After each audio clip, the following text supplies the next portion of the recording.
I am Tang Chow Chow. Dressed in a gray Taoist robe, I rode my black horse through the snowy roads, rushing home. I had been away since childhood, never meeting my parents, but I always admired my twin sister, Tang Mumu. She was elegant, gentle, and talented in poetry. 2 days ago, I received a letter from home. It said Mumu had died suddenly from an illness. I didn't believe it. My family was powerful. My father was the greatest general of Kong country, leading an army of 100,000 soldiers. There was no way my sister could die so quickly from a simple illness. Something was wrong. I rode for 3 days to reach Huai City, barely making it before the city gates closed. When the guards tried to stop me, I threw them my father's command token. They stepped aside immediately, letting me pass. As I entered the city, I heard whispers from the townspeople. They all thought my father had only one daughter, and she had just been buried. Now, seeing me, they were confused and afraid. Arriving at the Grand Tang family estate, I wasted no time. Without waiting for anyone to open the doors, I kicked them open myself. The servants looked at me in shock and fear. Some screamed, others ran. To them, I must have looked like a ghost. Their reaction only made me more certain that something was deeply wrong. The noise I caused drew my parents out. My father, Tang Wu, was a strong and imposing man, while my mother, Song Rongji, was pale and weak, clearly grieving. When she saw me, she rushed forward, holding my face with trembling hands. "My daughter, my Chow Chow, you're back." Her warmth felt strange to me.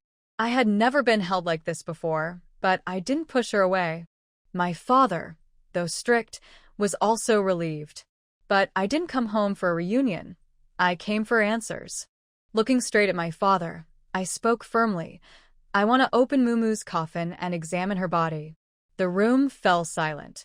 The servants gasped in horror. My mother paled, and my father's face turned ice cold.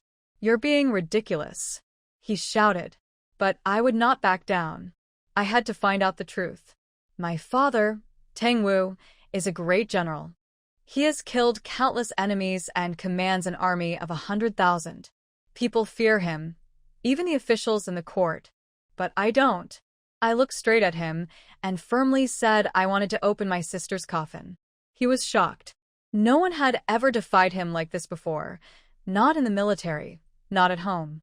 Even my sister, Tang Mumu, had never gone against him. She was gentle, well-mannered, and obedient. But I was different. I had just returned, and instead of calling him father, I was already challenging him. My mother, Song Rongji, quickly tried to calm things down. She didn't want us to fight right after reuniting. But I wasn't backing down. My sister's death was too suspicious. I couldn't believe my powerful father knew nothing about it. He stared at me in silence. Then, he finally spoke, telling me to go rest and never mention opening the coffin again. My mother was relieved and tried to lead me away, but I pulled my hand back. I jumped forward, stood right in front of him, and told him I wasn't asking for permission. I was going to do it with or without his help. If he wouldn't tell me where my sister was buried, I would ask the whole city. Someone had to know. He clenched his fists, clearly frustrated. Then, he ordered the servants to lock me in my room. Several maids rushed toward me. I smirked. Did they really think they could catch me? Within moments, I had knocked them all to the ground. My mother begged my father to stop, but he was too angry. He sent even more people after me, guards this time. But they were no match for me either. Soon, the courtyard was filled with groaning servants and soldiers. I turned to my father and challenged him directly. If he still wanted to stop me, he should fight me himself. He finally lost his patience and shouted for someone to bring him his spear. It seemed like my homecoming would end in a battle. The moment my father, Tang Wu, called for his spear, I could tell he regretted it. But it was too late. His servant had already brought it to him. He had no choice but to fight me. I watched as he twirled the spear skillfully, and I smirked. He had good technique, but I wanted to see how well he actually fought. Deep down, I had resentment. I had been left in the mountains for 16 years, digging for herbs and training under an old Taoist. My parents had power and wealth. Why did they throw me away? When I asked my master, he only said I would understand when I turned 16. But I didn't care about their reasons. I was angry and I wanted to take it out on my father. When he raised his spear, I unsheathed my sword with a burst of energy, sending the scabbard flying into a tree. My father's eyes flashed with interest, but he had no time to admire my skills. I lunged at him. We clashed fiercely. Despite his strength, I managed to kick his spear, forcing him back. He looked shocked. I smirked. At least now he knew I wasn't weak. As we fought, I realized he was distracted. Annoyed, I dodged his attack, leapt behind him, and kicked him hard. He barely stopped himself from falling, but his pride took a hit. Before he could recover, I struck again. With a quick move, I numbed his wrists, making him drop his weapon. Then, I pressed my sword to his neck. The courtyard fell silent. My mother rushed forward, begging me to stop. Reluctantly, I pulled back, flipping my sword into its scabbard. I expected my father to argue, but he just muttered, "Do whatever you want," before storming off. I watched him go, feeling strangely satisfied. He deserved a little payback for abandoning me. My mother led me inside, insisting I rest. I wanted to investigate my sister's death first, but she promised to tell me things I needed to know. I followed her, curious. Later, as I soaked in a hot bath, the door suddenly opened. I tensed, sinking into the water. My mother entered with a warm smile. She wanted to help me bathe. For the first time in my life, I blushed. As my mother wiped my back with a warm cloth, I instinctively wanted to move away. But then she sighed and told me not to blame my father. He had no choice when he sent me away. Her voice trembled, as if recalling something painful. Curious, I stayed still and let her continue. Her gentle touch reminded me of when I first learned to bathe. My Taoist master had handed me a rough loofah and told me it was the only way to get clean. I had scrubbed so hard it felt like peeling my skin. When I complained, he just told me that enduring hardship was the key to greatness. I believed him and suffered through it for years. As my mother spoke, her mind drifted back 16 years. It had been a stormy night when she went into labor. Giving birth to twins was difficult, and after delivering the first baby, she lost consciousness due to heavy bleeding. The doctors couldn't stop it, and my father grew desperate. Then, a traveling Taoist arrived, saying he could save her. It was my master. He gave my father a pill that miraculously kept my mother alive and allowed her to give birth to me. But I was weak, barely breathing. The doctors thought I wouldn't survive. My father, remembering the Taoist's earlier miracle, begged him to save me. The Taoist looked at the stormy sky and said my father's life was filled with too much bloodshed. He explained that if I lived, my twin sister might not survive past 17. My father had to choose. Let me die or give me to the Taoist to be raised in the mountains. He chose to give me away, believing that if he protected my sister well, both of us could live. Hearing this, my heart clenched. My master had never told me this. If even he couldn't change fate, did that mean my sister's death was destined? But I refused to believe it. She was supposed to survive past 17. Someone had interfered. Then my mother revealed another shock. 1 month before my sister's death, the emperor had ordered her to marry the crown prince. My father suspected someone didn't want the Tang family gaining power, so they killed my sister. As my mother cried, I clenched my fists. My parents hadn't abandoned me. They had tried to save me. But now, I had to uncover the truth and make my sister's killer pay. I changed back into my familiar Taoist robe, ignoring my mother's hopeful gaze. She probably wanted me to wear something beautiful, but I found dresses too troublesome. She didn't argue. Instead, she gently tied my hair up, her hands careful and warm, as if she were handling a rare treasure. As I reached the door, I hesitated and turned back. For the first time, I called her mother. Her eyes instantly turned red, and she covered her mouth in shock. She had waited 16 years to hear that. I wasn't used to seeing her cry, so I quickly left before she could start again. Outside, I grabbed a passing servant by the collar and ordered him to gather men and tools for opening my sister's coffin. The poor guy was terrified but quickly obeyed. Within moments, the preparations were done. I took my horse, mounted swiftly, and rode toward the burial site with my men following. Meanwhile, in the study, my father's guards asked if they should follow me. He scoffed, saying I didn't need protection. No one could stop me anyway. Though he grumbled, I could tell he was secretly proud of my skills. Then he ordered the news of our fight to spread. He wanted everyone to know that his daughter was bold enough to kick him, the mighty general. If I could do that, no one in Huai City or the capital would dare underestimate me. At the burial site, a tent had been set up around my sister's coffin. I ordered everyone to stay outside and entered alone. Snowflakes landed on my face as I touched the cold wood of the coffin. Here lay the sister I had never met, separated from me by life and death. For the first time, sadness replaced my anger. I had never cried before, but now, standing here, I felt my eyes burn. I channeled my energy into my palms and pushed open the coffin lid. Inside, my sister looked as if she were only sleeping. She was beautiful, refined, and gentle, so different from me. But I immediately noticed something was off. Her body was too well preserved. Reaching forward, I carefully lifted her chin. A smooth pearl rested inside her mouth. I heard from my mother that this nightlight pearl was personally bestowed by the emperor. He said that he was concerned about the pain of General Tang losing his daughter, and using this thing to preserve the body could be a little comfort. Tang Chao glanced at the pearl and closed her sister's mouth again. She glanced at the curtain that was lowered not far away to make sure there was no gap. Then she whispered to her sister in front of her, "Don't blame me, sister. Today, I can only do this to find out the real cause of your death."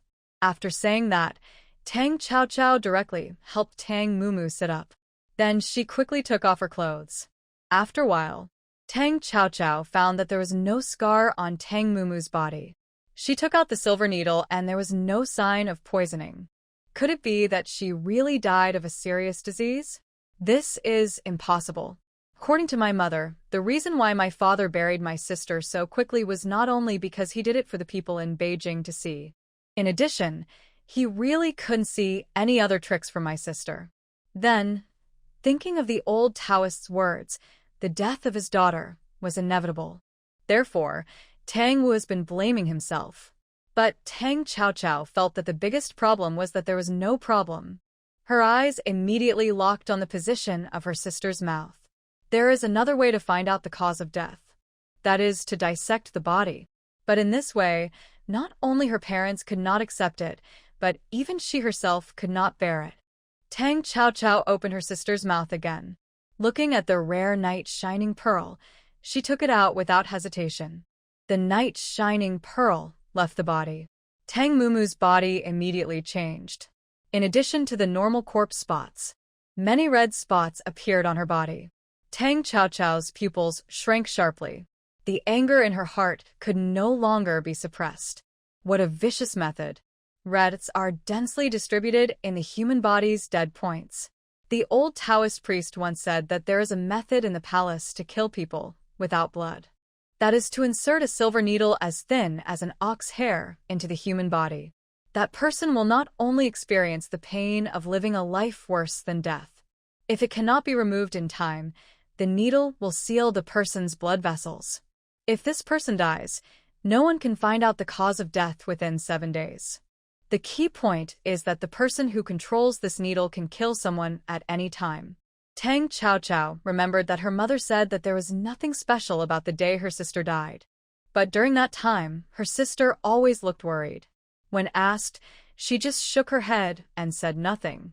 Tang Chao took out a magnet from her bag and put it close to her sister's body. This tossing allowed her to take out 36 cow hair needles. Looking at the red spots on her sister's body, some were dark and some were light. This shows that Tang Mumu's acupuncture points were not sealed in one day, and it can even be traced back to several years ago. Why didn't she say it? Was there an unspeakable hardship? But no matter what it was, Tang Qiaoqiao punched the ground. She must find out who hurt her sister like this. The night pearl was given by the emperor, but it became an accomplice in the murderer's cover-up method. But could this murderer be the emperor himself? Tang Qiaoqiao didn't dare to confirm it. But even if it wasn't, it was inseparable from his sons who were thinking about the throne. As long as we know who advised the emperor to bestow the night pearl, then this person will be the most suspicious. Tang Qiaoqiao packed up her sister's clothes, put the night pearl back into her sister's mouth, and closed the coffin again. Then she left the tent. Seal the coffin. Before leaving, she glanced at the coffin again. Sister, if it was me who died 16 years ago, perhaps you would not have experienced all this. I will definitely bring the murderer's head to pay tribute to you. As for what I owe you in this life, I can't pay it back. If there is an afterlife, I will die next time. Tang Qiaoqiao turned around and no longer hesitated. She got on the horse and left here directly. The servants will handle the rest. As for the matter of burning incense for her sister, she will come back when she brings the murderer's head. Tang Qiaoqiao returned to the general's mansion and kicked open the door of the study. Tang Wu was about to get angry when he saw the stinky girl walk in. At the same time, she threw a small cloth bag in her hand on his desk. Tang Wu did not take it. Tang Qiaoqiao opened the cloth bag directly, and 36 ox hair needles were placed in it. Tang Wu Frau Wen. Where did you get this thing? This is a forbidden item in the palace. Tang Zhao Zhao's ne. I took it out from my sister's body. Hearing this, Tang Wu clenched his fist instantly. No wonder he couldn't find out the cause of his daughter's death, no matter what. And the night pearl. The murderer also wanted to use this thing to cover up the cause of my sister's death. Old Tang, you are a general who is stupid. Who is so vicious? I want him to pay with his life. Tang Wu was not satisfied with his daughter calling him like this. Obviously, she called her mother and sister. But this stinky girl just refused to call him father. But now is not the time to care about this matter. He said in a calm voice. What are you going to do? Tang Zhao Zhao Gedin. Hey. I'm a wild girl from the mountains. I beat my father and opened my sister's coffin. Now I'm not afraid of making things worse. With my skills, I can go anywhere in the palace. On her way back, she had heard a lot of rumors. Unfortunately, she was the real culprit. The whole Huaiqing was talking about the second daughter of General Tang coming back from the mountains. She was still a reckless person. Not only did she dare to beat her father, she also directly opened the coffin of her sister, who had just been buried. What's strange is that General Tang didn't pursue it at all. It was also heard that the second young lady was taken away by a Taoist priest when she was born. The general and his wife felt guilty about their daughter, so they turned a blind eye to this matter. In addition, the eldest young lady of the general's mansion died suddenly, and the general was heartbroken and sick. He had no time to take care of his daughter, who had just returned home. I'm afraid that a female bully will appear in Huaiqing. Tang Wu looked at his daughter's confident look and suddenly spoke. Then do as you wish. Tang Qiaoqiao didn't expect her stepfather to agree so quickly this time. However, she turned around and left when she achieved her goal. Just as she reached the door, she heard Tang Wu's voice from behind. I know you are good at martial arts, but you can defend against an open attack, but not a hidden arrow. You should always put your own safety first. Tang Qiaoqiao paused after hearing this. She didn't turn around, but raised one hand and shook it. I know, father. The word father made Tang Wu still unable to come back to his senses, and he looked around and saw the girl. Tang Wu couldn't help but raise a smile at the corner of his mouth. When Tang Shan came in, he saw the general's face full of confusion. When Tang Wu saw him, he said unhappily, What are you looking at? How is the matter going? Tang Shan couldn't help feeling that with the return of the second lady, the originally lifeless general's mansion finally began to recover. He lowered his head and said, We have almost finished the investigation. We have listed all the people who came to Huaiqing in the past month and those who came from the capital. I have detained all of them on the grounds that there are spies in Huaiqing.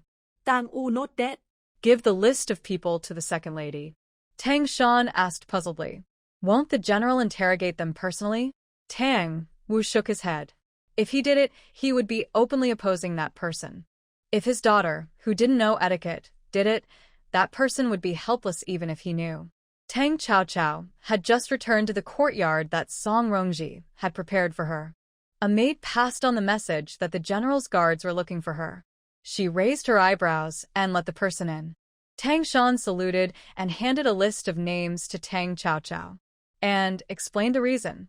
Tang Chaochao felt that the call of dad was not in vain.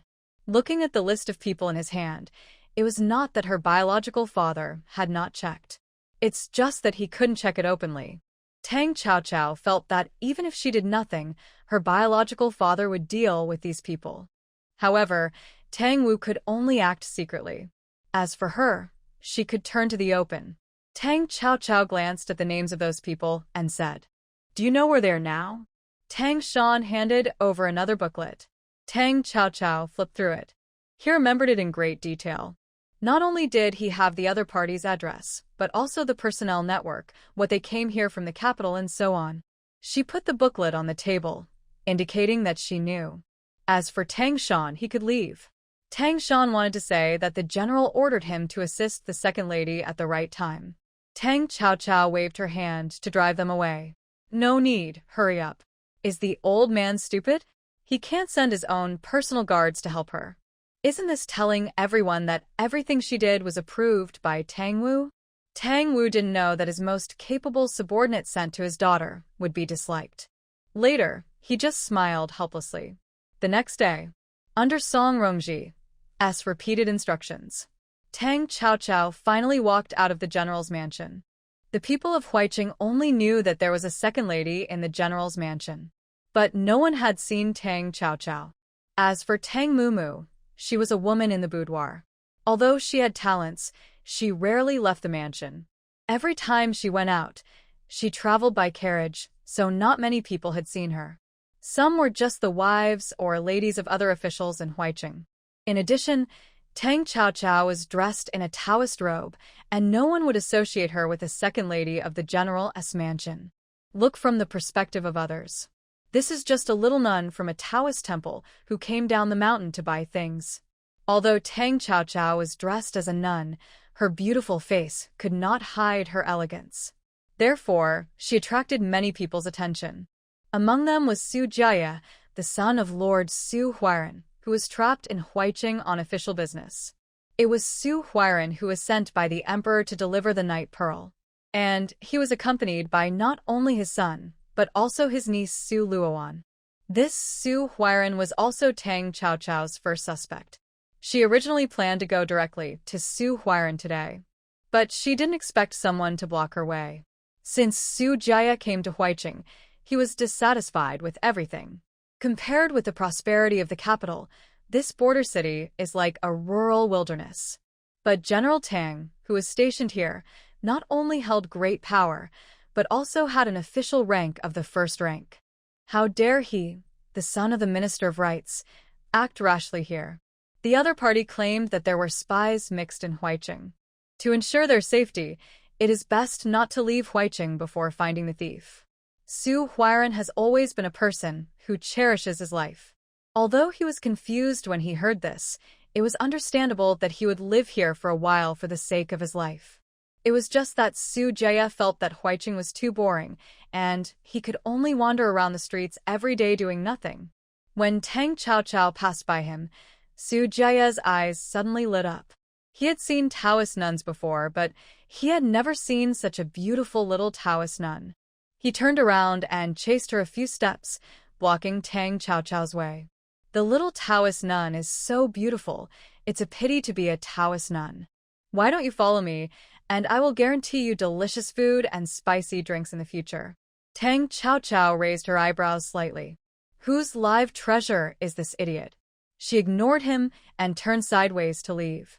But Xu Jia was relentless and was about to pull Tang Chaochao's sleeve. How could Tang Chaochao let this rogue touch her? She turned sideways and raised her right foot to kick the man's chest fiercely. Xu Jia was kicked several meters away, rolling on the ground like a toad. Tang Chaochao did not use his internal force to deal with ordinary people. Otherwise, this kick would have killed the other person. Xu Jie felt dizzy and his whole body was burning with pain. The noise also attracted the surrounding people to watch. They pointed at it. Even the Taoist nun flirted with him. Isn't this young master too unkind? That's right.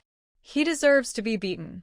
The scolding was endless, making Xu Jie's face red and white. He lay on the ground gritting his teeth, looking angrily in the direction of Tang Cao, thinking that the other party didn't know what was good for him. It was a blessing for the other party to be favored by him. He actually dared to kick him. If he didn't catch this little Taoist nun and give her a good beating today, he, Xu Jie, would not let it go. When his young master was kicked away, the servants behind Xu Jie finally reacted. They all stepped forward to help him. Master, I was kicked. What a bunch of good-for-nothings. Xu Jie angrily shook off the servant's hand and got up directly. He covered his still-burning buttocks and pointed at Tang Cao and ordered, "Catch her for me. If she dares to hit me, I will peel off a layer of skin from her today. She is also a hot pepper from a martial arts school. I like her. Come on." The lackey came forward. Tang Cao felt that the other party was so arrogant and was surrounded by 4 or 5 servants. Xu Jie felt that it was a sure thing to take down Tang Cao. His voice became more arrogant. "Stinky girl, do you know who I am? Let me tell you, my father is Xu Huairen, the Minister of Rights. If you dare to hit me, you are tired of living, you know? Since ancient times, people have not fought with officials." The people who thought that the other party was really unreasonable for bullying the minority with numbers were silent when they heard this. Xu Jie smiled with satisfaction. A cold voice suddenly came. "You said your father is Xu Huairen?" Xu Jie looked in the direction of the voice and found that it was the little Taoist nun who spoke. Thinking that the other party was also scared, he immediately straightened his back and said, "You have also heard of my father's name? Are you scared? But it's too late, unless you—" Hey. Xu Jie didn't say the rest of the words, but the way he rubbed his hands. Everyone knew it.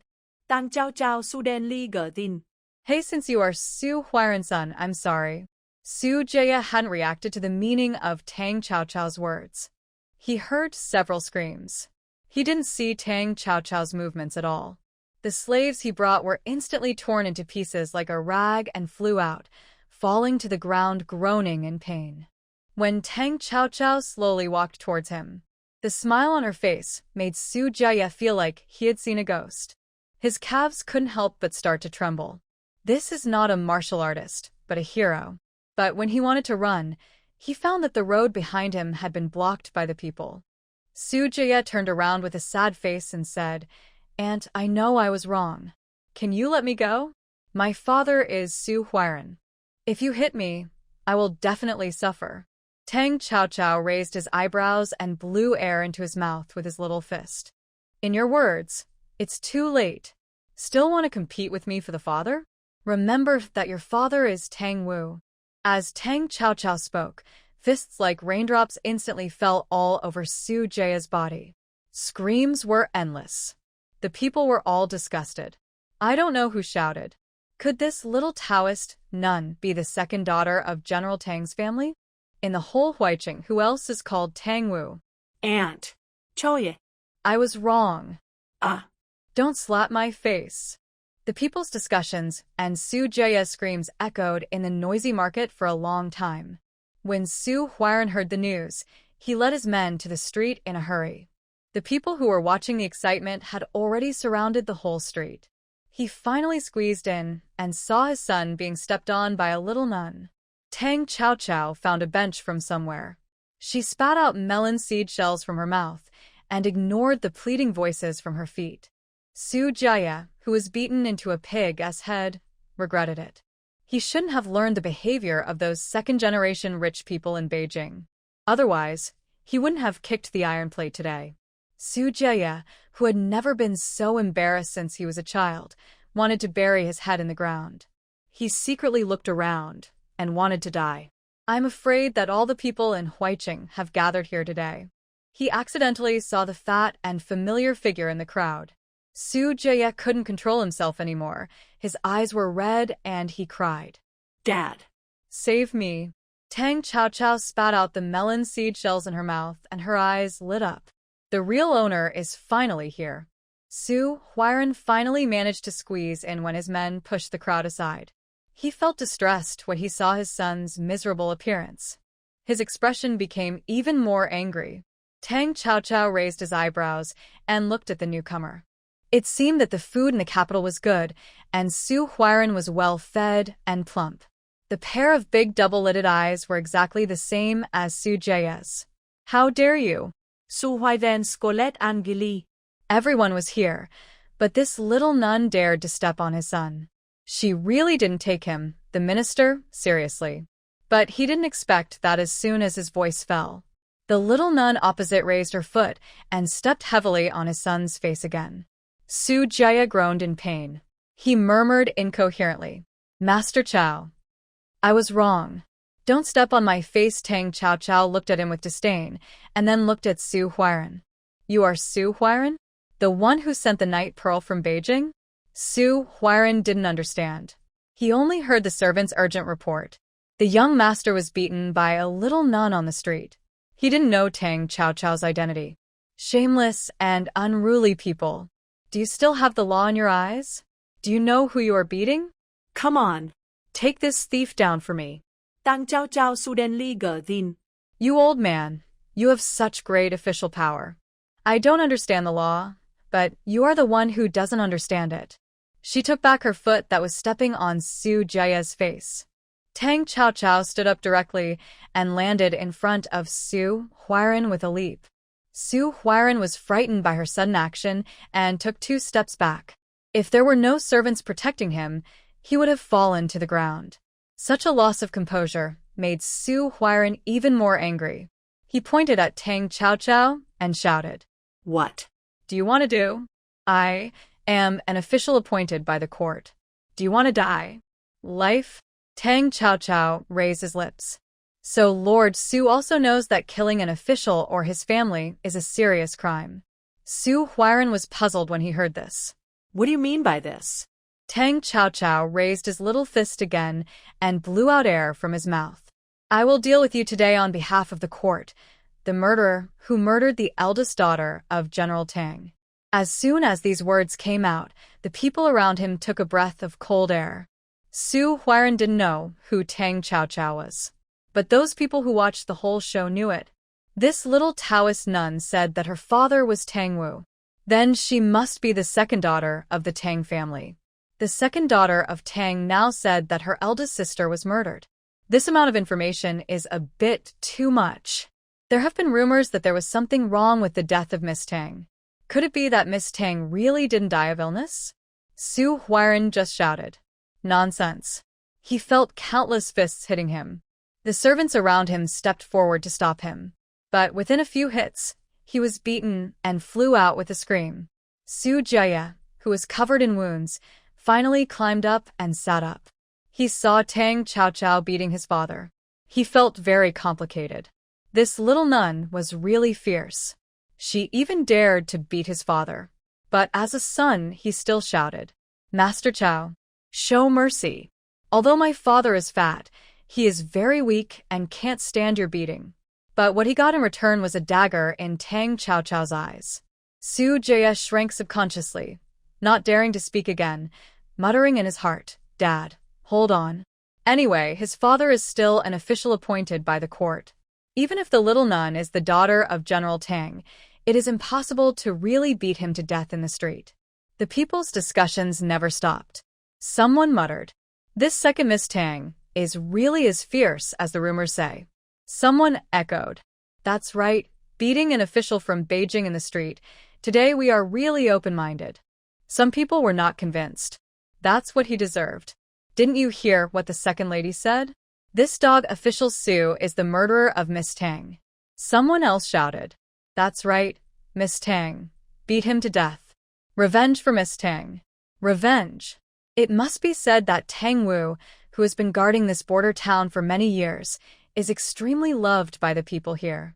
General Tang's daughter was murdered, which is equivalent to their own daughter being murdered. Therefore, The whole street was filled with indignation. Xu Jia heard it, and his scalp was numb. What's going on? How could his father become the murderer of General Tang's daughter?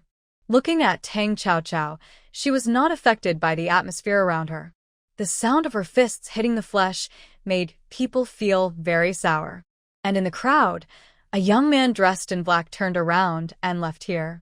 When he appeared again, he was already standing at the door of an inconspicuous courtyard in Huairen. The door was opened, and a young man dressed like him saw him, smiled with his eyes curved and revealed a pair of cute dimples. Anan, have you bought the medicine for me? The young man called Anan was cold and only replied yeah. Then he walked sideways into the courtyard. Although the courtyard was inconspicuous, it was clean and tidy inside. Anan handed the medicine bag in his arms to the young man who opened the door. Axie, am I feeling better? ACI nodded and took the medicine bag. Abe just saw me, and I've been waiting for the medicine. I'll go and boil the medicine now. By the way, Abe went into the mountains and won't be back these days. Anan nodded and walked directly to a room. He knocked on the door. Soon a cold voice came from inside. Come in.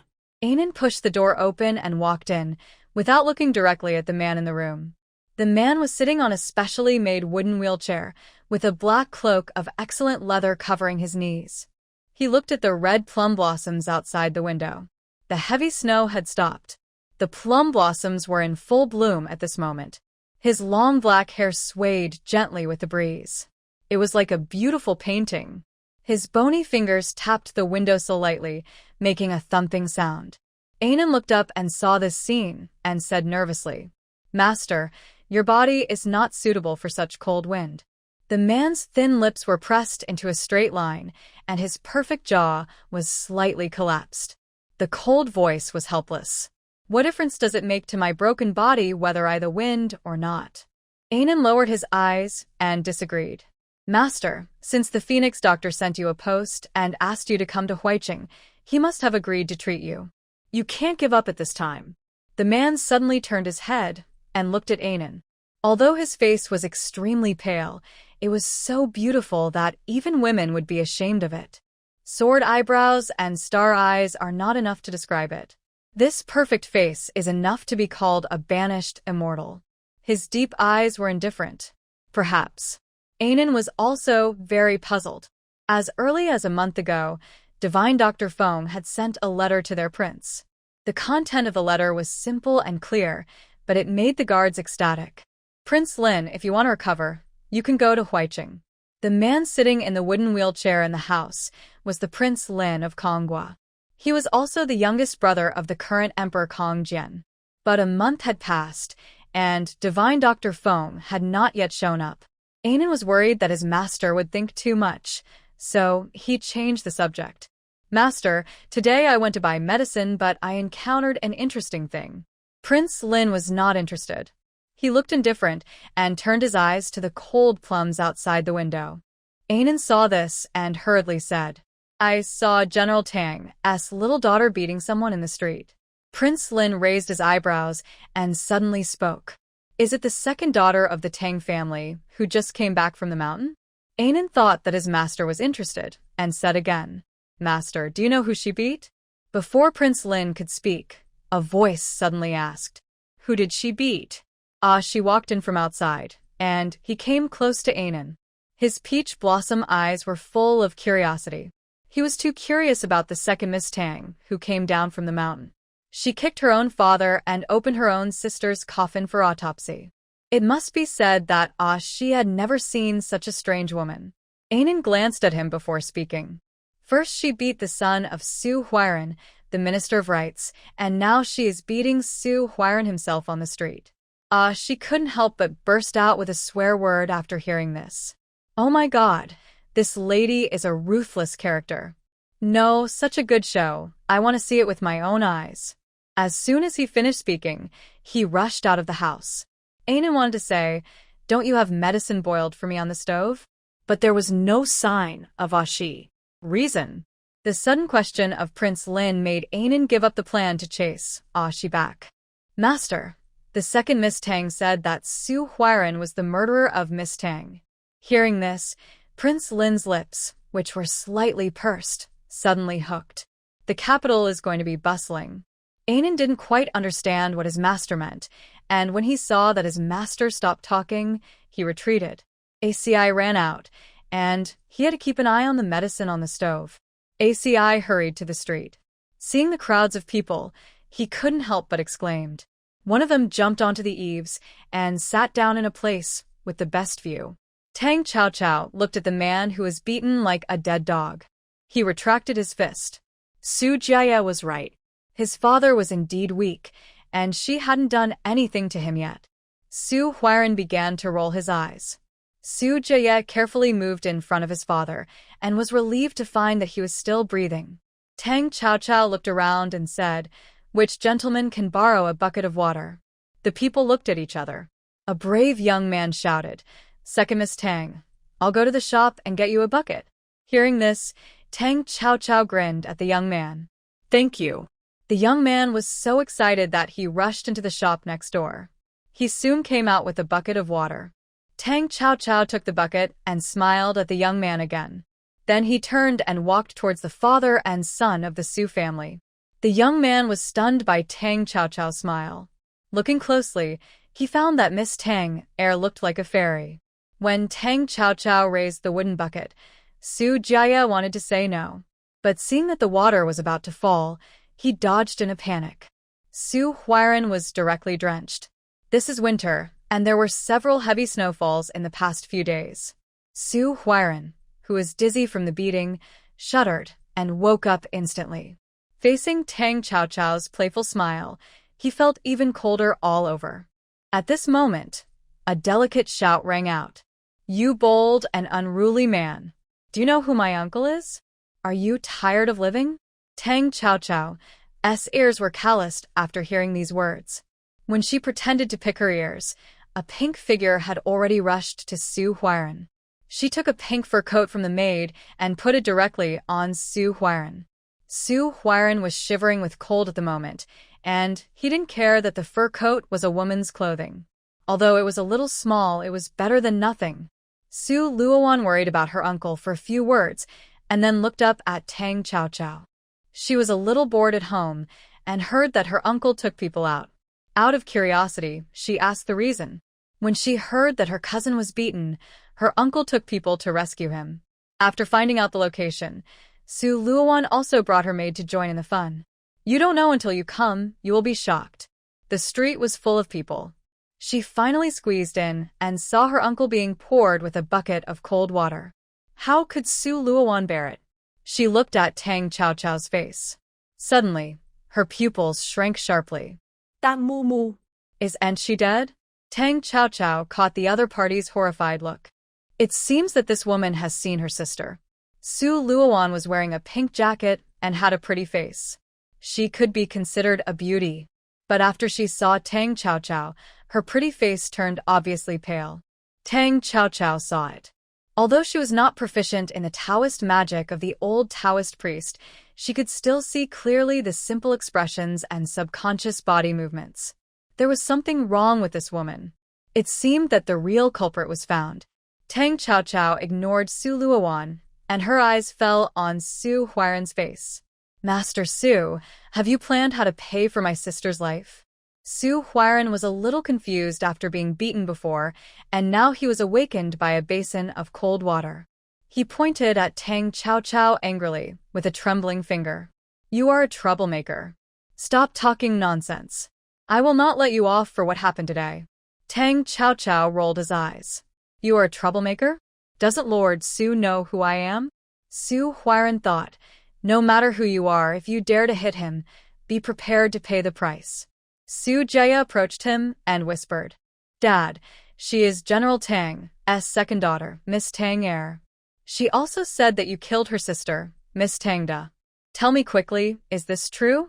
Su Jia finally understood that he was beaten today because of his father. Tang Chao Chao obviously didn't want to pay attention to him before, but he was mean. After mentioning his father's name, the lady beat him without saying anything. Su Jia also understood that he must never report his family background casually in the future. Who knows if his father has done other bad things? When Xu Huairen heard his son say this, he was surprised at Tang Chaochao's identity at first. Then he said, angrily, "What nonsense are you talking about, little brat?" Xu Jia didn't believe it. "Dad, there's an old saying that there's no smoke without fire. Tell the truth and tell me who's behind you. Otherwise, your son can't save you. Otherwise, both father and son will die here today." Xu Huairen was so angry at his son that he wanted to blood. What sin had he committed to give birth to such a rascal? Tang Chaochao heard all the conversation between the father and son, but the corner of her eyes always fell on Su Luowan. Ever since Su Luowan saw Tang Chaochao's appearance clearly, she froze in place. Listening to the words of the Su family father and son, the expression on her face was also ashen. But she soon calmed down again. Tang Chaochao raised her lips and directly interrupted the conversation between the Su family father and son. "Although I came down from the mountains, Lord Su, I also know the principle of catching thieves and seizing stolen goods." Xu Huairen felt wronged. He was just ordered to deliver a knight-shining pearl, so how could he become a murderer? Besides, didn't the eldest daughter of the Tang family die of a serious illness? What does this have to do with him? Tang Chaochao did not give Xu Huairen a chance to quibble. "As everyone knows, I opened my sister's coffin yesterday." As soon as this was said, the people around him echoed. The whole Huaiqing knew about this matter. "I have been in the mountains for 16 years.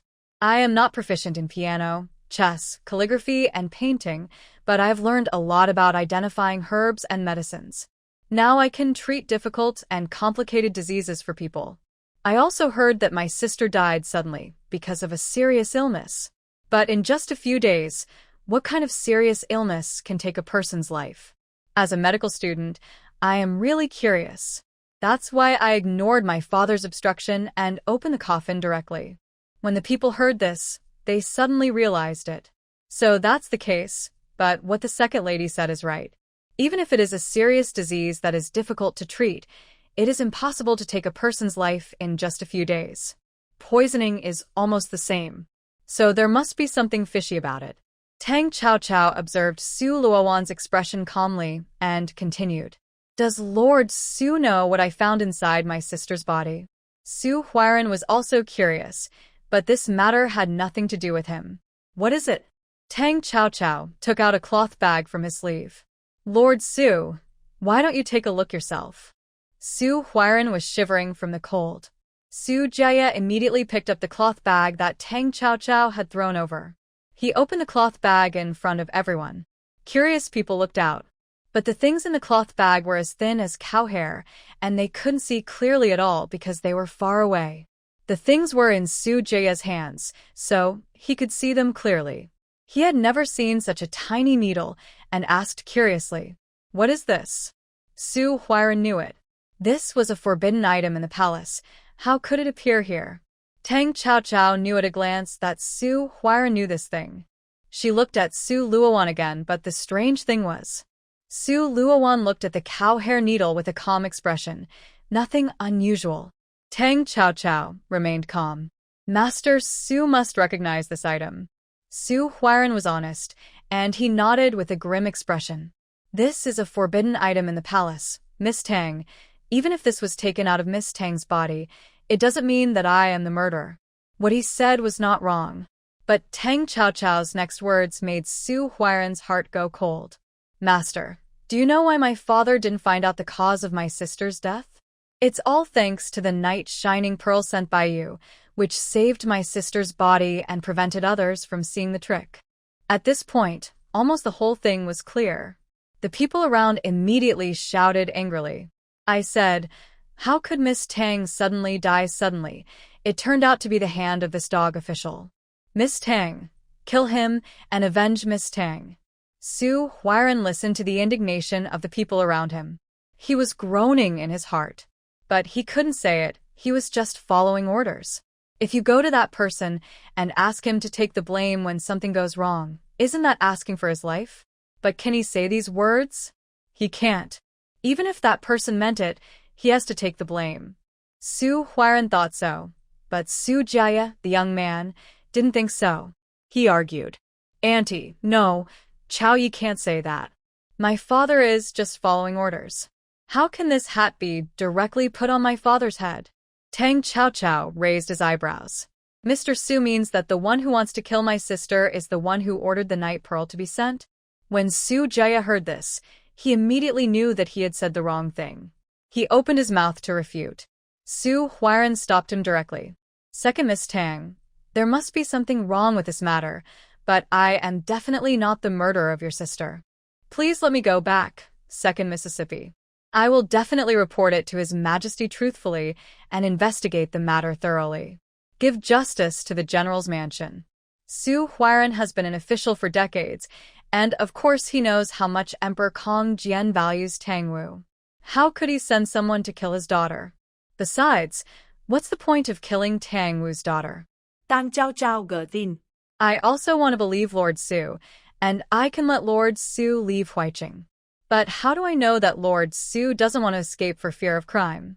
Xu Huairen certainly understood what Tang Chao meant. His eyes fell on his son Xu Jia. Xu Jia suddenly had a bad feeling, and then he heard his father say, "If Miss Tang is worried, I will leave my only son here." Hostage, this method is not bad. She needs someone to pass the news back to the capital, and Xu Huairen is a good candidate. But one hostage is not enough. Tang Chao pointed at Xu Luowan. She has to stay too. Before Xu Huairen spoke, Xu Luowan screamed. Why? Tang Chao ignored the angry Xu Luowan, but looked at Xu Huairen and waited for his answer. Xu Huairen nodded as expected.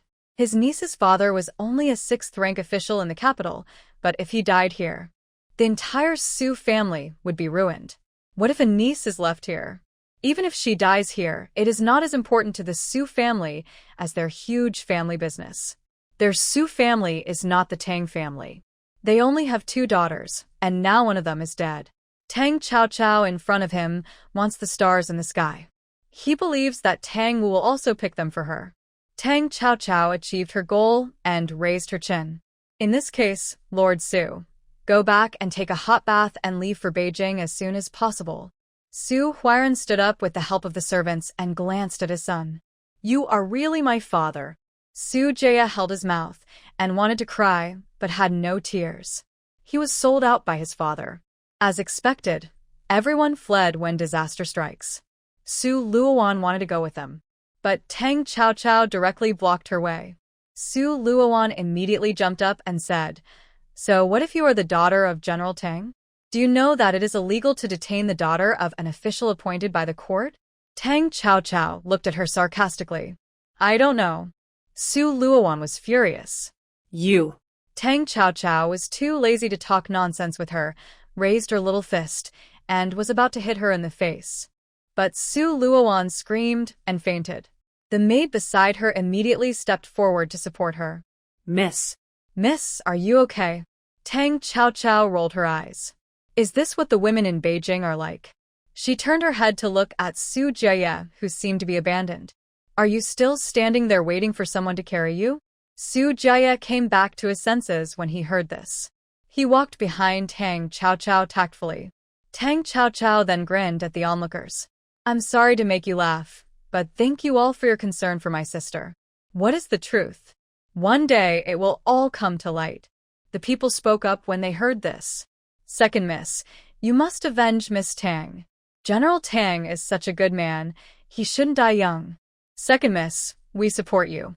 Second Miss Tang, we all support you in finding the real murderer. When Tang Chao left the street, there were still the generous voices of the people behind her. Her eyes fell on Xu Luowan, who was being carried, and her eyes darkened. Of course, it was Xu Jia's servants who were carrying her. Tang Chao didn't bring anyone with her when she came out. Xu Jia had a look on his face as if his father had died, and he followed behind Tang Chao without saying a word. After watching the excitement, she also disappeared from the spot. He rushed back to the courtyard excitedly. He told Prince Lin all the follow-up events. Anam looked at the man who was spitting. He immediately pulled him away from the prince. This second Miss Tang is proficient in medicine? Prince Lin's train of thought made she a little unable to react. He replied subconsciously. It was the second Miss Tang who said it herself. Prince Lin lowered his eyes, and his thick and long eyelashes directly concealed the emotions in his eyes. After waiting for a month, the Phoenix doctor did not show up. But a second Miss Tang, who knows medicine, appeared. Is there any connection between them? But how high can a girl who is only 16 years old have medical skills? Prince Lin couldn't help but find his thoughts a little ridiculous.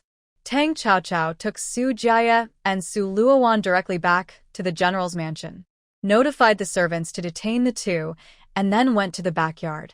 Song Rongji waited in the mansion for half a day and finally waited for his daughter to come back. He hurriedly found Tang Chaochao's yard. Now she only has this one daughter, and as a mother, she is deeply afraid that something will happen to her only remaining daughter. Tang Chaochao grinned when she saw her mother. A mother is here. After calling her once or twice, it will be much smoother to call her later. Song Rongji took his daughter's hand. Are you hungry? Mother has cooked soup for you, and will bring it here soon. Tang Chaochao remembered that she had just had a simple breakfast when she went out. After a long time of fighting, she was indeed a little hungry, and she nodded subconsciously. It turned out that having a mother was quite good. She had forgotten the time when she was collecting herbs in the mountains before, when she returned to the Taoist temple, let alone a hot meal. Even the figure of the old Taoist priest might not be seen. In her memory, the old Taoist priest often had to go out, and he would be gone for a month. And she had to take care of her own food, clothing, housing, and transportation since she was 8 years old. Sure enough, a maid brought a bowl of soup in a short while. Song Rongji took the soup bowl and scooped out a bowl directly. This is the mutton soup cooked by mother herself. It is the warmest to drink in winter. Try it and see if it tastes good. In fact, most people don't like the smell of mutton. But the mutton soup cooked by Song Rongji has no smell at all. Tang Chaochao took a sip, and her eyes lit up. It must be said that her mother's cooking skills are good. Song Rongji was happy to see his daughter drinking with satisfaction. It was just that her daughter always wore Taoist robes, which made her feel a little strange. But as long as her daughter liked it, she would let her be happy. When Tang Chaochao raised her eyes, she saw that Song Rongji's face was a little pale. When she came back yesterday, she could tell from her mother's face that her mother was not in good health. She simply drank up the soup in the bowl. Seeing this, Song Rongji immediately said, "Drink slowly, there is more here." Tang Chaochao waved her hand, put down the bowl in her hand, and then said to her mother, "Mother, stretch out your hand." Song Rongji didn't understand, but he still stretched out his white hand according to his daughter's words. Tang Chaochao directly lifted her sleeves and began to feel her pulse. Seeing this, Song Rongji was stunned at first, and then smiled. "I didn't expect that my mother Chaochao also knows medicine, but my mother has an old illness and can only rest." Tang Chaochao didn't reply, but took her pulse seriously. Soon she withdrew her hand and put down my mother's sleeve. "My mother is right, your physical weakness is due to the old illness you got when you gave birth. You also have some problems with uterine cold, which makes it difficult for you to get pregnant." Song Rongji was even more surprised at this time. He could even tell that she was infertile. Tang Wu had invited many doctors to see her body, but only the imperial physician mentioned that it was difficult for her to get pregnant because of her uterine cold. When asked if there was any way to cure it, the imperial physician shook his head. "Madam, for this illness, you can only rest and take good care of your body. Maybe one day you will recover." But after taking a lot of supplements, let alone getting pregnant, her body didn't get much better. Tang Chaochao poured herself another bowl of soup. "Mother, stop taking the medicine you were taking from today. I'll prescribe a new medicine for you. It may take half a year at the shortest, or a year at the longest. Your body will be as good as before." Song Rongji was stunned. Her daughter said that she could cure her body. Tang Chaochao thought of something and said, "By the way, mother, drink less of those supplements. No matter how good the food is, it will not be able to be supplemented. Your body is not suitable for big supplements now.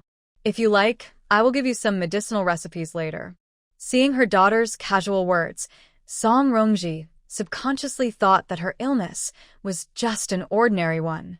Whether she believed it or not was not important at all. The important thing was that her daughter cared about her. Tang Chaochao was full, and Song Rongji left with the prescription. In the study, Tang Wu heard about this. He took the court doctor directly to Song Rongji's yard. It's not that he didn't trust Tang Chaochao, but since it was about his wife's health, it would be better to let someone take a look at the prescription. However, he did not expect that the attitude of the court doctor would surprise this unparalleled general. The court doctor took the prescription and read it carefully. Wonderful. Wonderful. I have been a doctor for 30 years, and I have never seen such a precise prescription. I believe that after taking this prescription, the lady will be cured within a year or two. Before leaving, the court doctor asked which miracle doctor wrote this prescription. He wanted to become his disciple. After hearing this, Tang Wu directly asked the person to leave. He stared at the prescription with dog-crawling words in his hand for a long time and could not come back to his senses. He knew that the old Taoist priest who took Tang Chaochao away was not an ordinary person. The other party was actually a miracle doctor, and he also taught such superb medical skills to his daughter. The key is that his daughter actually learned it. Song Rongji said with a smile on his face. I didn't expect our Cao Cao to be so powerful. Tang Wu nodded, and even he had to admit that this daughter was indeed more powerful than ordinary people. Whether it was a rare martial arts or this method of curing diseases and saving lives. In addition, what happened on the street today? Some subordinates also told him. His daughter was courageous and knowledgeable, and she was also extremely intelligent and skilled in martial arts. Tang Chaochao didn't know that her father had begun to look at her with new eyes because she treated her mother temporarily. She walked to the door of the woodshed. The guard at the door saluted immediately when he saw him. Second Mississippi Tang Chaochao nodded, and the guard opened the door of the woodshed for her. Only Su Jiaya and Su Luowan were imprisoned here. The servants around them were all driven away. Hostages should be treated as hostages. Tang Chaochao looked at the two tied people with satisfaction. Pulling over a stool, she sat down directly in front of Su Luowan. Su Luowan looked a little embarrassed at the moment. Since she woke up, she found that she was tied to this wooden pillar with her back to her back. Su Luowan struggled for a long time, wrinkling her clothes and her hair. She didn't look like a noble lady anymore. When she saw Tang Chaochao coming in, she screamed immediately. Tang Chaochao. How dare you do this to me? When I return to Beijing, I will ask my father to report your father to His Majesty. Allowing a daughter to commit a crime and detaining the daughter of a court official, even if your father is an unparalleled general, he will definitely not escape severe punishment. Su Jia thought his cousin's words made sense. But did his cousin not understand the situation clearly? Not to mention that their lives are now in the hands of others. For example, the reason why Tang Chaochao detained them was that his father made an exchange to clear the suspicion of murdering the young lady of the general's mansion. Tang Chaochao dared to let his father go, and he was not afraid that this matter would be known by His Majesty. His cousin was really a pig-brained person, not even half as talented as himself.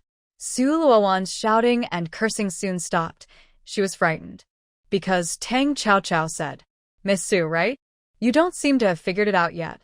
Your uncle left you here and was ready to kill you. Su Luowan's eyes suddenly turned red, and she said in disbelief, You're talking nonsense. Impossible. This is absolutely impossible.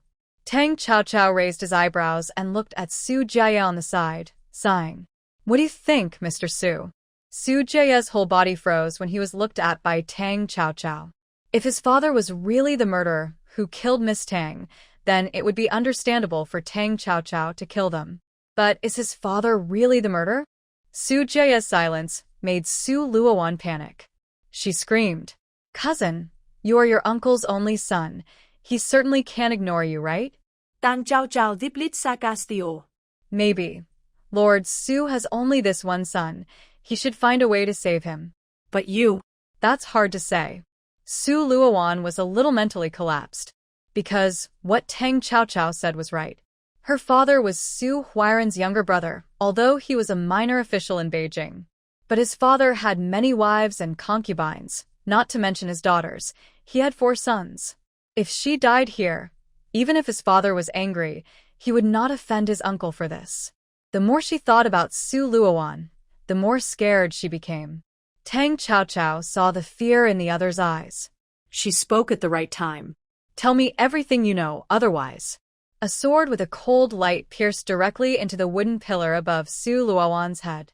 Seeing that she was about to faint again, Tang Chaochao stretched out a hand impatiently, and I don't know when a few silver needles appeared. With a swing of her arm, they were directly inserted into several acupuncture points of the other party. Tang Chaochao raised her eyebrows, and now she couldn't faint. Sure enough, Su Luowan, who had a flash of light in front of her eyes the previous moment, suddenly became clear in front of her eyes. Facing Tang Chaochao's half-smile, she said with a trembling voice, I don't know what you're talking about. Tang Chaochao heard the words. Oh. If you don't tell me today, do you think you can get out of this woodshed? Su Luowan's eyes began to roll around. She did have something to do when she came to Huaiqing this time. But apart from her, even her personal maid didn't know about it. Tang Chaochao certainly didn't know either. She pretended to be calm. I don't understand what you're talking about. Tang Chaochao gờ tin. Really? Su Jiaya on the side was stunned. What are these two people talking about? How come he can't understand it at all? But before he could think about it, he saw Tang Chaochao taking out a small bundle. Su Jiaya knew this thing. It was on the street that Tang Chaochao took out the weapon that she said killed her sister. Tang Chaochao picked up a cow hair needle, and the smile on the corner of her mouth became even thicker. Maybe you know it, maybe you don't. But it doesn't matter whether you know it or not. I can tell you now that this thing is called a cow hair needle, which can kill people invisibly. It can seal the blood vessels in the human body, so that the blood cannot flow until death. Oh. By the way, I am a medical student, and I know how to use this thing to make others suffer. Miss Su, do you want to try it? After hearing this, Su Luowan felt her whole body shaking uncontrollably. Is Tang Chaochao going to kill her? Su Jiaya couldn't bear it anymore. After all, this is her cousin. So he spoke. Su Luowan, tell me what you know. Do you really want to die here? Su Luowan wanted to say, but she didn't dare to say it. There is no difference between offending that person and offending Tang Chaochao. Tang Chaochao clearly saw the struggle in the other person's eyes. It seems that her method is not cruel enough. The cow hair needle in her hand was thrown out instantly and pierced directly into Su Luowan's white neck. Tang Chaochao raised his hand and used his inner strength to control the ox hair needles, moving them around Su Luowan's body. But at the beginning, Su Luowan had already cried out in pain. But Tang Chaochao had no mercy on her. You can't stand just one needle? I still have 35 needles. How about I give them all to you? Su Luowan's forehead was bulging with blue veins in pain. She kept shaking her head. This bone-eroding pain was beyond her tolerance. If all 36 needles were used, it would be better to kill her with a knife. The scary thing was that the silver needles that Tang Chaochao had inserted into her before made Su Luowan faint. Su Luowan couldn't help but beg for mercy in the end. It hurts, I say. I say. Please. Don't. Torture me. Her painful pleading sounded. Tang Chaochao stopped the action in his hand. When she stopped, Su Luowan stopped wailing immediately. The pain seemed to disappear. But when she saw the cloth bag in Tang Chaochao's hand, her eyes subconsciously retreated. Tang Chaochao didn't wait for her to continue nagging. Speak. Su Jiaya, who was standing by, turned his head away when he heard his cousin's screams and wails. Now, when he heard what Tang Chaochao said, he immediately turned back. Because he was curious too.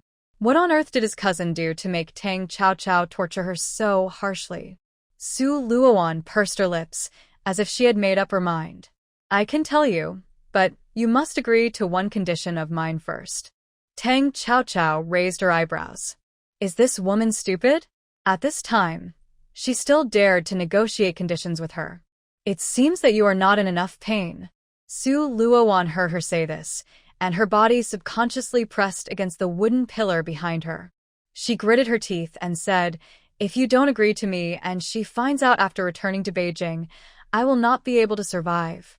She? Tang Chaochao Mumu. Su Luowan risked her life. Yes, her status is not lower than yours, and she is connected to the royal family. Su Jia was stunned. Could it be that the death of Miss Tang was related to his cousin? The cousin committed the crime, and the father destroyed the body? The more Su Jia thought about it, the more he felt that his life was in danger. Moreover, from Su Luowan's tone, there were royal family matters here. Tang Qiao has never been a soft-hearted person. None of the people involved in her sister's death were innocent. She picked up another cow hair needle, and her voice was a little morbid, which made people feel a little creepy. It seems that Miss Su is a hard bone. Why don't we try how many of these needles you can withstand? Su Luowan shook her head repeatedly in fear. She couldn't stand anyone, which showed that Tang Qiao looked serious. Sure enough, another cow hair needle penetrated through the clothes and pierced directly into her thigh. Tang Qiao grinned at her. Hey, don't worry, I have plenty of ways to keep you from dying. Su Luowan screamed in fear, and saw Tang Qiao picking up another one. She was frightened to the point of incontinence. That's right, a noble lady from the capital was frightened to the point of peeing her pants. Tang Qiao covered her mouth and nose in disgust. This man was too rude. Su Jia turned his head away. It was too shameless to watch. Su Luowan was now scared and annoyed. If she had known earlier that there was such an evil star in Huairen, she would never have come. If this matter were to get out, how would she live in the future? Su Luowan was really scared. It was better to die later than now. The needle was really too painful. Tang Qiao was a devil. She really did what she said. I came to Huairen with my uncle, because Xia Tingyao asked me to come. Who is she? What did she ask you to do? Since Su Luowan had already betrayed the other party, there was nothing to hide. Besides, this matter had nothing to do with her. She asked me to come and see with my own eyes whether Miss Tang was really dead. When Su Luowan said this, she glanced at Tang Qiao cautiously. She was afraid that the other party would think that she was the murderer of her sister. Then she said, she knew that my uncle was an official who sent the night pearl, so she came to me. The rest was none of my business. I really didn't do anything. Tang Qiao stared at Su Luowan's eyes. Did she ask you to come? Su Luowan was stunned by the question, and then said, although she didn't tell me in person, it was her personal maid who came to find me. Xia Tingyao's father is the prime minister, and the daughters of us small officials usually curry favor with her. Her aunt is the mother of the third prince, concubine Jing, So you want to use this matter to curry favor with her? Tang Qiao helped her finish the difficult words behind. Su Luowan lowered her head in embarrassment. That is all I know. Her maid only said that her young lady was curious about what Tang Mumu looked like. Xia Tingyao admires your sister's talent very much. So let me confirm whether she is really dead. She admires her sister's talent, but she asked people to see if her sister is really dead. Is Xia Tingyao selling sheep's head for dog? Not only does she have a prime minister's father, but she also has an aunt Jingfei. This identity is probably the most noble among the noble ladies in Beijing except for the royal family. Before Tang Qiao left, he ordered the guards to find the maid to clean up Su Luowan. Jingfei, the third prince, the prime minister, Xia Tingyao. This combination is a reason to kill her sister. If the prince marries her sister, it will hinder the third prince. Or, as long as Tang Mumu dies, the prime minister's daughter will be the best candidate for the crown princess. Tang Qiao, who was walking and thinking, unknowingly walked to the outside of Song Rongji's yard. Her ears moved. She jumped directly onto the eaves. She, who was still surprised by the conversation in the house, heard the noise. He subconsciously looked at the person who came. He said nothing and turned and ran. Tang Qiao chased him directly. The man in front who looked like a decent person turned out to be a thief. But his lightness skills were not bad. She groaned inwardly. He was out of his mind.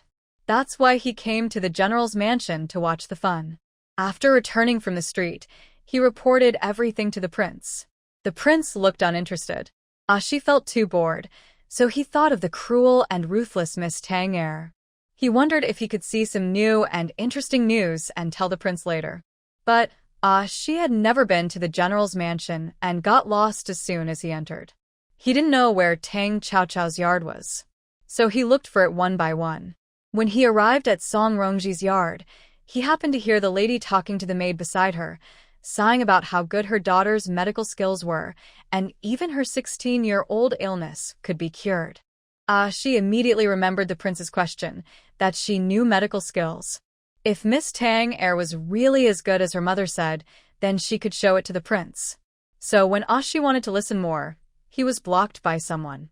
Shi admitted that he might not be as good as Anan in fighting. But no one except the prince had ever been defeated by his light skills. But why was the lady behind him getting closer and closer to him? Tang Chaochao raised his lips. Dare to sneak into the general's mansion. This thief is really bold. She used all his strength, but was still caught up by the person behind him. And he kicked him in the... He almost fell off the eaves. In the end, he could only turn around and smile awkwardly, waving his hands at Tang Chaochao. Annie, do you believe me when I say I'm just passing by? Tang Chaochao blew on his fist and grinned. Ask my fist if it believes me, I will believe it. She thought of the scene where Tang Chaochao beat up Xu Huairen, and his teeth suddenly ached. Tang Chaochao's fist was already heading for his face. She could only resist, and he didn't hit the face when he hit someone. The two of them fought on the eaves for only 2 rounds. She's left. I turned into a panda. He regretted that he shouldn't have provoked this old lady. She was really cruel. In order to save his face, he raised his hands and said, Auntie, I surrender. But he said it a little too late, and the white little fist had already hit his right eye. Tang Chaochao was still dissatisfied after the beating. Why didn't you say you surrender earlier? She wanted to cry, but had no tears. He covered his eyes. If he hadn't been holding back, he would have cried out at this moment. How could the second young lady of the Tang family come down from the mountains? This is clearly an old Taoist nun dressed up as a child again. She is so skilled. Tang Chaochao was not afraid of him running away, and she clapped her hands and sat on the eaves. Tell me, who sent you here, and what do you want to do? She rolled her eyes and said, I came to seek medical treatment for my master. This is the best reason he could think of. Anyway, there are so many doctors who treat the prince, and one more Tang Chaochao is not much. Besides, Tang Chaochao doesn't know his prince. Tang Chaochao raised his eyebrows. It's only the 2nd day since I came to Huaiqing. How do you know that I can treat? Aren't you afraid that I will kill your master? She immediately said pooh. Tu. My master lives a long life. Don't talk nonsense. Tang Chaochao pursed her lips. This guy is still a protector of his master. But it's not that easy to ask her to treat a disease. Besides, it's hard to say whether the words in this guy's mouth are true or false. She glared at Tang Chaochao, very dissatisfied with her words that his prince was dead. Did you forget what Miss Tang said on the street, that she could cure difficult and complicated diseases? Tang Chaochao remembered that there was such a thing. It's not impossible to treat your grandfather, but my consultation fee is not low. She said confidently. If Miss Tang can cure my grandfather's illness, let alone the consultation fee, it is equivalent to my grandfather owing you a big favor. Tang Chaochao didn't care about any favors. My consultation fee is 1,000 taels of gold, and it will not be refunded whether the treatment is successful or not. Are you robbing? She felt that Tang Chaochao's behavior was no different from open robbery. If he really took the person back, the prince would not be cured, and he would lose a layer of skin. So he had to refuse this overlord clause. Unfortunately, Tang Chaochao had already stood up and said, Humph, I'm robbing you. Let's go, take me to see your grandfather. She hesitated and wanted to say no. But Tang Chaochao grinned. If you don't take me to see the patient, I will have reason to suspect that you are a spy from another country who has sneaked into the general's mansion. She's peach blossom eyes immediately collapsed. Is this woman a bandit? Not only did she charge a sky-high medical fee, but she also forced me to see a doctor. It's so unfair. God, please take her away. Tang Chaochao in got a seizure grin. She made a gesture directly. Lead the way. Anan opened the door and saw ACI with a sad face. he felt very strange. When he saw the person behind him, he was stunned. When he wondered why ACI brought her back, ACI showed a smile that was uglier than crying. I brought Miss Tang heir to see the master. Anan felt that ACI was too naughty this time. The prince did not tell anyone that he was leaving the capital this time. If that person knew, it would cause trouble for the prince. But since the people were here, it would make people more suspicious to drive them away. He gave ACI a glare, then turned sideways and said please to Tang Xiaoqiao. Tang Xiaoqiao saw their interaction and said nothing. He walked directly into the small courtyard. Although the courtyard is small, the layout is very delicate. I guess the owner here is a particular person. Anan salut Tang Xiaoqiao. Miss Tang heir, my master doesn't know you are coming. I will go and inform him first. Please wait a moment. Compared with ACI, this guard's words and deeds are much more thoughtful. I think their master must not be an ordinary person. Tang Xiaoqiao not dead. Anan left. ACI has been shrinking since she entered the yard. She seemed to be worried about something. Tang Xiaoqiao raised her lips. Judging from her performance, this guy must have invited her on his own initiative. Anan came back soon. His handsome face was naturally cold and indifferent. Miss Tang heir, my master said that his body is a chronic disease, so please don't bother to help. Tang Xiaoqiao raised her eyebrows. Does this mean she refuses? She grinned. That's good. I can earn 1,000 taels of medical fees in one trip. It's quite easy. Seeing a thin white hand stretched out in front of him, Anan looked at ACI, who was hiding in the corner like a turtle, in confusion. His calm expression was about to break. 1,000 taels, this idiot really dared to ask. Although his prince is not short of money, he is not so wasteful. Suppressing the anger in his heart, Anan said in a stiff voice, Miss Tang, please wait a moment. Before leaving, he glared at Shi. She wanted to say something. Tang Xiaoqiao had already said to Anan's back, It's gold, thank you. Anan paused, thinking he had misheard, and subconsciously turned back to look at Tang Xiaoqiao. Tang Xiaoqiao thought the other party didn't hear clearly and grinned. 1,000 taels of gold. Please hurry up. I have something to do. Anan heard it clearly now, and he looked in Shi's direction in disbelief. She was holding her head and almost buried her head in her collar. Anan's icy face almost broke. What the? 1,000 taels of gold for a medical treatment. This second Miss Tang is really daring to ask for a lot. The key is to look at the expression of that idiot Shi. It is obvious that he agreed. Just when Anan was thinking whether to report to the prince or beat Shi first, a voice as cold as the cold wind in winter sounded. Let Miss Tang come in. Tang Xiaoqiao raised her eyebrows and looked at the open window not far away. The voice came from there. There was no figure at the window, so Tang Xiaoqiao retracted her gaze. Anan made a gesture of invitation to Tang Xiaoqiao. Did you hear that the medical fee is too expensive and it would be a waste not to treat it? Tang Xiaoqiao puffed up her cheeks and walked towards a room. When Anan opened the door, a faint smell of herbs came to her face. Tang Xiaoqiao's nostrils moved slightly. With just a light sniff, she could tell what type of medicine the person inside had been taking during this period. The old Taoist's medical skills were already superb, and Tang Xiaoqiao not only inherited his true teachings, but also surpassed him because of her quick mind, young age, and courage. Tang Xiaoqiao raised her eyes and looked into the room. She only saw a back figure sitting on a wooden wheelchair. Even if it was just a back figure, it was the most eye-catching back figure she had ever seen. His long hair was scattered casually, and although he was wearing a heavy cloak, it could not hide his nobleness. The sunlight shone on him through the window. He was like a banished immortal who had fallen into the mortal world. Tang Xiaoqiao stared at him without blinking. Everyone in the world loves beautiful things, and she is no exception. She has always seen things clearly, even the beautiful love that people talk about. In her opinion, it was just at first. Tang Xiaoqiao had seen the other person's perfect back, so she naturally wanted to see his face. But the man sat there and never meant to turn around, until Anan walked over and pushed the other person's wooden wheelchair.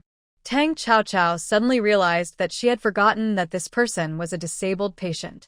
The moment the wooden wheelchair turned around, she also saw the other person's face as she wished. The mask on it. Tang Qiao couldn't help rolling her eyes. King Lin saw all the little movements on the other person's face, and seeing the woman rolling her eyes, he couldn't help curling his lips. Tang Qiao has always been a person who does whatever he wants. Now that he wants to see this person's face, he will naturally not give up easily. Patient, do you know that when seeing a patient, the doctor needs to observe, smell, ask, and feel? How can I treat you with this thing on your face?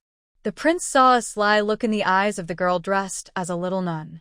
Doctors usually diagnose patients by taking the pulse, right? Tang Qiao rolled her eyes. That's an ordinary doctor.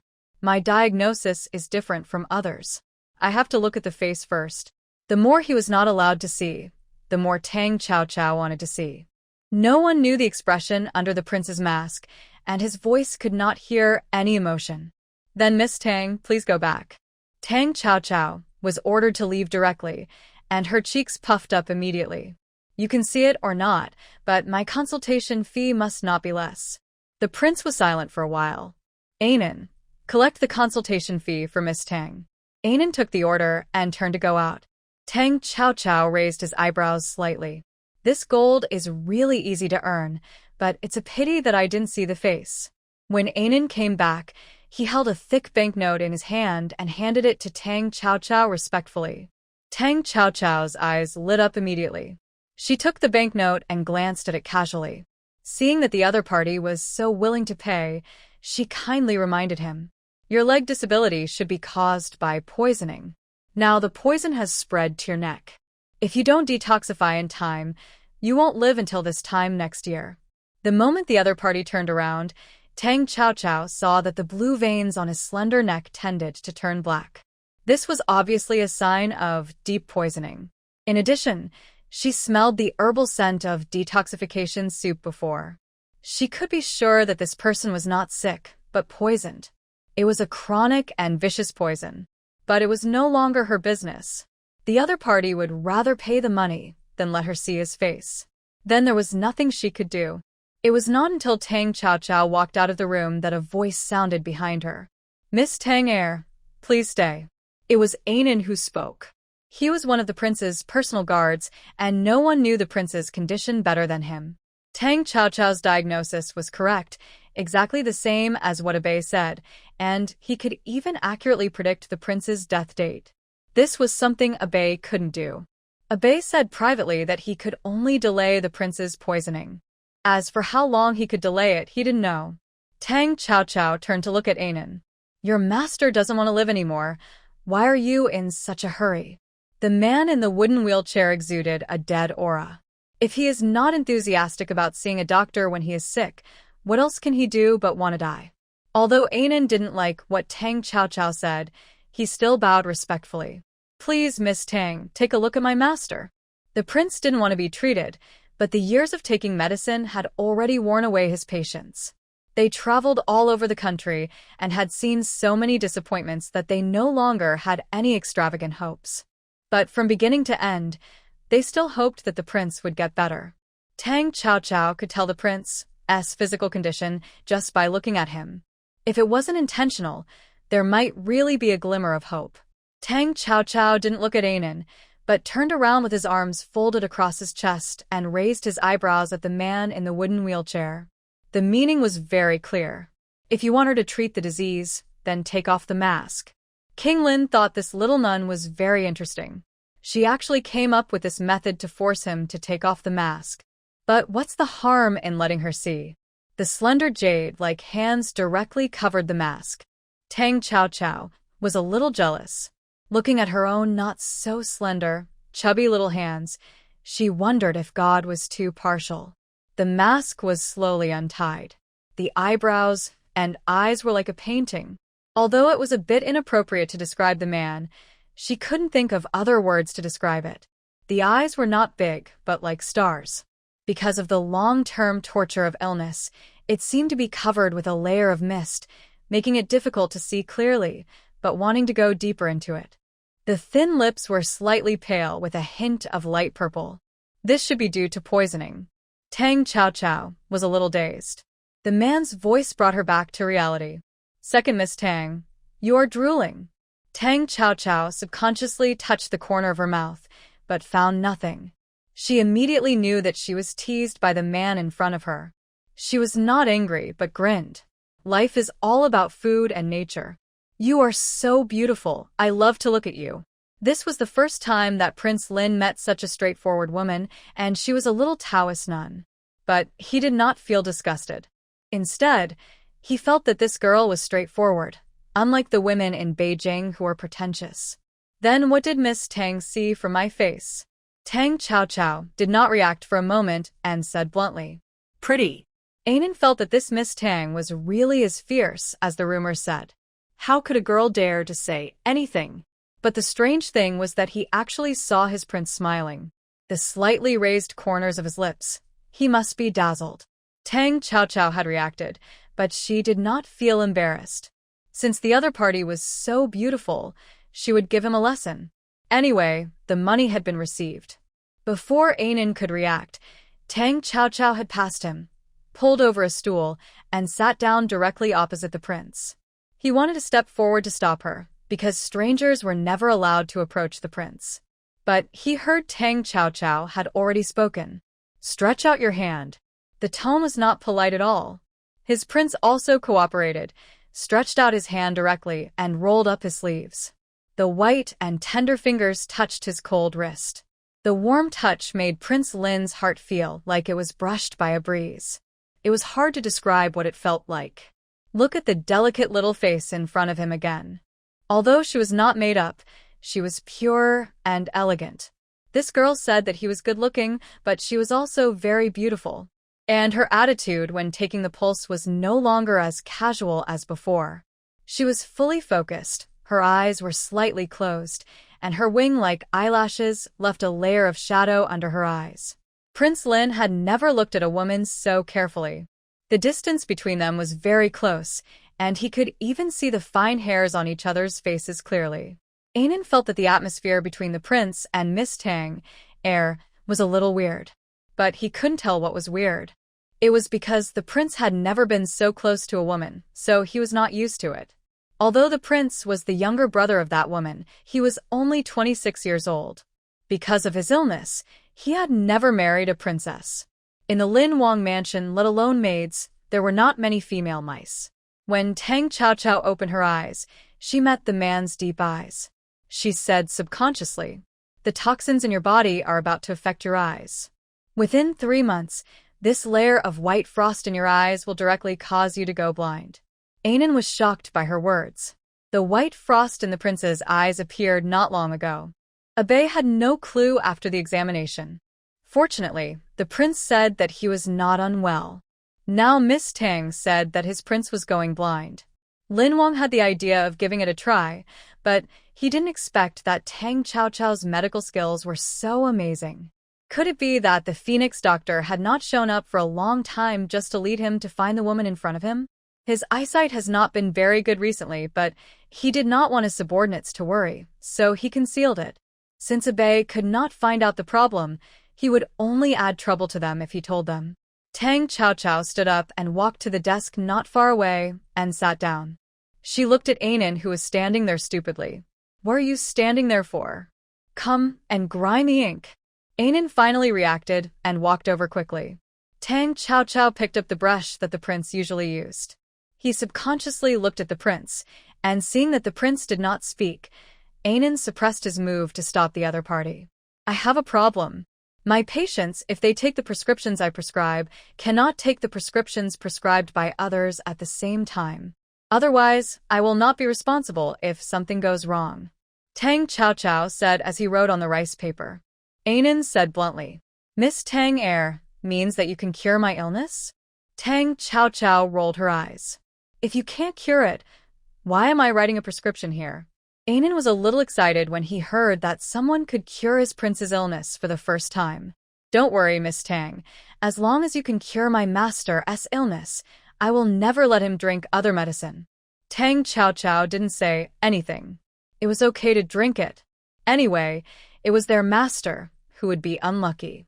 Miss Tang is so young, but she has such medical skills. I wonder who her teacher is? Tang Chao answered the man's sudden question without even raising her head. An old Taoist priest in a broken Taoist temple. Lin Wang raised his mouth and said nothing. It was not until Tang Chao threw a prescription to Anan that he stood up and said, "This is the prescription for the first course of treatment. We will continue the next course in a month." Anan looked at the dog-crawling handwriting and couldn't help twitching his mouth. Is this really the twin sister of Miss Tang, who is famous in Beijing even though she is in Huairen? Isn't the difference too big? Tang Chao knew that her handwriting was not good-looking, but it was not too ugly, right? The last time she wrote a prescription for Anan didn't show such a disgusted expression. Prince Lin saw the little girl puffing up her cheeks again and changed the subject. Then I'll have to trouble Miss Tang. Tang Chao waved her hand. She had seen the face and the disease. There was no need for her to stay. After Tang Chao left, Prince Lin took the prescription. The handwriting was indeed a bit like dog crawling. But since he was a disciple of Dr. Feng, this prescription might really be able to cure his disease. This time, Prince Lin's eyes, which had been dark for many years, seemed to have a ray of hope. After Tang Chao left, Anan walked out of Prince Lin's room. Seeing ACI still huddled in the corner, he felt a little amused. This time this guy was stupid, but he did a good thing. His prince just said that this second Miss Tang is very likely to be a disciple of Dr. Feng. Then there is a great hope for their prince to recover. Because of the matter of 1,000 taels of gold, ACI didn't dare to get close to the prince's room. He was afraid that the prince would get angry and send him back to Beijing. Seeing Anan coming out, he couldn't help but look over. The look of death on his face made Anan feel itchy. After all, he was the person who served the prince for many years. ACI saw the clues on Anan's face at a glance, and the prince didn't seem to be angry. He hurried over and asked, "How is the master?" ACI remembered the expression of Tang Chao when she looked at him inexplicably before she left, and he felt a little panic in his heart. Anan looked at Asi's panda eyes and said unhappily, "My master said that the 1,000 taels of gold will be deducted from your salary. When all the deductions are made, it will end." Because Tang Chao was there before, Anan ignored Asi's panda eyes. Now, he couldn't help but curl his lips and said, "Miss Tang's second fight is quite symmetrical." ACI didn't care about him mocking her. When she heard that she had to make up the 1,000 taels of gold, she felt bad all of a sudden. He cried. "How much silver did you give to that lady?"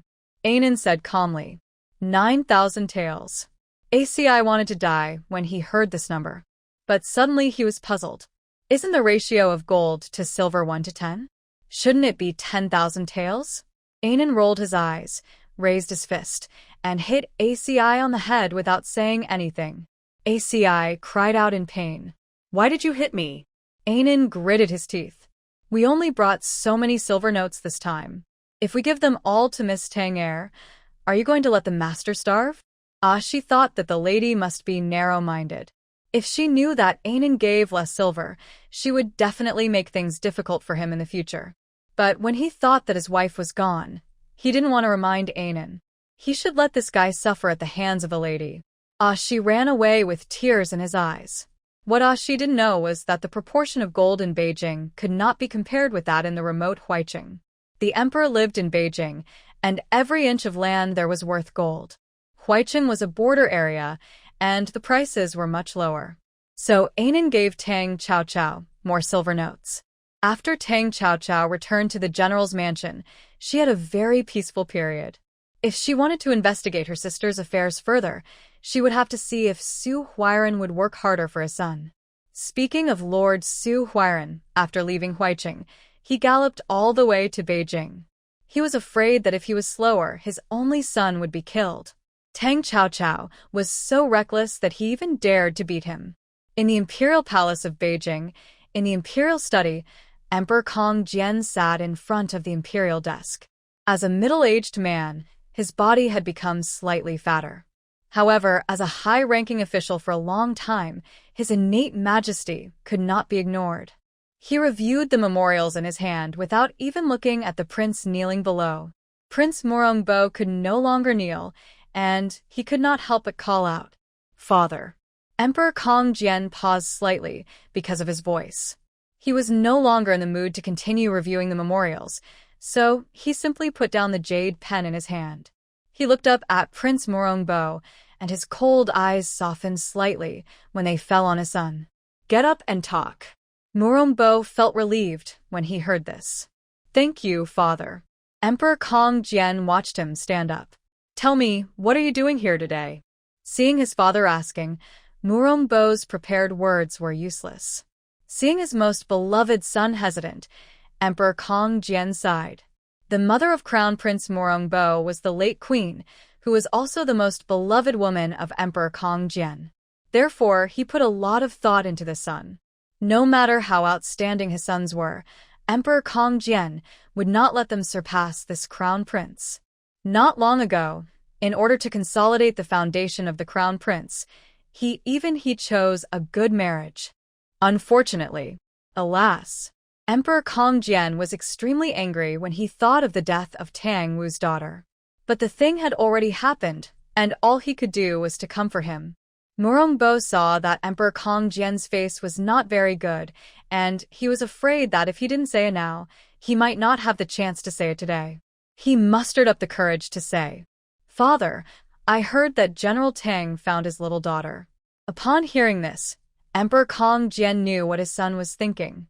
His face was as black as the bottom of a pot, and he grabbed the teacup at hand and threw it in the direction of Prince Morongbo. Morongbo knelt on the ground in fear, and he said pitifully, "Father, I know this is wrong. General Tang just lost a daughter, and it is indeed inappropriate to do this now. But Tang Mumu is dead, and everyone is laughing at me. I am so upset. How could Emperor Kong Jian not know that this was a marriage that everyone envied, but now it is a waste of time?" None of the sons he gave birth to were obedient. He actually reached out to the families of important officials in the court. Isn't Emperor Kong Jian angry? He is angrier than anyone else. But can he pull those things out and chop them all? They are all his children, and Emperor Kong Jian can't bear to part with them. Fortunately, when the news came from Huairen, Tang Wu did not suspect anything and just thought that his daughter died of illness. But did Tang Wu really think so? Morongbo knelt and crawled to the feet of Emperor Kong Jian, hugged his thighs and said, "Father, please help me. Now that the marriage with the Tang family is over, those people look down on me even more." Seeing his son crying pitifully, Emperor Kong Jian's expression eased. But it is absolutely impossible to grant a marriage directly. At this moment, an eunuch came to report, "Your Majesty Xu Huairen and Lord Xu request to see you." Shouldn't this person be in Huairen? Is he back to report? Emperor Kong Jian waved his hand. "Tell him that I know, and let him go back to the mansion to rest." The eunuch knelt down hurriedly and said, "Your Majesty, Lord Xu said that there is something important to report." Emperor Kong Jian frowned slightly and glanced at the Prince Morongbo, who was kneeling at his feet. Morongbo immediately stood up and tidied his messy clothes. When Xu Huairen entered the imperial study, he saw Emperor Kong Jian reviewing memorials and the Prince Morongbo waiting on the side. He knelt down with a thump.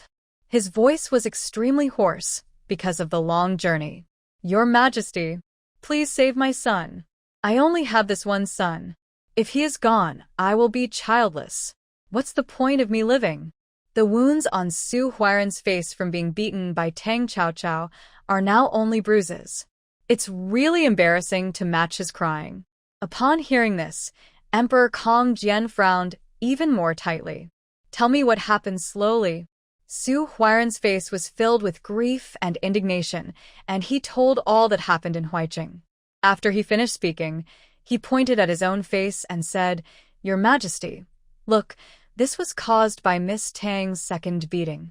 I have rushed all the way back, and I am still not fully recovered. Please help me, Your Majesty. Not only my son, but also my niece has been detained by General Tang's youngest daughter." Emperor Kong Jian glanced in the direction of Crown Prince Morongbo before speaking. "Where is Tang Wu?" He didn't care about his own daughter's mischief? Xu Huairen replied with a sad face. Afterwards, I went to find General Tang, but the doorman said that General Tang had fallen ill due to grief and indignation because of the sudden death of his eldest daughter. He had no time to care about what his youngest daughter did. Emperor Kong Jian sighed. He is angry, so he doesn't want to care. Previously, he thought it was his daughter who died of illness, but now the youngest daughter has found out that she was killed by someone using vicious means. I would do the same if I were him. Xu Huairen felt even more uneasy when he heard what Emperor Kong Jian said. Emperor Kong Jian would not ignore the life and death of his son just to let General Tang vent his anger. Seeing Xu Huairen's face changing like a palette, Emperor Kong Jian said again, "Don't worry, Su Qingjia, your son will be fine. However, Miss Tang died of forbidden objects in the palace, and someone used my hand to send a knight shining pearl to cover up the truth. This matter must be explained to Tang Wu." The stone in Xu Huairen's heart fell down. Your Majesty is right. Emperor Kong Jian knocked on the imperial desk a few times. Since Tang Wu is ill and Huaiqing is now stable, let him take his family back to Beijing to recuperate. When he returns to Beijing, he can also personally find the murderer. Of course, it was still Xu Huairen who went to Huaiqing to deliver the order this time. In addition to the order for Tang Wu to return to Beijing to recuperate, there was also an imperial edict. It was for Tang Chaochao. Xu Huairen looked at the imperial edict, and his heart was so sour. It was obvious that he and his son were beaten black and blue by Tang Chaochao. His Majesty actually wanted to appease Tang Chaochao and gave her the title of Princess Chaoan. Where can he go to reason with this? Xu Huairen didn't even go home and went to Huaiqing with his guards again. Looking at Xu Huairen leaving, Prince Morongbo spoke at the right time. Father, did you make her Princess Chaoan to appease General Tang? Emperor Kong Jian glanced at Prince Morongbo. This son is not stupid, but he doesn't see far enough. But he has taught him everything he should teach, and he still needs to experience it himself. Prince, I will not issue another decree on the matter of granting marriage, but if Princess Chaoan likes you, that's another matter. Do you understand? Prince Morongbo's face suddenly lit up. It turns out that his father's request for General Tang to come back to recuperate was a lie, and so was his search for the murderer. The real reason was for him. As long as Tang Chaochao returned to Beijing, he would have plenty of ways to make her marry him. Tang Chaochao didn't know that someone was actually trying to dig a trap for her to jump into in her plan to return to Beijing. But for her, all the conspiracies and tricks would turn into ashes under her fist. A few days later, in the general's mansion, the family of three sat together to eat. Tang Chaochao looked at Song Rongji, who was gently serving her food, and her heart was warm. Song Rongji's face had become ruddy since he drank the prescription given by his daughter, and his body was much healthier than usual. Tang Chaochao suddenly had a medicine bottle in her hand and pushed it in front of her father, who was eating silently with his head down. Tang Wu was puzzled and asked, "What is it?" Tang Chao Chao ge tin. "Poison. Do you dare to eat it?" Song Rongji on the side said, subconsciously, "Why let your father eat this?" She felt that her daughter would never harm her father. There must be a reason for doing this.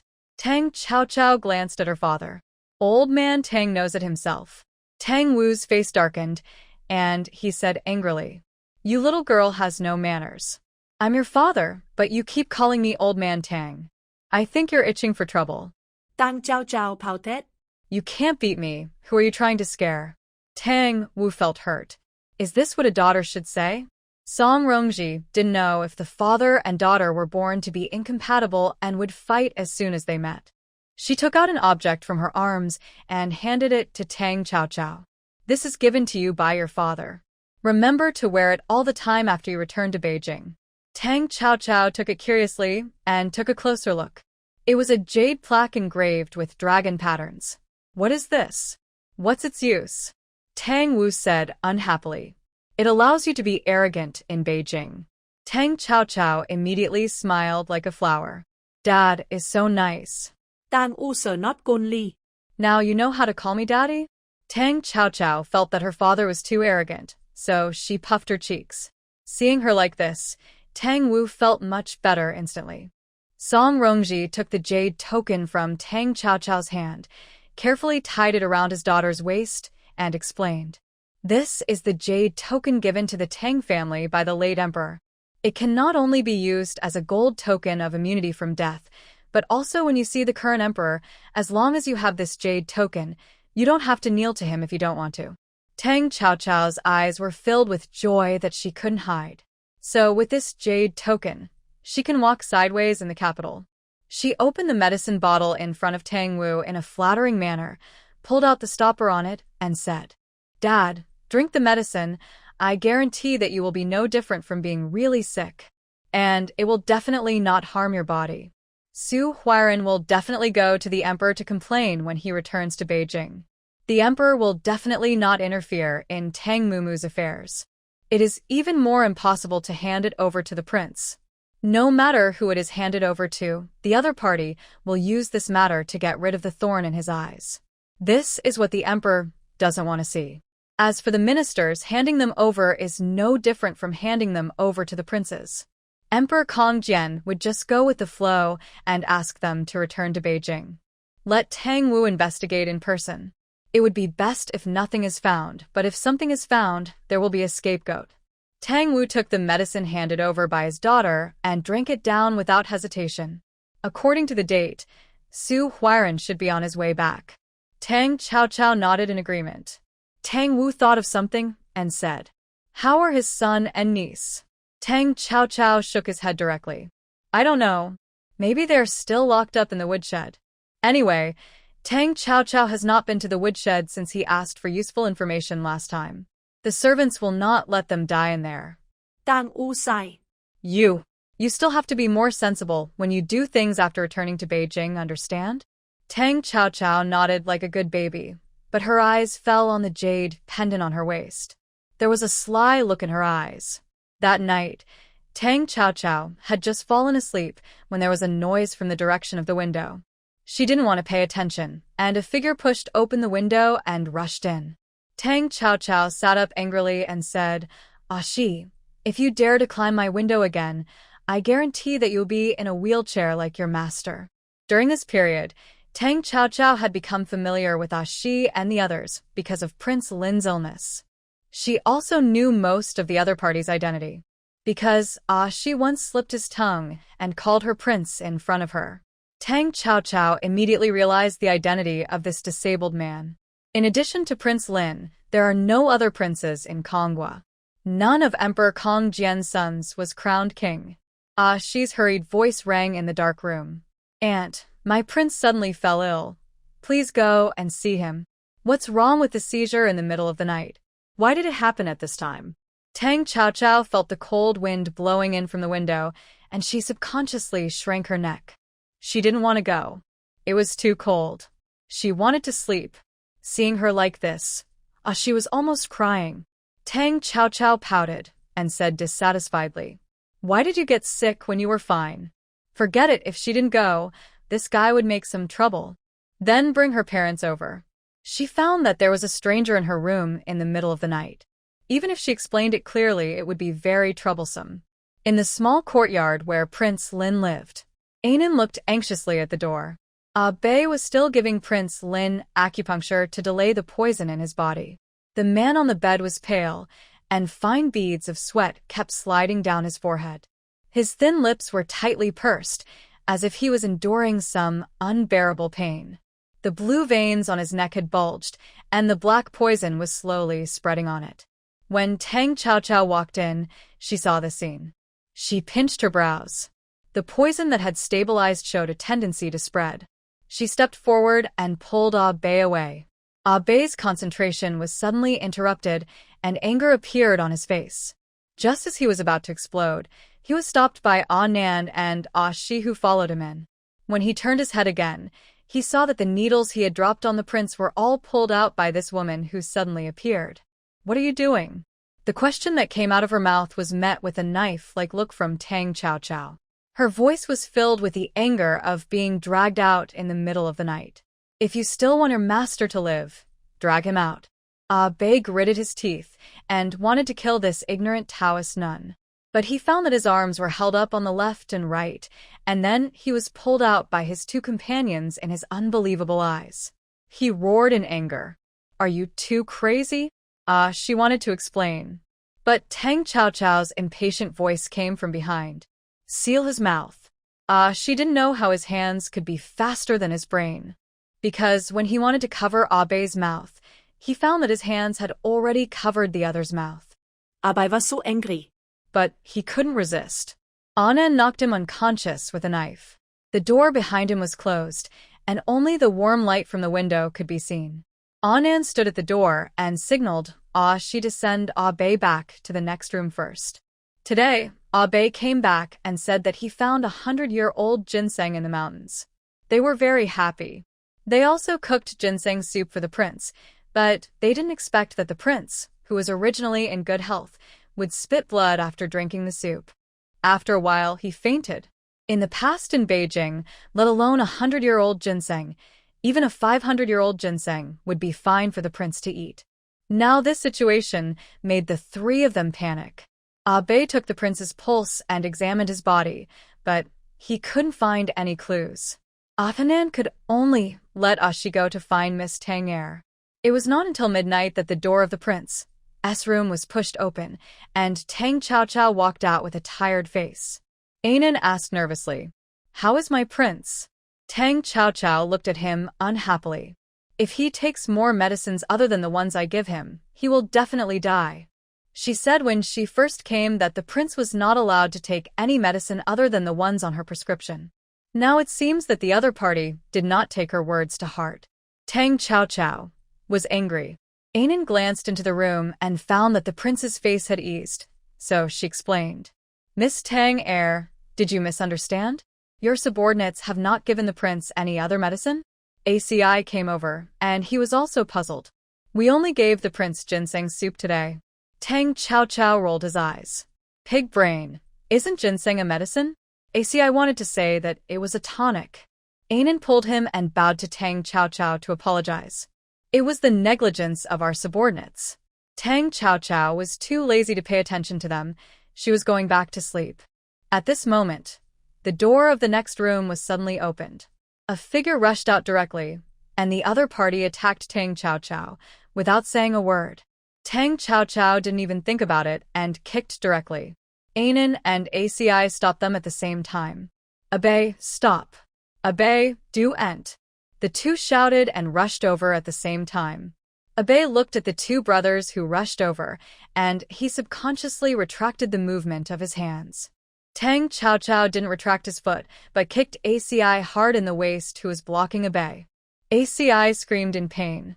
It can be seen that Bei still wants to attack. He quickly hugged the other party with a grin. "Bei, don't be impulsive. She's the one who has been treating me during this period."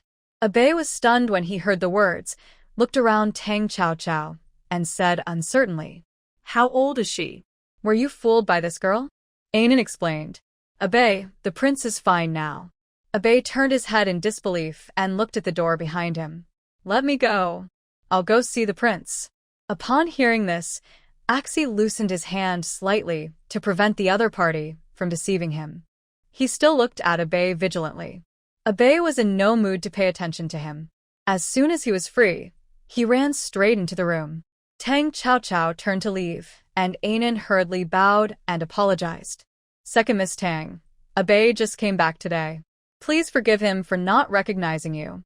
Tang Chao paused and said suddenly, "Tell your master to pack up and go back to Beijing." Axi thought Tang Chao was angry and didn't plan to treat his prince. He was anxious and wanted to step forward to stop him. But he found that Tang Chao was nowhere to be found. He glanced at Annan. "I'm afraid this lady is angry. I'll take Bei to apologize to her." Annan looked at the knight and shook his head.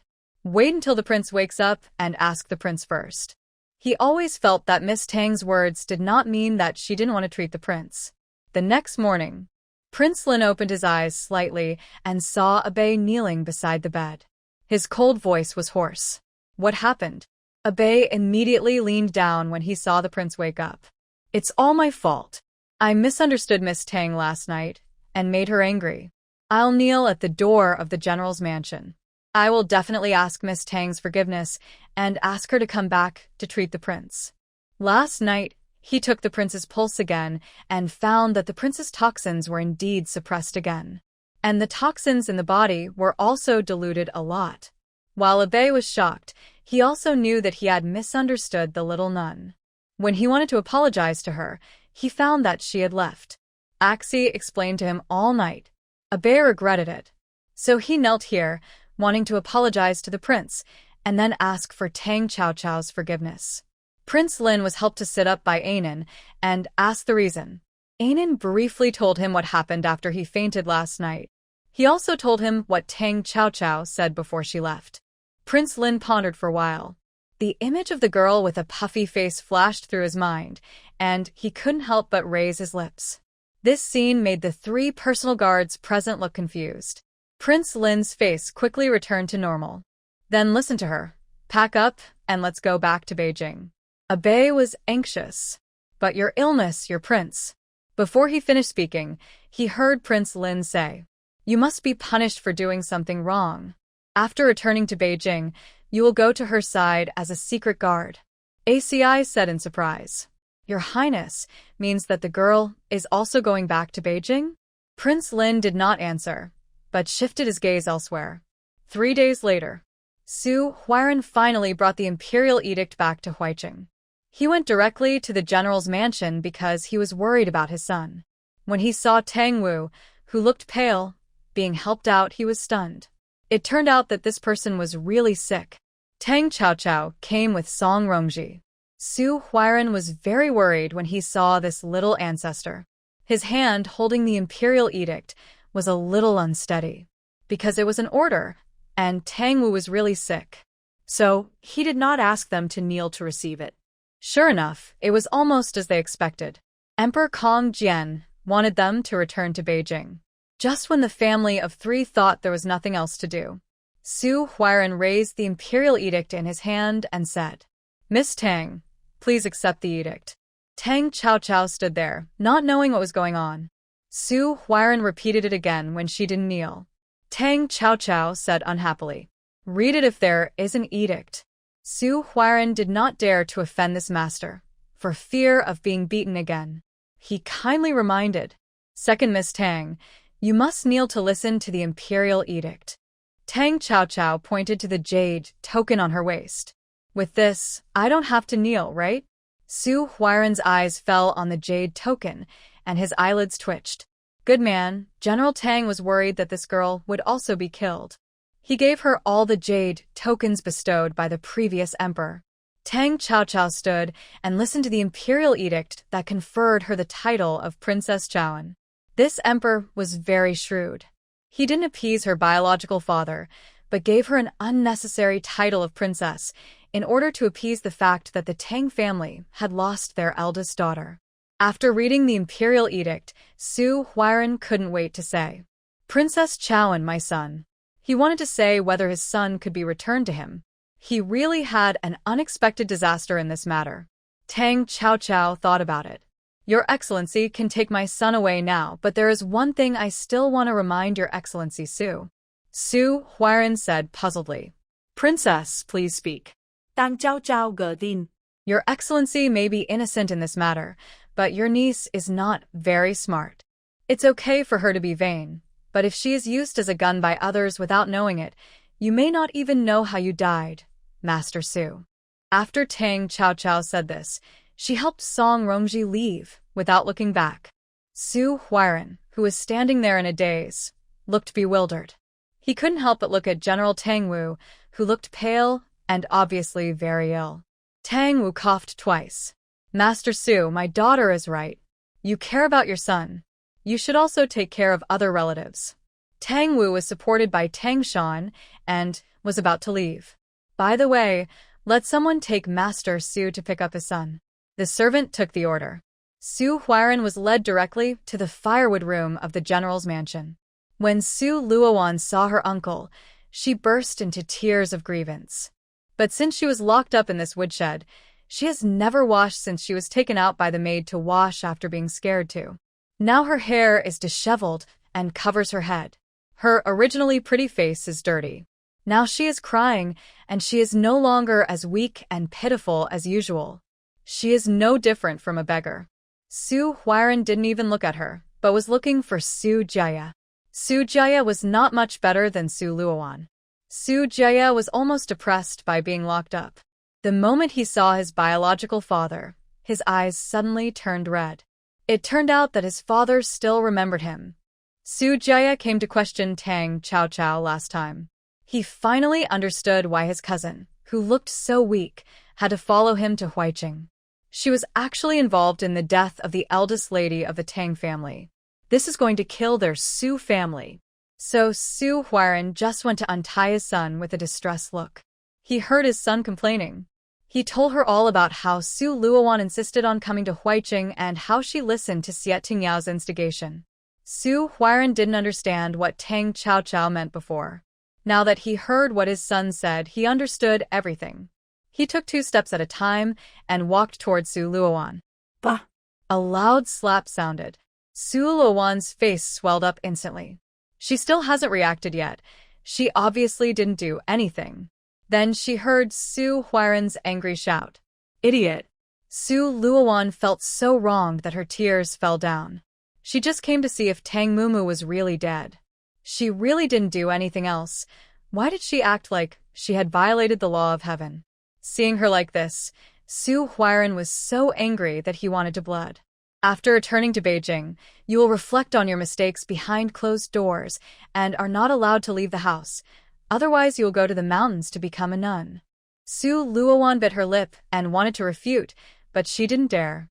She could only cry and sob. Before Tang Cao returned to the capital, she went to Prince Lin's courtyard again. She found that the place was deserted and there was no trace of their presence. She wondered if her sister's death was related to Prince Lin. Otherwise, why would he appear in Huaiqing? But she had checked the travel records. Although Prince Lin and his entourage changed their names, they came to Huaiqing more than a month ago. If they were the ones who did it, they should have left immediately after the fight and should not have stayed in Huaiqing. This is why Tang Cao did not look for the murderer directly.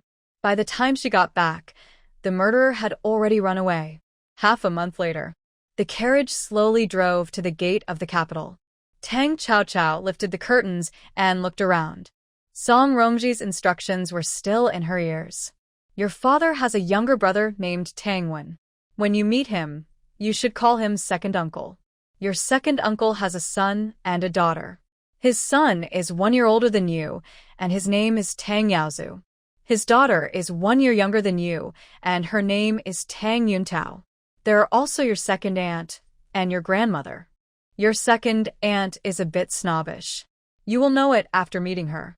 As for your grandmother, she doesn't like your mother very much, mainly because your mother didn't give birth to a son. Filial piety is the most important virtue in Kongwa. Cao, you just need to remember not to do things in a way that people can catch you doing wrong. Tang Cao turned around and smiled at her mother. Mother, I understand. But after listening to you say so much, why didn't you mention my grandparents? Song Rongji looked a little unnatural when he heard it. It was Tang Wudao on the side. Your grandparents are stubborn. At the beginning, he would never agree to your mother going to Huaiqing with me. Now he has been gone for 7 years. I'm afraid he is still angry. Tang Cao understood that her grandparents were reluctant to let his daughter suffer. But it's not enough that her own father kidnapped his own daughter. He also kidnapped her to such a remote place. So, she and her elder sister were born in the capital. Then, has the cow hair needle in her elder sister's body been buried in her body for a long time without her knowing it? Mother, have you never returned to the capital during this period? Song Rongji thought about it. Except for the birthday of your grandfather 3 years ago, your elder sister went back to the capital alone and lived there for 2 months, and she has never come back. Tang Cao's eyes darkened when he heard it. At this time, the carriage stopped. The curtain was lifted, and Tang Shan's voice sounded. General, the old lady and others are at the city gate. Tang Cao raised his eyebrows when he heard it. When the family of 3 got off the carriage, a group of people came over from the opposite side. The leader was an old woman in her 50s. On her left and right stood two young boys and girls who were about the same age as Tang Qiaoqiao. The boy was a little thin, but with fair skin, he looked like a weak scholar. As for the girl, she was dressed very delicately, with the tassels on her head swaying in the breeze. On her pretty face, there was a stiff smile. "Brother, you are finally back." A man who was as gentle and refined as the young man strode forward and came to Tang Wu. There was a touch of unnaturalness on his smiling face. Tang Wu coughed twice. "Second brother, why did you bring Mother all the way to the city gate to pick us up? It would be the same if we waited in the mansion." Tang Wen's eyes swept in the direction of Tang Qiaoqiao. "Brother, you have been away for 7 years. Mother misses you very much. She said she would come here in person no matter what." Tang Wu coughed again and finally stopped. "I haven't been feeling well recently. Let's go back to the mansion and talk about it first." Seeing this, Tang Wen had no choice but to nod. "Why is brother so sick? Has the doctor been asked to see him?" When Tang Wu nodded, Mrs. Tang and her group had already come over. Seeing her eldest son coughing so hard, Mrs. Tang's dissatisfied eyes fell on Song Rongji. "How do you take care of your own master? What are the conditions in Huaiqing? When I left, I told you to take good care of the eldest master. Is this how you take care of him?" Song Rongji was not angry after hearing this. The old lady had disliked her for a long time. She bowed. "What the old lady said is right. The doctor said that the general's health is due to excessive worry about Mumu's death. He just needs to take good care of himself for a period of time in the future." Old Madame Tang snorted coldly when she heard this. "You didn't take good care of him, and you don't know how to admit your mistakes. You dragged that dead man out to make trouble. Do you think you are right?" Hearing the old lady say so impolitely that Tang Mumu was dead, not only did Song Rongji's face look bad, but Tang Wu, who was pale, also frowned. "Grandma, what you said is not right. The doctor said that Dad's illness is due to excessive worry over the sudden death of my sister. Could it be that Grandma is a better doctor than the doctor? She can tell at a glance that Dad's illness is due to my mother's poor care?"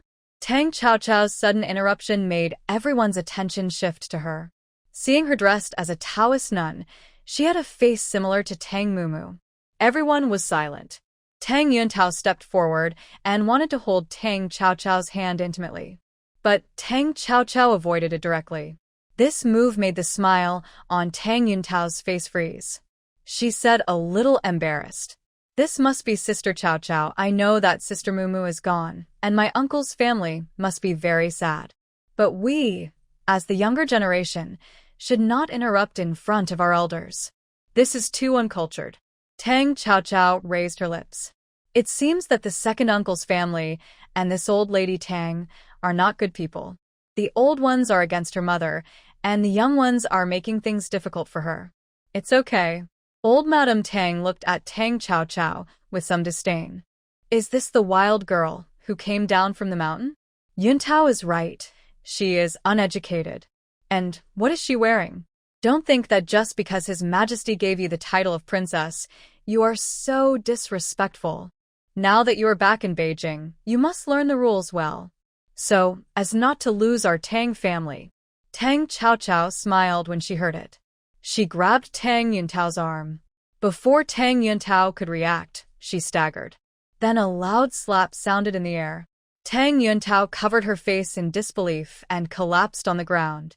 Tang Qiaoqiao actually hit her? In front of her grandmother and elders. Old Madame Tang was also confused.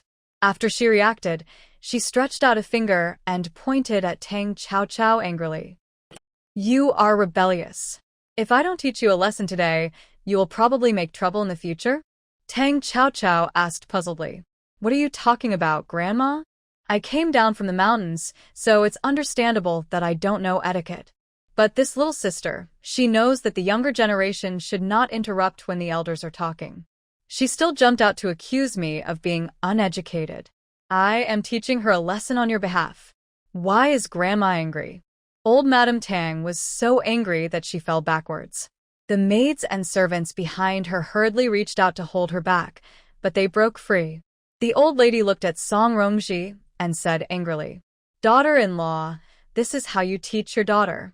She has no respect for her elders and beats up the sisters in the clan. You must punish her well today, otherwise you will go to the ancestral hall and kneel down." Song Rongji heard the words in a soft voice. What the old lady said. "Now everyone knows that Chow Chow is my daughter, who was just found a month ago. Speaking of upbringing, I, as a mother, am very ashamed. If you insist on using this reason to punish my daughter-in-law, I will bear it." Old Madame Tang was so angry that her eyelids twitched. This was clearly saying that she was unreasonable. She looked directly at her eldest son Tang Wu, as if she hoped that this son could stand up for her as a mother. But Tang Wu coughed violently again. "Mom, my son is not feeling well and needs to go back home to rest." Old Lady Tang was so angry that she couldn't say anything. She glared at the Song mother and daughter. Tang Wen hurriedly tried to smooth things over. "Mother, my eldest brother just came back and is now sick again. Let's go back home first and let him have a good rest." Tang Wen has relied on Tang Wu for many years. It can be said that he has soared in the civil service career. Now he also has a fourth-rank official position. How many people in Beijing envy him for his good fortune to have such a big brother. But Tang Wen doesn't think so. He believes that he can achieve what he has today. It is entirely because of his own ability. No matter how powerful his eldest brother is, he is just a warrior. But there must be superficial peace. Old Lady Tang wanted to say something else. Tang Wu's family had already turned around and got on the carriage. Tang Chow Chow arrived at the gate of the Tang mansion and looked at the plaque above his head, wondering, "Don't we have a general's mansion in Beijing?" Song Rongji touched her head and said, "This Tang mansion is the general's mansion. But your father and I have lived in Huaiqing all year round, so the general's mansion will be temporarily given to your second uncle's family." These words were heard by Tang Yuntao, who got off the carriage. Tang Chow Chow's slap just now made her face red and swollen. Now hearing these words again, her eyes were like poison, staring at Tang Chow Chow's back. Tang Chow Chow turned her head sharply. Just met this gaze. Tang Yuntao wanted to take it back, but it was too late. Facing Tang Chow Chow's half-smile, she felt a little embarrassed. Then she heard the other party say, "It turns out that she is a thing living under someone else's roof, and she dares to jump out and accuse me of wrongdoings. The next time I hear any nonsense, I will smash her face." Song Rongji wanted to say something, but the carriage of old Madame Tang and others had stopped. Tang Yuntao's eyes suddenly turned red, and she rushed over. She started crying to old Madame Tang, who was just helped out by the servants. Her look made old Madame Tang feel distressed. "What's wrong? Why are you crying so sadly?" Tang Junta sốt bét. "Grandma, Sister Chow Chow said that our second branch family is living under someone else's roof. Tomorrow I will ask father to move us out." Old Madame Tang looked at Tang Chow Chow angrily when she heard this. "You are the troublemaker again. I think we should not bring you back." Tang Chow Chow rolled her eyes. "Grandma, am I wrong? Isn't this the house given to my father by His Majesty? It was given to my second uncle?" Old Madame Tang stamped her feet in anger. Then she saw Tang Chow Chow holding Song Rongji's arm and said, "Mother, you said that the plaque on the General's Mansion doesn't say General's Mansion but Tang Mansion. People who don't know would think that this is the mansion that His Majesty gave to my second uncle. If His Majesty knew about this, would he think that our Tang family looked down on the mansion he gave us?" Came from behind. "Chow Chow is right. It's time to change the plaque. Otherwise, if His Majesty knows, this matter will be unclear." Tang Wen just got off the carriage and heard this. His face turned pale. If it was changed to the general's mansion, then his reliance on his elder brother would be confirmed. Besides, the plaque of the Tang mansion has been hanging for many years, and His Majesty has never said anything. He stepped forward and said, "Brother, there is no rush to change the plaque. I will help you go back to the mansion to rest first." Tang Chow Chow gỡ tin. "Tell my father, I won't bother my second uncle for this matter. My mother is here. If you have the time, Why don't you find someone to change the plaque? Tang Wen's face was very ugly, and he withdrew his outstretched hand with some embarrassment. This little niece is completely different from the older niece. Tang Mumu is a noble lady. Although she is not close to them, she has never been so disrespectful to them, the elders. Tang Zhao Zhao. Looking at the family of 3 walking into the mansion, Tang Wen clenched his fist. Entering this imperially granted general's mansion, Tang Chao Chao knew why the other party didn't want to move out. Pavilions, towers, carved beams, and painted buildings, everything is available, and the key is incredibly large. You know, the location of this house is the best in the capital. People living around are all officials above the 3rd rank. Father, isn't it said that the children of aristocratic families share the same fate? Why is Grandma so partial to my second uncle? Isn't she afraid that you will be unhappy? Tang Wu's face was not good when he mentioned this. Song Rongji sighed. This is because we have no sons, and there will be no one to inherit the huge family business in the future. Everyone thinks that it will eventually fall into the hands of the second house. What does it matter if we are happy or not? Tang Zhao Zhao sợ mai. Mother is so smart. She must have a plan. How can she let them get away with it? Song Rongji was amused by her and tapped Tang Chao Chao's nose lightly. Your father and I have planned this long ago. We were going to divide all the family property into 2 parts. 1 part for your elder sister, and 1 part for you as your dowry. Now that your elder sister is gone, all will be transferred to your name. Tang Chao Chao bared her little white teeth. Under the guidance of the maids, they first went to the courtyard where Song Rongji and his family lived. Then someone led Tang Chao Chao to the courtyard where she would live in the future. This courtyard was not newly decorated. The furniture used was obviously quite old. The maid explained, "Second miss, this is the house where the eldest lady lived before." The second lady said that you must feel sorry for not having met your sister. So, we made such an arrangement. Tang Chao Chao didn't say anything. She knew what the other party was thinking as soon as she heard it. They thought that arranging such a small courtyard for her would disgust her. After all, the courtyard where the dead lived should be sealed. Now that it was given to her to live in, it was clear that the other party had no good intentions. But did Tang Chao Chao care? She signaled the maid to go down. Tang Chao Chao walked around the room. Although there was no luxurious decoration, the things inside were arranged very carefully. At this time, a maid was looking around the gate of the courtyard. When Tang Chao Chao looked over, the little girl's eyes turned red. Tears fell in an instant. But she didn't dare to step forward. Tang Chao Chao waved to her. The little girl was very cute, and her big eyes were full of tears. Seeing Tang Chao Chao motioning her to come over, her steps were a little uncontrollable. When she walked in front of Tang Chao Chao, the little girl knelt directly in front of her. Her eyes were fixed on her face, staring non-stop. She was still mumbling in her mouth. Miss. Tang Chao Chao was a little annoyed by the little girl as crying, and she puffed up her cheeks. If you cry again, I will throw you out. The little girl was obviously scared. She knew that the person in front of her was not her mistress, but she really looked like her mistress. Tang Chao Chao looked at the little girl who was trying hard to hold back her tears. What's your name? The little girl's voice with a crying tone sounded. My name is Jianxue. Young lady loves to watch snow, so she gave me this name. Tang Chao Chao's eyes darkened. The young lady you are talking about is my elder sister? Jianxue nodded. Since the general and his men were coming back, she heard that there was a second young lady coming back with them. But what she didn't expect was that the second young lady looked so much like the young lady. That's why she couldn't help crying. Tang Zhao Zhao Frau Wen.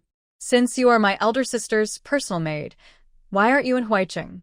Jianxue felt even more aggrieved when she mentioned this. The tears in her eyes were about to fall again.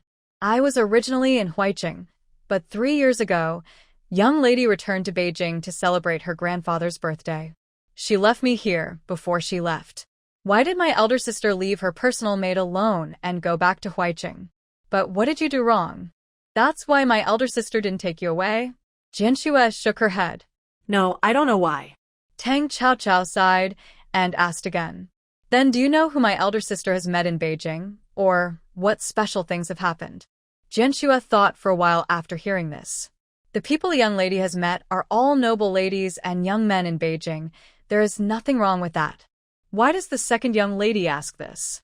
Tang Chaochao looked into the little girl's eyes and did not find that she was lying. Do you know that my elder sister did not die of illness but was killed by someone? Jianxue nodded. This matter was not only a big fuss in Huaiqing. Now there are constant rumors in Beijing. You'd better think about it carefully. Maybe you can help me find out the real reason for my elder sister's death. Tang Chaochao always felt that this matter was related to my elder sister's return to Beijing 3 years ago. Now this girl who suddenly appeared is just a breakthrough. When Jianxue heard that she could help find the murderer who killed the young lady, she immediately began to recall. But the things she said were all ordinary things. Tang Chaochao thought for a while and said, "Since you are my elder sister's maid, you will stay here in the future. Tell me what you remember later." Jianxue immediately burst into tears and laughed. She was bought by the young lady on the street. It can be said that she grew up with the young lady. Now that the young lady is dead, if she can help the second young lady find the real murderer, she can avenge the young lady. Tang Chaochao asked Jianxue to go out first. He walked around the room again. He opened one of the wardrobes. Inside were the clothes that Tang Mumu had worn before her death. They were all light-color clothes. It can be seen that she is also a gentle and introverted person. Tang Chaochao closed the wardrobe and opened her bag. It was still the 2 sets of Taoist robes for changing.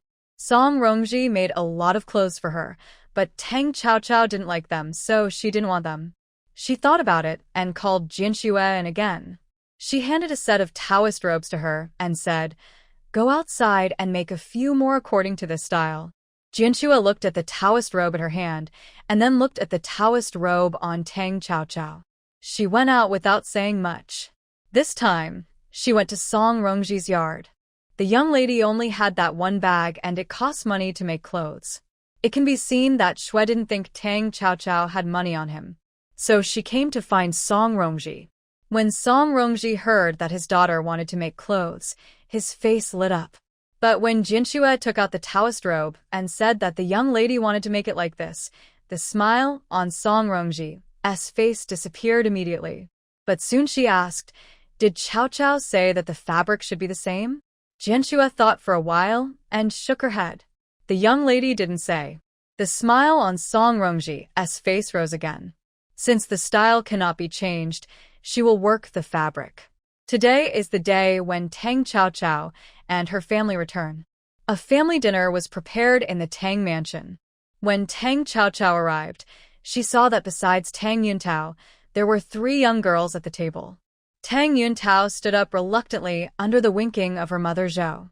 She bowed to Tang Chaochao and her daughter, Aunt, Sister Chaochao. Then the other 3 girls stood up together and prepared to bow. "Hello, Aunt, Sister Chaochao." Tang Chaochao raised her eyebrows. It turned out that these were all her sisters. It seemed that there were many people in the backyard of her second uncle. Mrs. Tang was helped in at this time. "We are all family. Why do we still need to bow? Those who should learn the rules have no rules at all." Tang Chaochao pretended not to hear her sarcastic words. Although Mrs. Tang said so, the people present still bowed when they saw her. Except for Tang Chaochao, of course. Everyone bowed, and Tang Chaochao was a little conspicuous when she didn't move. Mrs. Tang scolded angrily. "She is really a country girl. She has no manners at all." Tang Chaochao raised her lips. "Grandmother, it was not you who said that family members do not need to perform formalities. Now you are scolding me for being unruly. Second Aunt has served you for so many years. I think she must have suffered a lot." Zhou was suddenly named by Tang Chaochao, and she was a little unresponsive. When she reacted, she said quickly, "No, it's not true." It would have been better if she didn't explain, but when she explained, it seemed like she was rushing to clarify. Old Madame Tang was so angry. This stinky girl should not have been recognized. Seeing this, Zhou hurried to smooth things over. "Mother, dinner is almost ready. Let's eat first. Otherwise, the dishes will get cold." Old Madame Tang snorted and walked to the main seat. But this old woman is not quiet. Just after 2 bites of the meal, old Madame Tang looked at Song Rongji and said, "Since you are back in Beijing, you should not leave in the short term." Song Rongji put down the chopsticks in his hand and wiped the corner of his mouth elegantly. "Mother is right. We will not leave for a short time after returning to Beijing this time." Old Madame Tang hummed. "Being in Beijing is different from being in Huaicheng. You cannot be rude if you do not know etiquette. How can we bring a wild girl from the mountains to a banquet? Let Nanny Qing go over and teach her a lesson." Tang Chao rolled her eyes when she heard that and kept calling her a wild girl from the mountains. This grandmother really disliked everything about her. She even wanted to find a nanny to teach her. "I am afraid she is here to make trouble for her." Song Rongji smiled. "Mother is not in good health. How can she leave Nanny Qing? Chao, I will teach her slowly by myself. Don't bother Mother to worry about it." Old Madame Tang slammed the table when she heard that. The young people who were having the meal were so scared that they trembled suddenly, but no one dared to say a word. "My eldest daughter-in-law, you've been married into our Tang family for 17 years, but you can't even give birth to a son. You have raised your daughter to be so unruly. Now she disobeys me, your mother-in-law, in everything. Whose power do you rely on?" Song Rongji's voice was still gentle when he heard this. "Don't be angry, Mother. A daughter-in-law has always regarded her husband as the god. Now there is only this one daughter left, and I don't ask her to be like her sister. I just hope she can live a free and comfortable life, instead of being bound by those rules and regulations." Mrs. Tang became even more angry after hearing this. "You mean I always use the rules to suppress you and make you breathless?" Song Rongji lowered his eyebrows and said pleasingly, "Mother, you worry too much. This is not what your daughter-in-law means. I think this is what you mean. I don't care about other things. The eldest son is not young anymore. If he doesn't give him children, it will be more difficult in the future." Song Rongji's eyes dimmed. "If Mother wants to take a concubine for the general, you can go and ask for it yourself. Your daughter-in-law won't stop you." Seeing her like this, old Lady Tang was furious. If she could convince her eldest son, why would she waste words with her here? Zhou on the side suddenly chimed in. "Sister-in-law, this is your fault. Don't think that your sister-in-law's words are unpleasant. We women cannot give birth to a son for our husband. We'll be scolded if we tell others." Tang Chao chúc cờ. Second aunt is generous. She gave birth to a son. She also took a bunch of girls in the backyard of second uncle. She said with a half smile, looking at the other 3 illegitimate daughters present. The 3 illegitimate daughters lowered their heads a little, not daring to look at Zhou. Zhou's face turned a little blue after being confronted by Tang Chao's words. Which woman wants her man to have 3 wives and 4 concubines? But all the officials in the capital are like this. Naturally, she is no exception. Therefore, this is also one of the reasons why she hates Song Rongji. Old Lady Tang slammed the table again. "You rude thing. Do you have the right to speak here?" Tang Chao raised her lips and said, "Grandmother, what you said is true. I still have the title of a princess. My mother is also a first-rank lady. Why don't we have the right to speak?" Mrs. Tang was so angry when she saw this sharp-tongued wild girl. Now she is using her rank to suppress her. It's really lawless. Tang Chao looked at the dishes on the table and puffed her cheeks. "Mother, this dish is not delicious." Song Rongji smiled dotingly. "Our Chao comes to the capital for the first time. It's normal that you don't like the taste here. Mother will take you back now and make you something you like."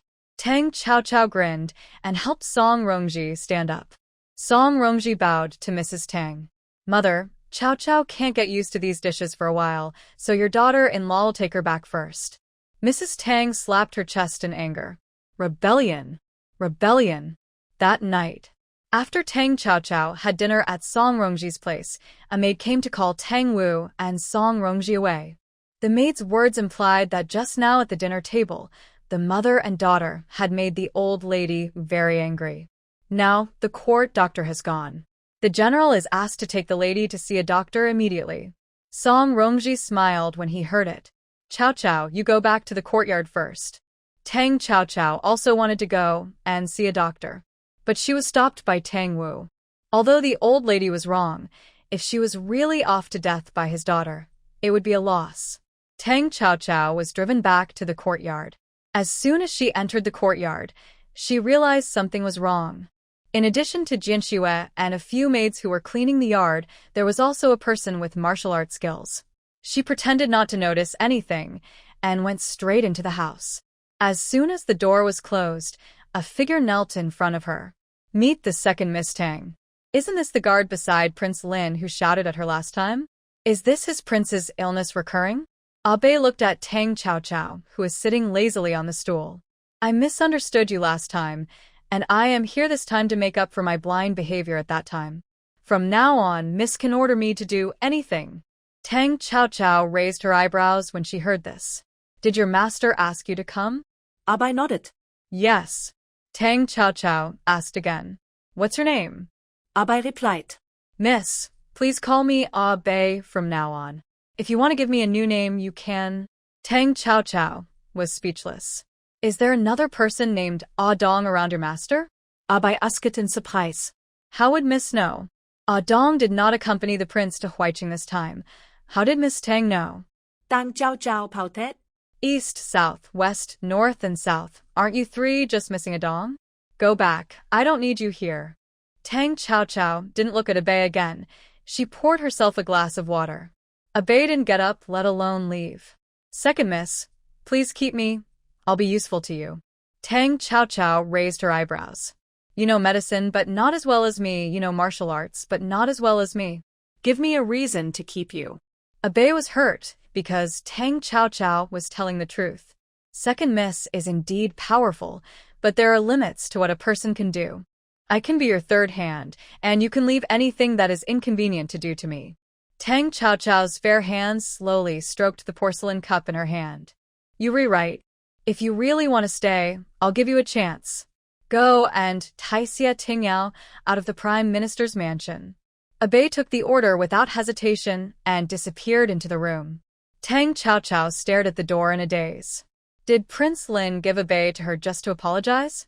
Could he come to steal her medical skills? In this case, Prince Lin is too much of a dog.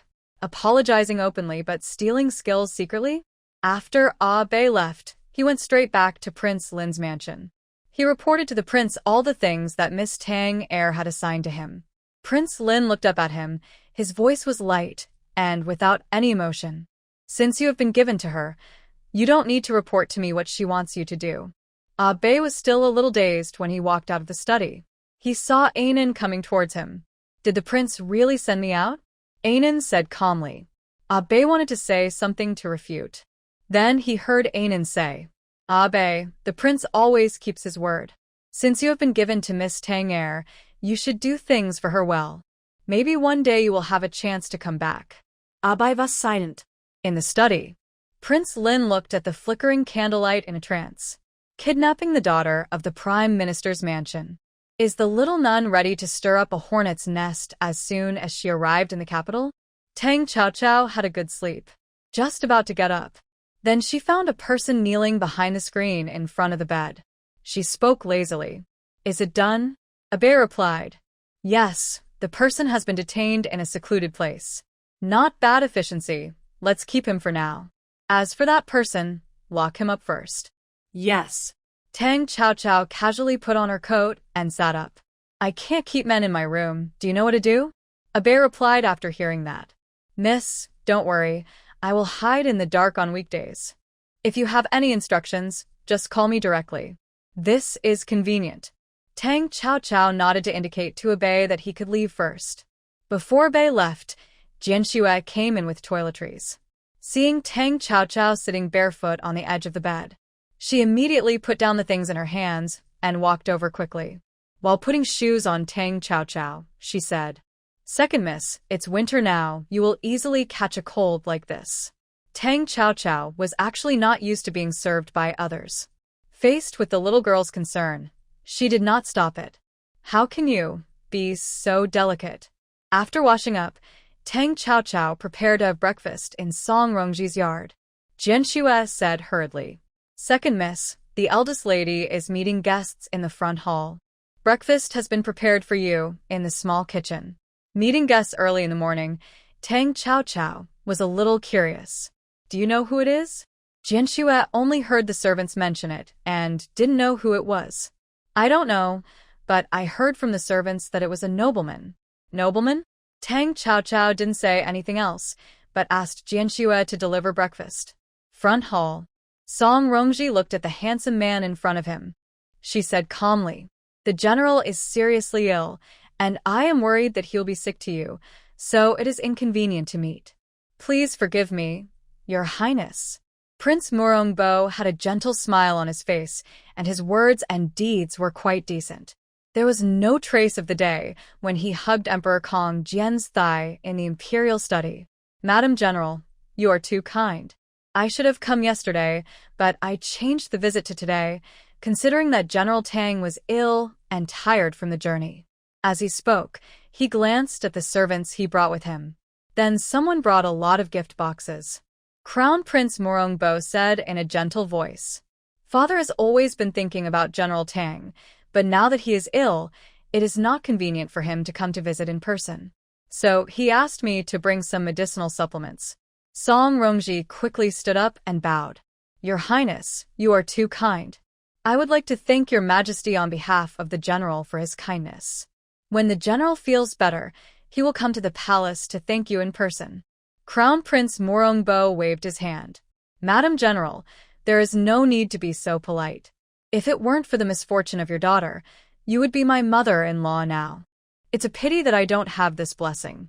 Song Rongji smiled forcibly when he heard the words, but did not respond. Crown Prince Murongbo also smiled awkwardly when he saw this. "I have talked too much, but I heard that the general's mansion has found the second lady. This way, Madam and the general can be comforted." Song Rongji frowned slightly. "Your Highness the Crown Prince is right. But my little daughter grew up in the mountains and has a wild temper. Even the general can't do anything with this child. If I offend you in the future, please forgive me, Your Highness the Crown Prince. There is no such thing as a visit without a reason." The prince really has his eyes on Chao. But Song Rongji is not worried. She is worried about the prince. So she gave him a shot of prevention in advance. But the Prince Murongbo didn't think so.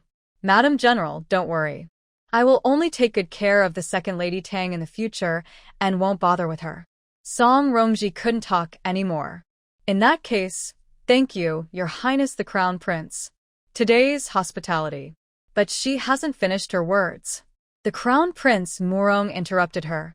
"I heard that there is a rare green plum tree in the general's mansion. I wonder if the general's wife can ask the servants to take me to see it?" Green plum tree? Song Rongji, who had just returned to Beijing, didn't know about this. But since Prince Murongbo said so, it must be the work of his second uncle Tang, who likes to show off his elegance. Song Rongji called a servant and asked about the situation. "Since Your Highness the Crown Prince is so elegant, I will ask the servants to take you there." Prince Murongbo nodded. Seeing the green plum was fake, mainly he wanted to take the opportunity to see if he could meet the second Miss Tang.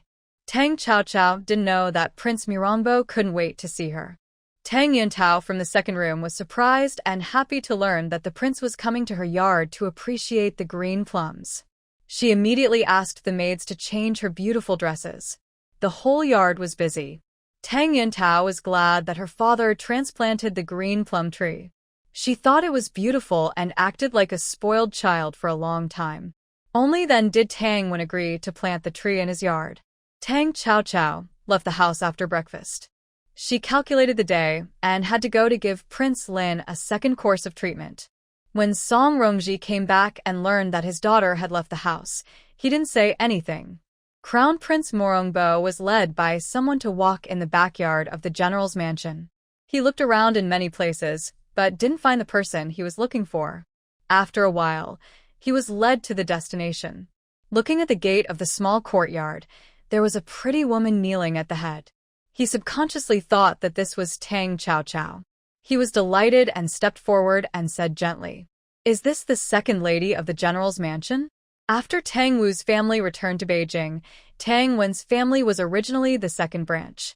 Now that the Crown Prince Morongbo calls Tang Yuntao the second Miss Tang, it seems okay to others. Tang Yuntao heard the gentle question.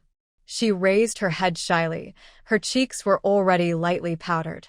Now seeing the Crown Prince she had been thinking about, her face naturally blushed a little more. She had accompanied her father to attend palace banquets and had seen the Crown Prince Morongbo from afar several times.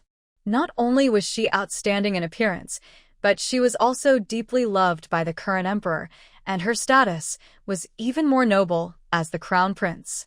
Which woman in Beijing could resist such temptation? Your Highness the Crown Prince is polite. Seeing the woman's blushing face, Morongbo's vanity was greatly satisfied. Even this second Miss Tang, although she was also a beautiful woman, was not stunning. Compared with Tang Mumu, whom he had met 3 years ago, she was much inferior. Although Tang Mumu was only 13 years old at that time, she was already a beauty. But the Crown Prince Morongbo didn't care. He wanted as many beautiful women as he wanted. Besides, he didn't want Tang Cao as a person, but the power of the general's mansion behind her. A farce was going on here. Tang Cao's side was not particularly smooth either. Take it off. Facing the eager eyes of the little nun, Prince Lin looked a bit like a humiliated young wife when he sat on the bed.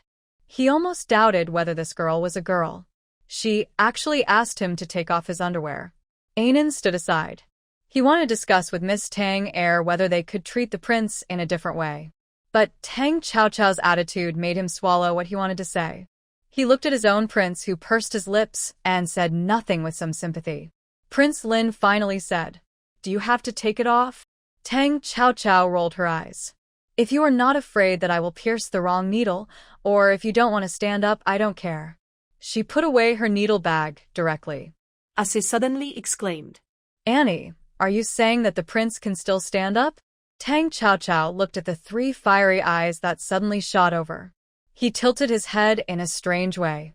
"Didn't I say that?" ACI shook his head like a rattle. They thought Tang Cao could only remove the poison in the prince's body. They never thought that the prince could still stand up. Tang Cao puffed up his cheeks and looked at Lin Wang. "So are you going to take it off, or not?" Without waiting for Lin Wang to speak, ACI and Anan said in unison, "Take it off." Without waiting for Lin Wang to react, ACI had already rushed to the bed and raised his hand to pull the clothes on Lin Wang. Anan pulled him away and said unhappily, "Idiot! It's underwear, not clothes." ACI was about to refute. He heard Lin Wang finally speak. "You two get out." Tang Cao raised his eyebrows. ACI didn't want to leave, so Anan directly grabbed the back of his collar and dragged him out. Bang! The door was closed. Only Tang Cao and Lin Wang were left in the room. The air suddenly became quiet. Finally, Lin Wang spoke to break the awkward atmosphere. "Turn around." Tang Cao turned around and muttered while pouting. "I'll be seen in a little while anyway. Why are you being so pretentious?" Lin Wang's handsome face was a little dark, but the tip of his ear was stained with a touch of pink. When Tang Cao was getting a little impatient, Lin Wang finally spoke. "It's okay." Because the voice was a little soft, Tang Cao couldn't hear it clearly. He turned back subconsciously. "What?" It doesn't matter if he doesn't look at her, but he was stunned when he saw her.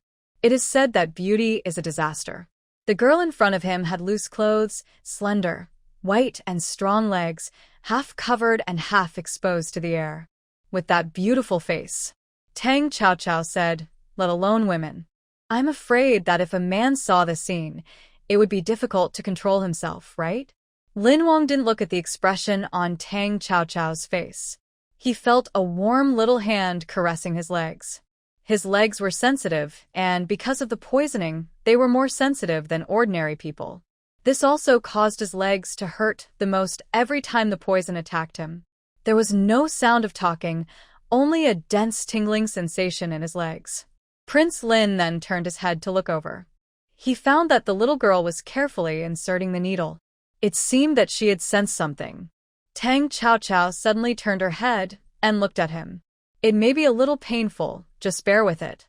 Then she stopped looking at him and continued to focus on inserting the needle in his legs. Prince Lin's real name was Murong Lin. He was the youngest son of the previous emperor. When the previous emperor passed away, Murong Lin was just 1 year old. After 3 years of fighting for the throne, when Emperor Kong Jian ascended the throne, he was only 4 years old. Thus, he escaped the danger of the throne. After Emperor Kong Jian ascended the throne, the other brothers all ended up badly. Perhaps because of guilt, he took great care of his only surviving brother. But as Prince Lin grew older, he made many contributions in the army. Emperor Kong Jian's vigilance rose again. To put it bluntly, half of the poison in his body was the consent of Emperor Kong Jian. Emperor Kong Jian just needs a younger brother, not a younger brother who outshines all his sons. It really fits the saying that the imperial family is the most ruthless. Even if Prince Lin doesn't care about the high position at all. A thin sweat seeped out of Tang Chao's forehead, but she didn't wipe it off. This set of acupuncture must be done in one go with internal force, otherwise it will fail. Prince Lin ignored the pain in his leg. He looked at the person who was concentrating quietly in the light coming in from the window. His eyes were focused, and his expression was rare for this girl. What kind of woman is she? Facing his outstanding appearance, she would stare at him like an ordinary woman, but she would not show any shyness. She is always dressed as a Taoist nun, without the slightest love of beauty, like a woman. But she often shows the delicate appearance of a little girl. Now she looks so serious that he can't help but take a few more glances. When Tang Chao was putting away the needle, Prince Lin had not come back to his senses yet. She casually wiped her forehead with her sleeve. When she turned back to look at Prince Lin, she happened to meet his inquiring eyes. Tang Chao suddenly spoke. What do you want to do by sending Abe to me? Prince Lin did not peek at the embarrassment of being caught because he was seen by the little nun anyway. He was no longer as unnatural as at the beginning. You want to investigate your sister's affairs and need someone. Aba is okay. Tang Chao squinted at the other person's face. She wanted to find out if the other person was lying. But Prince Lin's expression was very natural, and there was no sign of any conspiracy at all. Tang Chao curled his lips. It's better this way. I can save people, but I will not be soft-hearted when killing people. Prince Lin curled his lips. This king knows. Tang Chao glared at him. My sister probably died at the hands of your nephews. Don't you worry about them at all? Prince Lin's eyes suddenly took on a hint of seriousness. If that day really comes, I will hand you a knife. As expected, whether it is a noble family or an imperial family, there will always be overt or covert struggles. Tang Chao looked at the needles on King Lin's legs. It will take another half an hour to remove these silver needles. The poison in your body has basically been removed. It's just a matter of time before you stand up. King Lin nodded. He could feel his body best with his whole body. Please, Miss Tang, give me a prescription that looks like the one you had when you were seriously ill. Tang Chao had already prepared it. She pulled out a piece of paper from her sleeve and said, the silver for this prescription will be calculated separately. She was still a greedy little Taoist nun. At this moment, King Lin didn't even realize that there was a hint of pampering in his eyes. Just tell Anan how much silver you want. Tang Chao grinned like a little fox. Tang Chao returned to the general's mansion. She heard the servants talking about the nobleman who came in the morning. It was none other than His Royal Highness the Crown Prince Murongbo. But there was more to the story. She also heard that the Crown Prince stayed in Tang Yintao's yard for half a day before leaving. The two of them had a great conversation, as if they had met a confidant. Tang Chao didn't care about it. But the second house was a completely different scene of joy. Zhou looked at her daughter Tang Yuntao with joy. His Royal Highness the Crown Prince has taken a fancy to our Yuntao. Tang Yuntao said shyly. Mother, the matter hasn't even started yet. Besides, His Royal Highness the Crown Prince was once engaged to my eldest sister. Do you think that if my aunt knew about it, would she disagree and interfere? Zhou snorted coldly. She dares. Besides, If His Royal Highness the Crown Prince really likes you, even your uncle can't say anything. His daughter is short-lived and not blessed to be the crown princess. That's their business. My Yuntao is a blessed person. Tang Yuntao also thinks that she is a blessed person. Otherwise, how could she have such a good relationship with His Royal Highness the Crown Prince because of a green plum tree? Mother, you arranged that courtyard for her. Why didn't she make a fuss? The she Tang Yuntao was referring to was naturally Tang Chaochao. She was arranged to live in a courtyard where someone had died, and Tang Yuntao was prepared to see her make a fool of herself in the mansion because of dissatisfaction. She still remembers the slap in the face from Tang Chaochao. One day, she will make Tang Chaochao kneel down in front of her and kowtow to admit her mistake. When Zhou heard her daughter say this, a trace of helplessness flashed across her eyes. It seems that this wild girl is scheming. She just came back and made your grandmother sick. Now she doesn't say a word about the courtyard matter. It seems that she knows that she is not in the right even if she makes a fuss. Tang Yuntao bit her lip in anger. Then let her beat my daughter in vain? Seeing her daughter's aggrieved look, Zhou comforted her. Yuntao, there is a long way to go, and we can always find her weaknesses. By the way, the palace will hold a welcome banquet for your uncle next month. That wild girl has never learned any rules. If she makes a fool of herself at her father's banquet, she will definitely become a joke in the whole capital. Then let her be proud for a while. Tang junta pautet unwiling. Zhou scolded. The most important thing now is to capture the heart of His Royal Highness the Crown Prince. As long as you sit on the position of Crown Princess, can a Tang Chaochao suppress you? Tang Yuntao's face turned red again when she heard this. Mother old Madame Tang was ill and asked Song Rongji to take care of her. Tang Chaochao knew that this old woman was just trying to order her mother around. But now she couldn't do anything to her. She could only eat alone. After the meal, Tang Chaochao looked at her father Tang Wu. Tang Wu sat at the desk, his face as sallow as ever. He looked at his little daughter. Now that we have arrived in Beijing, what are you going to do? Tang Chaochao fiddled with a jade token on his waist. I have arrested Xie Tingyao, and I believe that the Prime Minister's mansion will soon send someone to look for her. Tang Wu did not expect his daughter to act so quickly.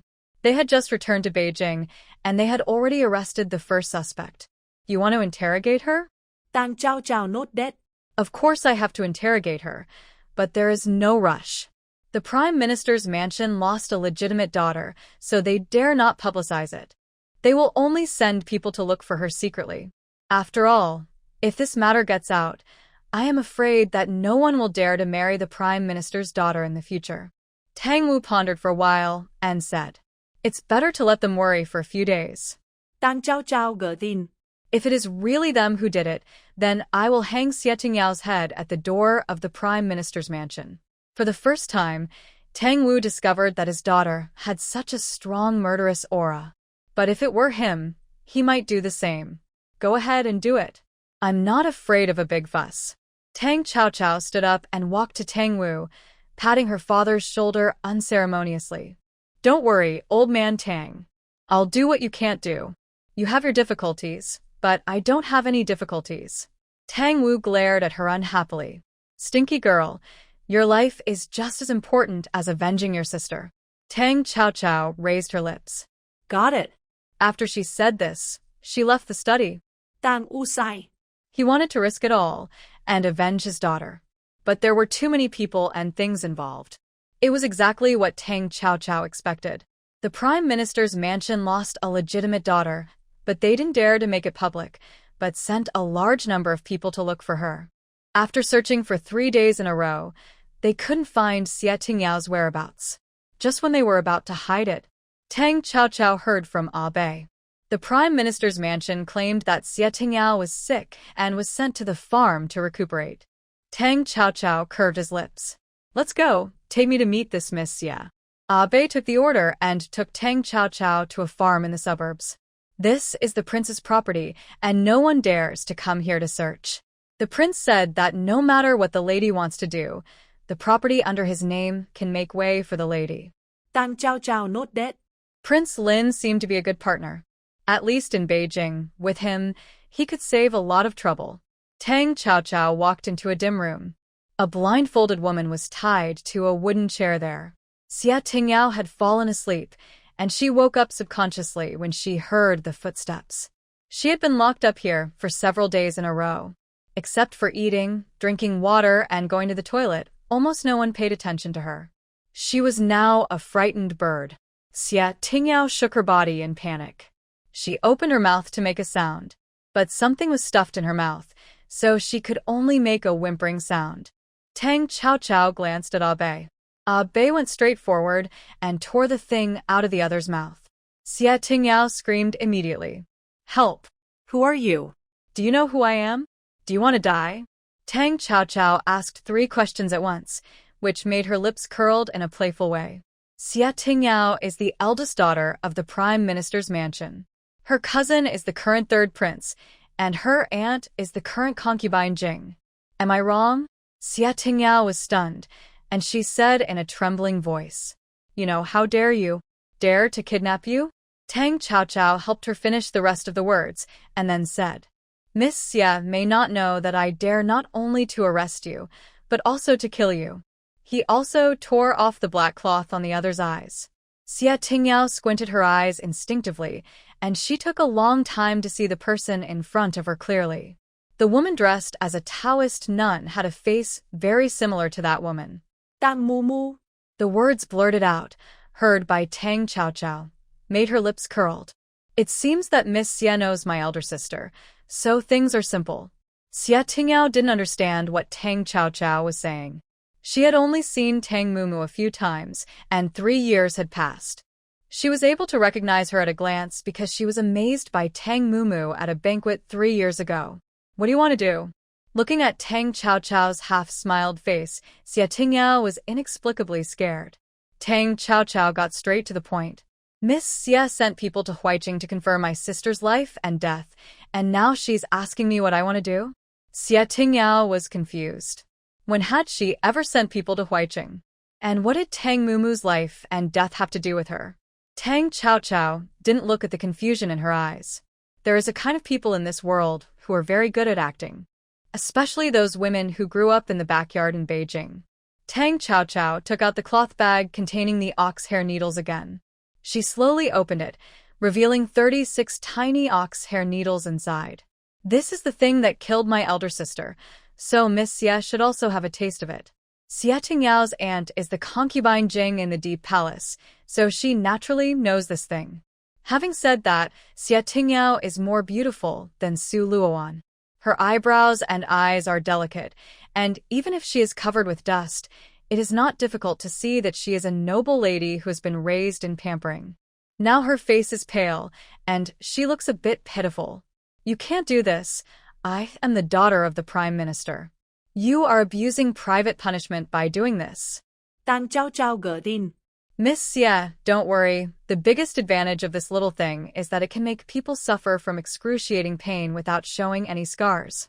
You should know this." Seeing Tang Xiaoqiao holding up an ox hair needle and about to pierce her neck, Xia Tingyao screamed, "No. I didn't send anyone to Huairen. Your sister's death has nothing to do with me." Tang Xiaoqiao ignored him and directly stabbed the cow hair needle into her fair neck. "We'll know whether it matters or not in a moment. Xia Tingyao is innocent or not, even if someone uses her hand to do things." In Tang Xiaoqiao's heart, the other party is also an accomplice. The piercing pain only brought Xia Tingyao screams. In order to prevent the other party from fainting, Tang Xiaoqiao also gave the other party 2 anti-dizziness injections. Abe on the side watched coldly. He had never seen a woman like Tang Xiaoqiao. She was vicious and merciless, although she knew that the other party did this to find out the cause of her sister's death. But before there was any definite evidence, wasn't it too cruel to do so? Tang Xiaoqiao closed her eyes and listened to the heart-wrenching screams, until the sound began to weaken. She lifted Xia Tingyao's chin.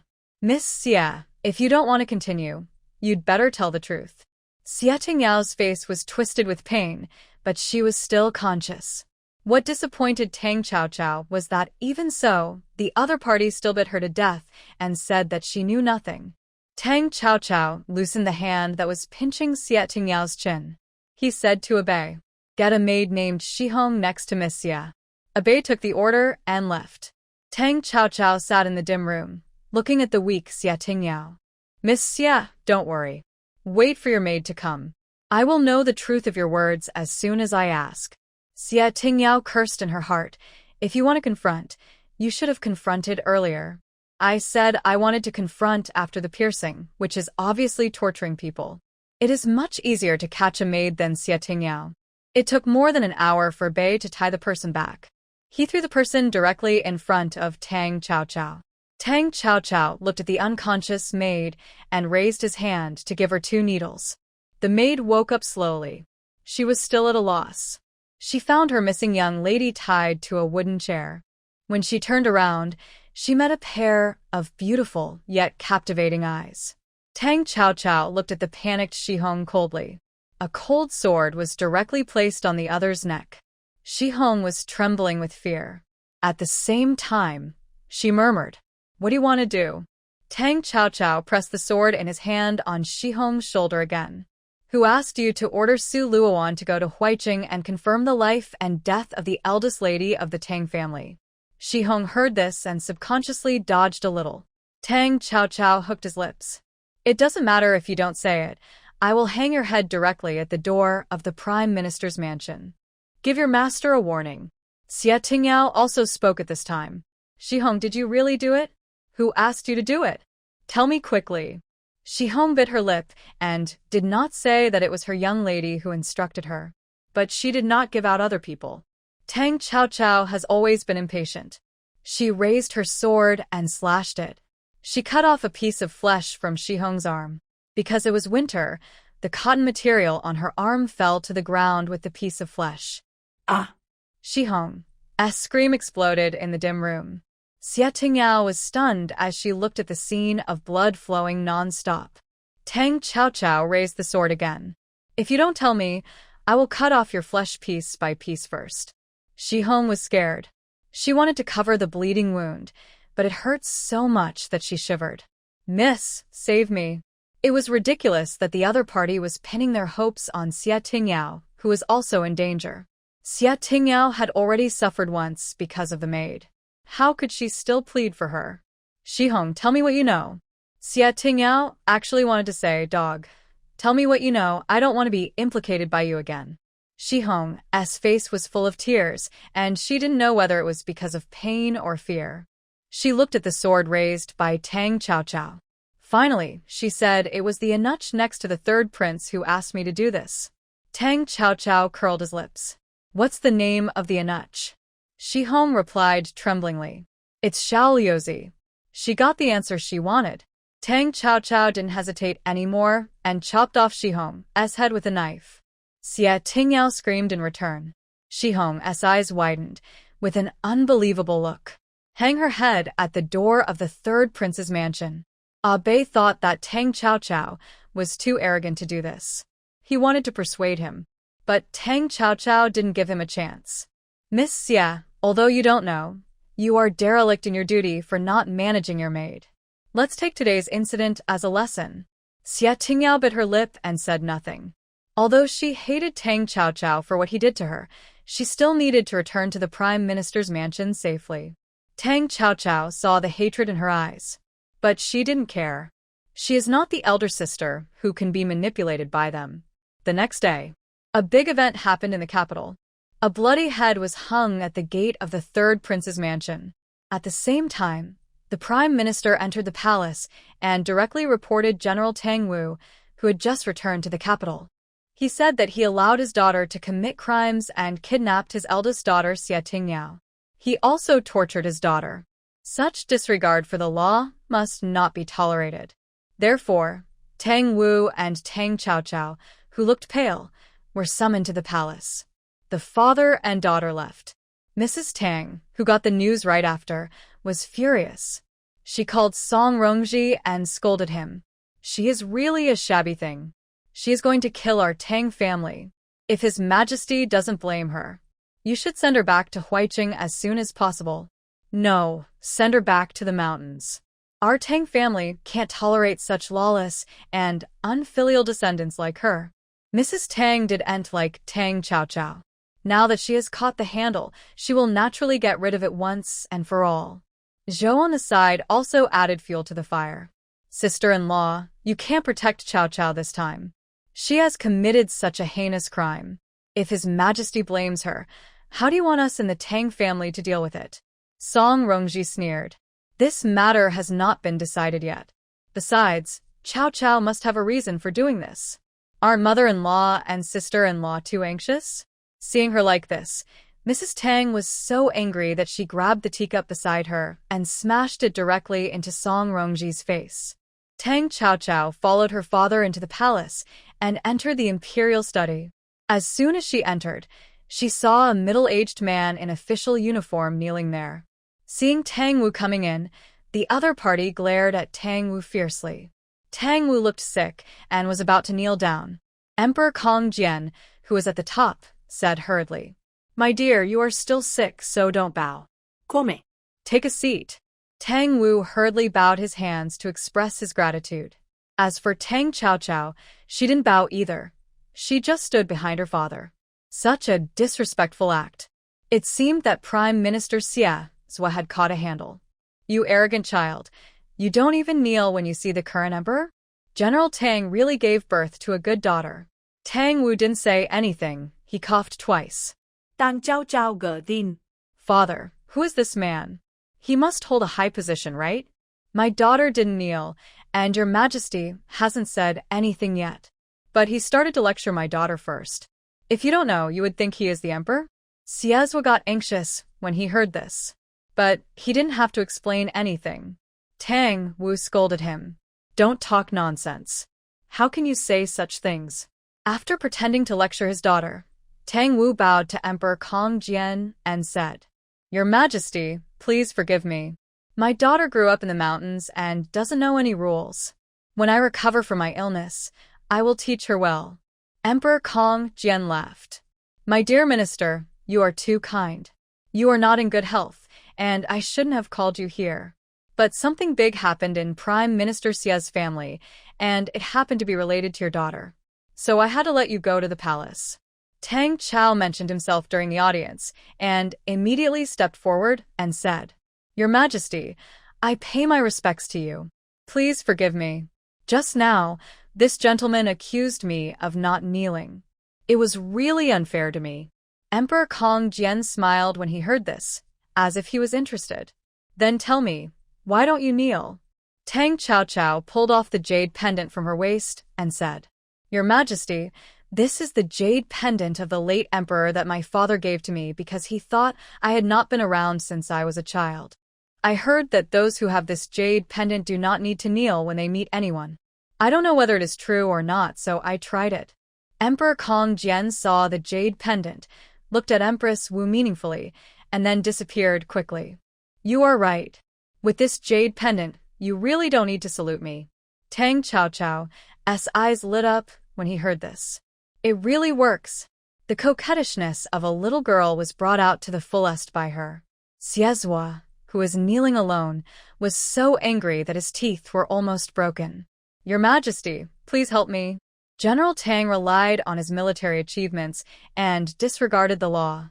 He allowed his daughter to kidnap my daughter for 3 days and tortured her.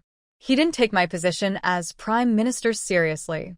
Emperor Kong Jian listened to his crying and said with difficulty, What do you think, my dear Tang? Tang Wu didn't speak. Tang Chao spoke first. Reporting to your Majesty, it was me who kidnapped Xia Tingyao. But I didn't torture Miss Xia. And I kidnapped Miss Xia, but just asked a few questions. Xia Zhua jumped up when he heard it, pointing at Tang Chao and said angrily, Stinky girl, don't quibble here. Emperor Kong Jian saw that he lost his composure and stopped him immediately. My dear Xia, watch your words and deeds. The emperor spoke, and Xia Zhua could only suppress his anger. Emperor Kong Jian then looked at Tang Chao and said, Then tell me, why did you kidnap Miss Xia, and what do you want to ask her? Tang Chao said honestly, Speaking of this matter, it has to start from when I returned to Huaicheng. Tang Chaochao first laid the groundwork by saying that she grew up in a Taoist temple. She talked about the suspected cause of death of her elder sister and the opening of the coffin. Then she speculated that the real murderer who killed her elder sister was Xu Huairen, who gave her the night pearl. But Lord Xu cried out for injustice, so she could only detain his relatives. If she didn't detain them, she would not know. Once she detained, she found that Lord Xu's niece was involved in this matter. Xu Luowan said that everything she did was instructed by Xie Tingyao. She kidnapped Xie Tingyao to find out the truth. She finished it in one breath. Tang Chaochao blinked and looked at Emperor Kong Jian. Your Majesty, you allowed my father to investigate the cause of my sister's death. But my father has been ill, and I think that the sooner rather than later we find the real culprit, the better. That's why I kidnapped Xie Tingyao to get to the bottom of it. Xiezhua wanted to say something, but Emperor Kong Jian had already spoken. Then what did you find out? Tang Chaochao nodded and shook her head. Miss Xie said she knew nothing, so I let her go. But I got some information from her personal maid. At this point, Tang Chaochao seemed to be hesitant to speak. Emperor Kong Jian asked directly, what did you find out? Just tell me, don't be afraid. I can make the decision for you. Tang Chaochao continued. The maid said that she was instructed by the eunuch next to the third prince. Emperor Kong Jian slammed the table and said angrily, how dare the girl make random accusations against the prince? Where is the girl now? Tang Chaochao's eyes darkened. Your Majesty is right. I was also angry when I heard it, and I killed her in a rage. But after I calmed down, I felt that there is no smoke without fire, so I sent the maid's head to the third prince's mansion. If the third prince is innocent, he will definitely come to confront me. If a villain has framed him, Your Highness will definitely give me an explanation. Emperor Kong Jian's first reaction was that Tang Wu's daughter was really a tiger. Whose daughter could do such a thing? But it must be said that what she said made a lot of sense. He didn't know what to say for a moment. Xiezhua, who was forgotten on the side, always felt that the topic was getting more and more off topic. He hurriedly spoke. Your Majesty, even so, it is a fact that she tortured my daughter, and she can't let it go. Tang Chaochao looked at Xiezhua in confusion. Your Excellency's words are a false accusation against me. Since you insist that I tortured your daughter, why not call her to the palace as well? Whether it's a confrontation or an examination of the wound, I will accompany you. But if nothing is found by then, have you ever thought about the consequences of accusing me like this? I am not only the legitimate daughter of the general's mansion, but also the Princess Chaoan personally conferred by His Majesty. Xiezhua was speechless. Her daughter said that the other party used forbidden items in the palace, and the wound could not be seen at all. How to verify this? Even if he stated this, there was no evidence after all. Emperor Kong Jian saw that Prime Minister Xie was wilting, and he coughed lightly. Every word Princess Chaoan said makes sense. But sending the head to the third prince's mansion was really inappropriate. If you want to interrogate, you can't kidnap the person. You see, Prime Minister Xie has gone crazy looking for his daughter because she is missing, and it's all because of you. Tang Chaochao admitted her mistake obediently. Your Majesty is right. Next time I meet someone suspicious, I will go to their house and ask them. I will never kidnap anyone again. Emperor Kong Jian felt that although this girl was a bit fierce, she was still well behaved. As for the third prince, I will give you an explanation. Remember that you can investigate your sister's affairs, but don't kidnap anyone again, understand? Emperor Kong Jian felt that if he didn't remind him directly, he would be the one to find his son next time. As for the real murderer, Tang Wu was so persistent, he would naturally give him a decent candidate. Prime Minister Xiezhua didn't know how he left the imperial study. His Majesty was obviously partial to Tang Wu, and he could see it. There was no investigation, let alone accountability. It made him, the Prime Minister of a dynasty, look like a joke. Just when he was extremely angry, Crown Prince Morongbo hurried over after hearing the news that Tang Chaochao had entered the palace. Xiezhua bowed. Meet your Highness. Tang Chaochao was a girl in the boudoir after all. Crown Prince Morongbo, had gone to the general's mansion to see her under the pretext of visiting her. But he couldn't go there often. So when he heard that Tang Qiaoqiao had entered the palace, he ran over without thinking. When he bumped into Xie head-on, his face paused slightly. "It's Prime Minister Xie. I heard that the second young lady of the Tang family was ignorant and kidnapped your daughter. She was a bit reckless in doing this. However, I think the second young lady of the Tang family is straightforward, and it is understandable that she is looking for the real murderer for her sister. Why should Prime Minister Xie be so fussy? Besides, I heard that Miss Xie returned home intact." Xie was so angry that he almost vomited blood, but he didn't say so. "Your Highness the Crown Prince is right, and His Majesty also said the same thing to me." Crown Prince Morongbo laughed when he heard it. "Father's wise. Then I won't greet the Prime Minister here."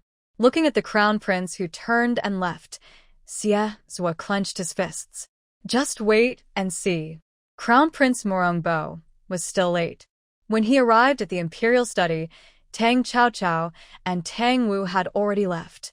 Emperor Kong Jian said to him, "This second Miss Tang is quite interesting. If you can use her to suppress your brothers, it won't be a bad thing. But remember, you are brothers after all. Don't go too far. Do you understand?" Although Prince Morongbo was disappointed that he didn't see Tang Qiaoqiao, but his father's words made him very happy. Tang Qiaoqiao had just returned to the general's mansion when she was invited to Old Lady Tang by the maid waiting at the door. Tang Wu heard that Song Rongji wanted to go there too. But Tang Qiaoqiao smiled. "Dad, it would be boring for you to go to the backyard. I can go by myself." Tang Wu looked at his daughter unhappily, but his eyes were full of doting. "Take it easy. She is your grandmother after all." Tang Qiaoqiao raised his eyebrows. "Don't worry. I see that my grandmother has a ruddy complexion and is full of energy. She can live to 80 years old. This is just the beginning." Tang Wu sighed and left first. When Tang Qiaoqiao followed the maid to show in courtyard, the old man Tang's voice could be heard from inside. "You unfilial thing, it's our Tang family's misfortune that the eldest son married you. You can't give birth to a son, and now I want to teach you a lesson, and you still dare to hide. Come on. Hold her down and beat her hard." In the house, a group of maids had surrounded Song Rongji. "Old lady, do you really want to beat me today?" Song Rongji's voice was cold. In the past, she was not in good health, and in order not to make herself unhappy, when she was in the general's mansion, she could endure it. Fortunately, she went to Huaiqing with Tang Wu later. Unexpectedly, after not seeing her for a few years, this mother-in-law is even more mean than before. It's simply unreasonable. Now she wants to beat her. Zhou said, "Sister-in-law, don't make Mother angry anymore.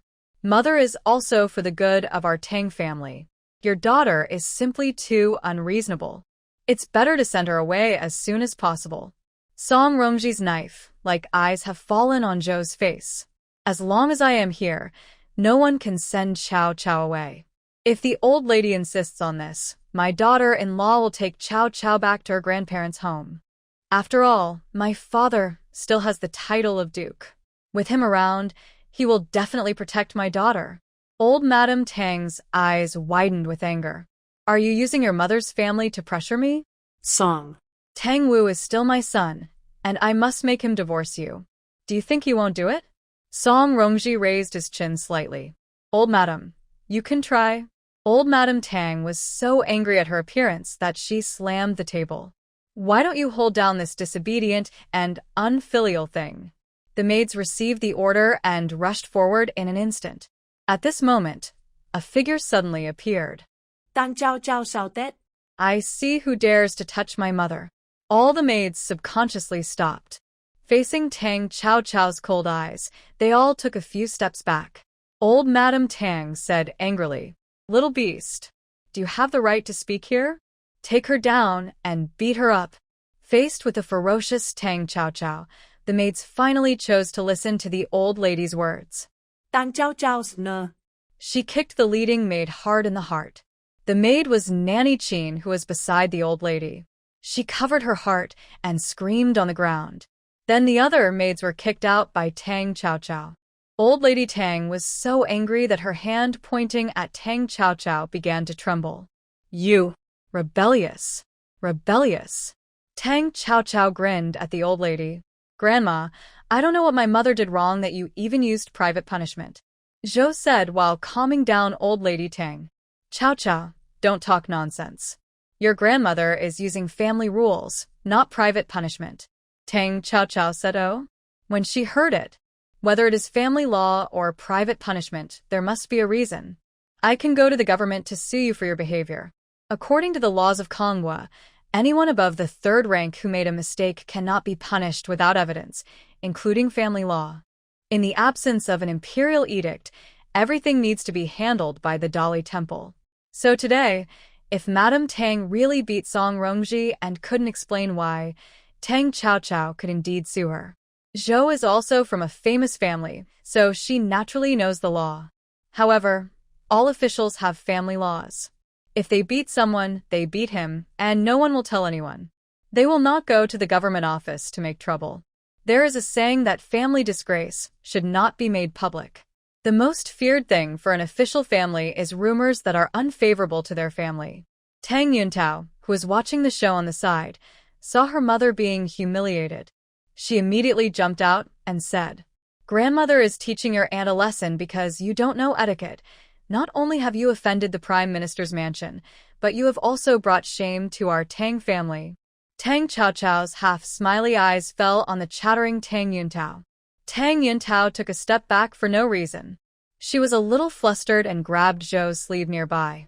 After calming down, she said again, I didn't say anything wrong. Why are you looking at me?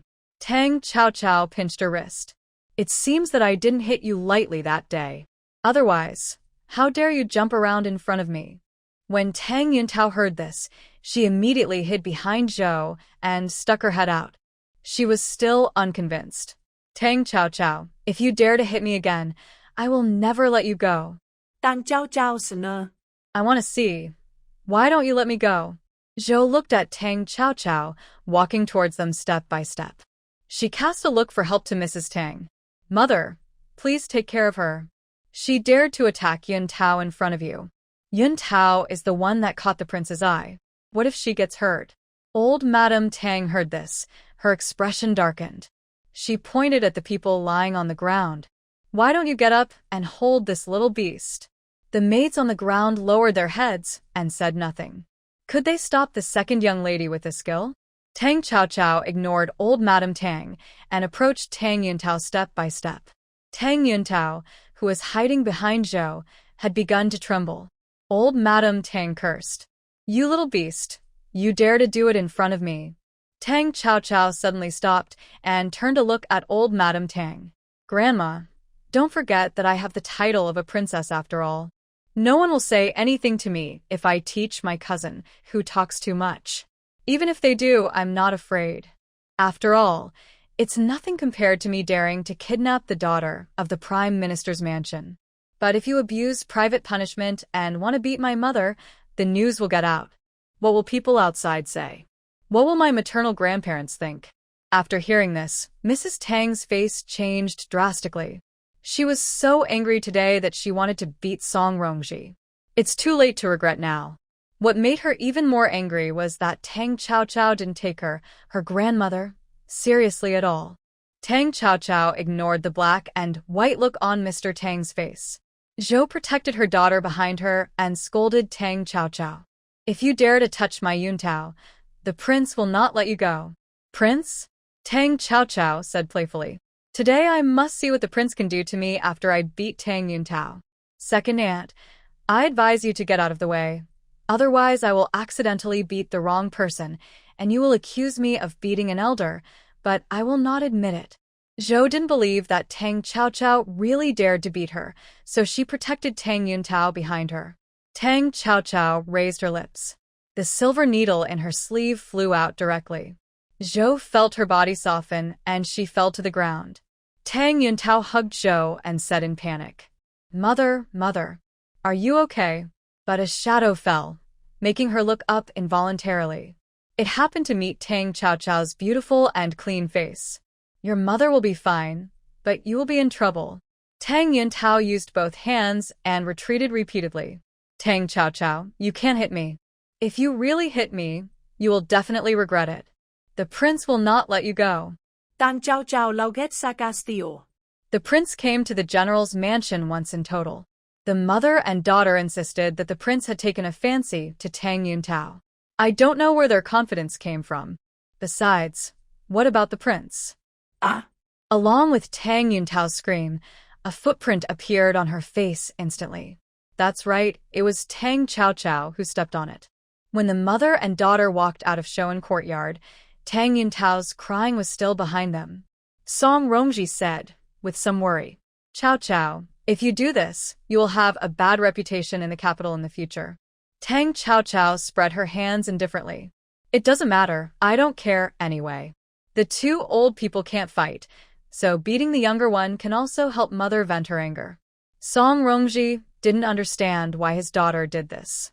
When the mother and daughter returned to the yard, Tang Wu was already sitting in the yard drinking tea, and he said nothing when he saw the two of them coming back. Tang Zhao Zhao gedin. Mother, father is worried that I can't bring you out safely, so he's guarding here. Tang Wu pretended to be angry. The screams from Shoan courtyard have all reached here. I'm worried about them, not you. Tang Qiaoqiao sat down opposite Tang Wu. Dad, are you worried about Grandma? Tang Wu didn't say anything. Song Rongji stepped forward and massaged his shoulders. After not seeing you for a few years, the old lady's temper has become more and more strange. Tang Qiaoqiao nodded in agreement. Dad, I don't know what Grandma was like before, but when I went there just now, Grandma ordered many maids and servants to arrest my mother and punish her according to the family rules. After hearing this, Tang Wu panicked and looked at Song Rongji nervously. Did mother beat you? Song Rongji shook his head. Tang Qiaoqiao fanned the flames. If I had gone half a quarter of an hour later, my mother would have been carried out. Tang Wu stood up and walked out directly. Tang Qiaoqiao stopped my mother, who was trying to stop my father. Mother, let father go. I can't always be by your side. The same goes for father. Grandmother always makes trouble every other day. Don't you find it annoying? Song Rongji sighed. So what? She is your father's mother. Tang Qiaoqiao tilted her head and said, Life is so hard. Mother might as well stay in Huaiqing. Song Rongji put the broken hair on his daughter's forehead behind her ears. You and your daughter are both here, so mother must be here too. Tang Qiaoqiao held up her chin with both hands and looked at the gate of the courtyard. Mother, when everything is settled, we will go back to Huaiqing. I can also take you to Yunwu Mountain for a short stay. I tell you, there are no aunts and uncles in Yunwu Mountain. Animals accompany you every day, birds sing to wake you up, and insects chirp to accompany you to sleep. There is no need to plant flowers, because every spring, the mountains and fields will be full of flowers. The beautiful scenery described by Tang Qiaoqiao made Song Rongji's heart move. Okay, then I'll ask your father to resign, and we, the three of us, will live in seclusion in the Yunwu Mountain you mentioned, okay? Tang Qiaoqiao narrowed her eyes happily after hearing this. Before that, she had to make more money. Not only did she have to tear down and rebuild the old Taoist's dilapidated Taoist temple, but she also had to build a small courtyard for her father and mother. She didn't know if the dowry her mother mentioned was enough. If it wasn't enough, she had to find a way herself. Abe, who was hiding in the dark, yearned for the life in Yunwu Mountain that the young lady mentioned. Presumably, no one would dislike such a paradise. The third Prince Murongxi heard from his subordinates that a human head was hung at the door of his mansion. His gloomy face was full of anger. But before he could send someone to investigate, someone came to the palace. Emperor Kong Jian did not let him enter the palace. Instead, he told him directly the identity of the head at the door. At the same time, he explained that the matter was related to Xiaoliuzi beside him. Murongxi angrily ordered someone to call Xiaoliuzi. But what made him even more angry was that when the servants went to look for Xiaoliuzi, they found that Xiaoliuzi was already dead. This dumb beating caught the third Prince Murongxi off guard. He overturned the desk directly to the ground. Go and check. Find out who this Xiaoliuzi belongs to. Then the third Prince Murongxi went straight into the palace. He must find out who is behind the scenes. Anyone who dares to set him up is simply courting death. Tang Yuntao's face was beaten by Tang Chaochao so hard that she couldn't even face people. When Tang Wen came back that night, she cried to Tang Wen with a pig-headed face. "Father, you have to make the decision for your daughter." Tang Wen didn't recognize his daughter at first, and was surprised when he reacted. "Why do you look like this?" Tang Yuntao cried, and told everything that happened today. Tang Wen slammed the table in anger. Big brother really taught a good daughter. Tang Wen angrily entered Tang Wu's study, and came out after staying for an incense stick. His face was red when he entered, and it was as black as the bottom of a pot when he came out. Tang Wen said a lot, but Tang Wu changed the subject and asked him to change the plaque. He knew that his elder brother was favoring his daughter in disguise. But his daughter is a daughter, and his own is not. Besides, Tang Wen heard from Zhou that the prince was interested in Tang Yuntao. If he could become the prince's consort, his career as a civil servant would definitely be bright. Just wait. One day, he will no longer have to look at his elder brother's face, and can still sit firmly in the court. Tang Wen left angrily. The candlelight in Tang Wu's study was still jumping. The next day, Jianxue sent several sets of ready-made clothes to Tang Chaochao. Tang Chaochao only took a look and her eyelids twitched. She couldn't help but look at Jianxue. Why are the colors of these Taoist robes like this? There are 3 sets in total, 1 red, 1 green, and 1 blue. The fabrics all looked ordinary, but they felt very comfortable to the touch, so they must be something special. Tang Chaochao had been wearing the same gray cotton Taoist robes as the old Taoist priest since she was a child. Naturally, she didn't know what fabrics the robes in front of her were made of. Jianxue hesitated. "Miss, these were all prepared by Madam. I don't know. Madam ordered me to make ready-made clothes that day, but she didn't give me any money.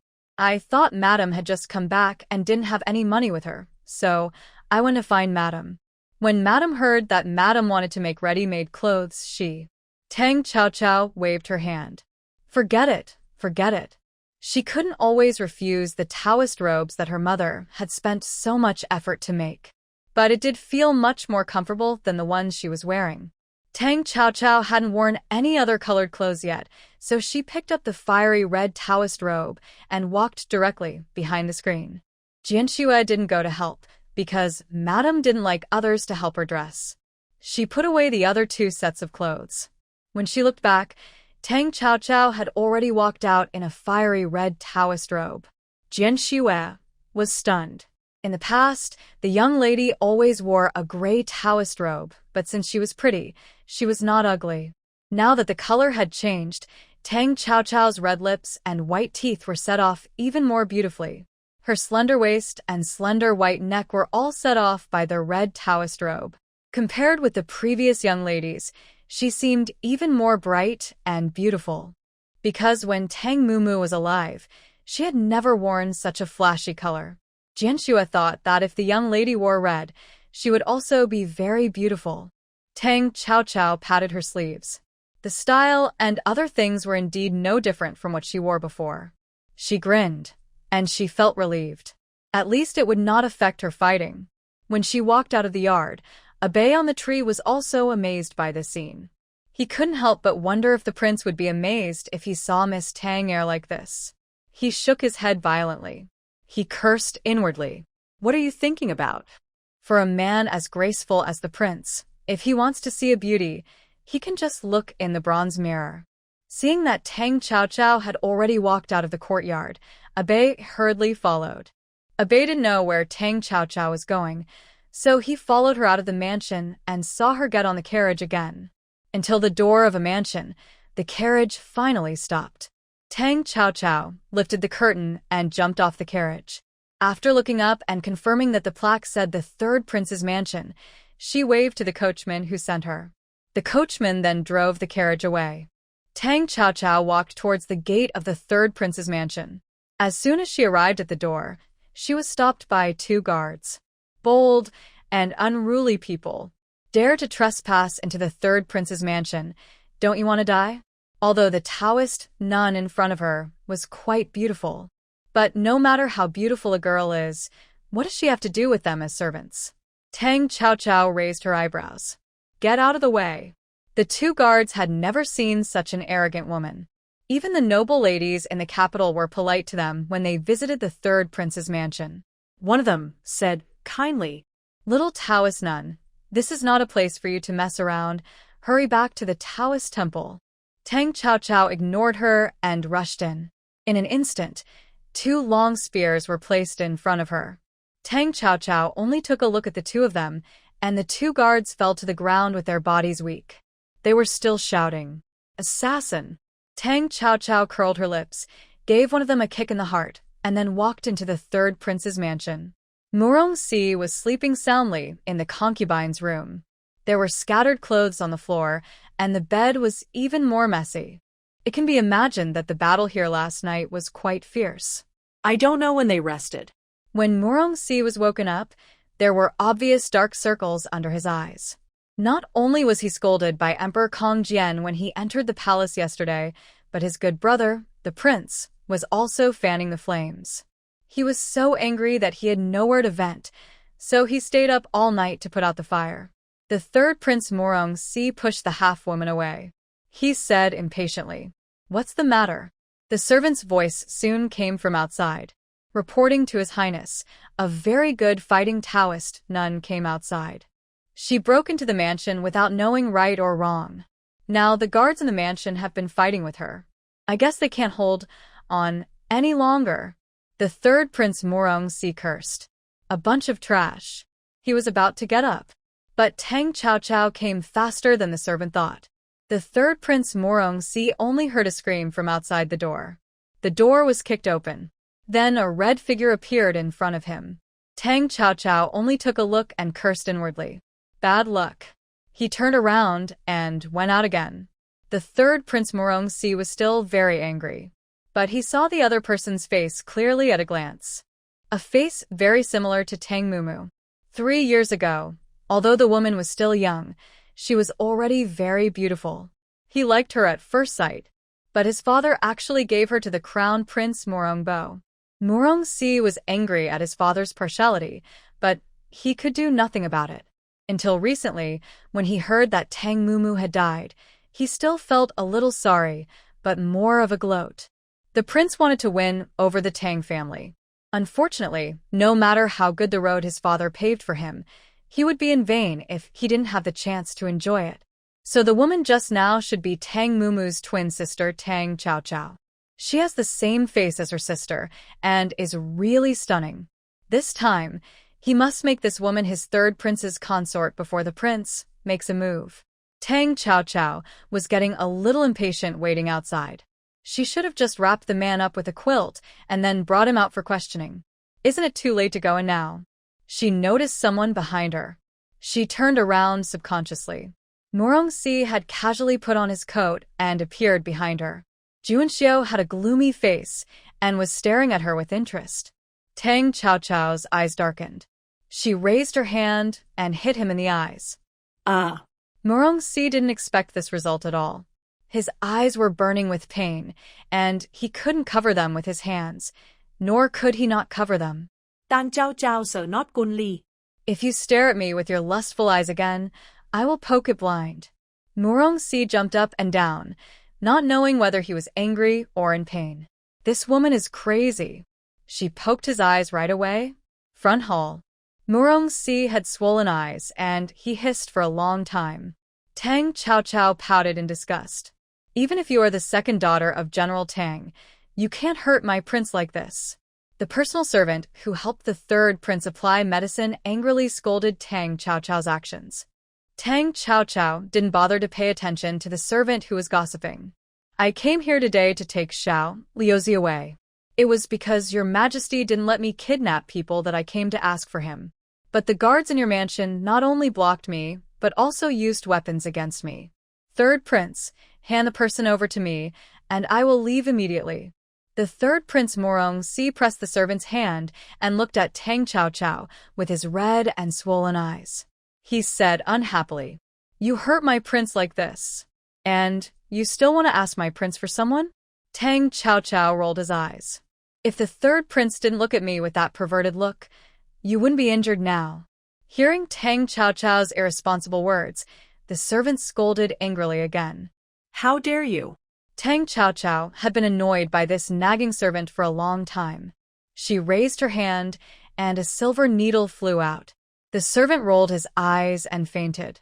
The third Prince Morongxi was dumbfounded. Tang Chao raised his eyebrows. Since he is the third prince's man, I will not beat him today. Where is the third prince's little sick son?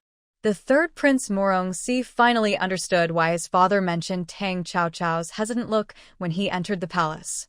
After much difficulty, he only got one sentence from the little Anuch.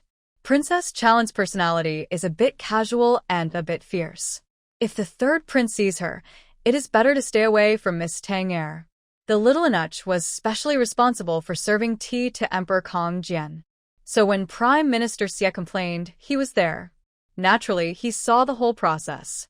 If she dared to kidnap the Prime Minister's daughter and torture her, it is possible that she dared to beat the prince, right? Morongxi could tell the little Anuch right now that she was so daring because this tiger woman poked his eyes. Of course, the third Prince Morongxi couldn't say that he was beaten by a woman and couldn't subdue the other party. He would only be embarrassed. Xiao Liuzi is dead. Tang Chao was very dissatisfied with such an answer. She narrowed her eyes, as if she was going to hit someone. The third Prince Morongxi naturally couldn't let her hit him again. He jumped up directly from the stool.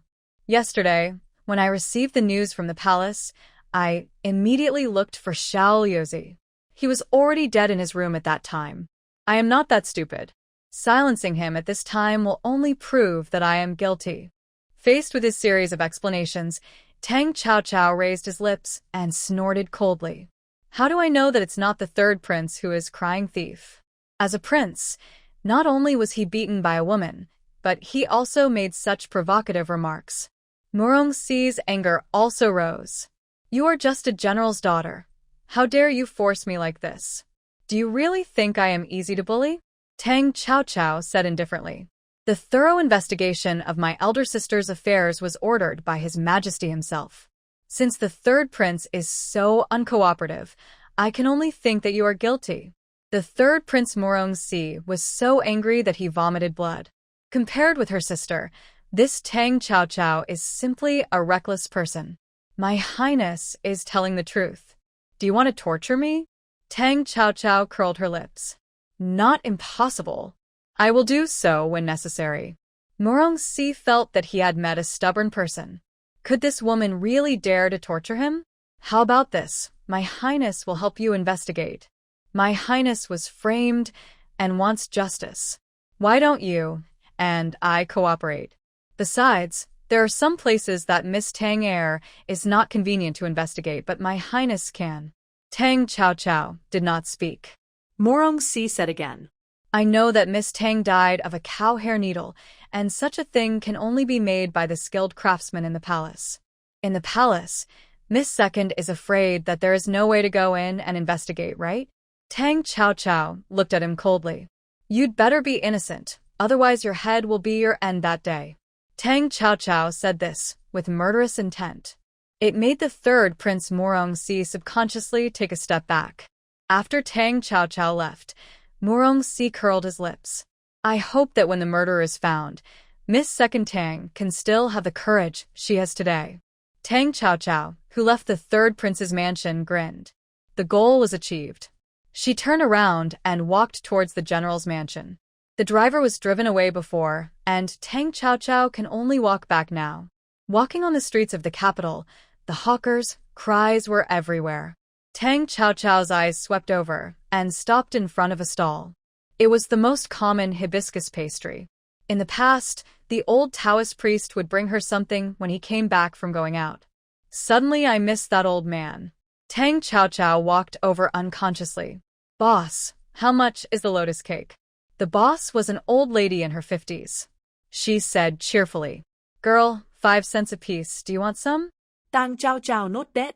2 pieces. The old lady immediately took a clean piece of oil paper and wrapped 2 pieces for Tang Chao. Tang Chao took it and handed over a piece of silver. She didn't have any copper coins. The old lady looked at the silver pieces and felt a little embarrassed. Girl, I can't find the change.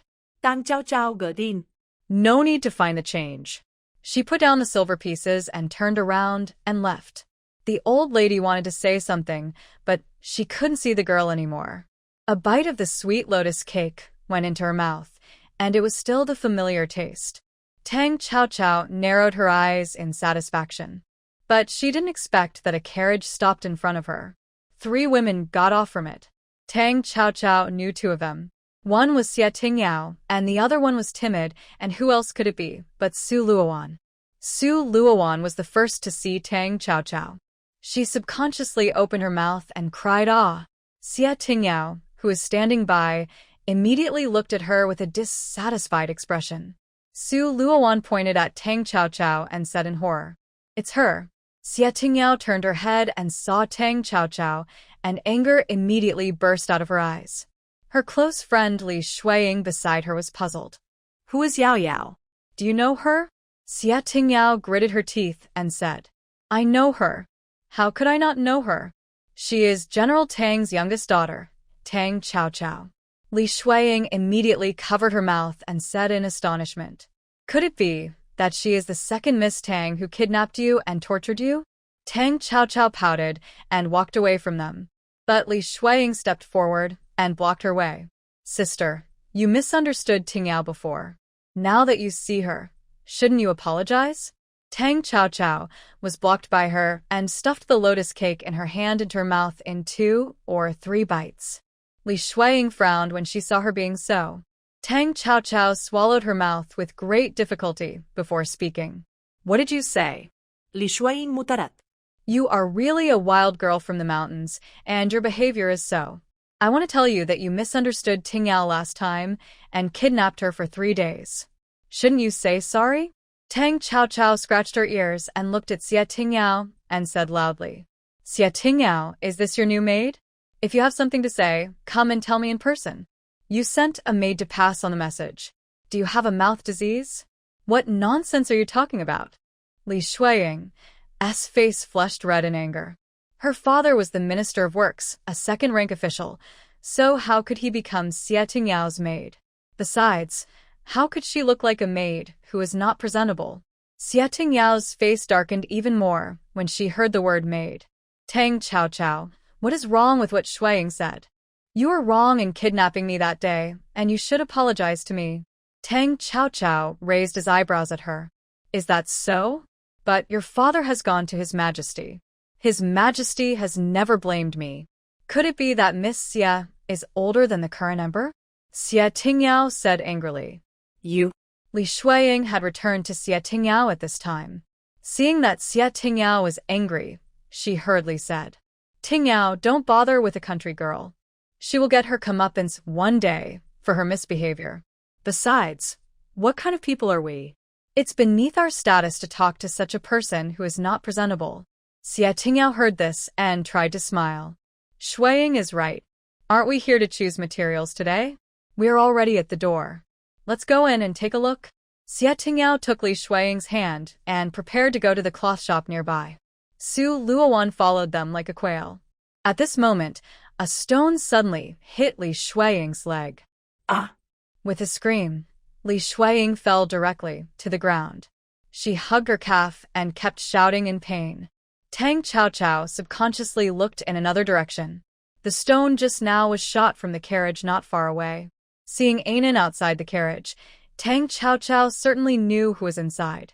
Is this to vent her anger? But if you want to help teach someone a lesson, you should show your face.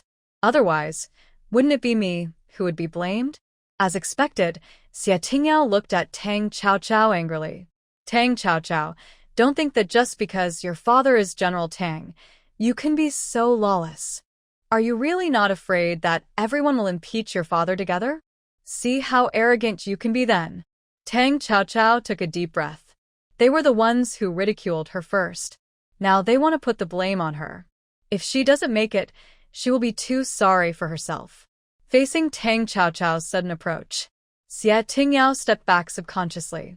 Tang Chao Chao's my. You think I hit you, right? Today I really want to let you know how arrogant this Taoist nun is. Tang Chao rolled up his sleeves and slapped Xia Tingyao in the face. Xia Tingyao was thrown to the ground and sat down. Just happened to collapse with Li Shuiying. Then Tang Chao punched and kicked. The people around were attracted by the screams and gathered around to watch the show. Tang Chao said, while beating, "You said I was a wild girl, right? You said I was not presentable, right? You said I was evil. God would punish me, right? Today, I will punish you too first." Su Luowan on the side was stunned. This second Miss Tang was really daring. Tang Chao fought for a long time before leaving gracefully. Xia Tingyao and Li Shuiying, who looked like pigs, were left behind. Their eyes were full of hatred for Tang Chao. Su Luowan on the side couldn't help but shudder. The next day, Prime Minister Xia entered the palace again, this time with the Minister of Works Li Mingyang. They just staged a tearful drama in front of Emperor Kong Jian. The eunuch came to announce it. Prince Lin is here. Emperor Kong Jian's attitude towards this younger brother was extremely complicated. Although he acquiesced to those people's attack on him at the beginning, but he never thought of taking his life. Now someone who rarely shows up actually took the initiative to come to see him. This made Emperor Kong Jian a little curious. The sudden appearance of Prince Lin made the two adults present freeze. "Greetings, Lord Prince Lin." Prince Lin did not look at them, and there was no emotion on his beautiful face. He spoke lightly. "Yesterday, I was playing with stones on the street and accidentally threw one. The servants said that it seemed to hit someone. When I went to check, I found that the young lady of the general's mansion, the young lady of the prime minister's family, and the young lady of the minister's family were fighting. The reason was precisely because of that stone. But it was not easy for me to intervene in the fight between the girls. I thought that the prime minister and the minister would come to my brother today to ask for an explanation for this matter. That's why I came here to explain the reason." After Prince Lin finished speaking, Prime Minister Xia and Minister Li's faces turned green. If that stone was thrown by Prince Lin, doesn't that mean that they are the ones who made trouble? After all, it was their daughter who spoke without thinking first. Even if Tang Chao grew up in the countryside, she is the daughter of General Tang, the legitimate daughter of the general's mansion, and even has the title of princess. How could they be humiliated like this? Sure enough, Emperor Kong Jian heard what Prince Lin said and immediately scolded him. "You two are old, and you come to complain about a child every few days. You don't know how to be ashamed. Go back and let your daughter reflect on her mistakes for half a month." Could Prime Minister Xia and Minister Li say no? Of course not. The two left in disgrace. But they wondered why Prince Lin came here specially to speak for the Tang family. This was also what Emperor Kong Jian was puzzled about. Emperor Kong Jian wanted to test Prince Lin a few words, but he changed his mind and decided to forget it. Even if Prince Lin didn't die, what else could he do if he couldn't walk? As long as he kept his duty, he, as the emperor's brother, would naturally not embarrass him. As for that tiger girl Tang Chao, she really caused trouble for him every day. Prince Lin had no intention of staying. He said, "I heard that the Queen Mother is ill, and I'll go and see her." Emperor Kong Jian nodded in agreement. After Anan pushed Prince Lin away, Anan couldn't help but say, "Your Highness, you are impulsive today." Prince Lin raised his lips. "With the way I am now, what does he have to worry about?" Anan didn't know what to say for a moment. Then he heard his prince say again, "Red suits her. I will give my firefox skin to obey later." Anan was slightly stunned. The firefox was hunted by the prince before he was poisoned. Because of its excellent quality, it has been kept in the warehouse. Does the prince mean to give it to the second Miss Tang? Tang Chao was called to show in courtyard before she woke up the next day. Old Madame Tang didn't want her to be at peace for a moment. No. She curled up in the quilt and asked Jianxue to reply. Nanny Qin was kicked in the heart by Tang Chao, and she's been holding a grudge. Hearing Xue say that Tang Chao refused to go to the old lady, she immediately shouted, "Second Miss, I'm not saying anything harsh. Kongwa has always emphasized filial piety. If the news of your disobedience to your elders gets out, I'm afraid that the general will be criticized whenever he goes out. Besides, you are already 16 years old. You should have reached the age of marriage. If you behave like this, who will dare to propose marriage in the future? Tang Qiao glanced at the sky before dawn. She screamed, "If you don't get out of here, do you want me to kick you out, an old hag? Are you itching for trouble again?" Nanny Qin relied on the fact that she was the old lady's person. If Tang Qiao beat her for this reason, the old lady would make the decision for her. "Second miss, the old lady asked you to learn the rules for your own good. Only by learning the rules, well, can you find a good husband in the future. Besides, even if you ignore yourself, you should think about the other girls in the mansion. If there is someone like you, Madam Qin, it's not even daybreak yet. The young lady didn't sleep well last night. Why don't you come back later?" Jianxue heard Madam Qin shouting and hurried forward to dissuade her. The young lady had just returned, and the old lady had always had the final say in the mansion. If the other servants heard this, they would definitely not look at the young lady in the right eye. The servants wouldn't do anything on the surface, but who knows what was going on behind the scenes. Seeing that someone dared to stop her, Madam Qin raised her hand and pushed Jianxue, causing her to stagger. "Who are you?" "I'm here today under the order of the old lady to ask the second young lady to learn the rules." Who dares to stop me? At this moment, the door in front of her was opened. Tang Qiao stood barefoot at the door. She held 2 boots in her hand and threw them at Madam Qin's face, without saying a word. "Old hag, I think you're looking for death." Madam Qin wanted to hide, but she couldn't hide from Tang Qiao's sudden attack. Both boots hit her face. She screamed ouch. Ouch. In pain. She didn't know what Tang Qiao had done. Her face was burning with pain. Tang Qiao so not Gunli. "Jianxue, throw the person out. If you dare to come again, I will beat you out with a wooden stick." Then there was the sound of the door closing, and Tang Qiao had returned to the bed. Jianxue gritted her teeth. Although she was a little afraid of this Qin mama, but she was the lady's person now, so she naturally had to listen to the lady. "I thought Qin mama would struggle hard, but I didn't expect that when the little girl came forward to drag her, the other party didn't resist at all and let her drag her out of the yard. Fortunately, Qin mama was very thin, otherwise Jianxue really doubted whether she could drag her." Qin mama lay on the path outside the yard. In addition to the burning feeling on her face, her whole body was as weak as noodles. About half an hour later, she slowly regained consciousness.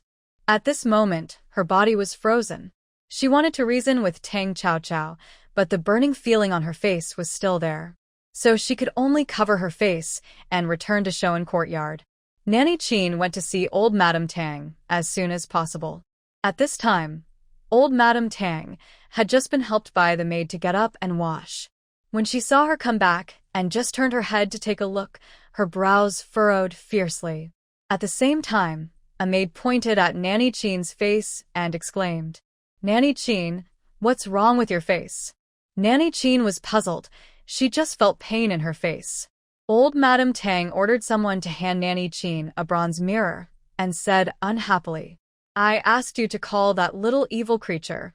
Why did you make yourself like this?" Nanny Qin took the bronze mirror and pointed it at her face. Only then did she see clearly that her face was already red and swollen, and there were thumb-sized lumps in some places. It was disgusting to look at. Nanny Qin was so scared that she knelt down on the ground. "Old lady, you have to help me. It must be the second young lady who did it. I just invited the second young lady to come over, and I also said that you asked her to come. But the second young lady not only did not come, but also hit me with her shoes. My face has become like this." Tang Yintao, who had been acting cute early, saw that the old lady's face turned black. She immediately joined in. "Grandma, Sister Qiao is too unreasonable.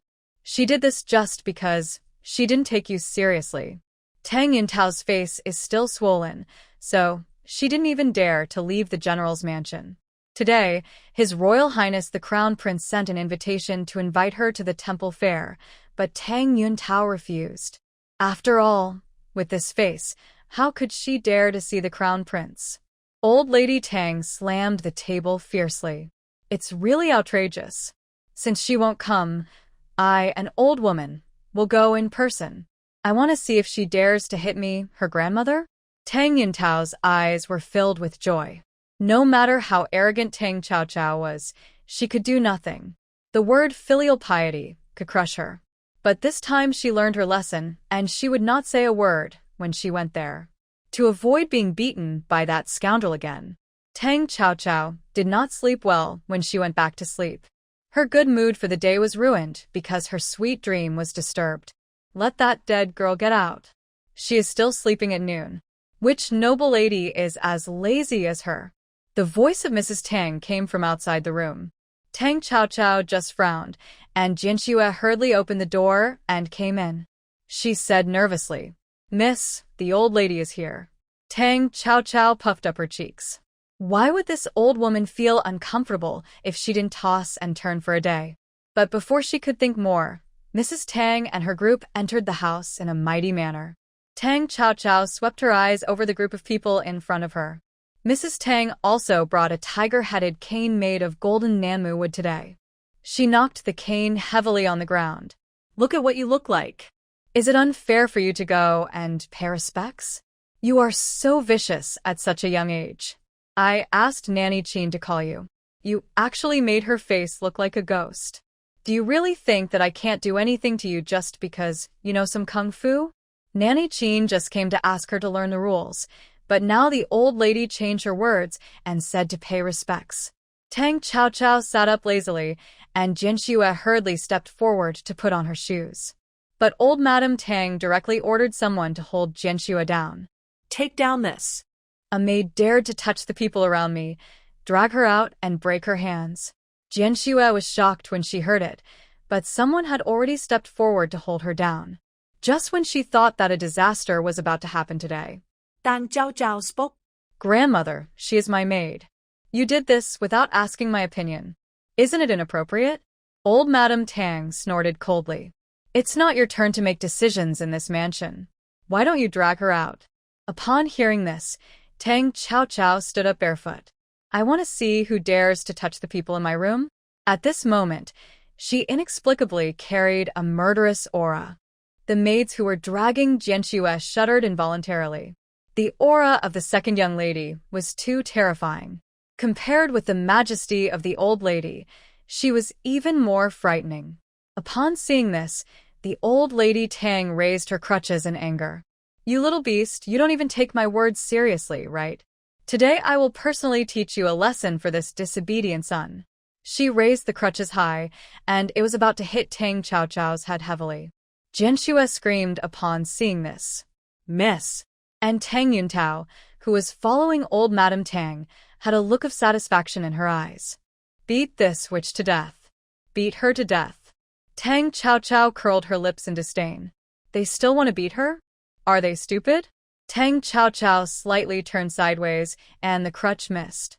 Maybe old Madame Tang had put in a lot of strength. The crutch missed and she almost fell. Fortunately, a maid helped her up. Old Madame Tang was so angry that her eyes widened. She pointed at Tang Xiaoqiao. You still dare to hide? Tang Xiaoqiao stood. If you don't hide, wait to be beaten? Do you think I'm as stupid as Tang Yuntao? Tang Yuntao, who was named at the side, gritted her teeth in anger. Tang Xiaoqiao was a witch and she was so. She dared to call her a fool. At this moment, a maid suddenly came to report. Old Madam, the Crown Prince is here and wants to see the second lady. Tang Yuntao, who was originally angry, immediately showed joy on her face when she heard the name of His Royal Highness the Crown Prince. She didn't expect that even though she rejected the Crown Prince's invitation, the Crown Prince would come to her. It turned out that His Royal Highness the Crown Prince was fond of her. The arrival of Prince Murongbo forced the old lady to take people away first. Before she left, she gave Tang Xiaoqiao a vicious look. If you are so undisciplined, go to the ancestral hall and kneel down. When will you know you are wrong and come out again? Tang Xiaoqiao rolled her eyes and watched them leave. Jianxue hurriedly stepped forward to help Tang Xiaoqiao go back and put on her shoes. Miss, The old lady asked you to kneel down in the ancestral hall. If you don't go, I'm afraid I will come back to trouble you again. Tang Qiao put on her outer robe. Whoever wants to go can go. If you want me to kneel down in the ancestral hall, you're dreaming. Jianxue sighed and went out to prepare breakfast for Tang Qiao. The young lady's personality led to not many people in their yard. Except for her, other maids were almost not close to the young lady. Jianxue also understood that the old lady still had the final say in the mansion. If they offended the old lady for the sake of the young lady, they, the servants, would definitely not have a good ending. As for herself, she was not afraid. The second young lady was the younger sister of the eldest young lady. Unable to repay the eldest lady, she could only try her best to serve the second lady. Just after Jianxue left, Abe came in. Tang Qiao raised her eyebrows and took a look at the thing in his hand. Abe put the thing on the table. Miss, this is from Anan. The prince said that you look good in red. Tang Qiao's eyes lit up. So this is for me? Abe nodded. Tang Qiao immediately picked up the leather and looked at it carefully. There was not a single flaw on the fiery red leather. This is a rare treasure. It should be very valuable. Seeing that Tang Qiao liked it, Abe said again. The prince also said that Morongxi is not as simple as he looks on the surface. Miss, you should be more cautious when cooperating with him. Tang Qiao looked up in confusion. Who said I cooperated with him? It's just a dog-eat-dog fight. Ever since she returned to the general's mansion, she knew that the mastermind must be a person of noble status. Even if this person is found, it would be easy to kill him with her ability. But there will be endless troubles. Not to mention that her father and mother would be implicated, even her maternal family would be implicated. So Tang Qiao decided to let them kill each other. Her own sons killed each other. He shouldn't blame others. Prince Lin got Abe's reply. Miss Tang liked the firefox fur very much. And the saying of dog bites dog. He raised his thin lips slightly. It's really a little fox. Prince Morongbo came again. It was because Tang Yuntao declined his invitation and used the reason of catching a cold. Tang Yuntao put on a veil to cover the embarrassment on her face. She bowed to Prince Morongbo, who came to visit her. Thank you for your concern, Prince. I just caught a cold occasionally. It's nothing serious. Prince Morongbo said with a distressed look. Is it because the servants don't serve you attentively? There are quite a few maids from the palace in the East Palace. I'll have someone send a few to you later. Tang Yuntao looked embarrassed, but she was very happy in her heart. His Royal Highness the Crown Prince is so worried about her, isn't it because he has her in his heart? But thinking of Tang Qiao's beautiful face, she instantly suppressed the thought of complaining. Men all have good looks. If His Royal Highness the Crown Prince saw Tang Qiao's foxy face in advance, it would be very likely to ruin her chance to become the Crown Princess. Therefore, Tang Yuntao never mentioned a word about Tang Qiao bullying her. She didn't even mention the name Tang Qiao. The man is in love with the woman. Tang Qiao went to Prince Lin's mansion again. Her acupuncture needs to be maintained for a month. After that, it will gradually decrease, and then Prince Lin can try to stand up and walk. Prince Lin leaned on the bed. The heater in the room was very strong. Compared with the cold wind outside, his bedroom was as warm as spring. As soon as Tang Qiao entered the room, she was greeted by a warm current. The pores on her cold little face were stretched. There was no one else in the bedroom. Looking at the half-undressed man, Tang Qiao couldn't help but twitch her lips. No matter how you look at this girl, she looks like a girl from a brothel. From the first time she refused to sell her body, to getting used to it, and then to being able to do it easily. And the current situation of Prince Lin is that he has gotten used to it. Prince Lin looked at the man standing at the door in a daze, thinking that the other party was staring at him again. He raised his lips unconsciously and said, "You have almost used up all the heating in this room." Tang Qiao came back to her senses and closed the door behind her. She walked directly to the bed and said playfully, "Your Highness looks like a girl waiting for a man to visit her now. I thought I would see a sullen face from him. But I didn't expect Prince Lin to actually laugh.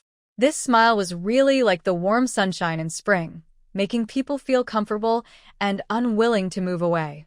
Tang Qiao was absent-minded for just a moment, and then she came back to her senses. She muttered, "Peacock." Prince Lin heard it. He suddenly leaned close to Tang Qiao's little face. "Little fox, are you afraid of being fooled by this face of mine?" Tang Qiao glared at him. "I'm worried that your face will cramp when you laugh, and I'll have to treat your cramps when the time comes." Prince Lin has been in a good mood recently. He didn't know if it was because he was recovering from his illness or because of the person in front of him. Anyway, he wanted to tease this little fox. Maybe it was too warm in the room and facing the face that suddenly approached. Tang Qiao's cheeks turned a light pink. It added a bit of color to her already pretty face. Prince Lin saw it, and his lips curled unconsciously. Just when he wanted to get closer to see if the little fox was really shy, Tang Qiao suddenly stretched out her hand and pressed it directly against his chest, directly widening the distance between the two. Prince Lin's clothes were half undressed. Tang Qiao's little hand just touched his innermost underwear. The cool little hand penetrated the thin fabric and directly entered Prince Lin's body. His heart inexplicably accelerated a few times. Tang Qiao Flawen. Is there something wrong with your heart? How can it beat so fast? Prince Lin brushed her hand away awkwardly. Tang Qiao had already pinched his wrist with her backhand and felt his pulse. Soon she looked up in confusion. Nothing wrong?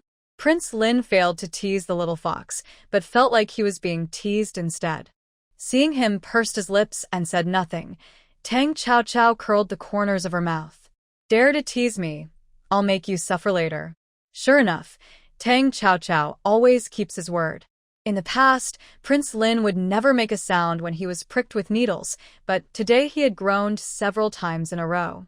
When Tang Qiao left, he suddenly turned around and grinned. "Prince Lin has been feeling a little weak these days." Prince Lin just smiled helplessly at this meaningful remark.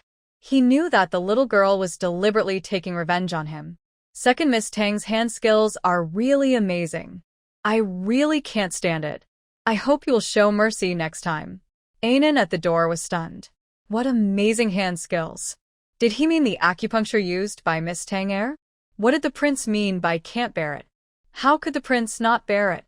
He remembered that the prince was shot by several arrows and rushed into the enemy camp. He also cut off the head of the enemy general. When they rushed in to support, the prince was already surrounded by blood.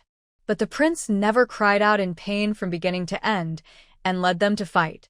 Facing the tiny silver needle, the prince should not even frown. Tang Qiao returned home. She happened to see the carriage of Crown Prince Murongbo leaving. When Tang Yuntao saw Tang Qiao, she was inexplicably flustered. She was afraid that His Royal Highness the Crown Prince would see Tang Qiao's face. Fortunately, the carriage of Prince Murongbo had gone far away. Tang Yuntao breathed a sigh of relief, and when she looked at Tang Qiao again, there was a smug look on her face. Tang Qiao was too lazy to pay attention to her and prepared to go straight into the house. I don't know if it was because of the sudden visit of His Royal Highness the Crown Prince. Tang Yuntao felt a little more confident. When Tang Qiao passed by her, Tang Junta suddenly spoke. "Sister Qiao, you are also my uncle's daughter after all. You have been running out every 2 or 3 days since you returned to Beijing. Aren't you afraid of being seen by others and gossiping about my uncle?" Tang Qiao paused, and she turned to look at Tang Yuntao. Just a simple look at each other made Tang Yuntao feel inexplicably cold in her heart. Seeing her shrinking look, Tang Qiao curled his lips. "Tang Yuntao, I'm a person who never offends others. If someone always comes to me to seek death, I will slap her to death without hesitation. I advise you not to provoke me, understand?" Tang Yuntao bit her lip and wanted to say something else. But facing Tang Qiao's sharp eyes, she couldn't say anything to refute. She could only watch the other person's back as he left without looking back. Tang Yuntao bit her lip fiercely. "Tang Qiao, wait. Wait until I become the crown princess and see what you can be arrogant about." Tang Qiao went directly to Song Rongji's yard. Today was to see her mother again. As soon as she entered the yard, she heard the conversation inside. The old duke's family went back to their hometown to worship their ancestors. I'm afraid they won't come back until the beginning of next spring. When my father-in-law comes back, I'll take you to see them. Tang Wu knew that Song Rongji wanted to see his family. But unfortunately, my father-in-law and his family went back to worship their ancestors. I'm afraid they won't be able to see them for a while. Song Rongji sighed. I've been gone for 7 years because I haven't been in good health. I couldn't even come back for his birthday. I'm afraid my father will blame me. Tang Wu pinched Song Rongji's shoulder soothingly. The old duke loves you the most. When I wanted to marry you, I suffered a lot. He knows you didn't mean to stay away, so he doesn't blame you. Song Rongji forced a smile. Tang Chaochao had already walked in. She immediately stood up to greet him. Mother heard that the old lady brought people to your yard early in the morning. Are you okay? When I rushed over, the crown prince happened to come. I had to entertain the crown prince first, so I didn't take care of you. Tang Chaochao gật in. Don't worry, mother. You don't have to come next time. I have my own way to deal with it. Tang Wu on the side pretended to be unhappy. Your only means are your fists and medical skills. Nanny Qin beside the old lady is now invisible. Tang Chaochao puffed up her cheeks. She asked for it. Next time she dares to come to me, I will let her lie on the bed and see if she dares to come to me again. Tang U sai helper. Forget it, you just need to know how to handle it. Tang Chaochao grinned and held Song Rongji's hand. Mother, let me take your pulse. Song Rongji smiled gently and sat down again with Tang Chaochao. After taking the pulse, Tang Chaochao took back her hand and said, Mother, you are recovering well. Keep taking the medicine. Song Rongji smiled. Mother, you are indeed much better. Chaochao's medicine is really effective. In the past, Song Rongji slept less because of his weak body. Now, not only is his face rosy, but he also has strength and can sleep until dawn. Tang Chaochao raised his chin when he heard it. That's right, your daughter is a miracle doctor. The coquettish look of her little daughter made Tang Wu a little dazed, as if he saw his eldest daughter. When Tang Mumu was alive, she would occasionally show such a coquettish look. It would be great if the eldest daughter was still alive. It seemed that she saw the discomfort in Tang Wu's eyes. Song Rongji stretched out a hand and gently pinched his big hand that fell on the table. After noticing her comfort, Tang Wu restrained his loss of composure. Tang Chaochao didn't say anything. Ajai's affairs will always be a pain in the hearts of her parents. This is a fact that cannot be changed. After she left in Yang's yard, she returned to her own yard. Jian Xue was sweeping the snow. When she saw her come back, she immediately put down the things in her hands and followed Tang Chaochao into the house. After flicking the frost and snow off Tang Chaochao's body, she suddenly spoke. Miss, I have thought about it carefully. If there is anything wrong with the eldest lady 3 years ago, there is only one thing. Tang Chaochao just sat down and heard this, and looked directly at Jian Xue. What's the matter? Tell me about it. Jian Xue bit her lip and said as if she had made up her mind. 3 years ago, in addition to attending her grandfather's birthday banquet, the eldest lady also attended a palace banquet. That palace banquet was held by the Queen Mother for the noble ladies and gentlemen in the capital. The eldest lady also received an invitation. I have thought about it carefully. If there must be a problem, it can only be that time. It turned out that Jian Xue should have followed Tang Mumu throughout the palace banquet. But Jian Xue left because of a hurry. When she came back, she didn't see Tang Mumu. After some inquiries, she learned that Tang Mumu was taken by several noble ladies to appreciate flowers. But Jian Xue looked all the way there. She only found those noble ladies and didn't see Tang Mumu at all. Those noble ladies only told Jian Xue that Tang Mumu had separated from them a long time ago. Jian Xue could only look for her somewhere else. But she couldn't find anyone. Just when she was about to tell the second wife, Zhou, about this, she saw the eldest lady coming back. But what surprised Jian Xue was that the eldest lady suddenly changed her clothes. When asked, she just said that she accidentally knocked over some wine. That's why she changed her dress. It can be seen that Xue clearly remembered that the dress the young lady was wearing was not the spare dress she prepared. But it was related to the young lady's reputation. She could only pretend not to know. She also thought that the dress the young lady was wearing should be borrowed by a noble lady, or prepared by a lady. Since that day, the eldest lady has always been depressed and not willing to attend any banquets. Not long after, the eldest lady returned to Huaiqing alone. Did the elder sister say anything to you before leaving Huaiqing? Jianxue thought for a while and shook her head. The eldest lady didn't say anything. She just told me to stay in Beijing in the future. If I don't want to stay in the mansion, I will find someone to marry. She also gave me my indenture contract and some money.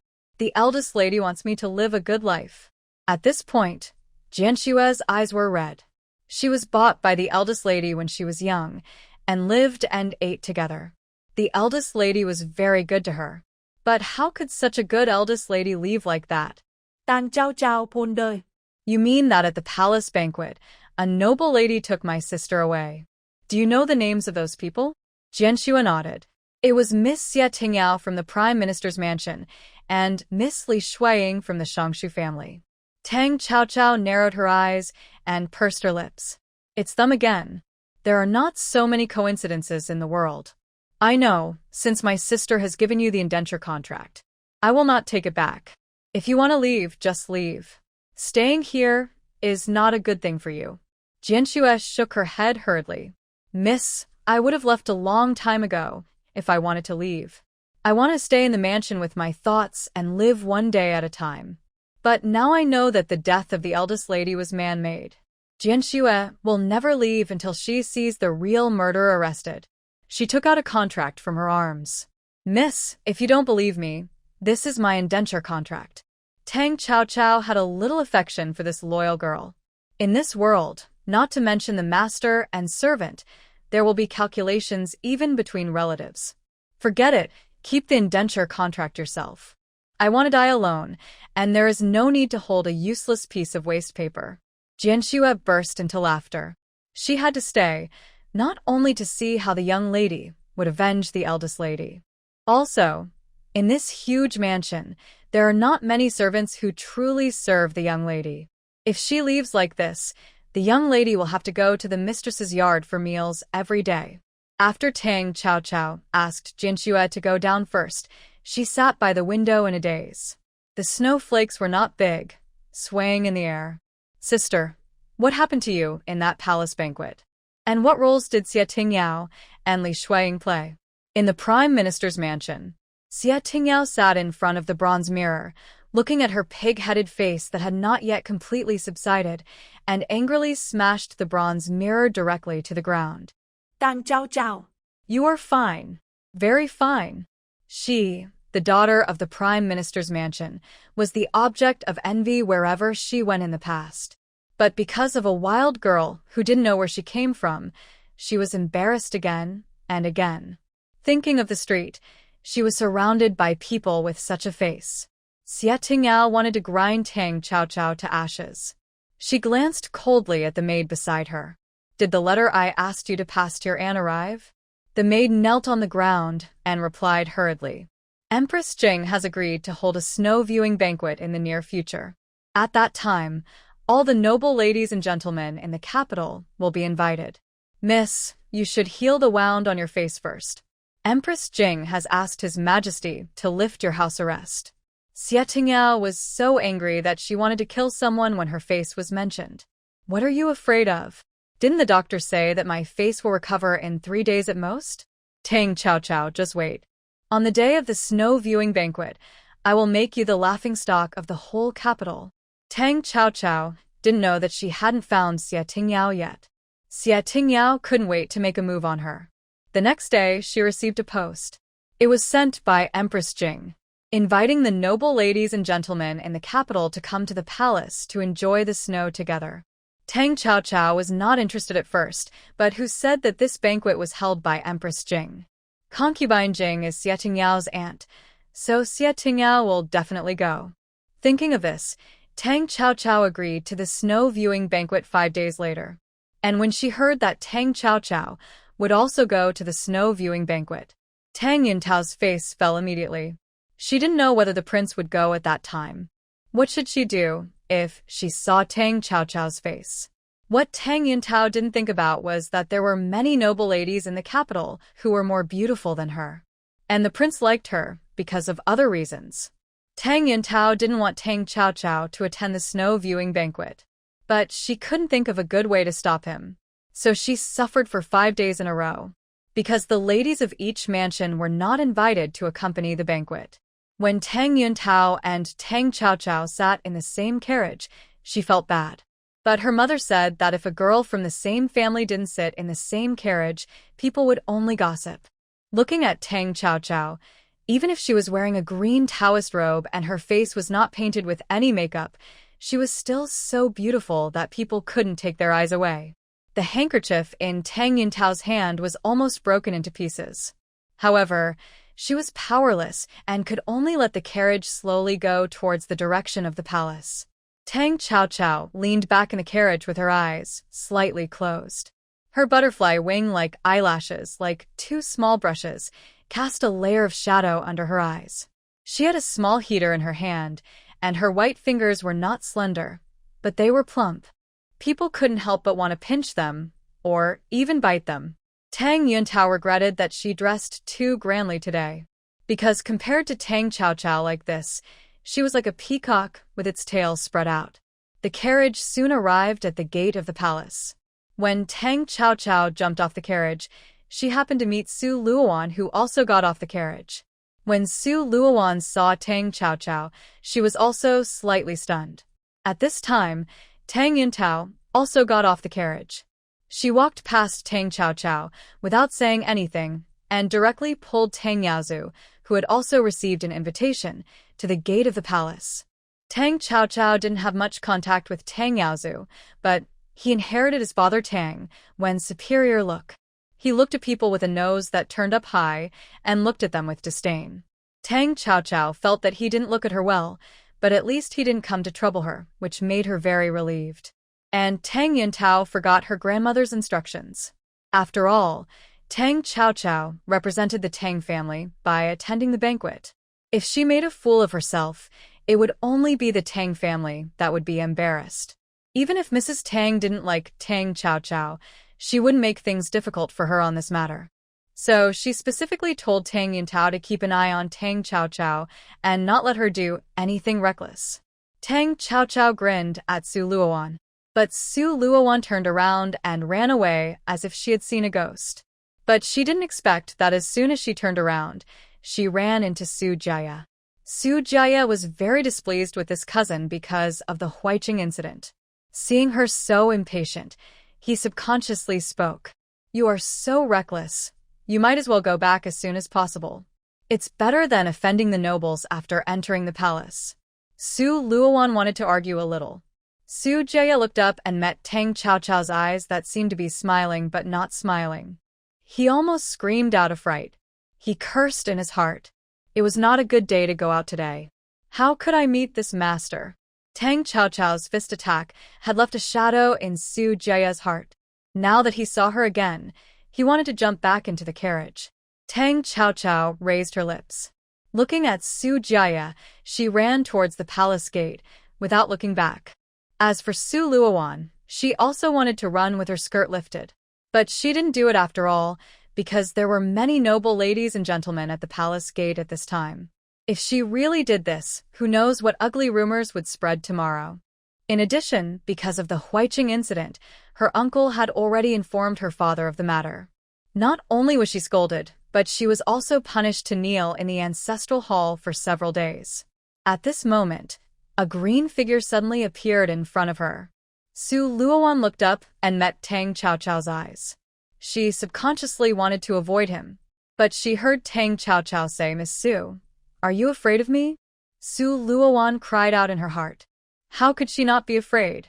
The day when Tang Chaochao tortured her had become a nightmare in her heart. She had nightmares about it several times. In the dream, Tang Chaochao was holding the ox hair needle and torturing her non-stop. The more she screamed, the louder Tang Chaochao laughed. Tang Chaochao wanted to know what the other party was thinking. She must say that this child's psychological endurance was too poor. Su Luowan felt the devil's voice at this moment. Her heart trembled, and her whole body trembled. In her heart, she was thinking, what does Tang Chao want to do to her? He doesn't want to do anything to her. Tang Chao looked at this girl and was scared to death. She suddenly felt bored and turned to the palace gate. Su Luowan breathed a sigh of relief when she saw her disappearing back. At the same time, a noble lady came to her side and asked in confusion, Miss Su, who was that person just now? Why is she dressed like a Taoist nun? Su Luowan looked at the person who came and left only one sentence. That's the second lady of General Tang's family. Then she left in a hurry. The noble lady wanted to ask again, but Su Luowan had already walked away. She mocked. It's just like the rumors, a wild girl from the mountains. She actually came to the palace banquet in a Taoist robe. The reason why Su Luowan stayed away from these noble ladies.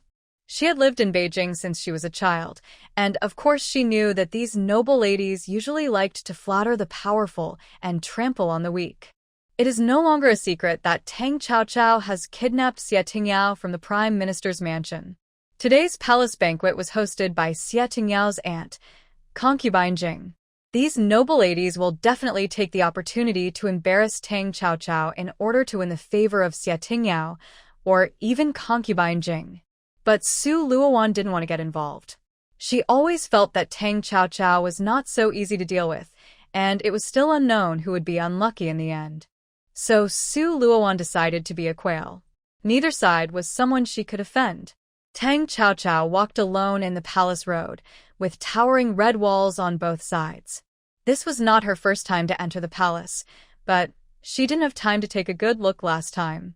But someone came toward her.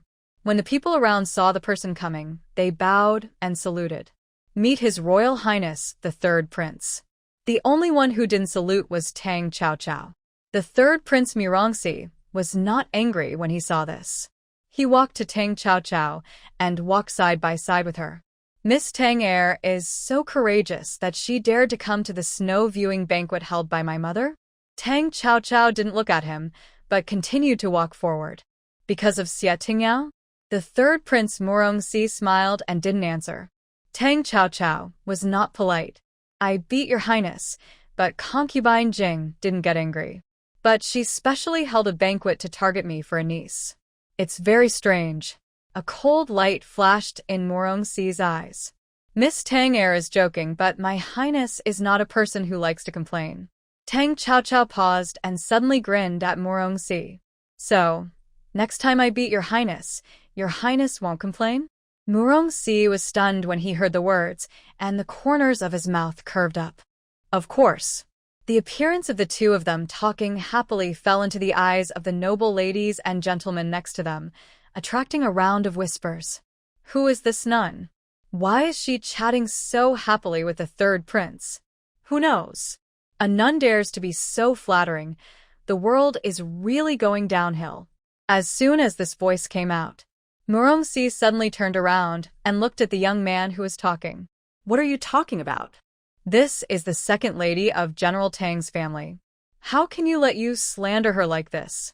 Seeing that the third prince Murongxi was angry, the young man immediately knelt down to apologize. It's all my fault. I misunderstood the second lady of Tang. Please don't blame me, second lady of Tang. Tang Chao didn't look at the man. Instead, he looked at Murongxi and said meaningfully, the third prince really took the trouble to arrange the scene. Tang Chao didn't think that anyone would dare to speak rudely to her in front of the prince. The purpose of doing this is either to inform everyone of her identity in advance. But this is obviously a superfluous thing. Because when the snow viewing banquet begins, her identity will definitely be revealed in front of everyone. Then Murongxi protected her so much and waited for her here specially. Was it to protect her? Murongxi is the son of concubine Jing, and Xie Tingyao is the niece of concubine Jing. One wants to protect her, and the other wants to target her. This is quite interesting. Murongxi curved his lips and smiled. Your Highness did this because your Highness loves Miss Tang and doesn't want Miss Tang to suffer some unnecessary trouble. His voice was not loud, and only Tang Chao could hear it clearly. Tang Chao Huairen. Your Highness the third prince can eat whatever he wants, but you can't say anything. Be careful of what you say. Murongxi leaned forward and got closer to Tang Chaochao. Miss Tang, heir hasn't seen my sincerity yet. If you can see it clearly, you won't say that. Tang Chaochao didn't retreat, but looked directly at Murongxi. The third prince has so many concubines, I'm afraid his body can't stand it anymore. I just happen to know some xianmen techniques. If the third prince keeps talking nonsense, he might get into a bloody disaster. Murongxi stood up straight after hearing this. This girl really dares to hit people. He didn't want to be beaten by this girl again in front of so many people. Miss Tang is joking. This prince has something else to do, so I won't see you off. But if anyone embarrasses you today, you can ask this prince for help. Tang Chaochao didn't even look at him and turned away. Murongxi's mouth curled up. This woman is more interesting than her sister. It would be nice if she could really be his third prince's consort. Tang Chaochao followed the palace servants all the way to a hall. Many people were already seated here. Among them, Tang Yuntao and Tang Yazu were among them. Maybe the banquet hadn't started yet, and many noble ladies and gentlemen gathered together to talk. Tang Chaochao's appearance didn't cause much noise. But suddenly someone approached from behind. She subconsciously grabbed the wrist of the person who was pushing her. With a force, she threw the person directly into the hall. At the same time, there was a sound of a heavy object falling to the ground. This woman was not someone else, but the noble lady who had just come to the palace gate to question Su Luoan. Her name was Lu Rulan, and her father was Liuzhou, the minister of the Ministry of Revenue. Concubine Jing intended to make her the consort of the third prince, so she was very unhappy with the scene of Tang Chaochao and the third prince on the palace road. That's why she wanted to teach the other party a lesson. But she didn't expect that she didn't push the person down, but she was thrown out in an embarrassing way. When Lu Rulan looked up, she found that many people's inquiring eyes had fallen on her. She stared at Tang Chaochao in shame and anger. Why did this sister push me? Tang Chaochao looked at her delicate makeup, and tears were already in his eyes. It turned out to be a big white lotus. Tang Chaochao pretended to be surprised. This lady, you're standing behind me. How can I push you down? The entrance of the hall was guarded by maids and eunuchs. Therefore, many people saw clearly how Lu Rulan fell. But Lu Rulan relied on the fact that concubine Jing liked her. She was not afraid that these palace servants would dare to offend her. Lu Rulan's tears fell as she bit her lip and sobbed. I am afraid that I have offended this second Miss Tang in some way, so I was treated like this. When Lu Rulan said that this person dressed as a Taoist nun was the second miss of General Tang's family, everyone's eyes fell on Tang Chaochao. What happened? Xia Tingyao walked out of the crowd at this time. She was followed by Li Shuiying and several noble ladies that Tang Chaochao had never seen. Seeing this, the noble ladies and gentlemen around also stretched their heads to watch the show. Everyone knew that when Tang Chaochao first came to the capital, she offended the daughter of Prime Minister Xia, the head of the noble ladies. Lu Rulan naturally knew about the feud between Xia Tingyao and Tang Chaochao. She sobbed aggrievedly. Sister Xia is fine. Maybe I offended Miss Tang heir in some way, which made Miss Tang heir treat me like this. Xia Tingyao sneered at Tang Chaochao. Yes, who in the capital doesn't know the second lady of General Tang's family now? She can do anything by relying on investigating the case for her sister. She is just pushing you down now, which is already a light move. Lu Rulan felt even more aggrieved when she heard this. She slowly got up with the help of the palace maid, and her tears never stopped. Sister Xia is right. It's all Rulan's fault for offending Miss Tang. Seeing the two of them singing the same tune, Tang Chaochao raised her eyebrows playfully. But she heard discussions in her ears. Isn't Miss Tang too domineering? If you ask me, she's just a wild girl from the countryside who doesn't know the rules. Why doesn't General Tang hire a nanny to teach her well before letting her out to meet people? It's really a disgrace to the general's mansion. Some people even said worse. Look at her Taoist robe. Even if she is the daughter of the general's mansion, so what? She came from the mountains, and she is not something that can't be put on the stage. Tang Chao listened to these slanderous voices, but her face did not change. She walked closer to Xia Tingyao step by step, her voice unusually calm. Miss Xia, you have forgotten the pain after the scar healed, but your face is recovered quite quickly. Tang Chao glanced at Li Shuiying again. Miss Li, is that right? If the Prime Minister hadn't suppressed the news that the two of them were beaten into pig heads in the street, it would have spread throughout the capital. Li Shuiying subconsciously touched her face. The hatred in her eyes became even stronger. Xia Tingyao bit her lip and glared at Tang Chao. Tang Chao, where do you think this place is? This is not your barren mountain. Today, a snow viewing banquet is hosted by my aunt.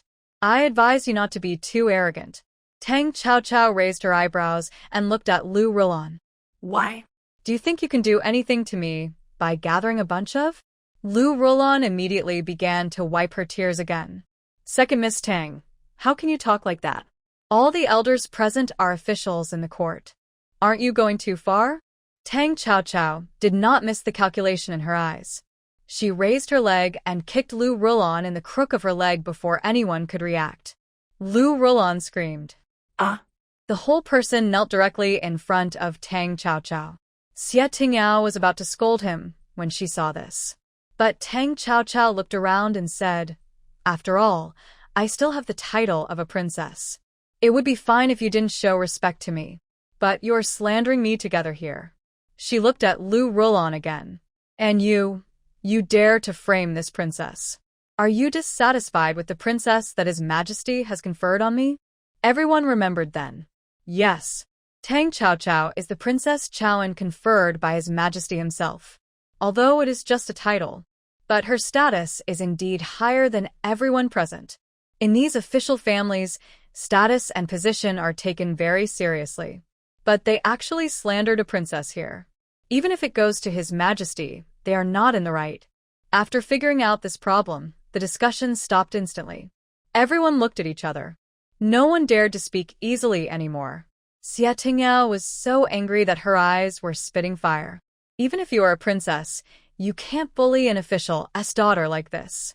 Tang Chao gave her a mocking look. He slapped Lu Rulan again with his backhand. Tang Chao's moves were always so unexpected. Lu Rulan was slapped and fell to the ground. The hatred in her eyes was about to overflow. But when she heard Tang Chao's next words, she was so angry that she vomited blood. She was disrespectful to this princess. Why can't this princess teach her a lesson? Seeing Lu Rulan's face quickly swollen, everyone shrank their necks. How could they dare to help speak? Lu Rulan covered her swollen face, and her tears fell even more fiercely. Rulan didn't disrespect the princess. If the princess can't stand it. Before she finished speaking, she was slapped on the other side of her face. Who else could it be, if not Tang Chao? Tang Chao didn't even look at her, but spoke to everyone in the audience. When you came in just now, you tried to push me but failed, and I threw you out instead. You didn't repent and kept talking nonsense here. Now you dare to talk nonsense. I think you deserve a beating. Lu Rulan wanted to explain, but Tang Chao didn't give her a chance. She pointed at a eunuch at the door. Come here. The eunuch didn't want to go, but didn't dare not to go. He could only walk to Tang Chao and kneel down. Excuse me, what does the princess want? Tang Chao looked at the eunuch with a smile. You've been waiting at the door just now, and you should have seen clearly what happened. Why don't you tell me what happened at that time? The eunuch said subconsciously. I didn't see anything. Tang Chao smiled strangely, with his lips curved. He raised his foot and kicked the eunuch. The eunuch flew 3 meters away on the spot, spitting blood, and fainted with his eyes rolled up. Everyone who saw this scene screamed. Xia Tingyao pointed at Tang Chao and scolded him. Tang Chao, you are so bold. You dare to kill someone in public. Tang Chao ignored her and pointed to another eunuch. You tell me. The eunuch who was named was frightened and knelt down on the spot with a pale face and said in a trembling voice. It was Miss Lu who wanted to push Princess Chaoan, but was blocked by the princess and thrown out.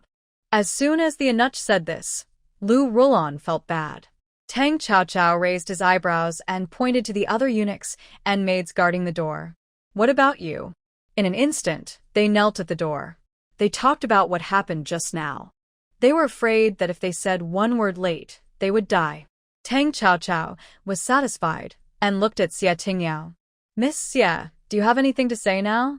Xie Tingyao was so angry that she glanced at the eunuch who rolled his eyes, vomited blood and fainted, and sneered.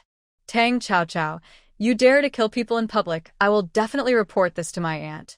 Although Miss Lu is wrong, this is not a reason for you to kill people in public. Tang Chao was surprised when he heard it. Miss Xie, did you make a mistake? When did I kill anyone? Xie Tingyao just pointed at the eunuch who fell to the ground. Suddenly, the eunuch coughed twice and woke up. When the eunuch reacted, he kowtowed to Tang Chao. Princess, spare me. I was just talking nonsense. I saw that it was Miss Lu who started it first. Xie Tingyao's face darkened. Tang Chao ge din. She leaned over and looked at Lu Rulon. Miss Lu, right? Do you want to continue to defend yourself? Lu Rulon's face was already swollen from 2 slaps, and now she was too ashamed to see anyone. She lowered her head. Her eyes were full of hatred for Tang Chao, but she acted as if she was being forced and pitiful. What happened here? A male voice suddenly sounded behind Tang Chao. Everyone looked over. The person who came was not someone else, but the Prince Morongbo knew that Tang Chao came to attend the snow viewing banquet prepared by concubine Jing today. So he also rushed over. But the eunuchs at the door were kneeling on the ground, and no one noticed his arrival. Seeing a group of people gathered at the door, Prince Morongbo asked. Tang Yuntao, who was shrinking in the crowd, saw the prince. Originally, her face was ugly because Tang Chao didn't get embarrassed. When she met the prince's gaze, she immediately showed a hint of shyness. The moment Tang Chao turned around, Morongbo was stunned. He blurted out and asked, Who are you? Morongbo is not a fool. When he saw Tang Chao's face, he already had a guess in his mind. He unconsciously glanced in the direction of Tang Yuntao again. Could it be that he had preconceived the wrong person? He had doubted it before. He had always thought that Tang Yuntao was Tang Chao. But in his contact with Tang Yuntao, he did not find that the other party was someone who could kidnap the prime minister's daughter. But at that time, Morongbo only thought that Tang Chao was a woman after all. When facing the person she loves, she must be obedient, gentle, and considerate. So Prince Morongbo did not think much about it and did not ask anyone to check Tang Chao. That's why he made such a big mistake. But when he thought of being deceived, Morongbo's face turned black, and he never looked at Tang Yuntao again. Tang Yuntao had been flirting for a long time, but the prince suddenly stopped looking at her. This made her feel a sense of crisis. The prince asked questions, and Tang Chao hadn't spoken yet. Xie Tingyao stepped forward and said, Brother Prince, you are here. Her sudden gentle whisper gave Tang Chao goosebumps. Logically speaking, Xie Tingyao could barely call him Brother Prince. But looking at her admiring expression, Tang Chao saw it at a glance. 10,000 questions flashed through his mind. Logically, Xie Tingyao's cousin is the 3rd Prince Morongxi. The Xie family should not agree to Xie Tingyao marrying the prince. But Xie Tingyao's performance was too obvious. Sure enough, there is a lot of water here. Morongbo did not look at Xie Tingyao. He looked at Tang Chao and asked again, Are you the second lady of General Tang's family? Princess Chaoan? Although Tang Chao's face had already explained everything. But the prince still asked. Tang Chao did not salute, but just replied, Yes. Prince Morongbo's heart instantly fell to the bottom of the valley. Before he could get angry, another voice sounded behind him. Huh? It's so lively here. Lu Rulon saw the person coming. Her eyes instantly turned red, and tears fell down. The 3rd Prince Morongxi was surprised. What's wrong with Miss Lu's face? Why is she crying so sadly? Lu Rulon bit her lip, looking like she was being bullied but unwilling to say anything. Tang Chao was too lazy to continue arguing. The man had been beaten, and the matter was clear. There should be nothing for her to do here. Crown Prince Morongbo looked at the person who suddenly left and wanted to call him. But Xie Tingyao was still talking in his ear. Crown Prince, it was just a small misunderstanding just now. Tingyao hasn't seen you for a long time, and I don't know what you are busy with. Why don't you talk to Tingyao? The third Prince Morongsi smiled when he saw this. I won't disturb His Royal Highness the Crown Prince and his cousin reminiscing about the past. He said this without looking at Lu Rulon again. He also walked into the hall. For a while, the people who were gathered here scattered because of the arrival of Crown Prince Morongbo and the third Prince Morongsi. Only Lu Rulon was left lying on the ground. Lu Rulon was so angry that her fingernails dug into her palm. Tang Chao, you made me so embarrassed today. I will definitely kill you. On the other side, Tang Chao found an inconspicuous seat to sit down.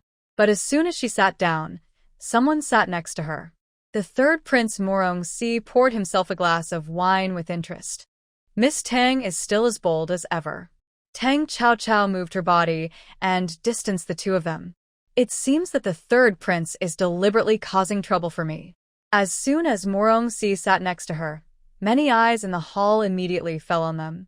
Prince Morongbo finally got rid of Xie Tingyao. He chose a seat closer to the front, but his eyes were always on Tang Chao. Seeing Morongsi and Tang Chao so close, the wine glass in his hand was about to be crushed. After all, Xie Tingyao's family background is not worse than Tang Chao. But Prime Minister Xie is the uncle of his third brother Morongsi. Even if he marries Xie Tingyao, the Xie family will not help him. What's more, General Tang still has military power. The handkerchief in Tang Yintao's hand was almost torn. After His Royal Highness the Crown Prince started talking to Tang Chao, he never looked at her again. Sure enough, her worries were right. Not only was His Royal Highness the Crown Prince bewitched by Tang Chao's face, even the third prince was courting Tang Chao. This scene reminded Tang Yintao of 3 years ago. The same was true for Tang Mumu. As long as she appeared, everyone's attention would be attracted to her. At this moment, Tang Yuntao hated Tang Chao to death. Tang Yaozu, who was standing aside, reminded her when he saw this.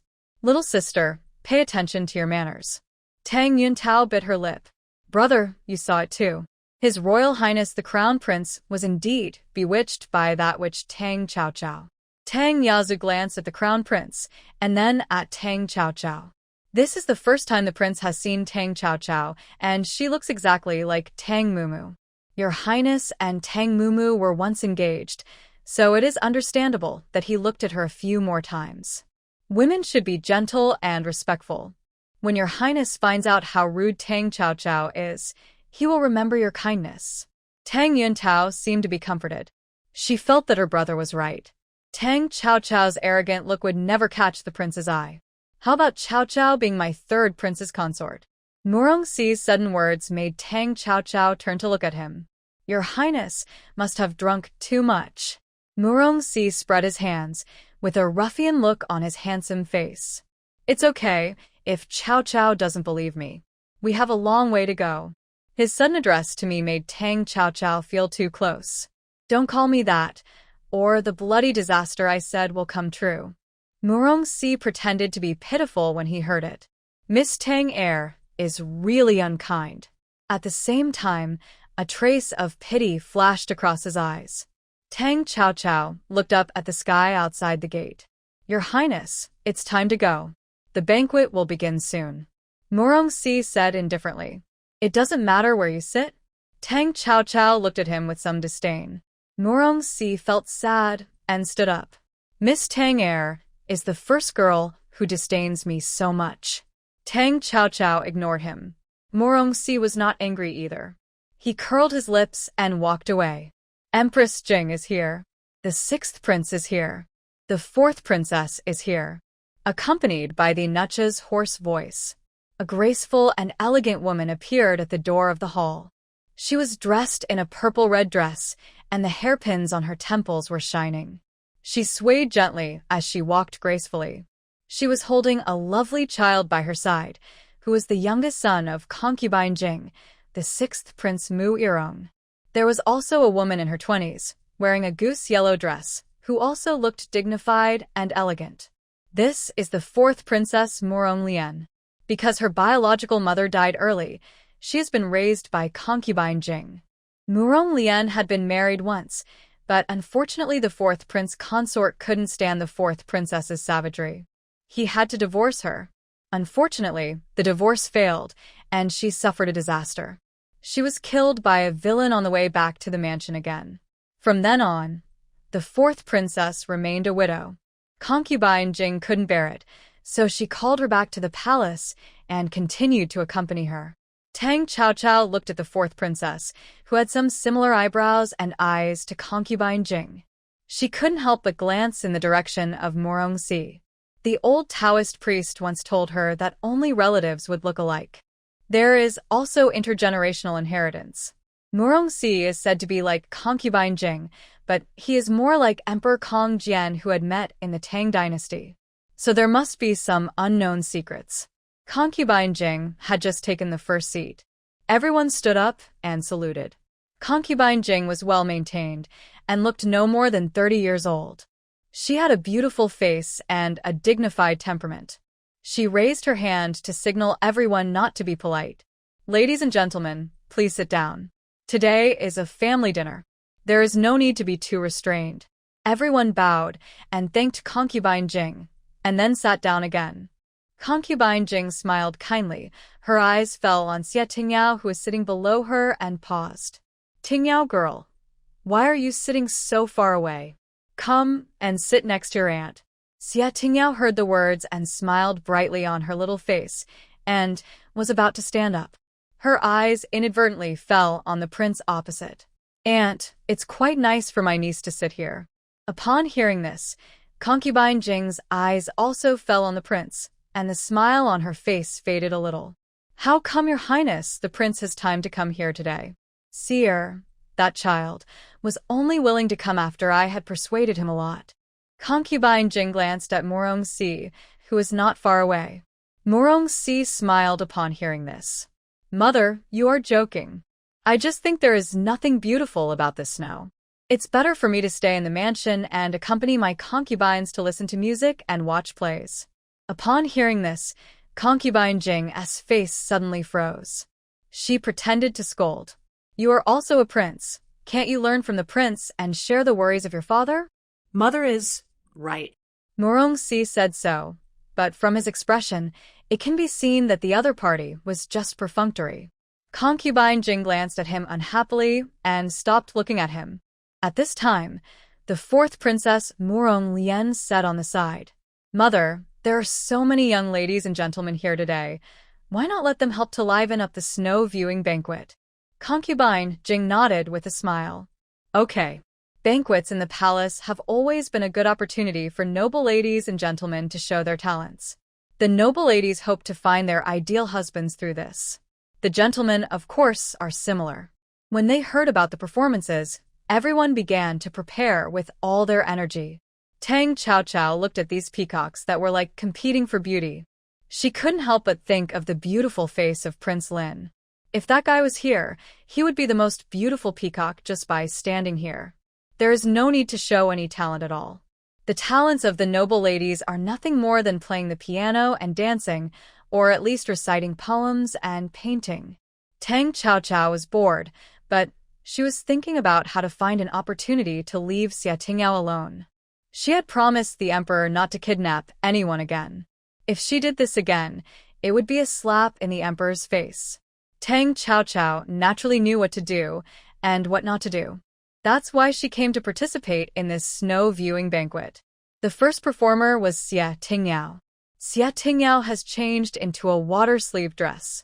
She slowly walked into the open space in the hall. She began to dance with the accompaniment. It must be said that these noble ladies still have some skills. Tang Chao had to admit that Xia Tingyao danced well. If she didn't flirt with Prince Morongbo from time to time, she would definitely dance better. The dance ended with applause from the whole room.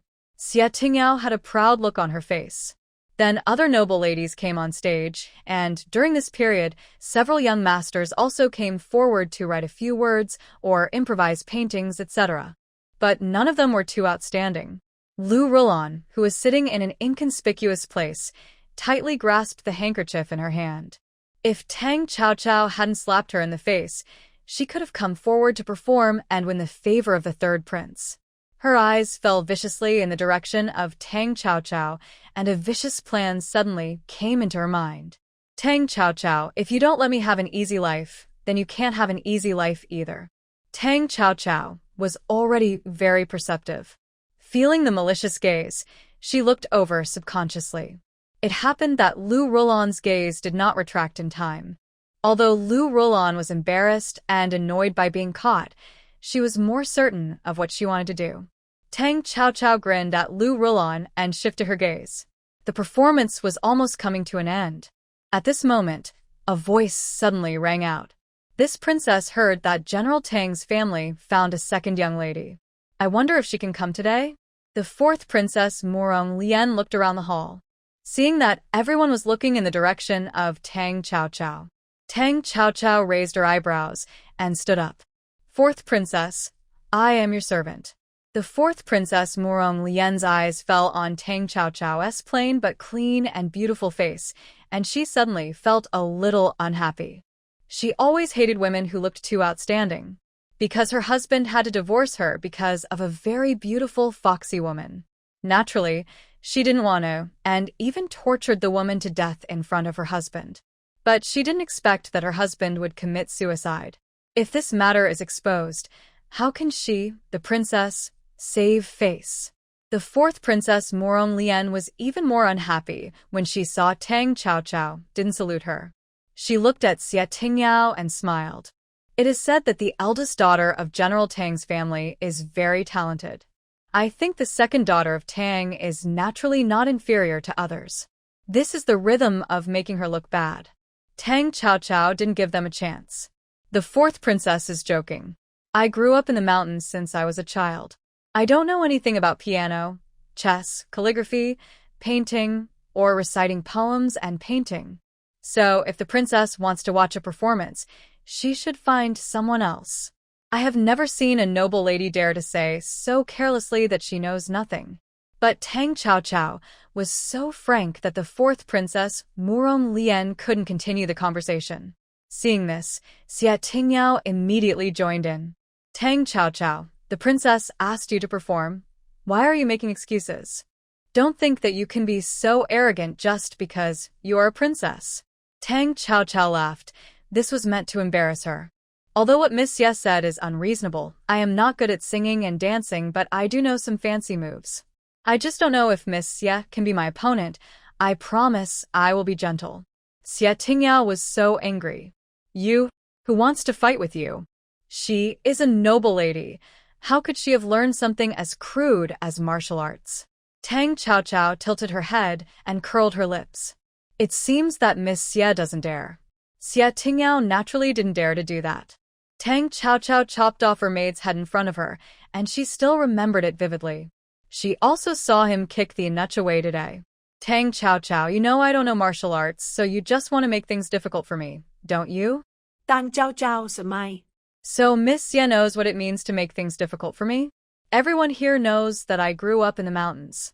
How can I learn to play the piano, chess, calligraphy, and painting and write? Xie Tingyao was almost mad, but she couldn't refute Tang Chaochao. Don't quibble. Okay. Concubine Jing interrupted Xie Tingyao's next words.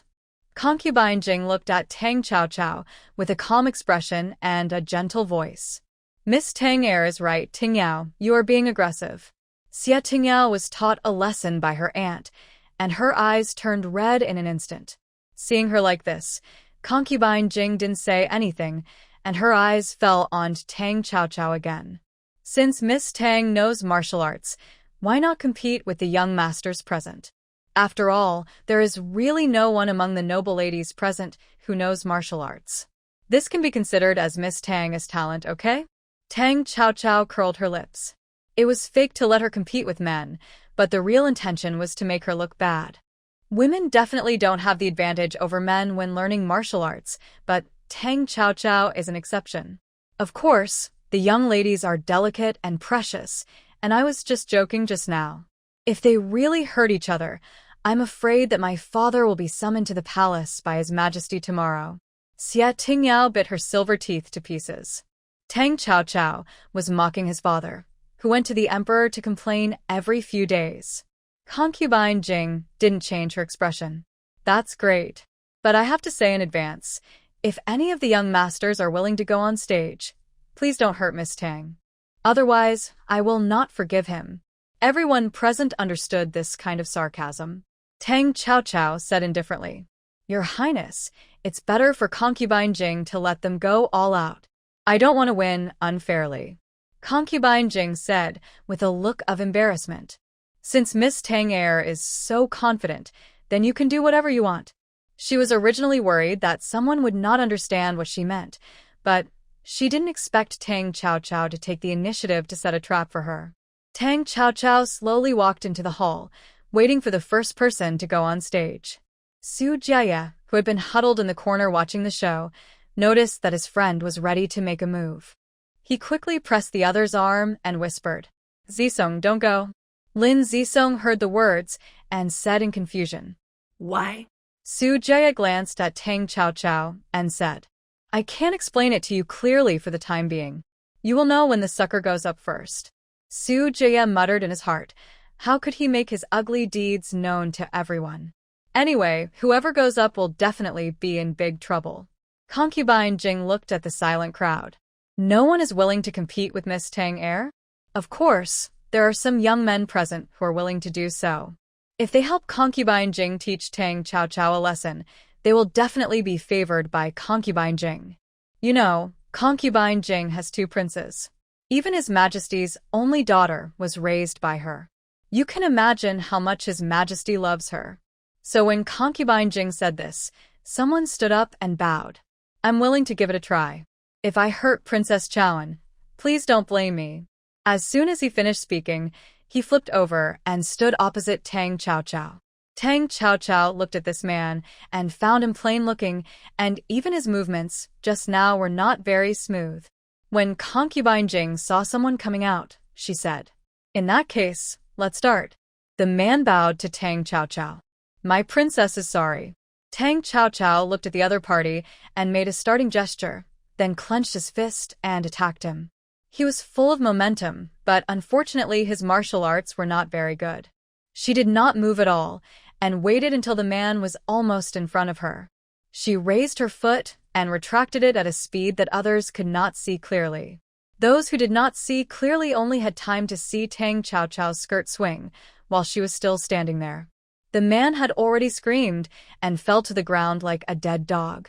Just as everyone was shocked, a discordant voice sounded. This acting is too fake. Tang Xiaoqiao looked at the man who spoke and hooked her finger at him. Then you come. Seeing that everyone's eyes were on him, the man stood up and said confidently, I will come if I want. This kid must be acting.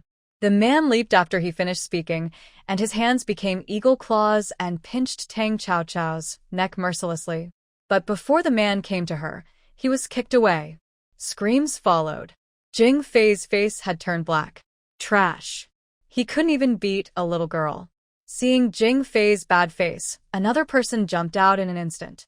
But from the beginning to the end, Tang Xiaoqiao quickly resolved the fight with one kick.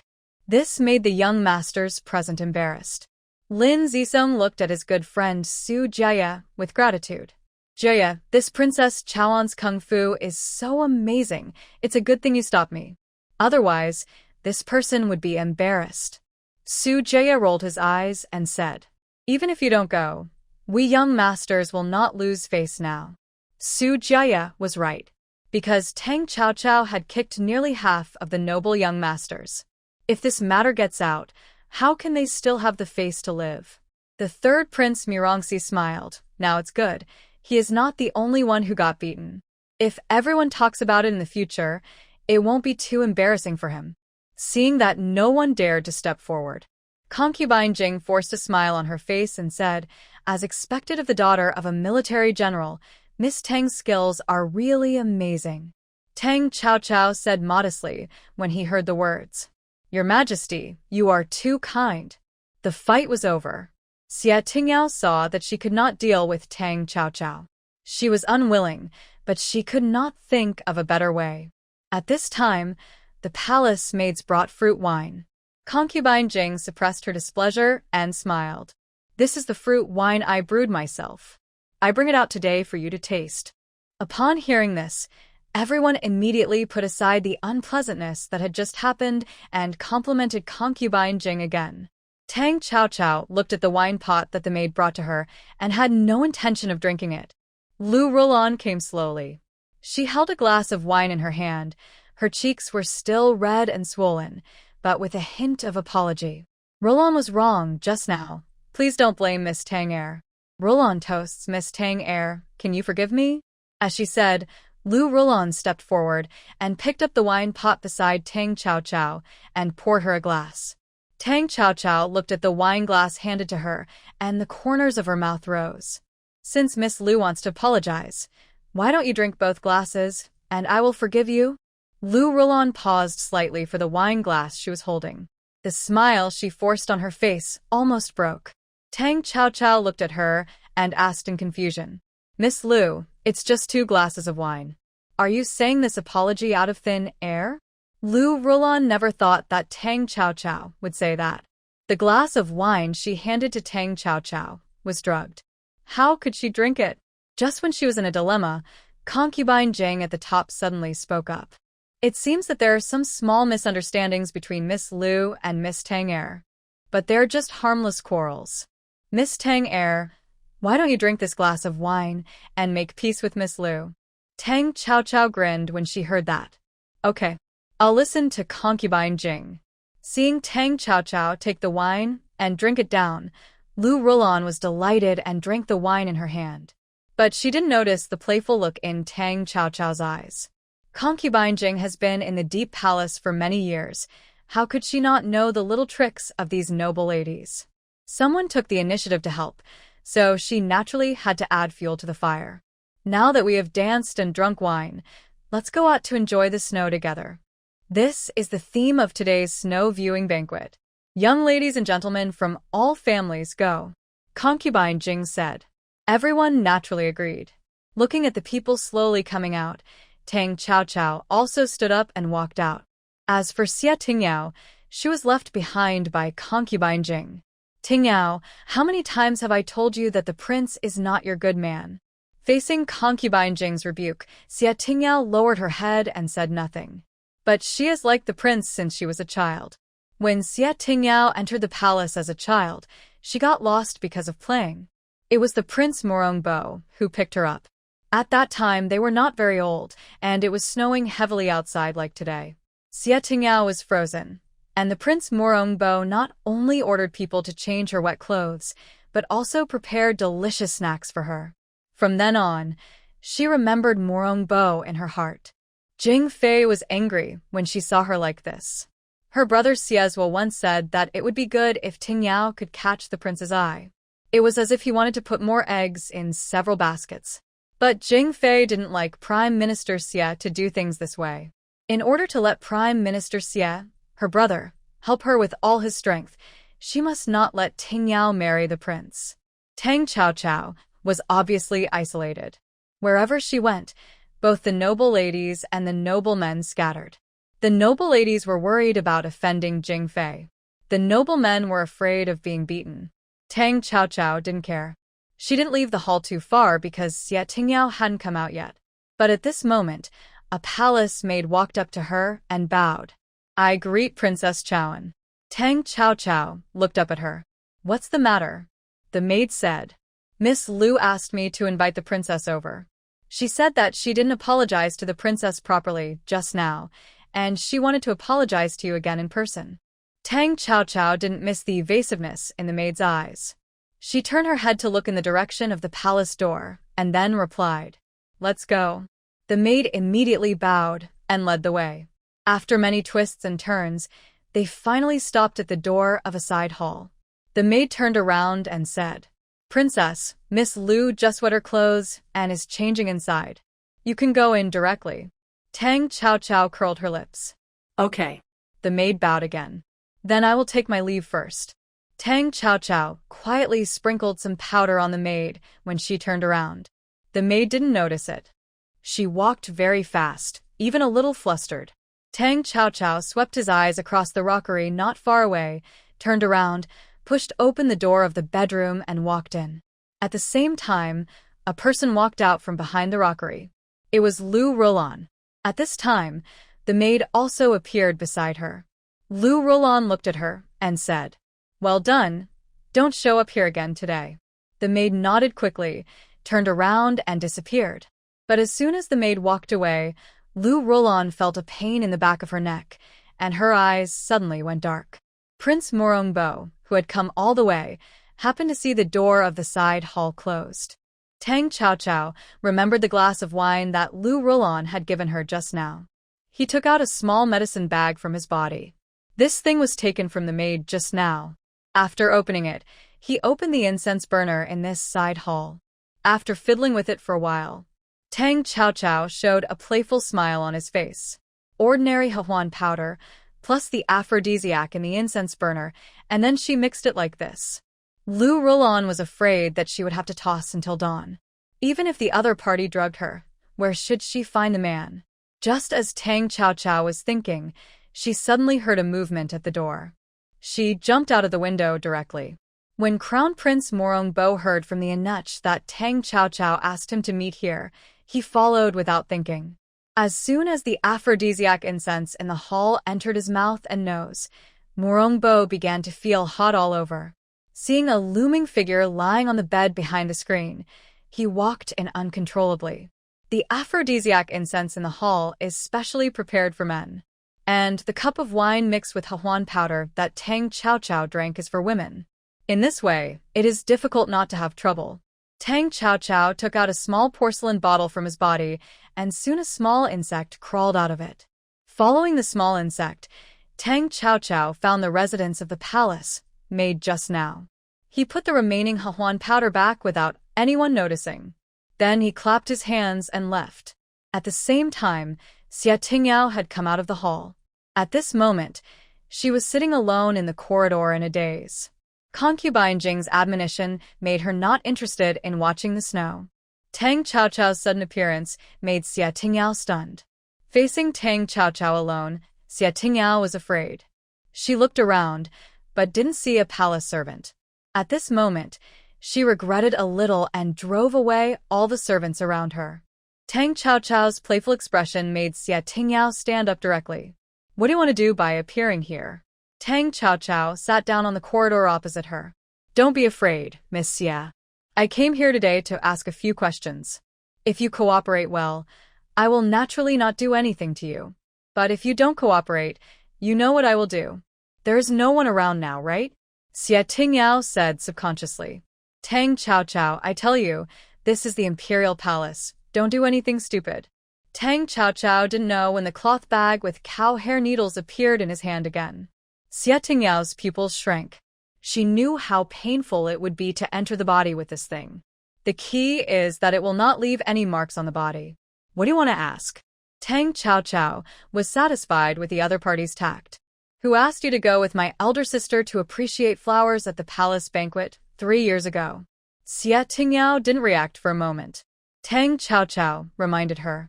3 years ago, my elder sister returned to Beijing and attended a palace banquet.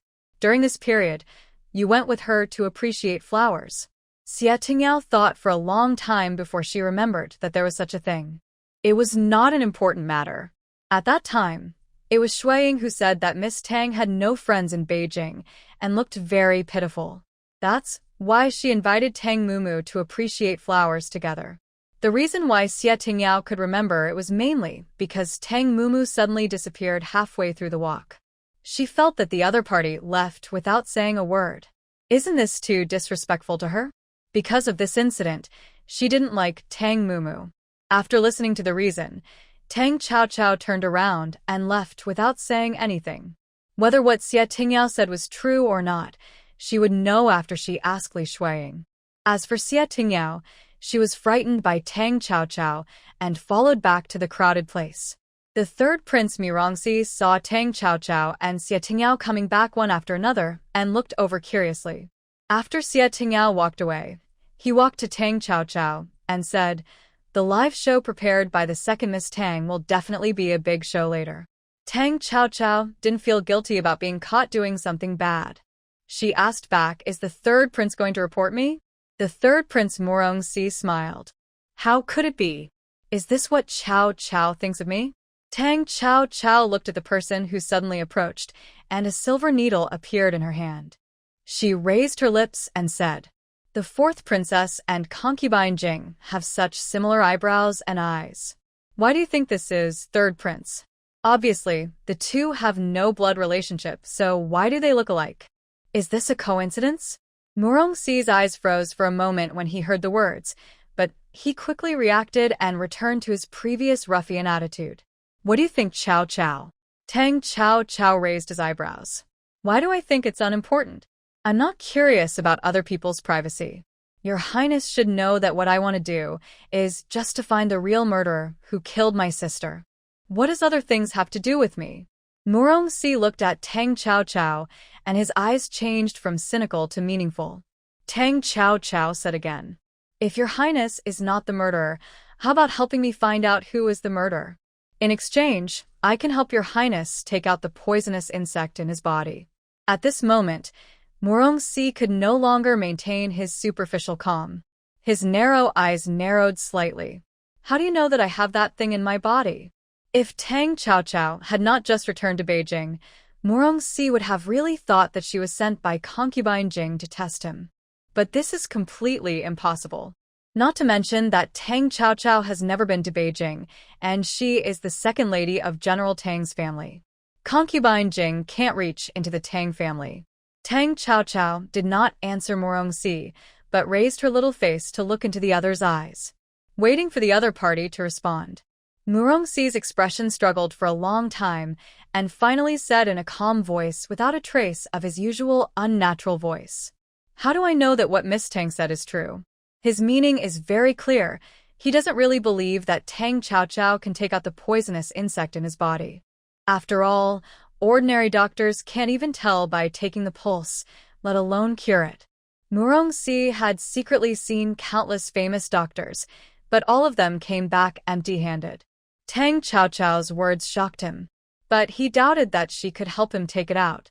Tang Chaochao said nothing, and she inserted the silver needle in her hand directly into an acupuncture point on Murongxi's body. In just a moment, Murongxi's face changed. The veins on his forehead bulged, and his face turned red. It was obviously an extremely painful thing, but he gritted his teeth and didn't make a sound. Then, Tang Chaochao pulled up one of his arms and lifted up his sleeves to reveal half of his arm. She took out another silver needle and gently scratched his arm. A wriggling thing was rushing along the meridians on Murongxi's arm all the way to the cut that Tang Chaochao had just made. But just when the thing was about to come out, Tang Chaochao directly pulled out the silver needle that had pierced Murongxi's acupuncture point. The thing disappeared in an instant. At the same time, Murongxi's face gradually calmed down. Tang Chaochao curled her lips. "I think the third princess kept this thing. It should still be useful." Murongxi, who had recovered from his shock, began to look at the woman in front of him again. She could force out the poisonous insect that concubine Jing used to control him with just a silver needle. Tang Chaochao actually had such amazing medical skills. Murongxi moved his lips and said, "Even if you find out who it is, you can't kill him." Has Miss Tang ever thought about this problem? Tang Chaochao had certainly thought about it, and she looked at Murongxi with amusement. "I can't kill him, but you can." Murongxi suddenly laughed. "Miss Tang has a good plan, but you want me to become a knife in your hand just to remove the poisonous insect for me. Aren't you too stingy?" Tang Chaochao raised her eyebrows. "It's up to your Highness whether you do it or not. I'm just making a suggestion." Murongxi regained his usual ruffian spirit. "How about Chaochao being my third prince's consort? You and I will become a family, and then Chaochao's affairs will be my affairs. I will do my duty." Tang Chao rolled her eyes and said, "Your Highness should think about it again. I'm not in a hurry." Tang Chao turned around and left, leaving only a back view of the other party. Murongxi's gaze shifted from the other parties, disappearing back to the wound on his arm. The look in his eyes slowly turned cold. I don't know what he thought of. Tang Chao walked back to the crowded place, looking for Li Shuiying's figure. But after looking for a long time, he didn't find this person's figure.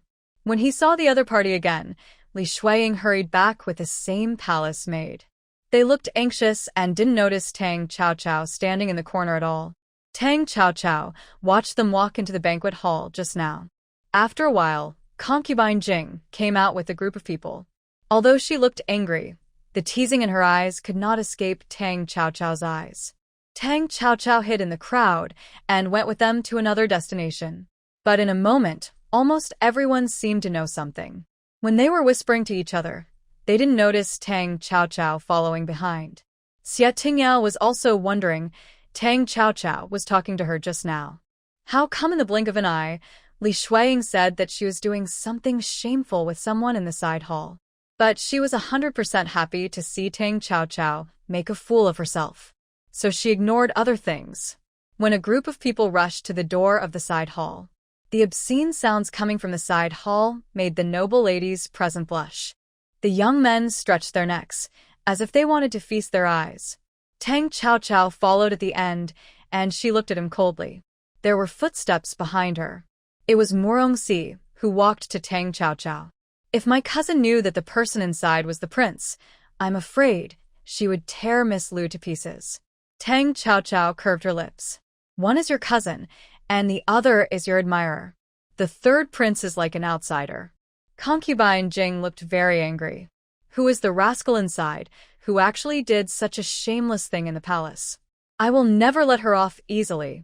Li Shuiying walked slowly in front of concubine Jing, as if she wanted to say something but stopped. My queen Jing, I just passed by here with a palace maid, and saw that it seemed to be Miss Tang too who went in. I was worried that Miss Tang too was feeling unwell, so I wanted to go forward to take a look. But when I got close to the palace door, I heard an unbearable sound coming from inside. I was so scared that I went back to report to you immediately. The palace maid beside her also knelt on the ground. Miss Li is right. I saw it with my own eyes. As the two of them said this, whispers were heard all around. This second Miss Tang is really shameless. That's right. A country girl is actually shameless. General Tang will be too ashamed to face people in the future. If there was such a in my family, I would beat her to death. After hearing these words, concubine Jing said with an angry and annoyed look, Young masters and young ladies, why don't you go back first? This matter concerns General Tang's family, so we still have to save some face for him. Xia Tingyao was not happy after hearing this. She said angrily, Aunt, Tang Chao did such a shameless thing at the snow viewing banquet you hosted. She is shameless, so why should you save her face? This? Just when concubine Jing was in a dilemma, a voice suddenly sounded in Xia Tingyao's ears. Miss Xia, are you talking about me? Tang Chao appeared at a strange speed. Almost no one noticed how she appeared. Xia Tingyao was so scared that she screamed. Ah! When she saw the person next to her, she said in disbelief with a trembling voice. You! Why are you here? Tang Chao said with a puzzled look. Miss Xia said this. A group of you are here to condemn me, and I heard it and naturally want to seek justice. Her eyes inadvertently swept over everyone present. Everyone avoided Tang Chao's gaze out of guilt. Tang Chao smiled playfully and set his eyes on Li Shuiying's face. At this moment, Li Shuiying's whole face was pale. Tang Chao had already stepped forward, in front of concubine Jing. He stretched out his hand and slapped her in the face. Pa! The crisp sound of a slap rang out in the suddenly quiet air. Li Shuiying fell to the ground due to inertia. She stared at Tang Chao in anger. You! Miss Li, you are so good at talking, and you dare to frame this princess. You are really amazing. Tang Chao's sarcastic eyes made Li Shuiying hate her, but she couldn't get angry. She could only say aggrievedly, Madam Jingfei, I just said it. I just think that figure looks like Princess Chaoan. Jingfei saw Tang Chaochao hitting someone in front of her, and before she could say anything, the fourth princess Murong Lian on the side had already scolded her. Tang Chaochao, you are so presumptuous. Who gave you the courage to hit someone in front of my mother? Tang Chaochao heard it puzzled. What the fourth princess means is that if someone falsely accused you of adultery today, and the person who was verbally insulted was your highness would not only not blame you, but would applaud. The fourth princess Murong Lian was so angry that her face turned blue. She pointed at Tang Chaochao. Her voice became sharp. Tang Chaochao, you dare to talk to me like this? Are you looking for death? Tang Chaochao's eyes widened with an innocent look. Princess, you can't listen to the truth. Are you going to kill me to vent your anger? Concubine Jing couldn't stand it anymore. She came out and scolded. Enough. She first looked at the fourth princess, Murong Lian. Liener, don't talk nonsense. Miss Tang Er was angry and hit Miss Li. This is understandable. Seeing her mother helping others speak, the fourth princess Murong Lian was dissatisfied and wanted to say something. But when she met Concubine Jing's warning eyes, she finally bit her lip and turned her head to the side. Seeing that her daughter stopped talking, Concubine Jing turned her eyes to Tang Chaochao. Miss Tang Er, although Miss Li misunderstood you today, you were wrong for offending the fourth princess with your words.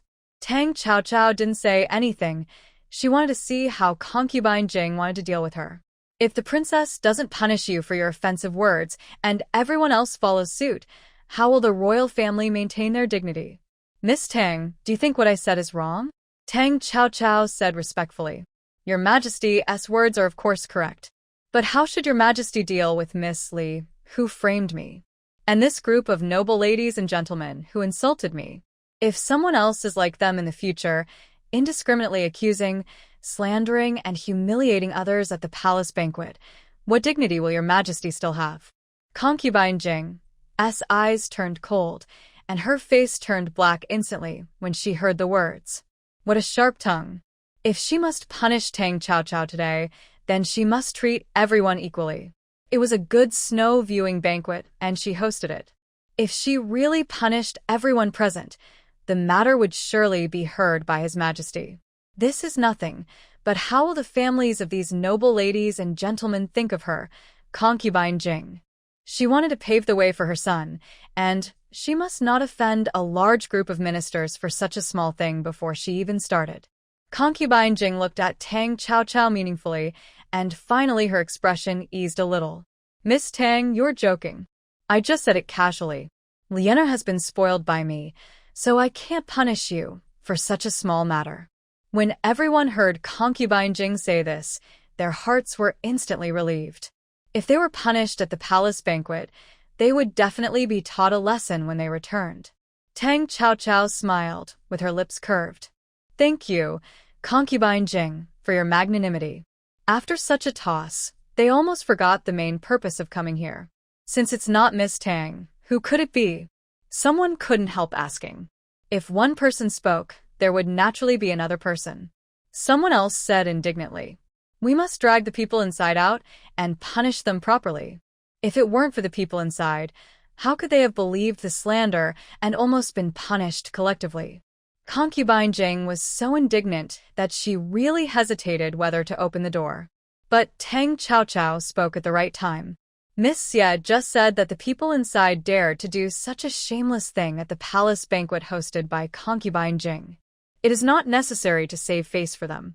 Why not send 2 palace servants to go in and take a look? In this way, we can all know who is inside and who dares to disregard Concubine Jing. Tang Chaochao's words resonated with everyone. They talked at once.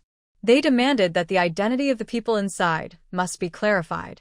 Although Concubine Jing hesitated, facing everyone's unified indignation, she could only bite the bullet and order the palace servants to open the palace door and go in to check. It didn't take long for the eunuch to open the door and go in and out. Seeing the eunuch kneeling in front of him and hesitating, Xie Tingyao said unhappily, Dog, hurry up and say it. The eunuch trembled. It's Miss Lu Rolan and... His Royal Highness the Crown Prince. With a bang, Xie Tingyao's head was buzzing. She pretended to rush in, but she was hugged by a palace maid. How could concubine Jing let Xie Tingyao, an unmarried woman, go in and see the filth inside? But Xie Tingyao had already screamed, "Drag that witch out! Drag her out!" Concubine Jing wanted to stop her, but Xie Tingyao struggled hard. Fearing that she would do something, she winked at her nutch. The nutch immediately went back to the side hall, but after a long while, he still couldn't separate the two people on the bed. He had no choice but to come out and reply to concubine Jing. Xie Tingyao was already mad with anger, and she bit the hand of the palace maid who was holding her. The palace maid felt pain and subconsciously loosened her hand. Xie Tingyao took the opportunity to rush into the bedroom. Soon Tang Chao heard screams and scolding from the bedroom. The corners of her mouth hooked. Li Shuiying, who was slumped on the ground, took in the scene and clenched her hands into fists. Things were simple after that. Concubine Jing dismissed all the noble ladies and gentlemen present. Knowing that it was the prince inside, everyone dared not stay even if they wanted to continue watching the show. When Tang Chao left the palace, she heard that Emperor Kong Jian had been invited. It seemed that concubine Jing would not be able to get a good result in front of Emperor Kong Jian this time. She went to the palace gate in a good mood. Tang Yuntao watched the whole play, from gloating at the beginning to being shocked. When she learned that it was the prince inside, she felt as if she had fallen into an ice cellar. If Tang Yazu hadn't stopped her, she would have almost lost her composure. Tang Yuntao was not convinced. She felt that this matter was all caused by Tang Chao. It was obvious that the crown prince had been framed for such a thing. Therefore, as soon as she returned to the general's mansion, she went to complain to old Madame Tang. Grandmother, Sister Chao contradicted concubine Jing in public. In the future, concubine Jing will definitely hate our Tang family. You must not let her off easily. After hearing everything, old Madame Tang's forehead was throbbing with veins. That lawless thing, the Tang family will sooner or later be ruined by her. Tang Yuntao fanned the flames. Grandmother, if she hadn't insisted on going into the side hall to check, the scandal of the crown prince would not have been known to everyone. I'm sure the crown prince will vent his anger on me because of this in the future. I'm afraid the crown princess's matter will not be a success. Old Madame Tang became more and more angry as she listened, and finally threw all the teacups at hand. Is that little beast back? The maid next to her replied. Replying to the old lady, the second young lady did not go back to the mansion directly after leaving the palace. Old man Tang had nowhere to vent his anger. She is really rebellious. It is too indecent for a woman to show up like this. Go and call Song over. When Song came, Tang Wu was with her. The old lady was about to throw the new teacup, but when she saw Tang Wu, she stopped abruptly. She glared at Song Rongji fiercely. Then she scolded. Your good daughter. She wants to kill everyone in our Tang family. Song Rongji and Tang Wu looked at each other. Tang Wu said, What do you mean by this, mother? Old man Tang rolled his eyes at this disobedient eldest son. Then he said, Not only did she contradict concubine Jing and the fourth princess in the palace, she also offended the crown prince. If this isn't to harm our Tang family, what is she trying to do?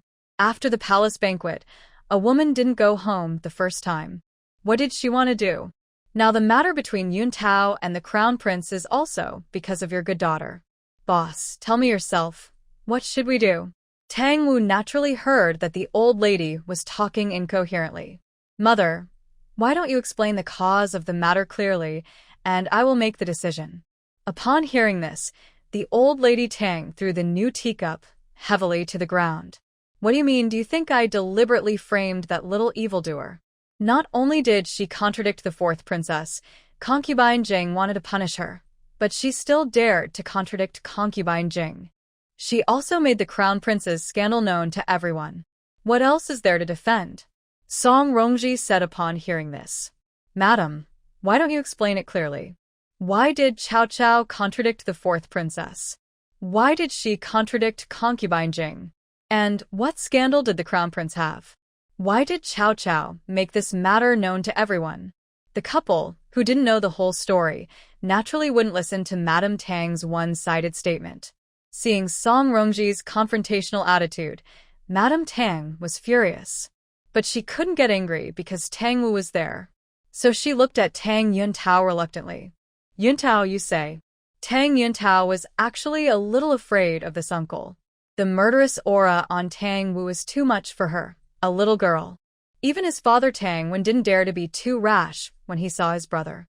Although he was reluctant, he still told everything. Song Rongji's eyes turned cold after hearing this. She looked at Madame Tang and said, Madam, it was Cao Cao who was humiliated first. You should have said nothing for her. But you are blaming her for this. Isn't that too much? Upon hearing this, Madame Tang stood up angrily. She pointed at Song Rongji and said angrily, What's your attitude? It's because of your indulgence as a mother that she is so unscrupulous. Tang Wu put his big hand on the agitated Song Rongji's shoulder, signaling her to calm down. Then he looked at Madame Tang. Mother, my daughter Tang Wu, let alone what she did was right, even if she did something wrong, she is protected by me as a father. You are old, so you should enjoy your old age. Madame Tang was so angry that she covered her chest with one hand. Tang Yuntao hurried forward to support her. But Madame Tang was still struggling, pointing at Tang Wu. You unfilial son. Evil son. You have been bewitched by this mother and daughter. Tang Wu's face darkened when he heard this. Mother, you should not interfere in Cao Cao's affairs in the future. After saying that, Tang Wu took Song Rongji away. Old Madame Tang fainted directly due to anger. Tang Cao Cao didn't know that old Madame Tang was angry with her father. She followed Li Shuiying all the way and unexpectedly arrived at the second prince's mansion. Tang Cao Cao climbed in calmly. She saw Li Shuiying being led to the door of a study by a maid. The maid turned around and left. Li Shuiying stood at the door and pulled her clothes loose. She also messed up her hair. Then she pushed open the door of the study and walked in. A man with outstanding appearance was sitting in front of the desk in the study. Even if the man was sitting, people couldn't ignore his agile and slender figure. When Li Shuiying saw him, her eyes instantly turned red. She bowed to him hesitantly.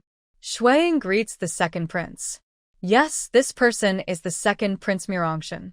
His biological mother is the current Queen Duanmu. The second Prince Murong Tian saw the beauty in tears, and his brows wrinkled slightly. Then he stood up and walked over. He took her into his arms. Shuiying, have you been bullied? Do you want me to vent your anger for you? Li Shuiying is a smart woman. She also understands the man in front of her. Murong Tian hates trouble the most. If the people who stay by his side can't handle the troubles by themselves, they are useless to him. It's just that Tang Cao Cao beat her. Shuiying can handle it herself. Murong Tian's hand touched the other's red and swollen half of the face. This second Miss Tang is really heavy-handed. Compared with her sister's fragility, it's quite interesting. Li Shuiying frowned slightly when she heard this. Your Highness is still thinking about that dead man? The second Prince Murong Tian looked at Li Shuiying meaningfully. Shuiying, you secretly killed Miss Tang without my knowledge. I don't blame you. That's because you once blocked a knife for me. You saved my life. But this time, if you dare to ruin my good deeds again. Li Shuiying, who was suddenly strangled by the neck, was immediately out of breath. She slapped the arm of the person in front of her in fear. She could only roll her eyes in the face of the disparity in power. The second Prince Murong Tian then let go of her hand. You should know the consequences. If he couldn't get Tang Mumu, he would definitely get Tang Cao Cao. Only with enough power could he dethrone the prince. Obviously, he was also a legitimate son, but his father favored the prince. Then he would accumulate strength himself. By then, not to mention the prince, he could also dethrone the one on the throne. Li Shuiying breathed in the fresh air in big gulps. Although she was terrified, the idea of killing Tang Cao Cao became stronger in her heart. No one could take her position as the second prince's consort. Tang Cao Cao, standing on the roof, had bloodthirsty murderous intent in her eyes. Li Shuiying, it was her. After Li Shuiying left the second prince's mansion, the carriage stopped at an alley. She wanted to stick her head out to check. But for some reason, her head felt heavy, and her eyelids felt heavy. In the end, she passed out. When she opened her eyes again, she was in a shabby room. A bay was quietly guarding the door. Tang Chao was sitting opposite Li Shuiying. She could have killed him with a knife. But she held back because there were some things she had to ask clearly. Li Shuiying looked at the person opposite her. She widened her eyes in horror. Tang Chao, are you crazy? His Majesty has said that you are not allowed to kidnap people at will. You are disobeying the imperial decree. Tang Chao looked at Li Shuiying's ugly appearance coldly. You killed my elder sister. Just 7 words were enough to make Li Shuiying pale. But she quickly suppressed her guilty conscience. Tang Chao, you are slandering me without any evidence. Tang Chao didn't want to watch the other parties acting anymore, so she said bluntly, do you want me to tell you everything about your dealings with Morong Tian? Li Shuiying was so smart that she knew that the matter might be exposed as soon as she heard this. You followed me? If you hadn't followed me, how would I know that Miss Li, who looked so weak, was the real murderer who killed my elder sister? Li Shuiying suddenly lauga arrogantly. So what if it was me? She deserved it. Who told her to catch the eye of the second prince? The witch wanted to the second prince from me. She deserves to die. At this moment, Li Shuiying's eyes were full of madness. Tang Chao ignored her and asked, at the palace banquet 3 years ago, it was you who suggested taking my elder sister to appreciate the flowers. But she left halfway. Tell me, was the person she met Morong Tian? What did he do to my elder sister? Li Shuiying smiled. Tang Chao, since you already have some guesses in your mind, why don't you ask the second prince yourself? By the way, he is the second prince.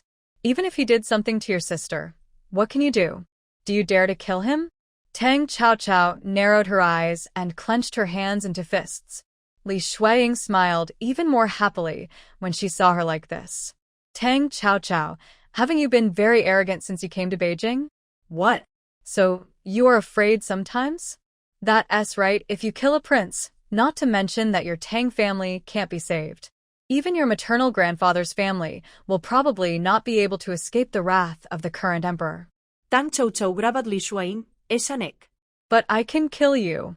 Li Shuiying felt the air suddenly disappear, and she opened her mouth to breathe. But Tang Chao's hands had tightened quickly. It seemed that the other party was about to die. Tang Chao let go of her hand at the last moment, and she said coldly, whether it is Morong Tian, even if you don't say it, I will find out sooner or later. Miss Li, let's taste the pain that my elder sister has suffered now. Li Shuiying coughed for a long time and suddenly heard this. She looked up suddenly, her eyes full of horror. Seeing the thing in Tang Chao's hand, she subconsciously began to struggle violently. No.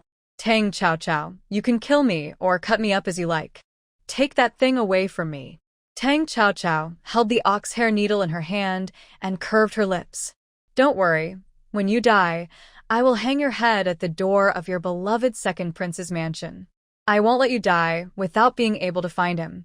What surprised Tang Chao was that even if 36 ox hair needles were pierced into Li Shuiying's body, the other party still didn't mention who he had met at the beginning. The next day, a bloody head was hung at the door of the second prince's mansion. When Morong Tian knew it was Li Shuiying, he didn't have time to be surprised. Someone came from the palace. Emperor Kong Jian summoned him to the palace immediately. Half a day later, Tang Chao and her family of 3 were also summoned to the palace. Tang Chao looked at Morong Tian kneeling in the golden throne hall, her hands clenched and turned white. Tang Wu patted her shoulder gently. Then he saluted Emperor Kong Jian. There were more than them in the golden throne hall. Almost all officials above the 3rd rank came. Among them was Li Shuiying's father, Minister of Works Li Mingyang. When he saw Tang Wu, he immediately stepped forward and bowed. General Tang, I know nothing about the mistakes my daughter made. I will accept your beating and punishment. The second prince is innocent, so don't vent your anger on me. Tang Chao looked at Minister Li coldly, and it seemed that these people already knew it.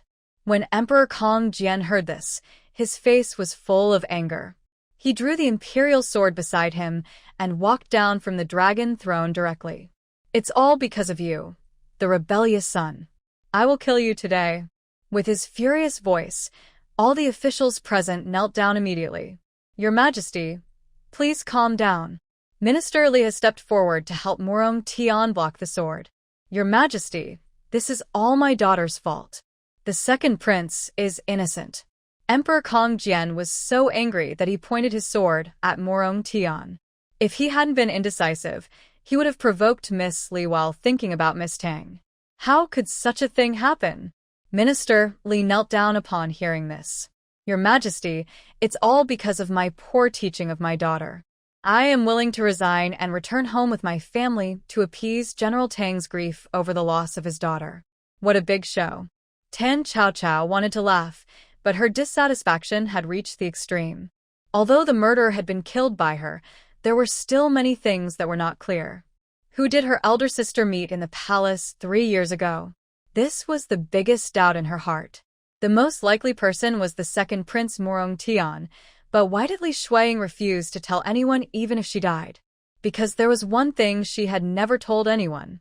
On the day when Tang Cao Cao opened the coffin for autopsy, she found that her elder sister's gongsha was missing. Who was the person who defiled her elder sister's innocence? Morong Tian is the most suspected at present, isn't he? A beast actually defiled her sister, who had not yet reached the age of marriage. How could she forgive this matter? Counting it, Morong Tian is now 22 years old, and he was 19 years old 3 years ago, so it is possible that he did this. It was to make her elder sister obedient. Li Shuaying was jealous and killed her elder sister secretly. Li Shuaying is only 17 years old now. After a girl in Confronting reaches the age of marriage at the age of 15, she will be raised at home for a few years and discuss marriage. She will get married when she is 17. Men usually talk about marriage after they are 20 years old.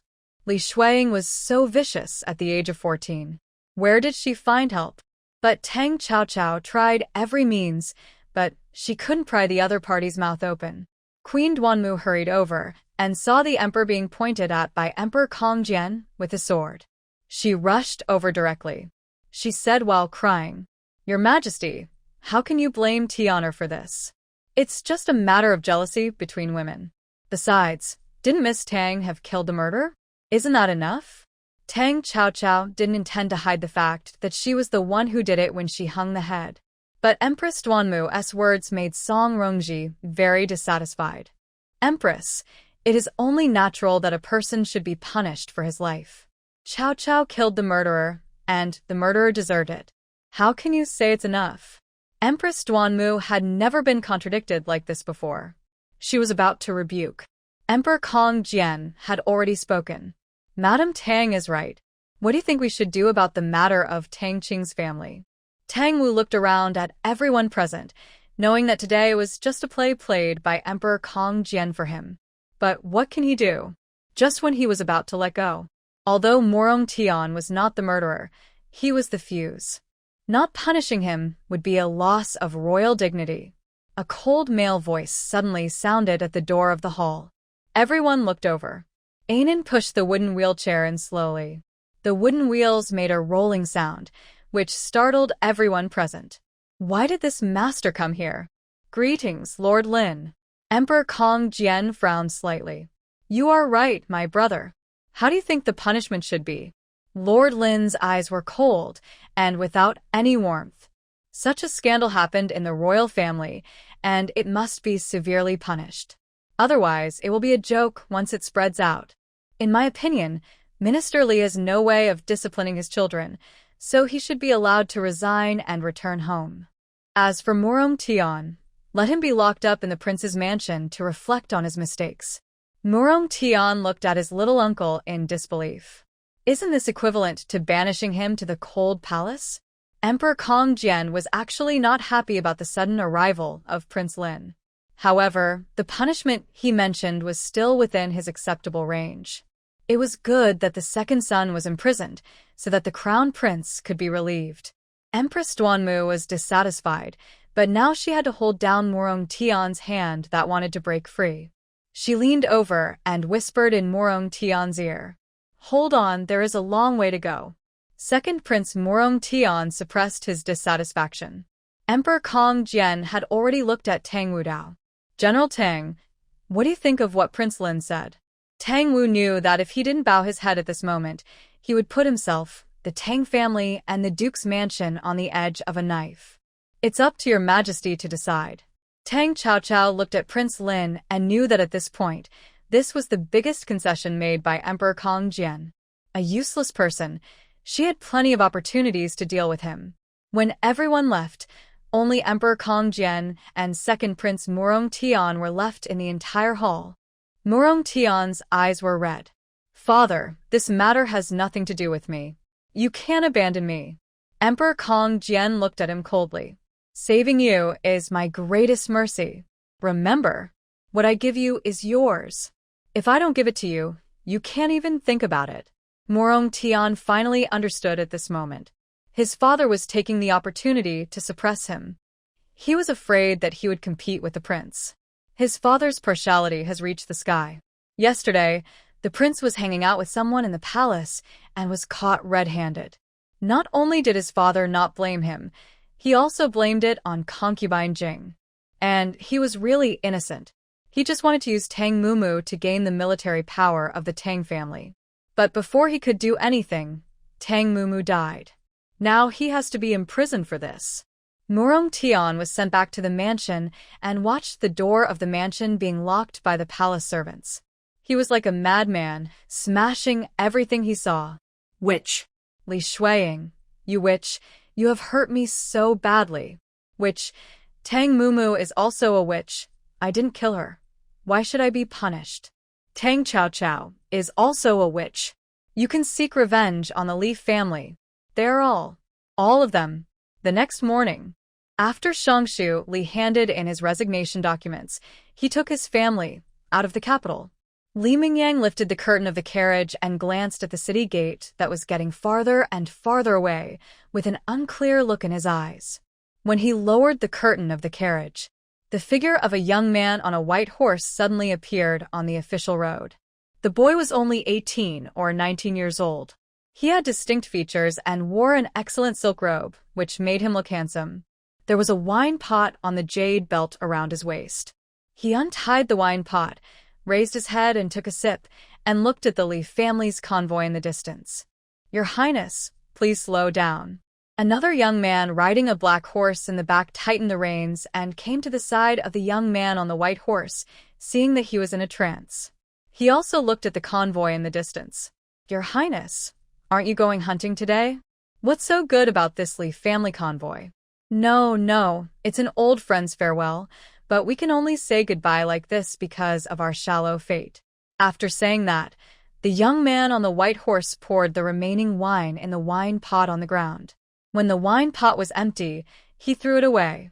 He tightened the reins and turned the white horse around, and the young man's eyes were like stars. The bamboo and orchid garden are innocent, and love is like flying catkins and love is like smoke. The breeze supports my lofty ambitions, and a pot of plum wine is a sacrifice to my sorrow. The rock will spread its wings for 3,000 miles, and the dragons and tigers will roar in the mountains. He will hold the sun, moon, and stars in his hands, and live up to his youth and his heart. Original by Tang Nuan.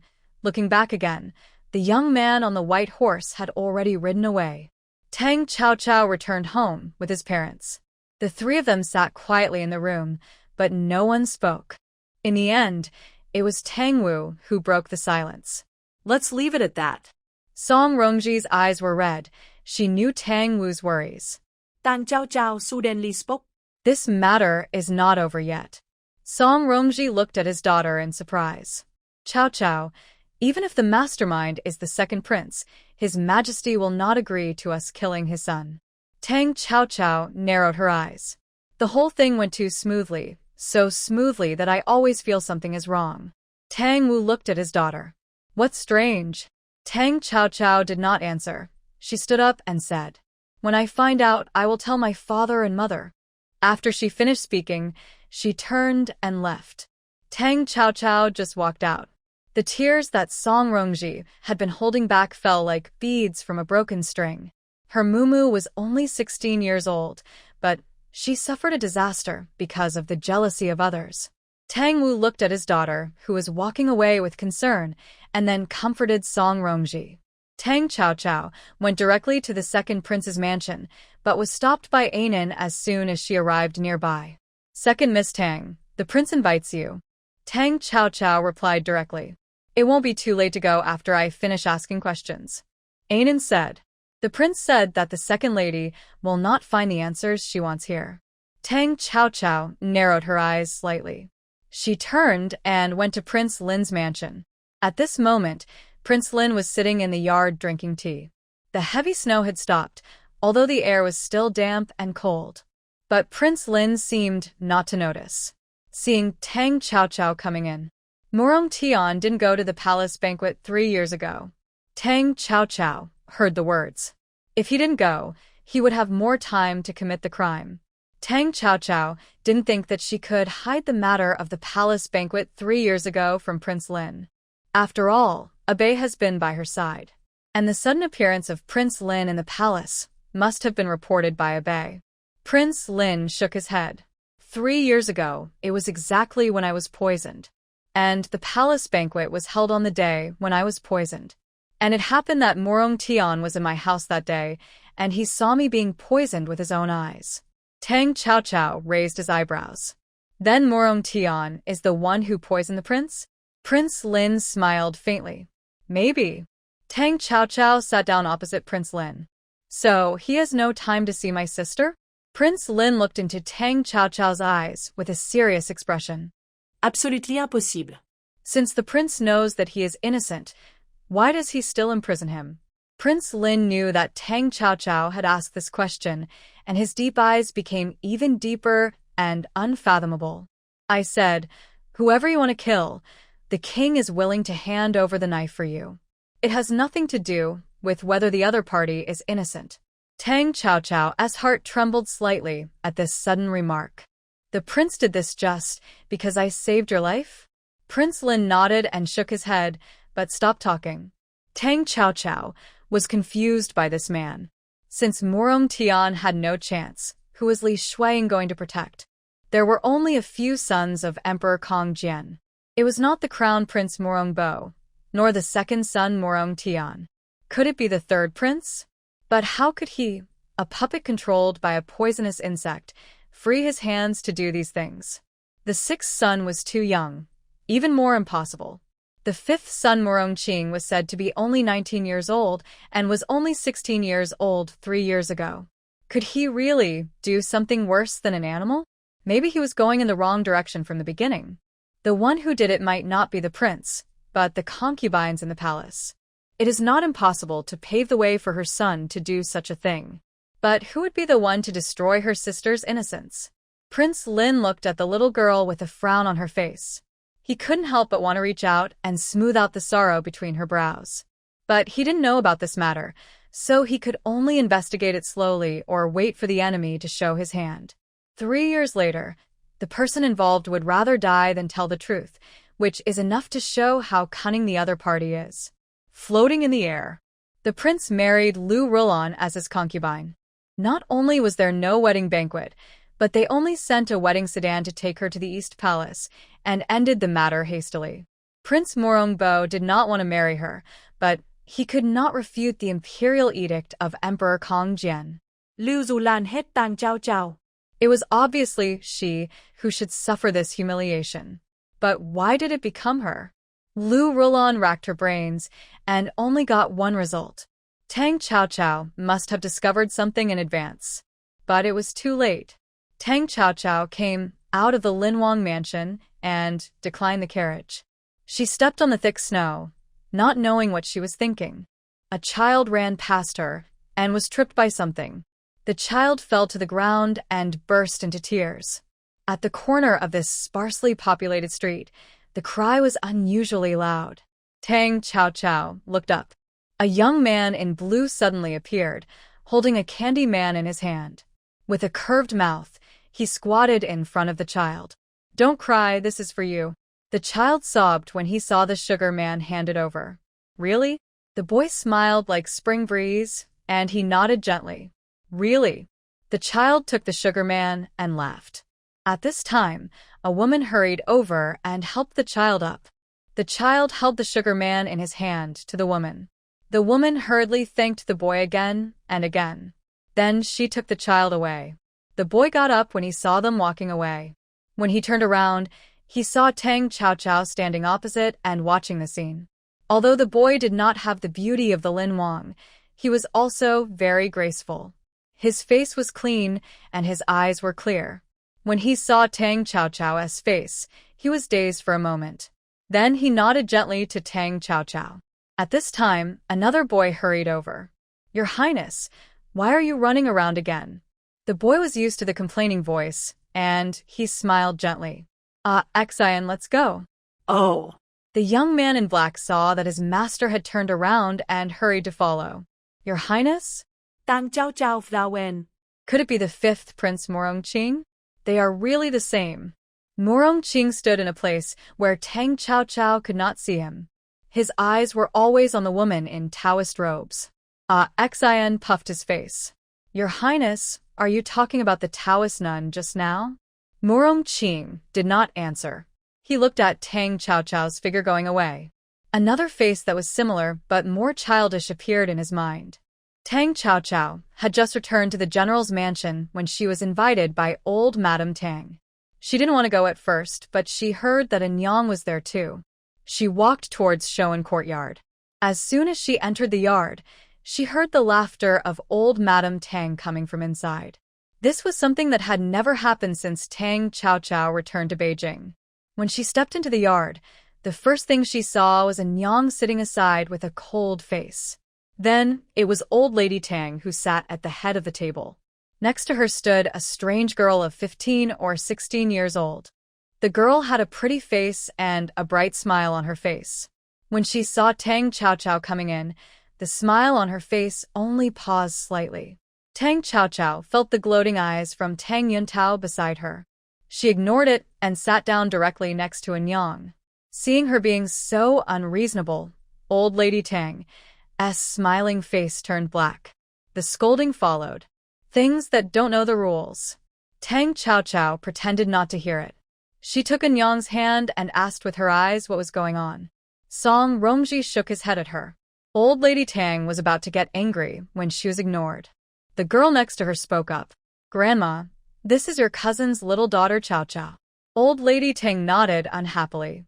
She looked at Tang Qiaoqiao and said coldly, "This is your cousin Zhao Mengyue. Why don't you come over to greet her?" Tang Qiaoqiao didn't move, and this move again aroused the dissatisfaction of old Lady Tang. "I'm talking to you, are you deaf?" Tang Qiaoqiao turned to look at old Madame Tang. "Grandmother, have you forgotten that I am the princess, and she should be the one to salute me?" Seeing that old Madame Tang was about to get angry again, Zhao Mengyue hurriedly said with a smile, "Qiaoqiao is right. It is my turn to salute you." She bowed to Tang Qiaoqiao. "Cousin Qiaoqiao, I am 1 month older than you. You can call me cousin or Zhao Mengyue." Although the woman looked respectful and humble, Tang Qiaoqiao inexplicably disliked her. Although she was not proficient in the old Taoist's housekeeping skills, she had learned some simple physiognomy. For example, from a person's face, you can infer the person's character, or from his words and deeds, you can infer whether the person is hypocritical. However, the face of Zhao Mengyue in front of him was extremely complicated, as if covered with a layer of fog. This person was very strange. Mentioning physiognomy reminded Tang Qiaoqiao of the fifth Prince Murongqing, whom she had met before. That person had the cleanest face Tang Qiaoqiao had ever seen. The reason why I say clean is that Tang Qiaoqiao can't see anything from that face. It seems that he has no desires or demands. How can there be such a person in the world?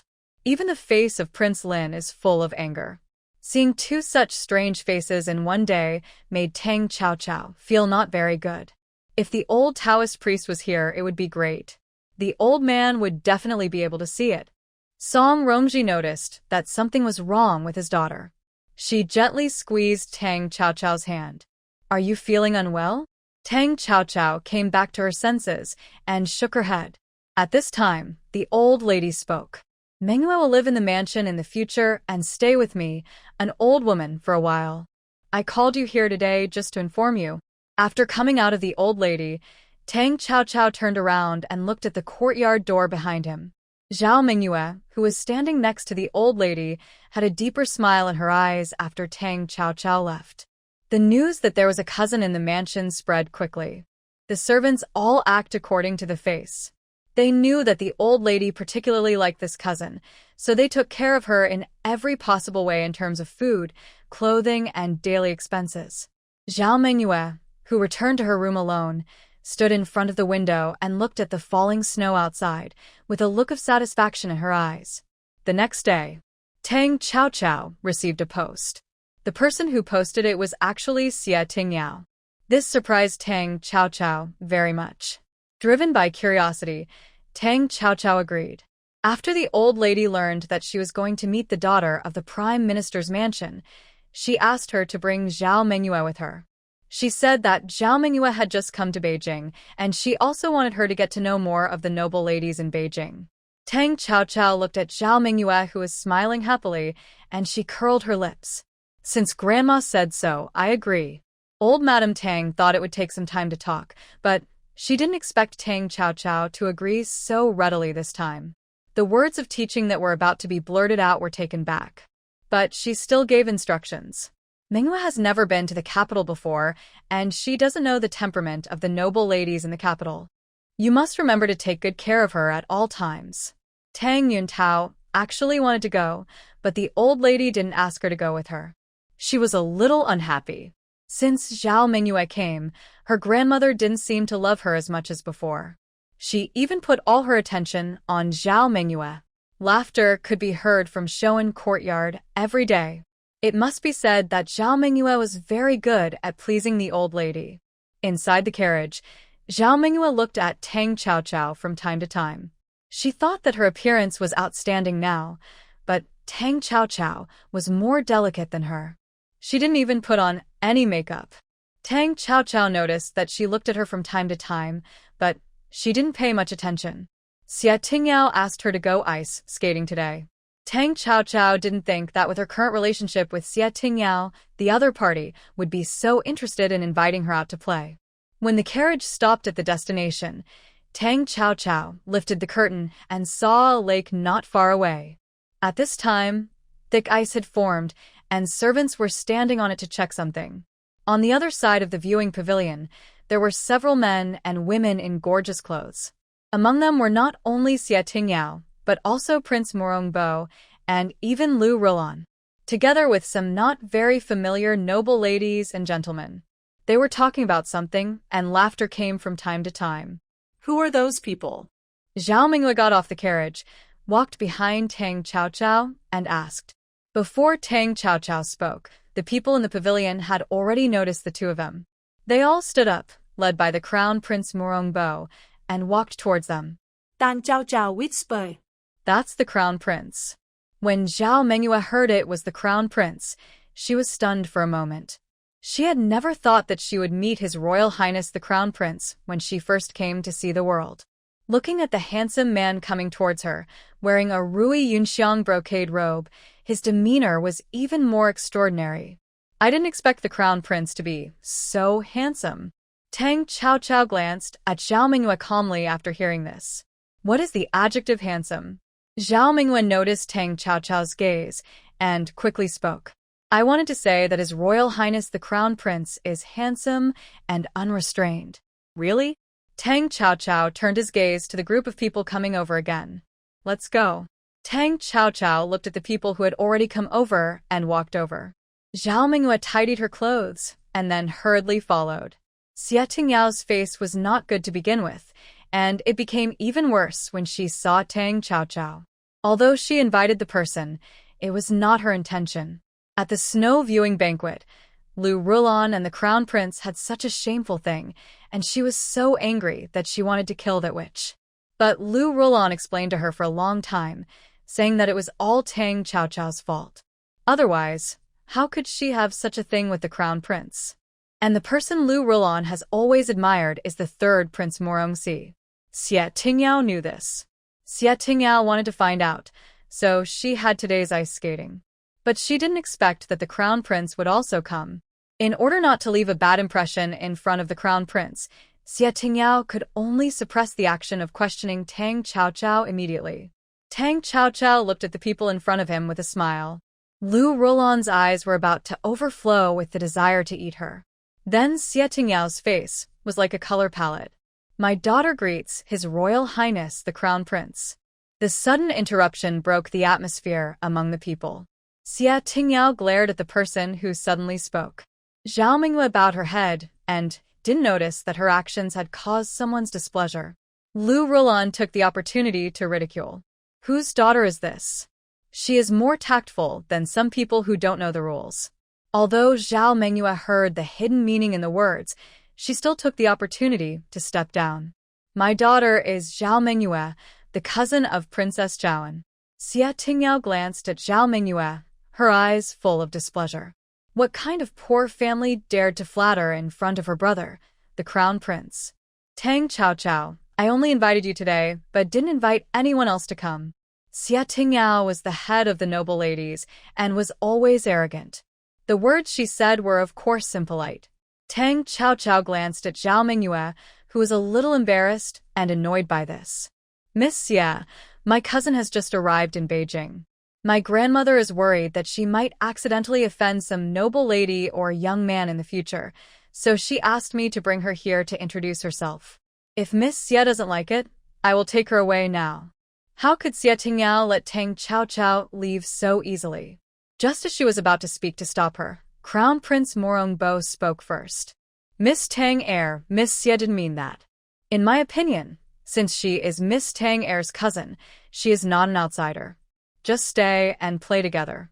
Seeing that the Crown Prince personally came to the rescue, Zhao Mingyue cast a grateful look at the other party.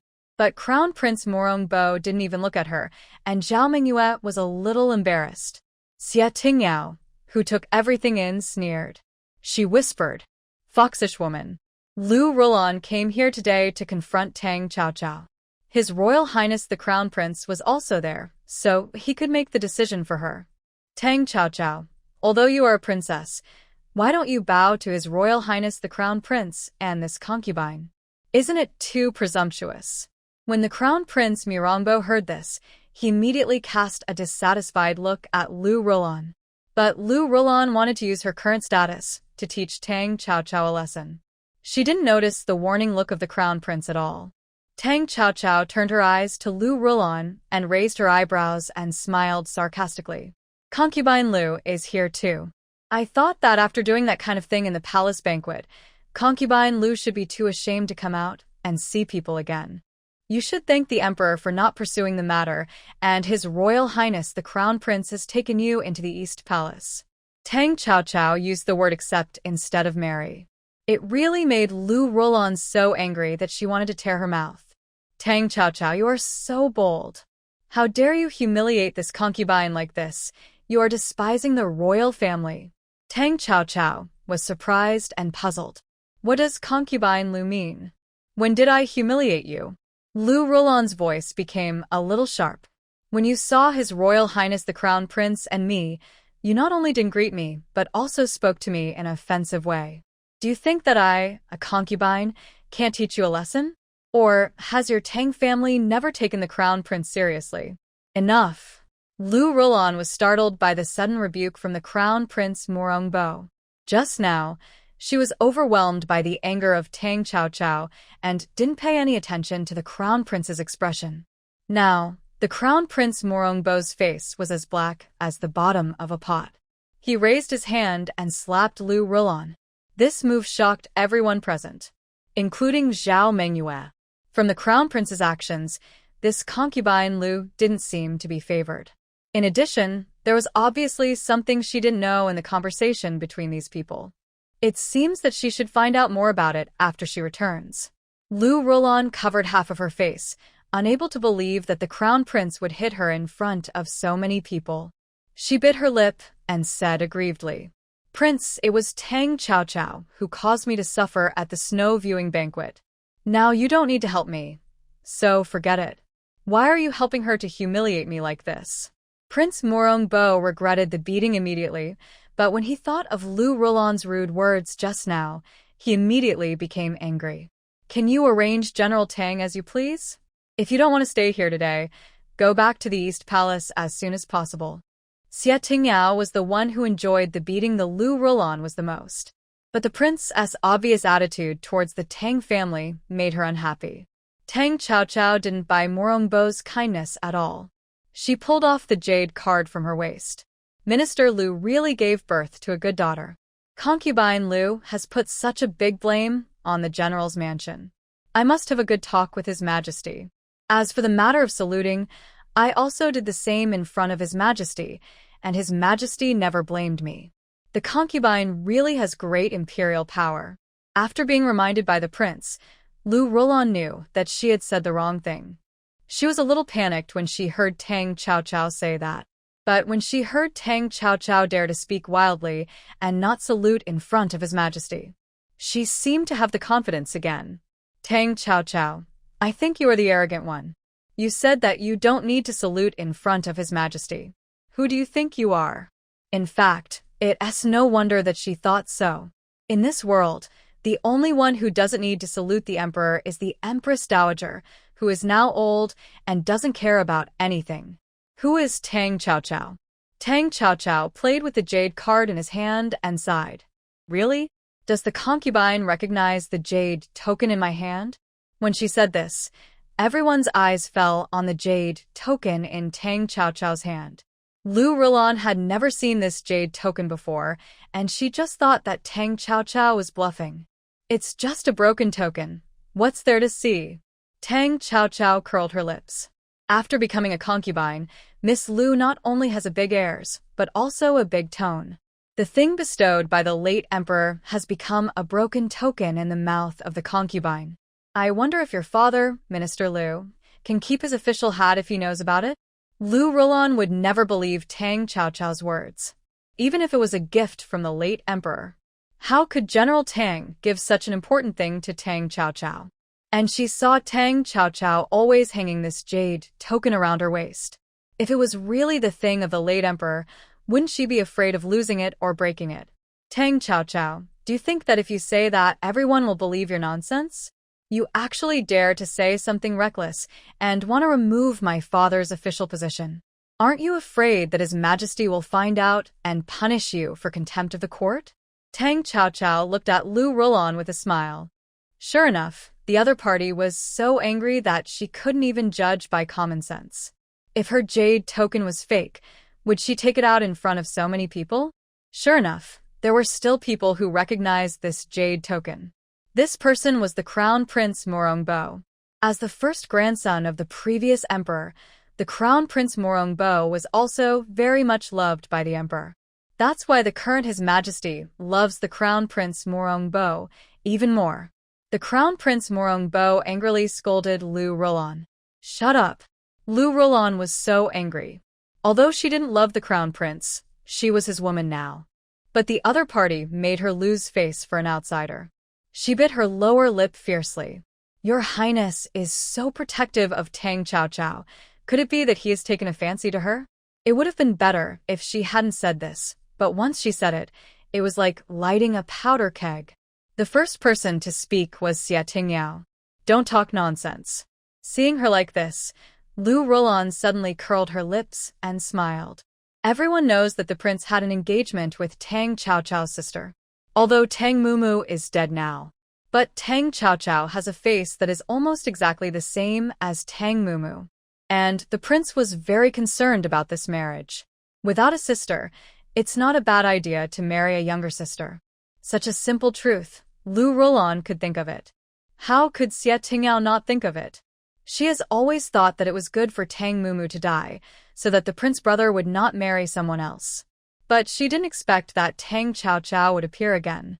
Prince Morongbo did not respond to Xie Tingyao's somewhat hurt and questioning look.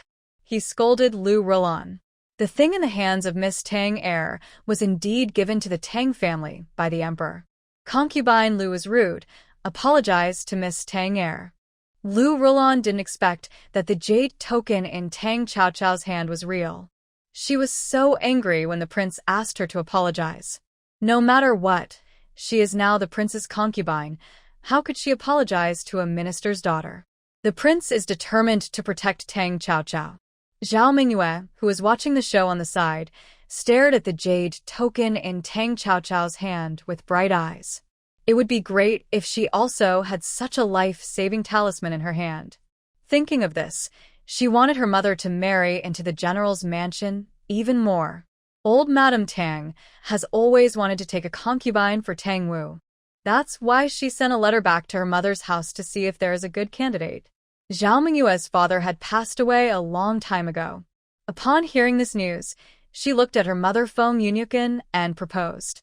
Let her mother marry over, so that she can not only climb up the high branch of the general's mansion, she can also choose a rich and powerful husband for herself. Such a cheating life makes her excited just thinking about it. Besides, Kongwa was not too conservative in matters between men and women. There were many women who remarried. Her mother was not only beautiful, but it was only a matter of time before she captured Tang Wu's heart. Song Rongji was also good-looking, but he was too strict and cold. Just like her daughter Tang Chaochao, who was boring to others. Zhao Mingyue had beautiful thoughts in her mind. When she became Tang Wu's stepdaughter, she might be able to use the jade token in Tang Chaochao's hand. At this moment, Lu Rulan had already walked slowly in front of Tang Chaochao. Prince Morongbo just looked at her coldly, waiting for her to bow her head and apologize. Tang Chaochao raised his chin slightly and stared at her with cold eyes. In Lu Rulan's eyes, it was clear that Tang Chaochao was proud. Lu Rulan simply could not bow her head to a person who had ruined her happiness for a lifetime.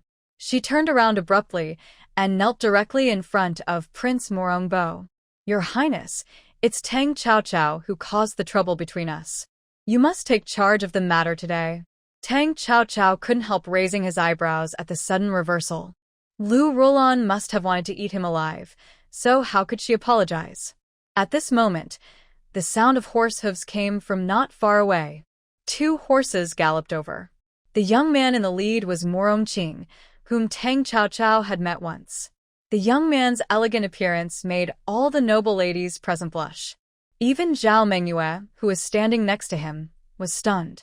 This young man was outstanding not only in his appearance, but also in his indescribable temperament. It was as if the immortal in the painting had entered this mortal world. Brother Crown Prince is also here to play ice skating? Ashen, who was following behind him, asked with some doubts. Your Highness, didn't you say that there were too many people here, so you came here to play ice skating? Morongqing didn't feel embarrassed when he heard this. He smiled slightly. Because it's lively here, we are just the master and the servant. Ice skating is so boring. When Prince Morongbo saw his 5th brother, his attitude became a little gentler. Why is 5th brother still so playful? You are not young anymore, it's time to find something to do. The prince was much kinder to this younger brother than other brothers who had ulterior motives. Morongqing smiled. No Heri. He turned over and got off the horse, looking at Lu Rulan, who was kneeling on the ground. What is this, Prince brother? Prince Morongbo's eyes fell on Lu Rulan, and his face immediately darkened again. If you continue to make trouble today, don't leave the East Palace in the future. I can't afford to lose this person. Prince Morongbo also knew that someone had done something bad to Lu Rulan. But he didn't want to implicate Tang Chaochao because of this. After all, he still wanted to marry her. If he was embarrassed by this matter, how could he ask for marriage in the future? Lu Rulan hated the fact that the prince was devoted to Tang Chaochao, and she suddenly smiled slyly. If your highness the prince doesn't make the decision for me, I can only ask his majesty to make the decision. Upon hearing this, Prince Morongbo's brows tightened instantly, and he glared at Lu Rulan, who had already lost some of her mind. Do you think this matter is not shameful enough, and you want to make it known to everyone? Lu Rulan had already been disheartened.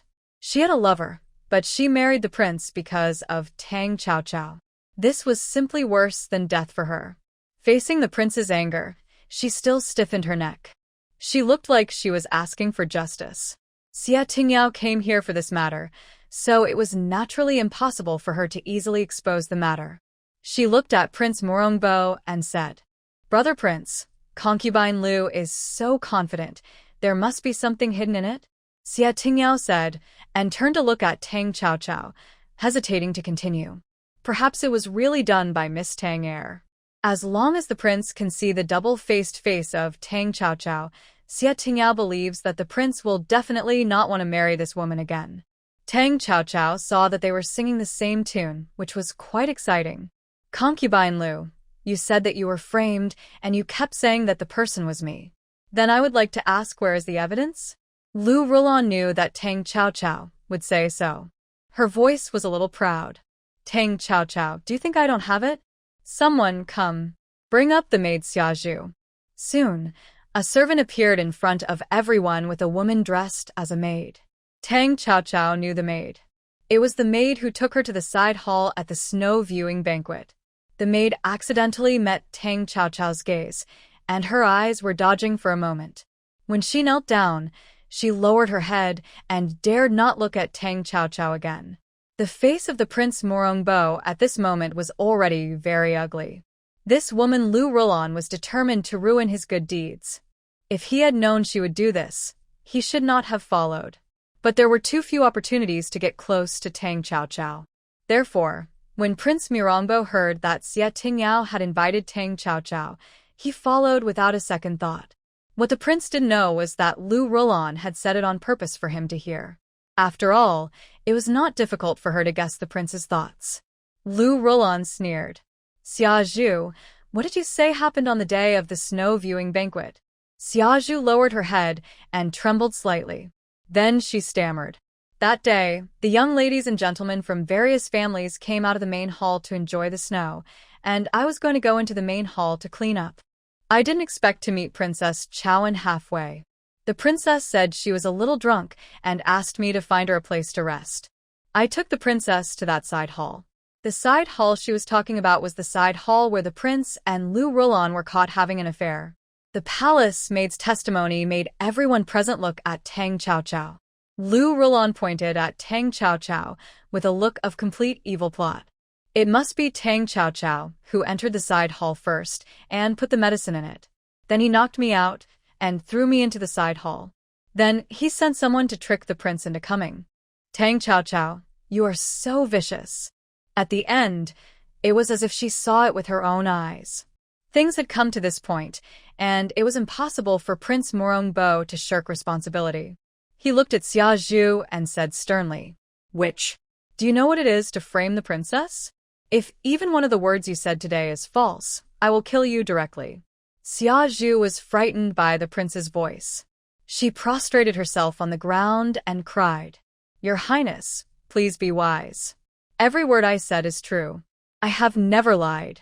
Please spare my life." Seeing Xiazhu like this, Xia Tingyao looked at Tang Chaochao. "Tang Chaochao, you have such a vicious mind that you even dare to frame the crown prince. I will definitely tell my aunt and let her punish you severely."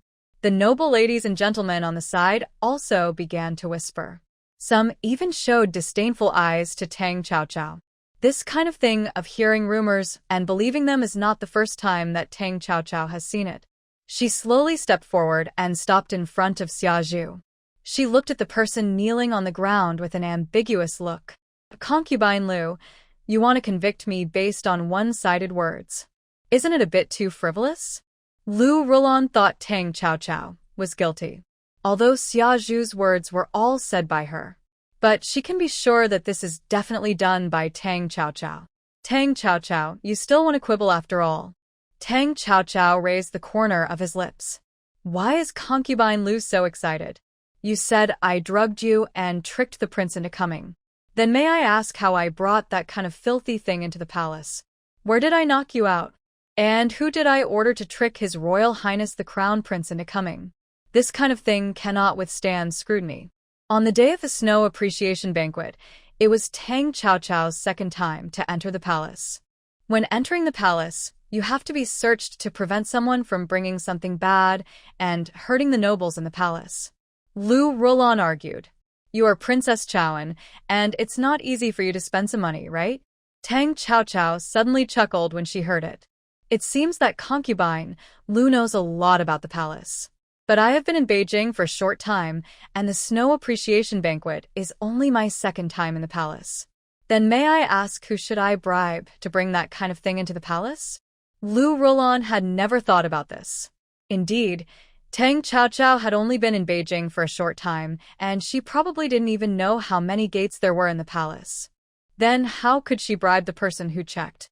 Soon everyone figured it out. Lu Rolan retorted. Just because you don't know doesn't mean others don't know. She meant to implicate the Tang family. Tang Chao looked at her coldly. Then tell me, concubine Lu, who knows so much about the situation in the palace, and told me, as long as you tell me, I will send the person to you for interrogation. How about it?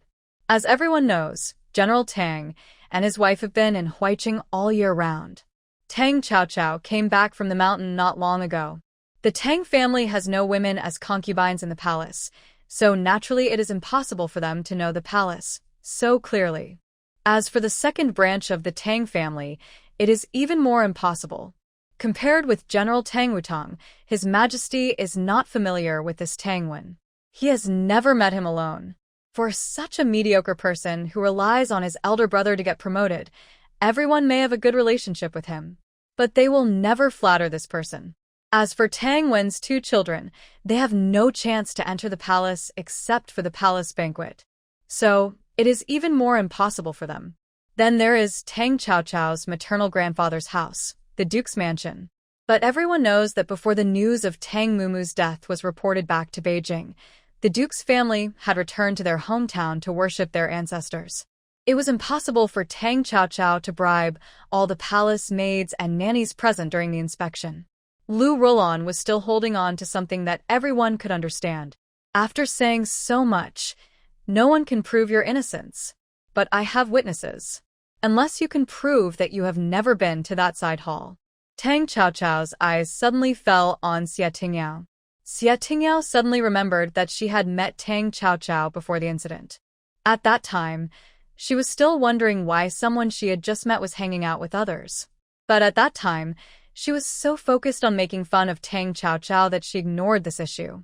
Miss Xia, before the incident, didn't we have a good conversation in the corridor? Did you forget it so quickly? Tang Chao's half-smile made Xia Tingyao not want to testify. I have seen you and you are good, but I can't prove that you didn't do it. Maybe you have dealt with it before and came to me? Tang Chao didn't expect the other party to testify for her. But she had already thought about how to make the palace maid tell the truth. She looked at the prince and said, I heard that His Royal Highness the Prince was deceived by someone. Then, can the prince find the person who passed the message afterwards? The prince heard this and said with difficulty, I don't know who threw the little Anuch into the dry well in the palace. He knew that this could not have been done by Tang Chao.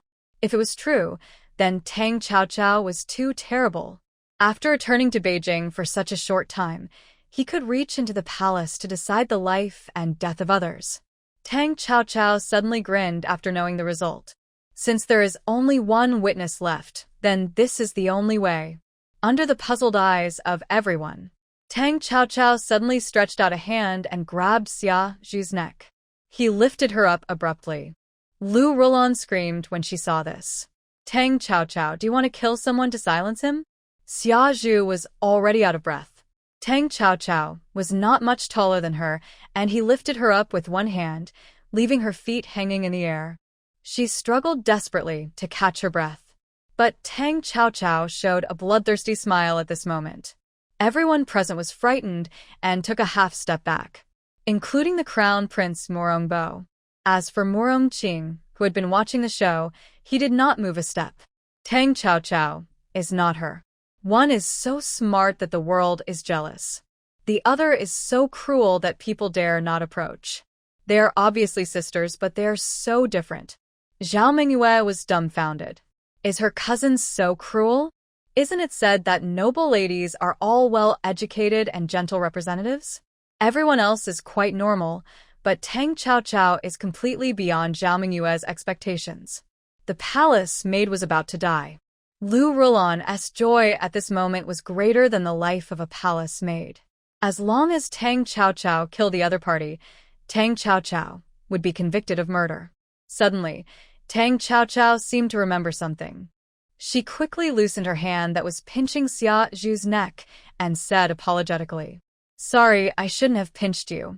The next moment, exclamations rang out all around, because Tang Chaochao had directly pinched Lu Rulan's neck.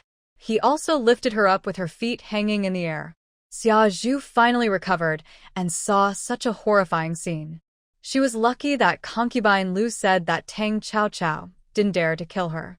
As long as she bit the other party to death, concubine Lu would keep her safe.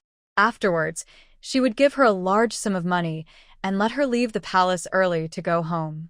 But the scene in front of her directly shattered her idea that Tang Chaochao didn't dare to kill her. The other party dared to kill even the concubine, so how could he not dare to kill her? As soon as this idea came into her mind, Xia Zhu felt unwell. Her body, which had just relaxed, immediately trembled. At this time, Tang Chaochao suddenly looked at her. Although her starry eyes were smiling, they inexplicably revealed a chill. Looking at Lu Rulan's painful struggle, the prince wanted to step forward to stop her. Xia Tingyao had already screamed, "Tang Chaochao, are you crazy? After all, she is the prince's concubine. And His Majesty has said that the murderer of your sister has been found, and you can't do this again." Tang Chaochao smiled with curved lips and ignored Xia Tingyao. She still looked at the palace maid. Waited until Lu Rulan began to roll her eyes before speaking. "I dare to kill the concubine. Are you ready to tell the truth?" Xia Zhu's face turned pale. At the same time, Lu Rulan rolled her eyes, as if she had died. Tang Chaochao let go of her hand and threw the person to the ground. This move scared everyone present. Xia Tingyao never thought that Tang Chaochao would dare to kill someone in public. The person she killed was the prince's concubine. She staggered and fell to the ground. The Prince Mirongbo's face was not very good either. Because of Tang Chaochao's ruthlessness, he wanted to back off. Can he really marry this woman? Xin beside Murong Qing suddenly said, "Your Highness, this little Taoist nun is so powerful." Murong Qing did not speak, but looked at the figure quietly. The elder sister is so outstanding. How can the younger sister be worse? It's just that the two have different strengths. Xia Zhu was so scared that she was trembling when she spoke. The corpse of concubine Lu was at her feet. She got up suddenly and knelt on the ground and kowtowed continuously. "It was concubine Lu who told me to say this. She promised to give me a sum of money to let me leave the palace early." The aphrodisiac that day was also arranged by concubine Lu in advance. Including inviting the prince to come, it was also done by concubine Lu. "Princess, please forgive me. I dare not disobey. Otherwise, concubine Lu will throw me into the dry well like she did to little Leo." It has to be said that people who have been in the harem for a long time have more thoughts than ordinary people. Xia Zhu confessed everything about Lu Rulan, but did not mention a word about Tang Chaochao being tricked into the side hall. Tang Chaochao raised her eyebrows and glanced at the other person. She walked forward and pulled out the silver needle that had been secretly inserted into Lu Rulan's body in front of everyone. The lifeless person suddenly coughed violently. In the expressions of everyone who saw a ghost, Lu Rulan slowly opened her eyes. She sat up with difficulty and faced Tang Chaochao, who had just grabbed her neck and wanted to kill her. Lu Rulan's eyes were filled with hatred and a hint of timidity. She turned her head to look at the Prince Morongbo, wanting him to make the decision. Only then did she realize that the eyes of the people around her were all very strange. Tang Chaochao suddenly looked at Xia Tingyao and said, "Miss Xia, did you hear clearly what the maid said just now? The person who drugged was concubine Lu, and it was also concubine Lu who tricked the prince. Even a blind person knows what her intention is." Xia Tingyao knew what Tang Chaochao meant. It turned out that Lu Rulan had been lying to her. Not only did she lie to herself, she also lied to her aunt. When her aunt intended to marry her to her cousin, the third prince, she acted shy. Now thinking about it, Xia Tingyao felt sick. It turned out that this witch was so hypocritical that she had been coveting her brother, the prince. Xia Tingyao no longer cared about anything else. She pushed away the maid who helped her up. She rushed directly to Lu Rulon, who was sitting on the ground. Witch. I'll tear you apart. Lu Rulon didn't know what happened, and Xia Tingyao beat and kicked her. Soon the two of them wrestled into a ball. Seeing this, the Prince Morongbo immediately scolded the servants. Are you all blind? Hurry up and separate the two of them. The maids came forward to pull them apart. But they couldn't pull them apart after a long time. Until the two seemed tired of fighting, they let go of each other. Zhao Mingyue's eyes were fully open today. She saw that Xia Tingyao was clearly holding a handful of hair in her hand. There were many scratches on Lu Rulon's face, and it was obvious that Xia Tingyao had scratched her hard. As for Xia Tingyao, she was not much better. Her whole bun was crooked, and there was a tooth mark on her face. This fight was really a fight. Lu Rulon's anger had reached its peak. She had tolerated Xia Tingyao for a long time. In the past it was because she had an aunt who was a concubine, and later because she loved the third Prince Morongxi. That's why she tolerated Xia Tingyao in everything. Now she is nothing. Why should she swallow her anger? Lu Rulon pointed at Xia Tingyao and screamed, Xia Tingyao, I am the prince's concubine after all, and you are so disrespectful to me. I will make my father go to the emperor and have a good talk with him. After hearing what Lu Rulon said, Xia Tingyao was so angry that she wanted to fight. Prince Morongbo could only order people to hold them tightly. In the end, they were all sent back and the ice skating incident ended there. When Tang Chao was about to leave, Prince Morongbo called her. Second Miss Tang. Tang Chao looked back at him. Prince Morongbo wanted to say something, but he didn't say anything after meeting Tang Chao's eyes. Tang Frauen. If your highness is okay, I will leave first. Zhao Mingyue felt a little sorry when she saw Tang Chao turn around and leave. But she also understood that it was not suitable to continue playing today. She secretly glanced at the fifth Prince Morongqing not far away, and then looked at the helpless Prince Morongbo. Only then did she catch up with Tang Chao. After returning to the mansion, Tang Chao went straight back to the small courtyard. Zhao Mingyue went to Shoan Courtyard. Old Madame Tang saw that she came back so early, so she asked, Why did you come back so early? Was she embarrassed by someone? Zhao Mingyue shook her head quickly. She had opened her eyes today. The noble ladies in the capital are more terrifying than each other. Thinking of her little white flower in the 21st century, she probably couldn't stand the women here. That's right, Zhao Mingyue's heart has changed at this moment. The Zhao family is also a scholarly family. There were people who served as officials in the court before. But the family fell into decline, and the subsequent descendants were not as good as one. Now he spent money to donate a small official in his hometown, and he can be considered to have no worries about food and clothing. Zhao Mingyue is the daughter of the third son of Mrs. Tang's brother.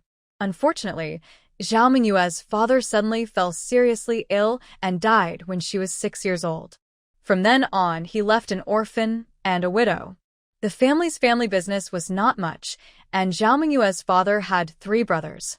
Therefore, the mother and daughter were extremely excluded. One day, Zhao Mingyue was pushed into the lake by her cousin. When she was rescued to the shore, the person had already died. But I didn't expect that the person who was clearly dead would suddenly come back to life. The Zhao family thought that this little girl was very evil, and from that day on, they dared not provoke them at will. It was at that time that Zhao Mingyue entered the body of the original owner, facing her mother, who sat in front of the window embroidering every day except for eating. Zhao Mingyue felt that such a life was too boring. She knew that she must be the heroine chosen by God after reading many novels about time travel. She must not waste her life like this. Just at this time, the Zhao family received a letter from her aunt who married far away in the capital. After learning the content, Zhao Mingyue smiled. Sure enough, the heroines were fed by God. The eldest son of the great aunt was a famous general in Kongwa. Finding a concubine for him, how could such a good opportunity be given to others? Zhao Mingyue looked at her mother, who still had charm. If she sent her mother there, she might be able to get a place as a co-wife. She thought very well and checked some things in Konghua. For example, many years ago, Konghua had been in the midst of war, which led to the death of many men. Therefore, the court of Konghua encouraged the people to have children. There are widows who remarry their uncles and uncles. Her mother and Tang Wu have no blood relationship, so there is no problem. But whether the matter can be accomplished or not, we have to test the meaning of the great aunt. This is also the reason why Zhao Mingyue came to Beijing alone. On the surface, she came to visit her great aunt, but in fact, she came to test the waters. Zhao Mingyue massaged the old lady's shoulders and told her what happened today. After listening to her, the old lady was angry that Tang Chao was perverse. This way, she would offend people to death. And there was no anger at her granddaughter being framed by others. Zhao Mingyue saw it in her eyes and knew that her great-aunt didn't like Tang Chao very much. It's good that way, as long as the old lady likes her. This way, her mother has a greater chance of entering the general's mansion. Tang Chao was fiddling with some bottles and jars in the room. These are all pills she developed. They are for Nyang, and some are for Prince Lin. The poison in Prince Lin's body has been cleared now. After that, he will exercise and walk every day, combined with the pills she made. He will be back to normal soon. And Nyang's body still needs to be adjusted. Jinshua walked in and was used to seeing all this. Miss, the general asked you to go to the study. Tang Chao knew what her father wanted to talk to her about. She stood up and put away the bottles and jars on the table, took out a bottle, and walked out. She came to Tang Wu's study. The door was open, and Tang Chao walked in directly, looking at the face that was as pale as ever. Father, are you not going to pretend to be sick? Tang Wu looked up at her and nodded. It has been a while since I returned to Beijing, and this disease has not been cured. It will eventually make people suspicious. Tang Chao put the bottle of medicine she brought on the desk. Will His Majesty let you go back to Huairen? Tang Wu took the medicine and drank it directly. It shouldn't be. There will be no trouble in Huairen. We will not leave the capital in a short time. With these words, Tang Chao was relieved. Seeing this, Tang Wu said again, in a few days, there will be a palace banquet that His Majesty will hold for my father. When the time comes, our whole family will go. In front of outsiders, remember not to embarrass your grandmother, understand? Tang Chao bờ liên kết. Dad means that family disgrace should not be made public? Tang Wu was teased by his daughter and glared at her unhappily. Your mother is much better now. You can accompany her for a walk when you have nothing to do. The old lady will naturally not find a chance to embarrass your mother. Tang Wu understood his mother, but as a son, mediation was useless, so he could only avoid it. Tang Chao note that. I know, I will take my mother out for a walk tomorrow. Tang Wu thought for a while and said, the prince may be interested in marrying you. You make the decision yourself. Tang Chao's face darkened when he heard this. Without answering Tang Wu, he left the study. My sister died because she was engaged to him. This man actually dared to set his sights on me. He simply deserved to be punished. The next day, when Tang Chao took Song Rongji out, Zhao Mingyue came again. She still had a bright smile on her face. Cousin, my aunt came to Beijing in a hurry, and I don't bring much with me. My great-aunt asked me to go out with you to pick some daily things. Buying things was fake. After all, the general's mansion had prepared everything for her. Her main purpose was to get in touch with the mother and daughter more. It was also good to make some preparations for her mother's visit to Beijing. Song Rongji didn't think much about it, just thinking that the other party really wanted to buy something and agreed. Tang Chao didn't say anything. The three got on the carriage and got off at a jewelry shop. This jewelry shop is quite famous in the capital. Almost all the noble ladies of officials in the capital love to buy jewelry and headwear here.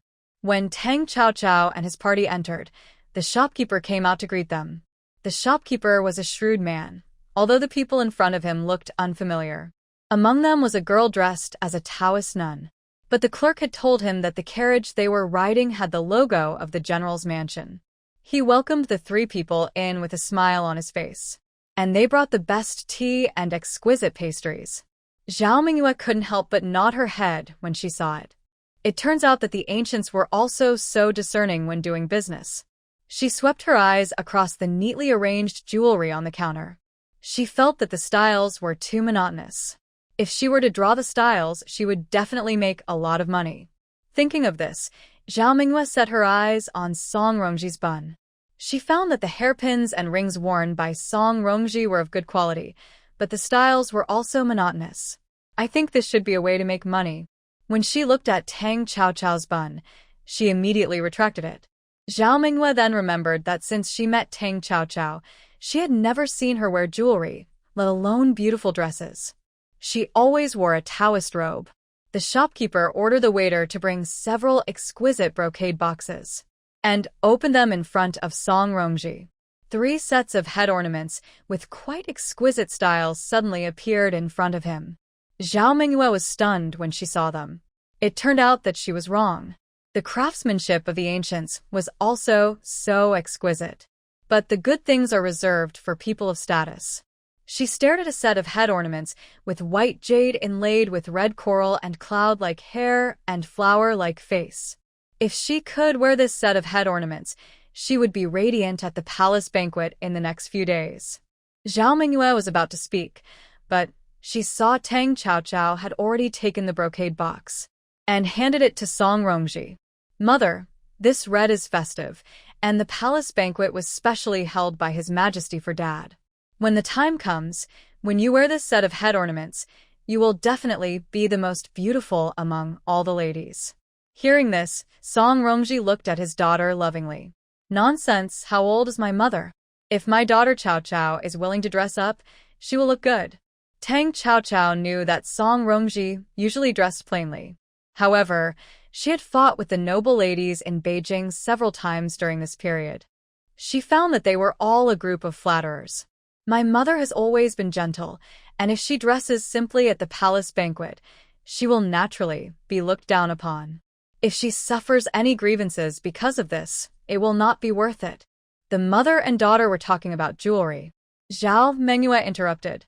Cousin, if your aunt doesn't like it, why not give this set of headwear to your cousin?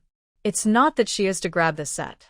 The other 2 sets that the shopkeeper took out are also very beautiful, but the emerald and red agate ones are really not suitable for her current age.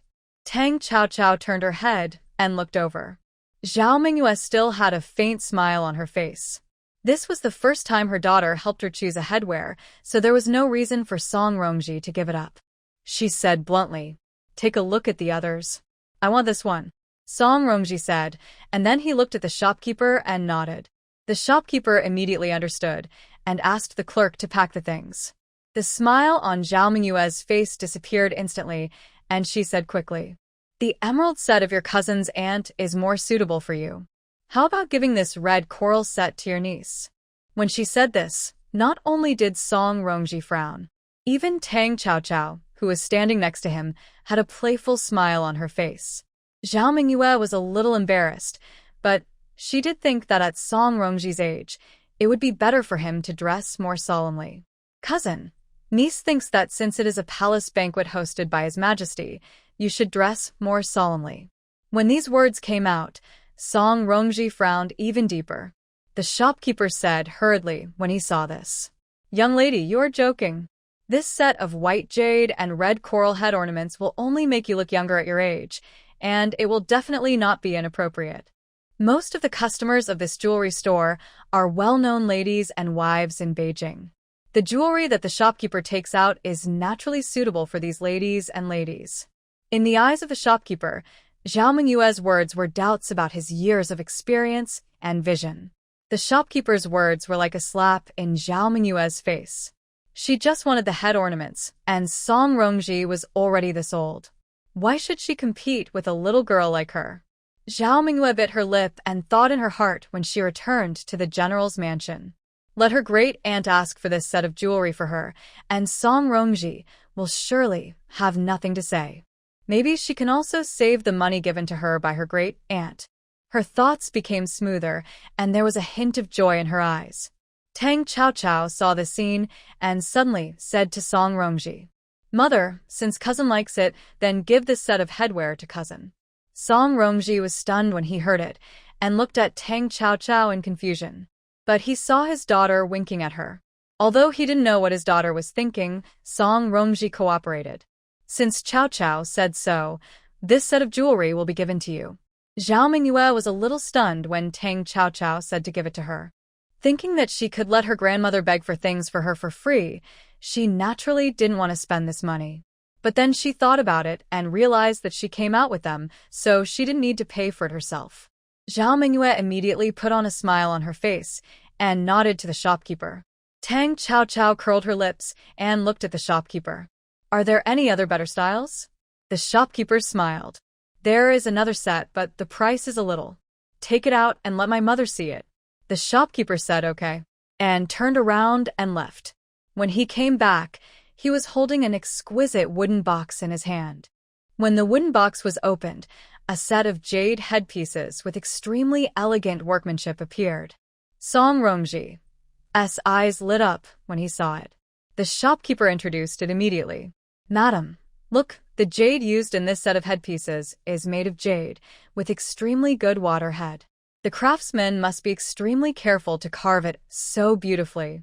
I'm not exaggerating, you will never find another set of headpieces like this. Song Rongji picked up one of the jade hairpins and nodded with satisfaction. How much silver is this set of headpieces? The shopkeeper's face was already smiling like a flower. 6,000 taels of silver. Zhao Mingyue, who was standing by, widened her eyes when she heard this number. It's not like she hasn't accompanied her mother to choose jewelry before. At most, it's only 100 taels of silver. But when she saw Tang Chao didn't even frown and asked someone to pack it up, she became more determined to climb up.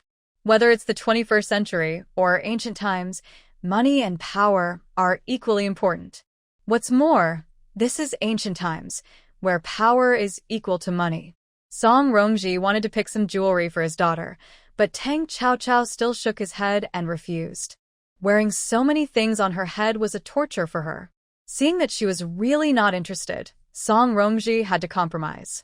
This scene fell into Zhao Mingyue's eyes, and there was only jealousy. When the group was about to leave the jewelry store, a clerk suddenly stopped Zhao Mingyue, who was about to leave. Looking at the Song mother and daughter who had already walked out of the door, Zhao Mingyue was in a bad mood. She frowned and looked at the clerk. How dare you? Why are you stopping me? The clerk turned his head and glanced at the shopkeeper. The shopkeeper still smiled. Miss, please settle the bill before leaving. Zhao Mingyue was stunned. She looked at the Song mother and daughter who had already walked to the carriage at the door in disbelief.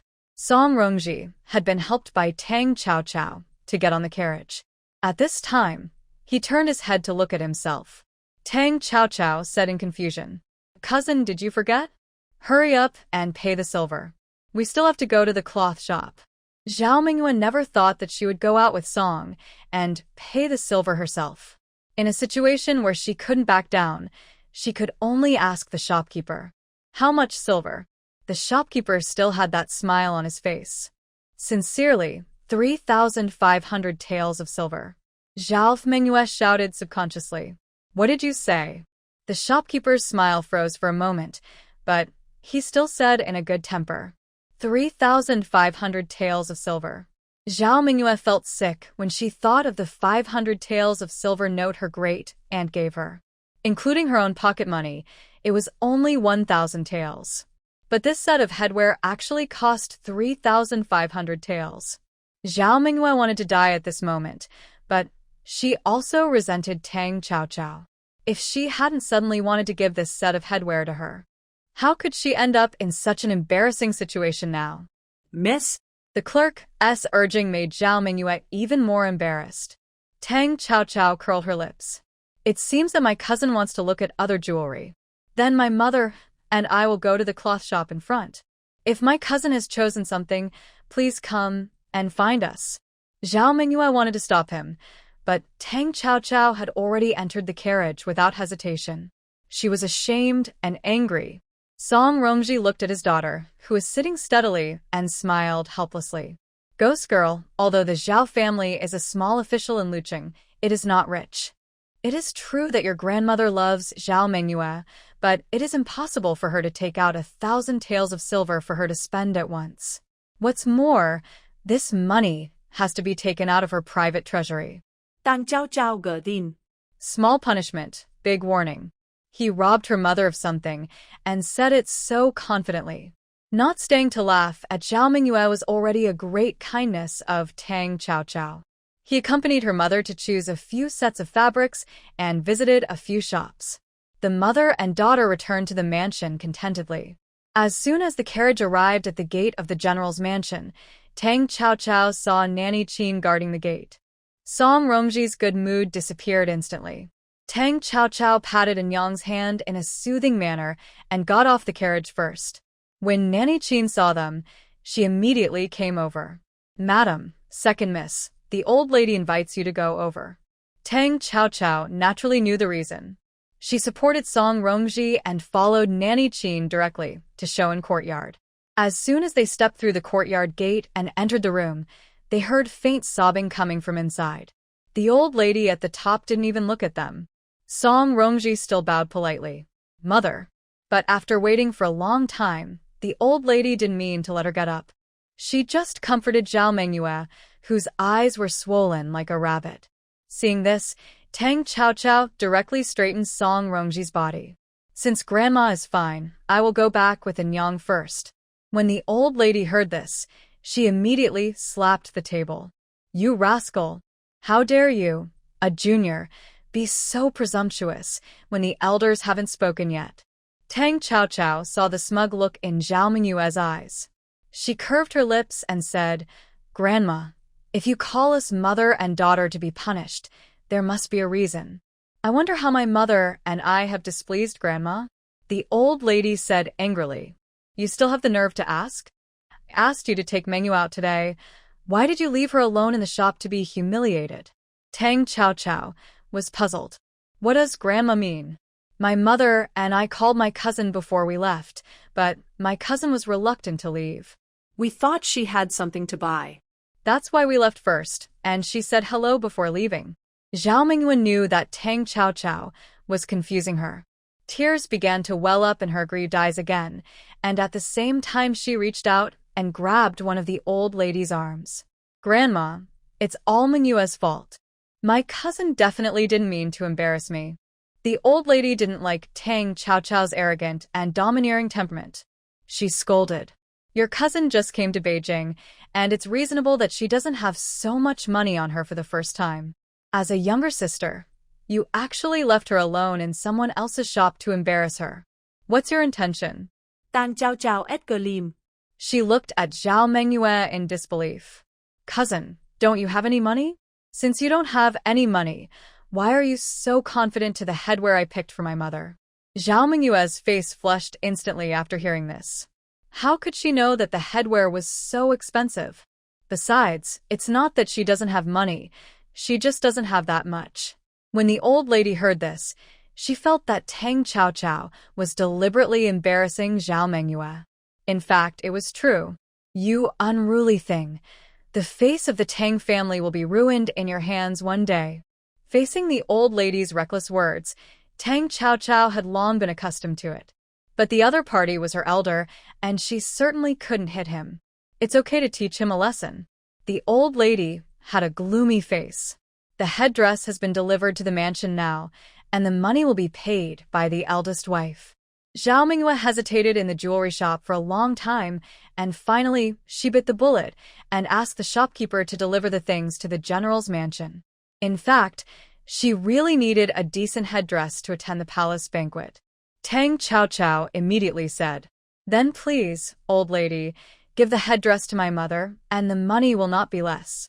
The old lady had no intention of handing over the headdress. Facing Zhao Mengyue's eyes for help, the old lady said, "This set of headdress is your compensation gift to your cousin." Tang Chao Chao said puzzledly, "Grandma, why should I apologize to my cousin?"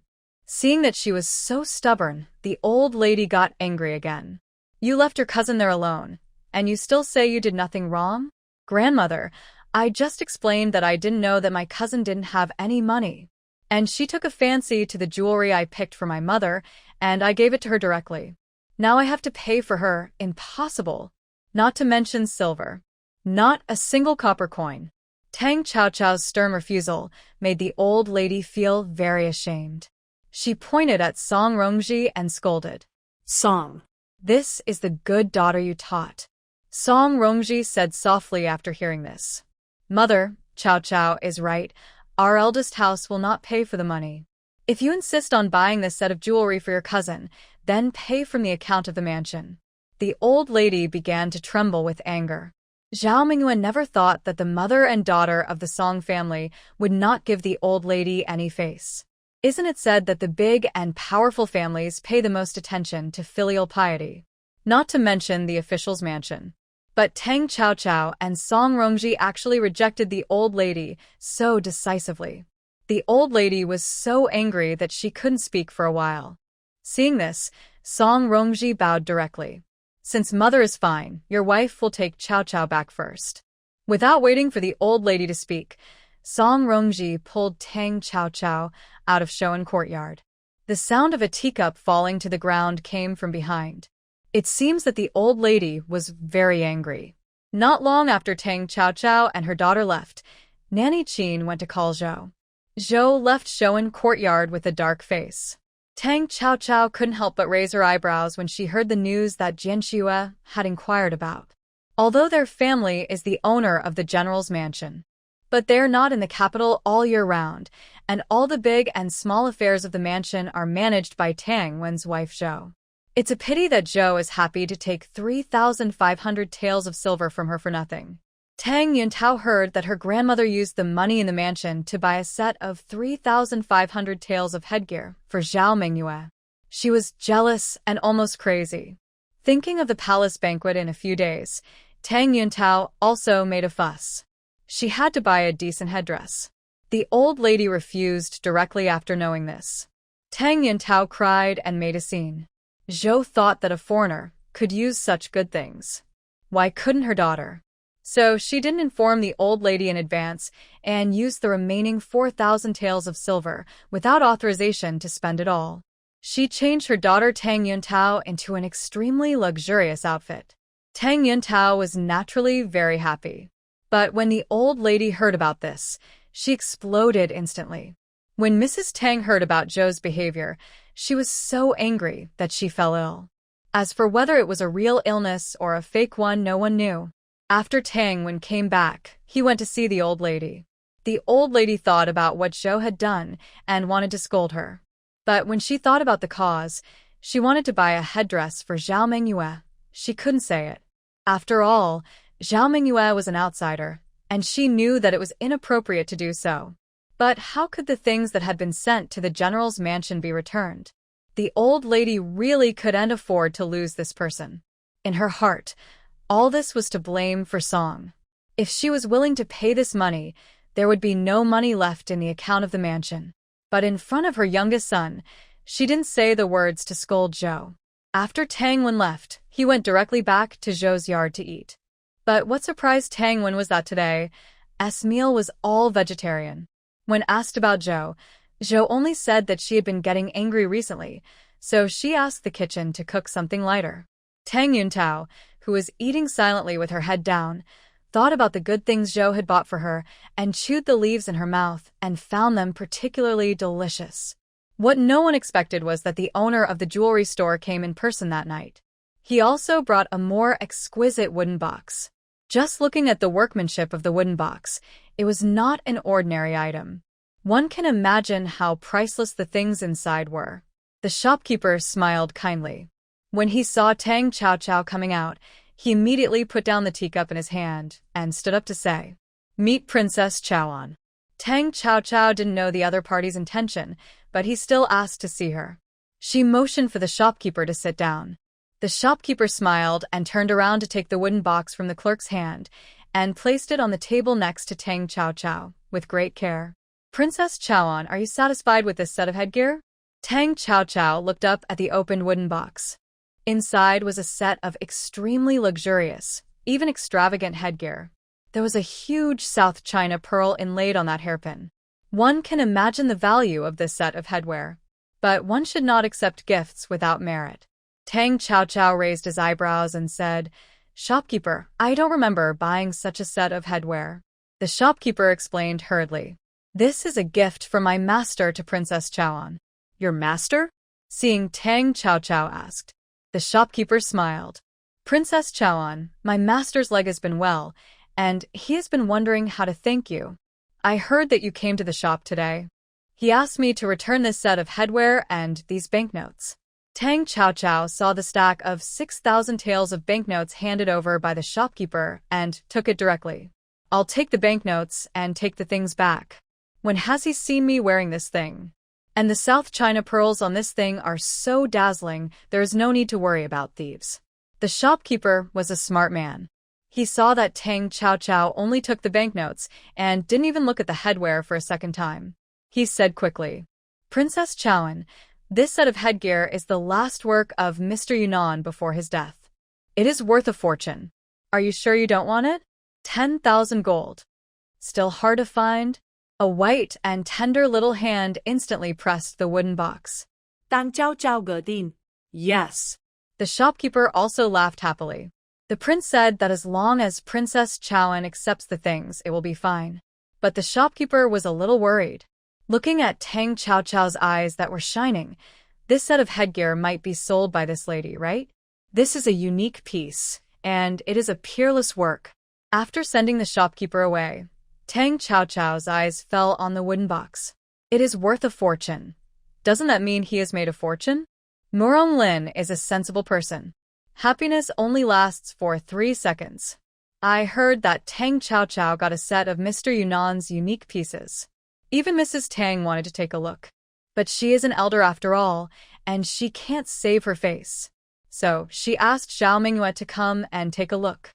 Naturally, Zhou and Tang Yuntao from the second house were also indispensable. The three met in Tang Qiaoqiao's courtyard. When enemies meet, they are particularly jealous. Especially Tang Yuntao. Although Zhou prepared a set of clothes for her that was more decent than Zhao Mingyue's. But the headgear she bought was bought with her own money. Tang Yuntao was so partial to her grandmother that she wanted to drive Zhao Mingyue out of the house when she saw her. Zhou still had to live by the old lady's face. Therefore, she couldn't embarrass Zhao Mingyue openly. She took her daughter's hand and went straight into Tang Qiaoqiao's yard. Tang Qiaoqiao got up early in the morning and had just finished breakfast. At this moment, she was sitting in the yard reading medical books. Although the medical books collected in the capital were far less exquisite than those given to her by the old Taoist priest. But everyone has their own specialties, and everyone has their own strengths and weaknesses in what they are good at. She felt that she might be able to find something else from it. Seeing the three people come in, she raised her eyebrows slightly. Zhou smiled kindly. "Qiaoqiao, it's been a while since you came back to Beijing. Are you used to living here?" When talking about this courtyard, Tang Qiaoqiao just glanced at the second aunt with a half-smile. Zhou felt a little guilty, but she immediately smiled again. If there is anything you don't like, Qiaoqiao must tell the second aunt, and the second aunt will naturally handle it for you. Tang Qiaoqiao finally spoke. "Second aunt is thoughtful. It's nice for me to live in my sister's courtyard." Tang Yuntao, who was standing aside, didn't have as much patience as Zhou. She directly explained her purpose. "Second sister, I heard that you got a set of Mr. Yunnan's unique works. Can you take it out for us to see?" It turned out that they came to see the headgear. Tang Qiaoqiao saw the expectant eyes of the three people. "I did get such a set. I heard that it was the last work of Mr. Yunnan before his death. Do you want to see it?" Tang Yuntao nodded immediately. Tang Qiaoqiao looked at Zhao Mingyue, who had been silent all the time. "Cousin, are you here to see the headgear too?" Compared to Tang Yuntao, whose expression was clear on her face, Zhao Mingyue looked a little embarrassed. "My great-aunt heard about this, so she asked me to take a look." Tang Qiaoqiao curved her lips. "In that case, Jianxue, take the things out." Jianxue was actually reluctant. How could she take out such a valuable thing casually? What if it was accidentally damaged? But since the young lady had said so, she could only turn around and go back into the house. Soon, Under the curious gazes of the three people, Jianxue carefully brought out the wooden box. The moment the wooden box was opened, Tang Yuntao's mouth opened into a zero shape. The same was true for Zhou. Zhao Mingyue's eyes almost popped out. Tang Chaochao glanced at Jianxue. Okay, put it away. Zhou only took a glance and saw that the wooden box was closed again. Seeing that Jianxue was about to take the things back, it was too late for her to stop her. Jianxue had already sent the things back to the house. Zhao Mingyue's voice sounded a little sour. I heard that the head ornaments made by Mr. Yunnan have always been in short supply. My cousin's set is probably even more priceless. Tang Chaochao nodded as a matter of course. That's true. It's hard to find even at a fortune. Zhao Mingyue didn't expect Tang Chaochao to answer so bluntly. She teased. My great-aunt had only white porridge for breakfast today, and there weren't even many side dishes. My cousin actually had the spare money to buy such a precious head ornament. Tang Chaochao knew that the general's mansion had to tighten their belts and go on a diet because of the 2 sets of headgear. But just because they have to go on a diet doesn't mean she has to. She looked up at Zhao Mingyue. If cousin really loves grandma, why doesn't she return that set of headgear? Zhao Mingyue's face turned pale. After all, this matter was caused by her. But Song Rongji spent 6,000 taels of silver, without blinking an eye. Now Tang Chaochao has got another set of rare treasures worth unknown value. The family is so rich, but they are unwilling to spend the mere 3,500 taels on her, and they embarrass her. Zhao Mingyue thinks that they, mother and daughter, are both stingy and selfish. But she thinks she is the heroine, so she thinks it is normal to have such difficulties. Isn't it written like this in novels? The heroine is often disliked by others because of jealousy. She looked at Tang Chaochao and retorted directly. Cousin, you can't say that. That set of jewelry may not be worth anything in your eyes, but it is very important to me. If cousin had money, she would definitely not let grandma eat coarse food. Eat coarse food? Tang Chaochao almost laughed when she heard this adjective. What? Grandmother has reached the point of eating coarse food? Second aunt, this is where you are wrong. The general's mansion has always been managed by Zhou. If the word that the old lady eats coarse food gets out, wouldn't she, the daughter-in-law, be pointed at and scolded? Zhou glared at Zhao Mingyue fiercely. If you don't know how to speak, then don't talk nonsense. If someone with ulterior motives spreads your words, are you trying to force me to die? Zhao Mingyue didn't mean that at first. But after Tang Chaochao's argument, it became that she said something inappropriate. Menhua didn't mean that. Tang Yuntao was very happy to see her being humiliated, and she said sarcastically, I think that's what you mean. You are clearly visiting someone else's house, but you are making the host family restless. Zhao Mingyue's face darkened. She knew that if she stayed any longer, she would only be teased. So she said goodbye in a hurry and left dejectedly. Tang Chaochao said to her back, Cousin, I forgot to tell you that this set of headwear was given by someone else. Please don't misunderstand. Grandmother eats coarse food, so I think she wants to eat something light. Zhao Mingyue staggered, but didn't look back. Tang Yuntao spat at the back of the fleeing figure in panic. What a thing! As soon as she turned around, she met Tang Chaochao's half-smile eyes. Seeing this, Zhou was ready to take her daughter away. She wanted to take another look at the headwear, but it was obvious from Tang Chaochao's attitude that she was not going to let them continue to look at it. Tang Chaochao suddenly spoke meaningfully. Second aunt, I have to advise you that the Eastern Palace is not a good thing for you. Tang Yuntao felt that Tang Chaochao said this out of jealousy and wanted to refute. But Zhou held her back and took her out of Tang Chaochao's yard. Looking at their backs as they left, Tang Chaochao picked up the medical book again. Zhao Mingyue did not return to the old lady immediately after leaving. She did not believe what Tang Chaochao said. Who would be willing to give such a precious thing? After all, her shortcoming now is that she does not have a good background. Since she has no identity, she will make money first. Anyway, she saved the money to buy jewelry. It was just used as startup capital.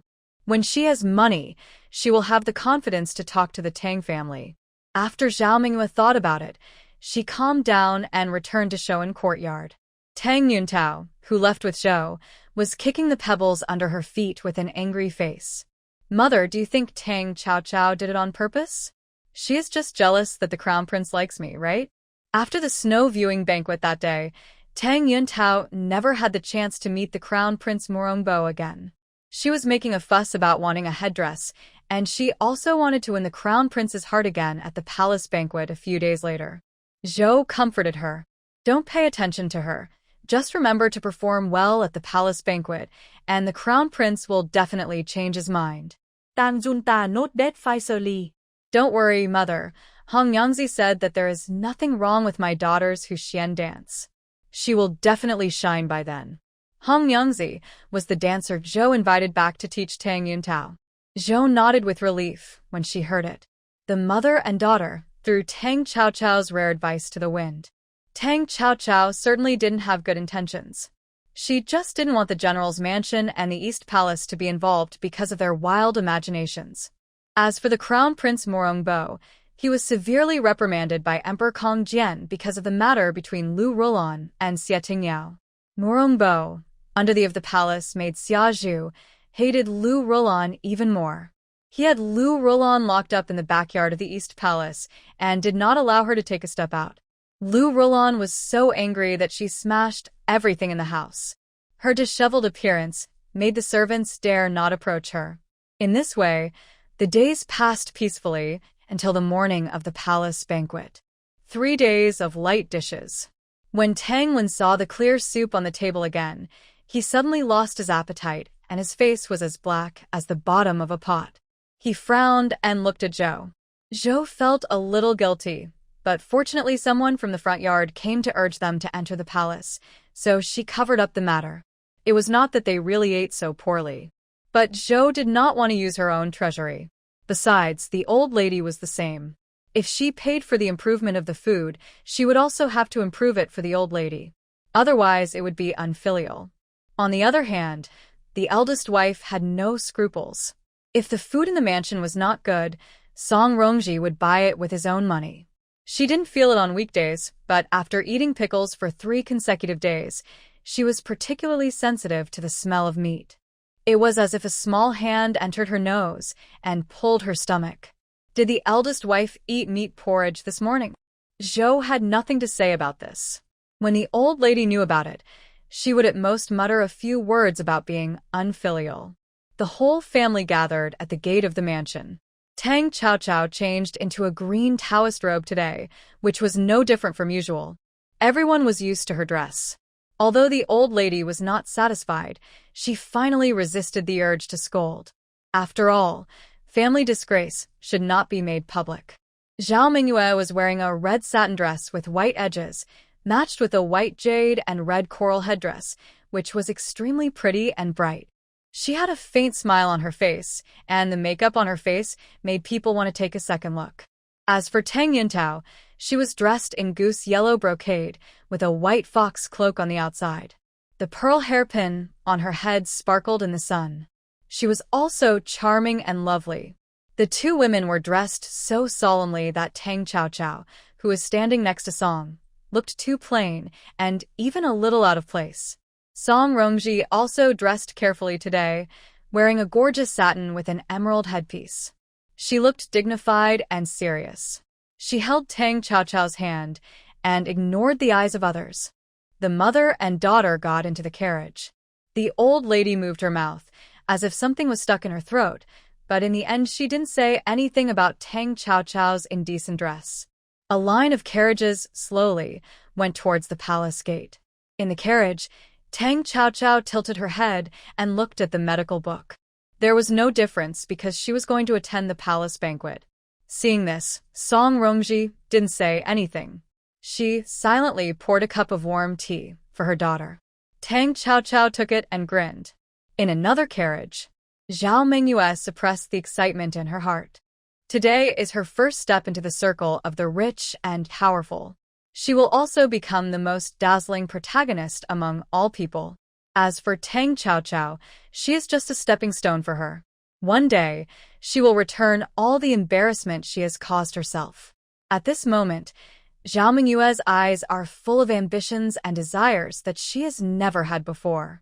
This palace banquet was held because it was close to the end of the year.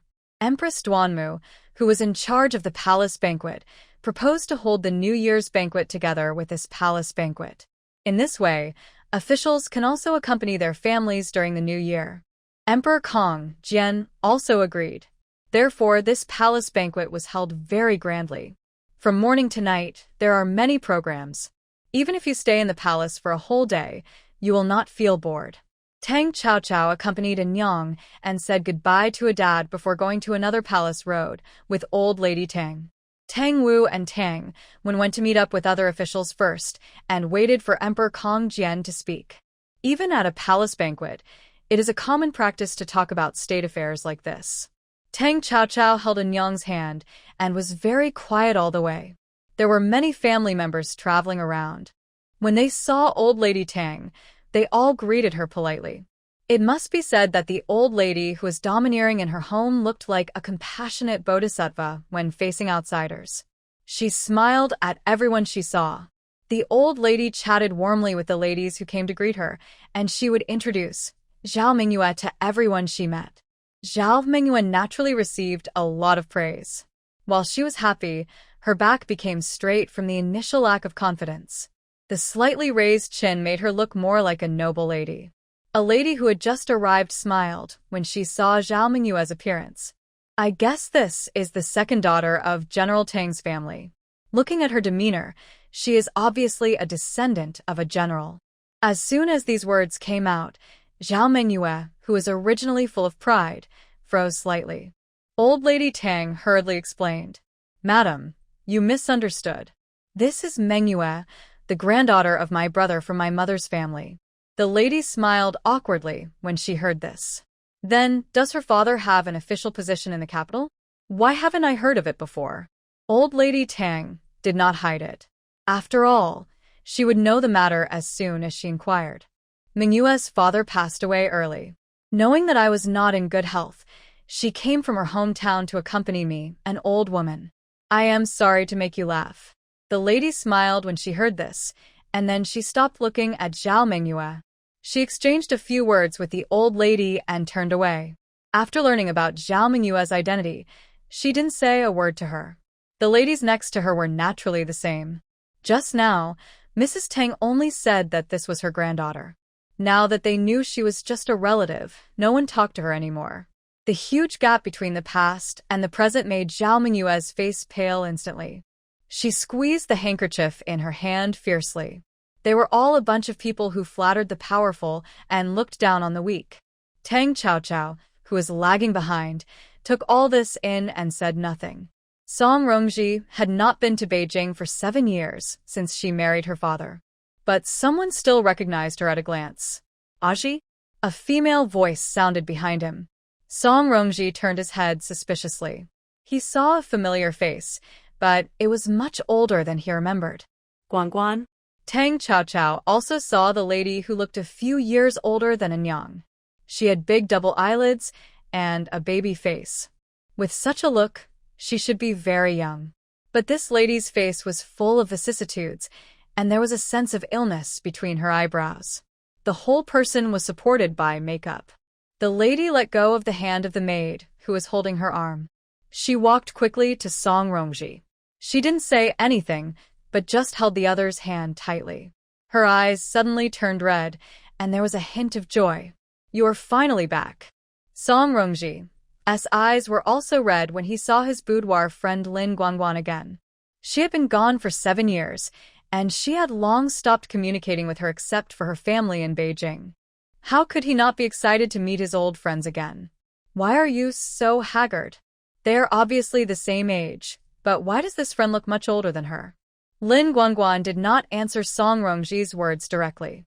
Instead, she joked, "I haven't seen you for 7 years, and you seem to be getting younger and younger." Thinking of 7 years ago, when Song Rongji left, he looked sick. Lin Guangguan sighed. But now it seems that Song Rongji should be much better, with a rosy complexion and full of energy. Song Rongji took Lin Guangguan's hand and said to her, "Guangguan, this is my little daughter Chao Chao." Tang Qiao said politely. Hello, madam. Lin Guangguan smiled. Why call me madam? Call me Aunt Lin. She had heard about Song Rongji's eldest daughter, so she naturally wouldn't mention the other party's sad story at this moment. Lin Guangguan took Tang Qiao's hand and took off the jade bracelet on her wrist and wanted to put it on Tang Qiao. Aunt Lin didn't have time to prepare any gifts for you. I'll make it up to you next time. Tang Qiao quickly withdrew her hand. Aunt Lin, don't be so polite. I don't like to wear these things. Lin Guangguan only then noticed Tang Qiao's dress. She really didn't have a single piece of jewelry on her body. Song Rongji said quickly. Qiao has not grown up with me since she was a child, so she really doesn't like these things. If you really love her, why not give her something else? Lin Guangguan didn't force it. Girls don't like jewelry, so I have to go back and think about it. Tang Qiao gờ tin. Aunt Lin, I like silver. Song Rongji patted his daughter lightly after hearing this. Nonsense. Tang Qiao puffed up her cheeks. Where did she talk nonsense? Lin Guangguan laughed even more happily. Do you like silver or gold? Tang Qiao bờ liên kết. Gold. Song Rongji didn't know whether to laugh or cry when he saw this. Fortunately, her good friend was one of the few people in Beijing who rarely followed the rules. Lin Guangguan's father was a cabinet minister when he was alive, but he had no sons, only this daughter. When his daughter got married, almost all the family property was used as a dowry. The marriages of all the girls in the boudoir in the whole capital were not as grand as Lin Guangguan's. What's more, she married a man who was only a scholar and had no official position at that time. But his daughter was determined to get married, so the old man agreed. After the two got married, old Lin found her an idle official position in the capital. The couple was also harmonious. Song Rongji didn't know what happened afterwards. He only knew that a few years ago, old Lin and his wife passed away one after another. Since then, Guangguan Lin has been without relatives, but thinking of her generous dowry, her life must not be difficult. But she didn't expect that the crazy girl at the time would age so fast with the years. She looked at Guangguan Lin, who was smiling happily, and wanted to ask her if she was doing well and how her husband treated her. But Guangguan Lin avoided the topic and only said that her current husband was a scholar of the Hanlin Academy. So, she pulled Tang Qiao to ask about her days in the mountains. Tang Qiao glanced at her mother, who was full of worry, and didn't say anything. She talked about interesting things in the mountains with the lady, who looked at her with joy. Lin Guangguan was happy to hear that, and there was a hint of yearning in her eyes. Is the old Taoist priest you mentioned really that bad? He actually let you, a delicate baby, take a bath with melon pulp? Tang Qiao nốt that. Aunt Lin, you don't know. It wasn't until I was 9 years old that I realized that it wouldn't hurt that much when others took a bath. Lin Guangguan asked curiously. Then how did you know it later? When I was 9 years old, the old man rescued a woman whose leg was bitten by a wild beast. When the woman was taking a bath, I tried to wipe her back with melon pulp, and her eyes almost popped out. Looking at Tang Qiao imitating the woman's funny expression, Lin Guangguan couldn't help laughing again. Lin Guangguan is a very talkative woman. Tang Qiao likes her naturalness. During the conversation, she accidentally took the other person's pulse, but did not show the slightest unnaturalness. After Anyang and Lin Guangguan entered the inner hall, her eyes underwent some subtle changes. Lin Guangguan was not just sick, but was poisoned by a chronic poison. This poison is tricky, and ordinary doctors will only think that the poisoned person is weak. The doctor will prescribe some nourishing prescriptions. But with this kind of poison, the more you nourish, the weaker the body will be, until the body cannot be nourished and dies. Someone wants Aunt Lin's life. Is it her husband or someone else? This is something Tang Qiao does not know. What are you looking at? Suddenly, a cynical voice sounded behind Tang Qiao. Tang Qiao knew who it was by the voice. She did not turn around, but hid the darkness in her eyes. Third Prince, you are really bored to come here instead of accompanying His Majesty to discuss state affairs with the ministers. The third Prince Morongxi was not annoyed when he heard this. He said with a smile, Qiao really hurts my heart. I came here just to see you earlier. Tang Chao Chao turned her head and met Morongxi's eyes, which were naturally gloomy. Morongxi, if you are bored, go and see concubine Lu. I heard that she is living a miserable life. Morongxi said with an indifferent attitude. Did Chao Chao misunderstand something? Is she jealous? Tang Chao Chao was too lazy to pay attention to this slick guy. Seeing her turn around and leave, Morongxi suddenly said, Do you really think Morong Tian is the murderer? Tang Chao Chao Pao said. What else? Morongxi walked up to Tang Chao Chao and looked into her eyes and said seriously, As far as I know, Morong Tian was not in the palace that day. Tang Chao Chao raised his eyebrows. So what? Morongxi understood. So Chao Chao already knew? Blame me for being nosy. Tang Chao Chao curled her lips. Since the third prince said so, he must have found out something. Why not tell me? Morongxi curved his lips. If Chao Chao wants to hear it, it's not impossible, but what benefit can this prince get? A silver needle suddenly appeared in Tang Chao Chao's hand. She said with a smile, The third prince may have forgotten that I am the only one who can cure the poisonous insect in your body. Morongxi said dejectedly, Chao Chao, you are too unlovable. Girls, it's better not to use needles all the time. He pretended to push Tang Chao Chao's arm down. But Tang Chao Chao didn't let him touch her. She dodged the other party's touch by turning sideways and retracted the silver needle in her hand. If you don't say it, I'll leave. Morongxi's eyes flashed with helplessness. Although the Li family is Morong Tian's faction on the surface, it is not actually. Tang Chao Chao Frauen. What's the basis? Li Mingyang seems to have the support of the queen, but the strange thing is that the queen asked him to do things several times, but he refused with various reasons. Even the queen wanted to take action several times, but was dissuaded by him. Do you think such a person will really be loyal to Morong Tian? Morong Tian is the son of the queen. Li Mingyang is attached to the queen and must make plans for Morong Tian. But this person not only did not make plans for Morong Tian, but also repeatedly stopped him. It is worth investigating. Tang Chao Chao looked at Morongxi. Who does the queen want to deal with? Morongxi said with a smile. Of course it's a prince. She wants to deal with him. Tang Chao Chao rolled her eyes. It was the same as saying nothing. It was all nonsense. Seeing Tang Chao Chao was about to leave, Morongxi hurriedly said, I heard that Li Shuiying and Morong Qing had spent some time together when they were young. Li Mingyang was the teacher of my fifth brother. Do you think this is possible? Tang Chao Chao stopped again and turned back to meet Morongxi's playful eyes. Are you doubting him? Morongxi spread his hands. I doubt him even if he's a prince. Didn't Chao Chao doubt me? Tang Chao Chao curled his lips. You are indeed more suspicious than Morong Qing. Morongxi put on a hurt expression. Tang Chao Chao's ears suddenly moved and changed the subject.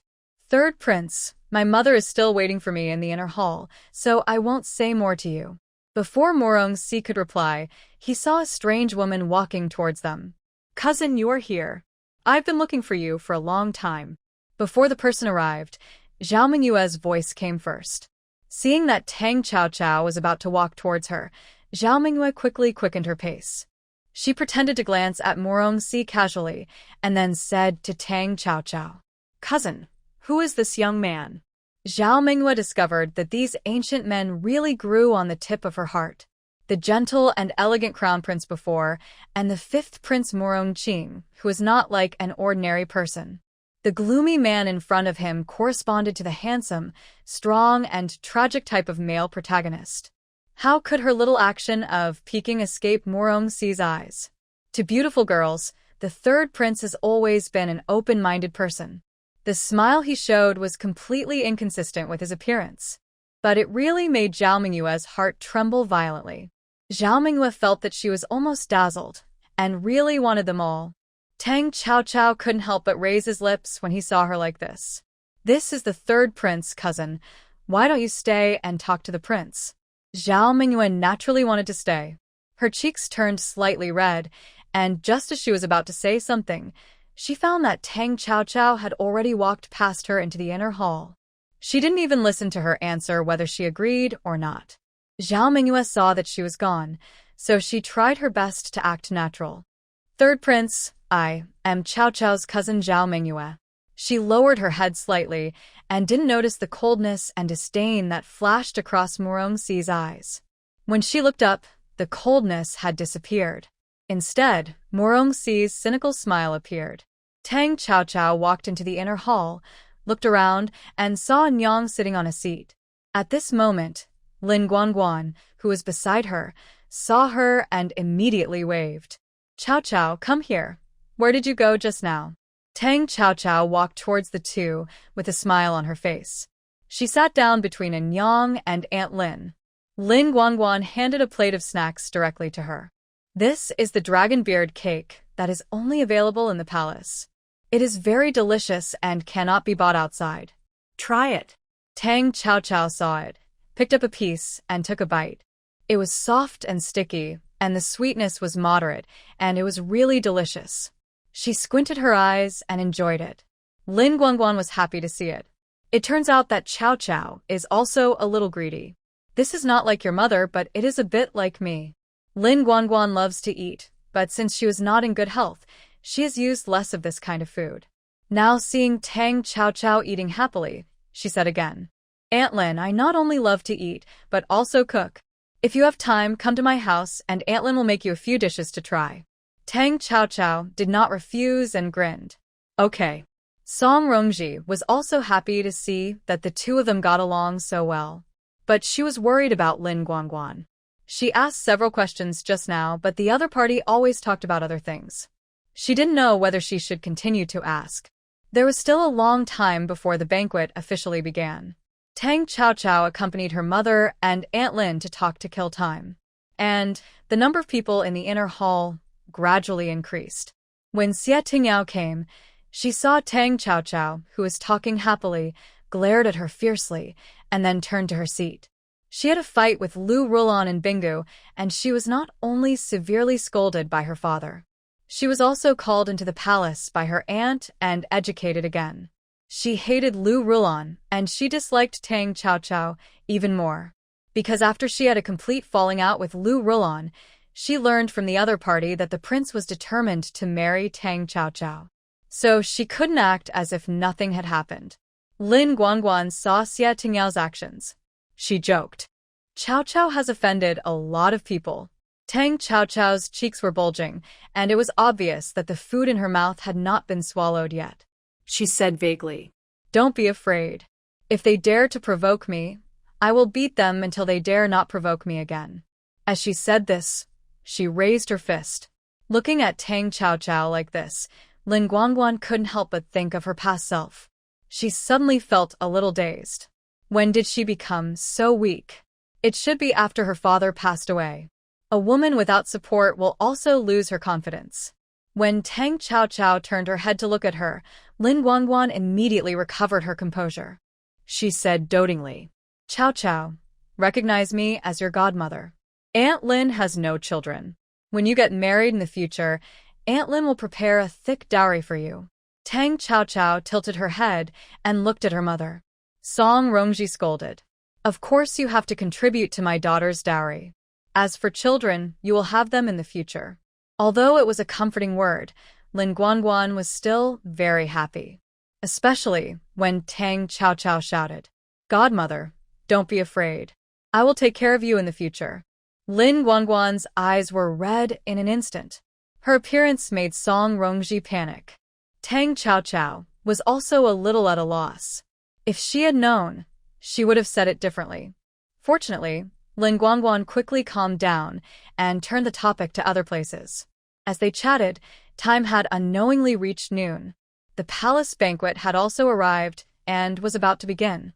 When Tang Wu came back, Lin Guanguan got up and left. Tang Cao saw her sitting next to a man. The man was about the same age as my father, and he was wearing an official uniform, which was very formal. Although he was middle-aged, he still couldn't hide his elegant face. It turned out that Aunt Lin liked such a man. The man's caring appearance made others think that they were a very loving couple. However, the disdain that inadvertently flashed in the man's eyes did not escape Tang Cao's eyes. Tang Chao leaned close to my mother and whispered a few words. Song Rongji was so shocked that the wine glass in his hand fell down. Seeing this, Tang Wu hurriedly asked with concern, "Are you okay?" Song Rongji looked at his daughter and asked nervously, Chao, you are not lying to your mother, are you?" Tang Chao shook his head decisively. Song Rongji suddenly slumped down. Tang Wu saw that the mother and daughter were confused and wanted to ask what happened. But at this moment, a loud voice sounded. "The emperor is here. The queen is here. The Queen Jingfei is here. Prince Lin is here. His Royal Highness the Crown Prince is here." The bright yellow figure that appeared at the entrance of the hall directly interrupted what Tang Wu wanted to ask.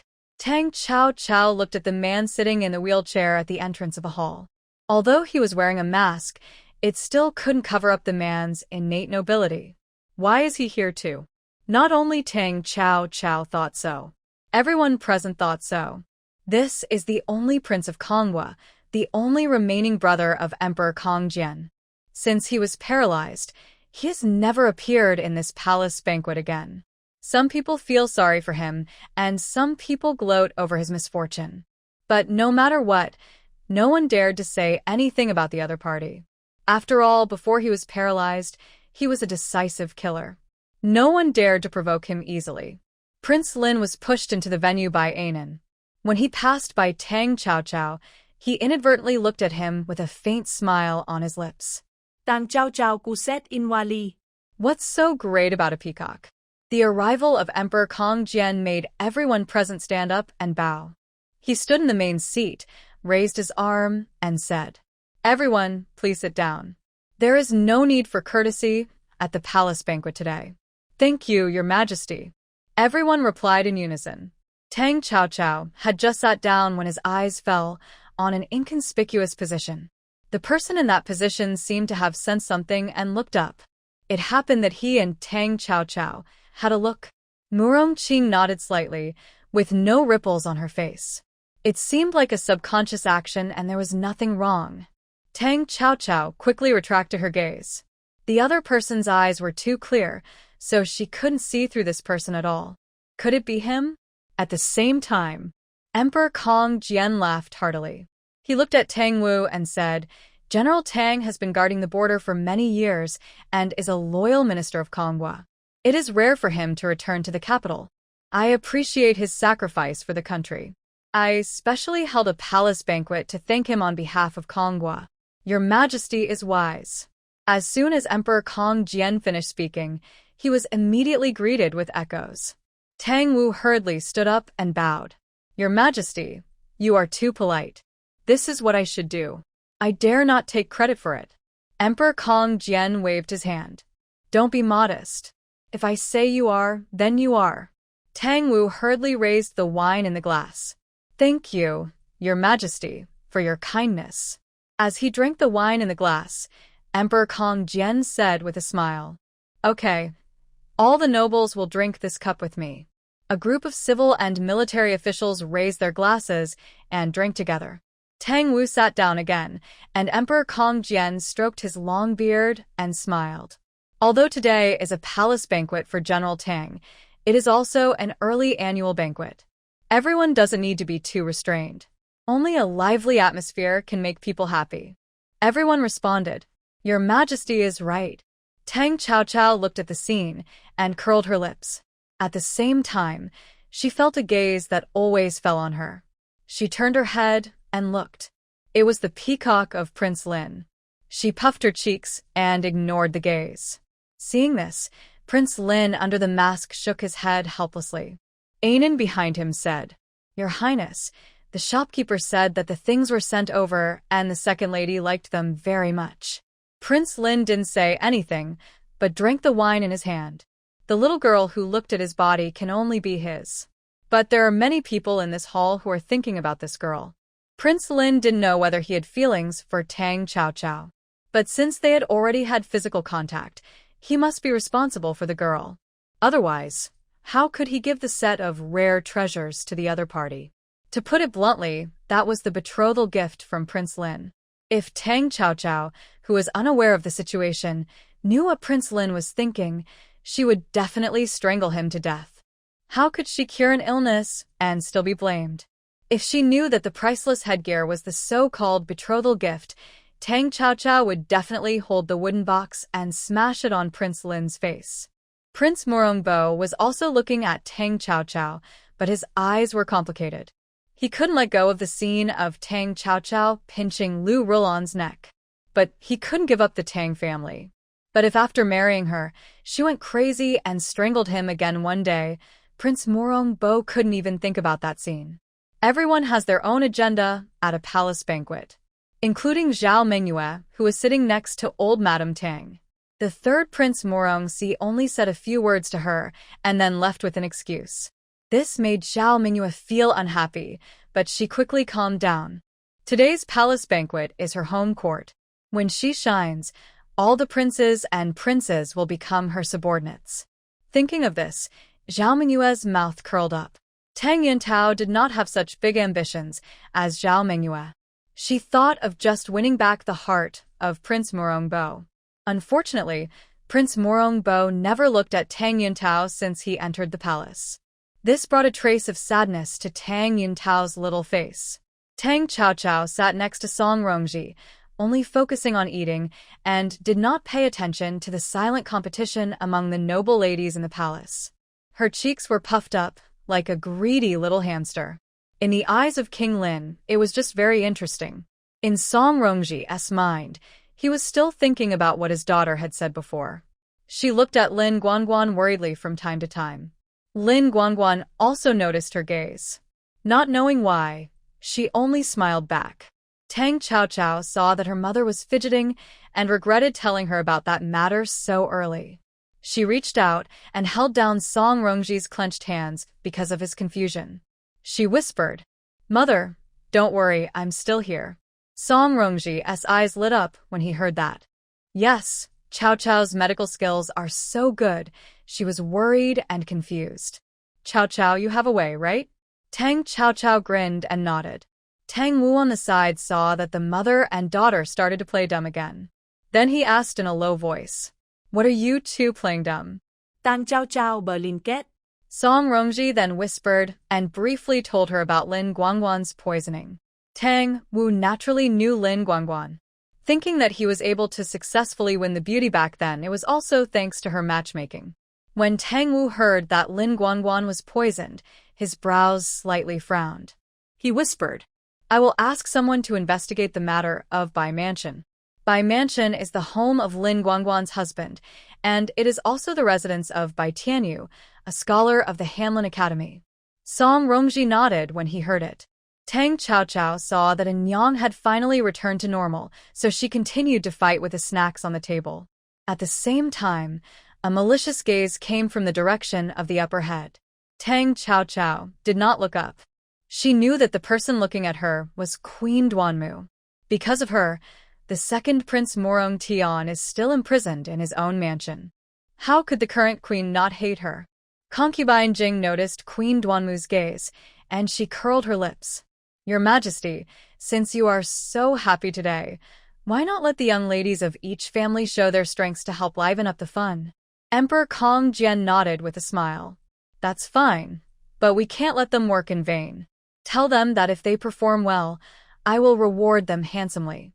Performances are routine, and once Emperor Kong Jian opened his mouth, the noble ladies below were even happier. This is a moment to bring glory to the family. At the suggestion of concubine Jing, the performances of the noble ladies also began. The noble ladies who had been prepared left the stage one after another and went to prepare. This waiting time is the time for the young masters of each family to perform. Wait for the eunuchs to bring chairs and put pens and ink. Concubine Jing spoke again. The young ladies of each family still need some time to prepare. Why not take this opportunity to let the young masters of each family improvise poems? As soon as she said this, of course no one objected. Soon someone volunteered to come forward to perform. Several people came on stage one after another, and the improvised poems were bland but neat. Emperor Kong Jian was a little uninterested after listening. Zhao Mingyuan knew that her highlight moment had come. She slowly stood up and walked into the center of the hall. She bowed slowly to Emperor Kong Jian, Empress, and concubine Jing, who were sitting at the top. I am going to present my poem on the theme of plum blossoms. All the people who had come on stage before were men. Zhao Mengyue was the first woman to come on stage to write a poem. There were many people talking about who she was. Emperor Kong Jian looked up at her and felt that she was unfamiliar. However, he didn't know all the daughters of officials. Although concubine Jing didn't know this woman, she still nodded with a smile on her face. Then you can start. Zhao Mengyue bowed again after hearing this, and then walked to the table. When she picked up the pen, she couldn't help but feel fortunate that she not only inherited the original owner's memory, but also inherited the other party's handwriting. Otherwise, as a modern person, it would be too difficult for her to write a poem with a brush. Zhao Mengyue moved quickly. When she put down her pen, a little Anuch raised the rice paper on which she wrote the poem high. As the little Anuch read aloud, everyone gradually focused their attention on Zhao Mengyue from the beginning. A few petals are just beginning to contain snow, and it is difficult to draw a picture of the lonely flower. There is a special rhythm in the fragrance, and it is so clear that you don't feel the cold. Listen to the flute and the sorrow, and read it leaning against the branches. If the wind understands your feelings, don't destroy it easily. Copy. The little Anuch finished reading. Even Emperor Kong Jian, who was at the top, looked at Zhao Mengyue in surprise. Zhao Mengyue lowered her head slightly, but she could feel everyone's eyes focused on her, until Emperor Kong Jian shouted, "Good poem." There were also whispers around. Praises of talented women, good poems, etc. were endless. Zhao Mengyue bowed slightly. She said modestly, "It is my daughter, who has shown me my ugliness. Your Majesty is too kind." But she was thinking proudly in her heart, and she had so many such poems in her mind that she wanted them as much as she wanted. Whose family are you from? Why haven't I seen it before? It is rare to have such talent. I will reward you heavily. Emperor Kong Jian said happily, with great joy. When Zhao Mengyue was asked about her family, she showed a trace of embarrassment on her face. Old Madame Tang stood up quickly and said, "Your Majesty, this is the granddaughter of my elder brother from my mother's family. Not long ago, she heard that I was ill and came to visit me. As for her father, he died of illness when she was still young. I pity her, so I will keep her by my side for the time being." Emperor Kong Jian nodded slightly when he heard this.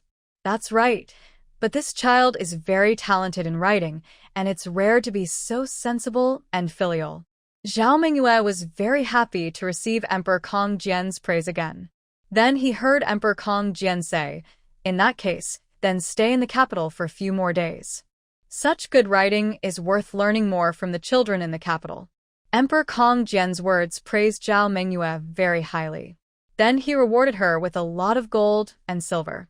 Zhao Mengyue also gained both fame and fortune. She had more capital to do business. With Zhao Mengyue's pearls and jade in front, no one dared to come forward to show off. Zhao Mengyue's poem was the best today. Besides her, the happiest person was old lady Tang. She held Zhao Mengyue's hand and said, "Mengyue girl, you have such a good literary talent. Why didn't you tell your great aunt in advance?" Zhao Mengyue also earned enough face for old lady Tang this time. Old lady Tang felt the envious eyes from the ladies around her. Tang Chao tilted her head and looked at her. She had to say that this cousin could write poems, even better than her elder sister. But why did she always feel that something was weird, but she couldn't tell? And she didn't like this feeling. No one came forward to write poems, making the atmosphere awkward. Except for Zhao Mengyue, the young men and ladies of each family were a little embarrassed. Zhao Mengyue was proud and stood up again. "My daughter has studied a new way of painting, and I want to paint a picture for the queen on the spot." Queen Duanmu was in a bad mood because of her son's affairs. Now, after hearing this, she couldn't help but look up at the person who was speaking. To be honest, she not only hated Tang Chao, but also the Tang family because of her son Murangshan's affairs. But with the protection of His Majesty, as the queen, she didn't dare to touch the dragon's whiskers easily. Facing Zhao Mengyue's intentional flattery, she curled her lips slightly and said, In this case, then you can paint. If the painting is good, this palace will reward you heavily. When Queen Duanmu spoke, there was an ambiguous smile in her eyes. Zhao Mingyue didn't notice it. She wanted to paint for the emperor. She had learned sketching for several years before she traveled through time. Although it would be no problem to fool these ancients, she chose to paint for the queen just to be safe. But Zhao Mingyue still overlooked one point. Her actions to please the queen were all seen by concubine Jing. Concubine Jing just smiled coldly and said nothing. Zhao Mingyue whispered a few words to the eunuch beside her. The eunuch looked up at the top, and then turned and left. When he came back, there were 2 more eunuchs behind him, carrying a chair. Everyone looked at him curiously. Zhao Mingyue did not explain and took the things handed over by the maid. She set up a wooden frame on the side. Everyone didn't know what she was doing and they talked about it. What is she doing? Someone asked curiously. Some people said sarcastically, just a trick. Someone saw her like this and said with a smile, are you jealous? Although Miss Zhao's family background is not very good, the poem she wrote is really good. More than good. It is unprecedented. That's right. Compared with the second lady of the general's mansion, I don't know how many times better. Someone laughed after hearing this. That girl only knows a little bit of martial arts. A girl should be as versatile as Miss Zhao to please others. That's right. Doesn't that girl rely on the military power in her father's hands? Give me 20,000 heavy armored cavalry. I can do it too. The person who said this was suddenly slapped by someone. You are going to die, and you say such things casually? The man curled his lips in disdain. Yes, Tang Wu has 100,000 soldiers and horses, 20,000 of which are heavy armored cavalry. He can be said to be invincible on the battlefield. Many people are jealous of this. Tang Chaochao is a martial artist with good hearing. Although there are many discussions, she still heard some. The melon was eaten by herself. The chopsticks in her hand moved slightly, and the snacks on the chopsticks flew out directly. It hit the forehead of the young man who was talking nonsense. The young man was hit and screamed subconsciously. The originally noisy hall suddenly became quiet. The young man was a little embarrassed by the eyes of the crowd, but he didn't know who attacked him. The concubine Jing at the top frowned at this moment. What happened? The young man could only bow helplessly. It was the kid who lost his temper. Please forgive me, concubine Jing. Concubine Jing just glanced at the man and didn't say anything else. At this time, Zhao Mingyue was also ready. She spread the paper she found that was slightly harder than other rice papers on the wooden board. She looked up and said to Queen Duanmu at the top, please move over and sit here, Queen. Looking at the wooden chair that Zhao Mingyue pointed to, Queen Duanmu stood up and walked down slowly. After she sat down, Zhao Mingyue took out a charcoal pencil that she had specially made and began to draw on the paper. Those who were close to her leaned over to look, but they saw only messy lines and soon lost interest. Someone even muttered, I think Miss Zhao is just wasting her time. She might as well write a few more poems. Zhao Mingyue heard it and curled her lips slightly. She sneered at the ignorance of these people in her heart. When she finished drawing, it would definitely blind their eyes. Time passed by minute. Everyone was bored waiting, but they didn't dare to act rashly, so they could only chat with the people around them. Tang Chaochao had just made a move, and Tang Wu saw it. He was very pleased that his daughter had taught the person who slandered her a lesson because of a few gossips. Therefore, he looked at Tang Chaochao with more doting. No matter how powerful or outstanding other people's daughters are, they can't compare to his own stinky girl. Tang Chaochao was a little confused by the sudden fatherly love. She tilted her head and looked at Tang Wudao. Father, are your eyes uncomfortable? How about I give you 2 injections? Tang Wu's face darkened instantly. Song Rongji didn't know whether to laugh or cry. The warm and harmonious picture of the family fell into the eyes of Morong Qing in the corner. He sighed helplessly. What he thought in his heart was that if you were still there, the picture would be even warmer. He drank the wine in the glass in his hand, stood up and quietly left the hall. Since the third Prince Morong Si felt that there was something wrong with his 5th brother, He would always watch his actions intentionally or unintentionally. Seeing him leave, he also wanted to get up and follow him, but he was stopped by the eunuch beside him. Third prince, the queen has said that you can't go anywhere today. Murongxi raised his head and looked at concubine Jing, who was sitting above him. Concubine Jing was talking to the fourth princess, Murong Lian, at the moment, and didn't notice his gaze. Not allowed to go anywhere? Murongxi snorted coldly. I'm afraid he just wanted to take advantage of today to add someone to his backyard and completely cut off his chance to grow his wings. The gloom in Murongxi's eyes flashed. She is really my good mother. Get out of here. I am going to toast General Tang with a glass of wine, and you are going to stop me? Wanting to control him completely, Murongxi sneered in his heart, dreaming.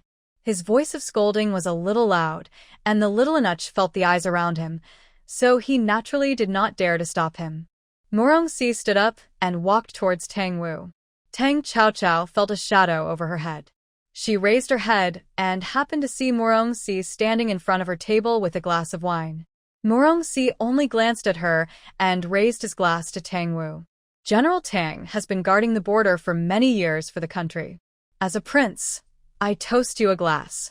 Tang Wu stood up with a glass of wine and said respectfully, Your Highness, you are polite. After the two drank together, the glass of wine went down quickly. Murongxi looked at Tang Chao and said, Second Miss Tang, can you please talk to me for a moment? Tang Chao naturally did not want to pay attention to the other party. But in front of her father and mother, she couldn't do too much. So she stood up and walked to Murongxi's side. Murongxi curled his lips and said, Miss Tang is worthy of being a descendant of a general. I really admire her boxing skills. I wonder if there is a chance to teach you one or two. The usual chat voices were not small. The Empress Jing, who came over, instantly dispelled her doubts. Tang Chao rolled her eyes. Forget it, third prince. I'm afraid of hurting you. Her voice was not small. It even attracted the sidelong glances of others. This Miss Tang is really a tiger, and she is so impolite to the prince. Looking at Emperor Kong Jian at the top, he laughed. A tiger father has no dog daughter. Princess Chaoan follows General Tang. Tang Wu was very proud to hear this. He completely ignored the disgusted eyes of others. Yes, which noble lady in the capital is not a delicate girl who has never touched the spring? Whose girl is like her Tang Chao? Murongxi said in a voice that only he and Tang Chao could hear. Is there any medicine that looks like a disease? The kind that even the imperial physician can't detect. Tang Chao raised his eyebrows. It's very expensive. Murongxi didn't take the expensive money seriously. Come to my house to get the banknotes later. I need it now. Tang Chao grinned and quietly put a pill into Murongxi's hand. After the last snow viewing banquet, Tang Chao had been careful. She hid some pills on her body. They were hidden in the herbal sachets around her waist. Ordinary people saw them, but they were just sachets made of ordinary herbs. After getting the things, Murongxi didn't stay for long and turned back to his seat. Tang Chao was very happy to make another fortune. But what she didn't know was that her and Murongxi's little movements could hide from others. But they couldn't hide from the eyes of Prince Lin. Prince Lin narrowed his eyes slightly, especially when he saw Tang Chao grinning. His eyes were even more profound and frightening. When Anan poured wine for the prince, he suddenly heard his own prince say, It's time to let the third nephew come out and move around. Others only knew that Murongxi was a dandy prince. But Prince Lin knew that this was just an appearance. As a prince, especially a prince who can grow up safely, none of them is simple. What's more, this one can grow up safely under the knees of the enemy who killed his mother. Anan didn't know how the third prince offended his own prince. In the past, the prince had never interfered in the affairs of several princes. He couldn't help but look up at Tang Chao, who was sitting there, smiling and drinking. Soon he shook his head again. He might have thought too much. On the other side, Zhao Mingyue's painting was finished. She put down the charcoal pencil in her hand. The charcoal pencil was specially made, so she didn't get her hands dirty. Zhao Mingyue bowed to Queen Duanmu and said, The queen is ready. Queen Duanmu was a little tired after sitting for so long. She stood up slowly with the help of the palace maid. After getting used to her stiff neck, she walked towards the wooden frame. To be honest, Queen Duanmu was not happy in her heart. Before she saw the painting, she thought Zhao Mingyue was deliberately tossing her. But when Empress Duanmu saw the lifelike portrait, she was stunned. This was more realistic than the paintings of the palace painters. It was exactly the same. The maids beside Empress Duanmu were so surprised that they lost their composure and said, My queen, it's exactly the same. It was her voice that instantly brought everyone in the palace back to their thoughts. Everyone looked at the painting. Although there were only black and white in the painting, the characters presented were just like real people. This was something no one could have imagined. People who were close could see it clearly, and they all cried out in surprise. Those who couldn't see clearly could only stretch their necks to see more clearly. Zhao Mingyue was very proud in her heart. Look, it's exactly the same as she thought. Emperor Kongjian, who was at the top, also became curious when he heard such discussions. Show the painting, let me see it too. The little eunuch took the order and immediately took the painting off the wooden frame and bowed to hand it to Emperor Kongjian. Emperor Kongjian had never seen such a painting before. It was indeed incredibly similar. Zhao Mingyue leaned forward and said, Your Majesty, I am sorry that my daughter's painting is just to please you. Emperor Kongjian waved his hand and said, Your painting is very good. Concubine Jing on the side echoed, Your Majesty, this Miss Zhao is really kind and elegant. I like her very much. How about giving her to Seer? Emperor Kongjian looked at Concubine Jing in surprise. No matter how outstanding Zhao Mingyue is, it would be too unfair for him to marry her to his third son. Seeing Emperor Kongjian's hesitation, Concubine Jing continued, Although Miss Zhao's family background is a bit low, with her talent, she can still be a concubine. Just a concubine. Emperor Kongjian touched his beard and was about to nod. Empress Duanmu spoke up. Aren't you too anxious, Concubine Jing? This is the first time Miss Zhao entered the palace, and you are eager to give her to your son. Aren't you afraid of scaring the girl? Zhao Mingyue was indeed a little scared. She didn't expect to be directly granted marriage. It's not that she doesn't want to marry the third prince, but she doesn't want to be a concubine. She has to be the main wife. Empress Duanmu happened to be standing next to Zhao Mingyue. She took Zhao Mingyue's hand and said, I like this girl very much too.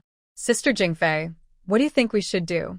Zhao Mingyue's depressed heart suddenly rose again. It's not bad to marry the prince. When the prince inherits the throne in the future, then.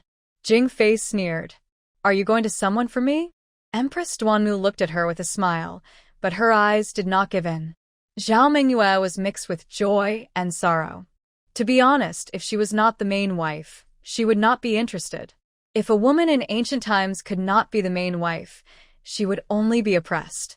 But at this moment, she had no right to speak. Zhao Mingyue looked at Old Lady Tang for help.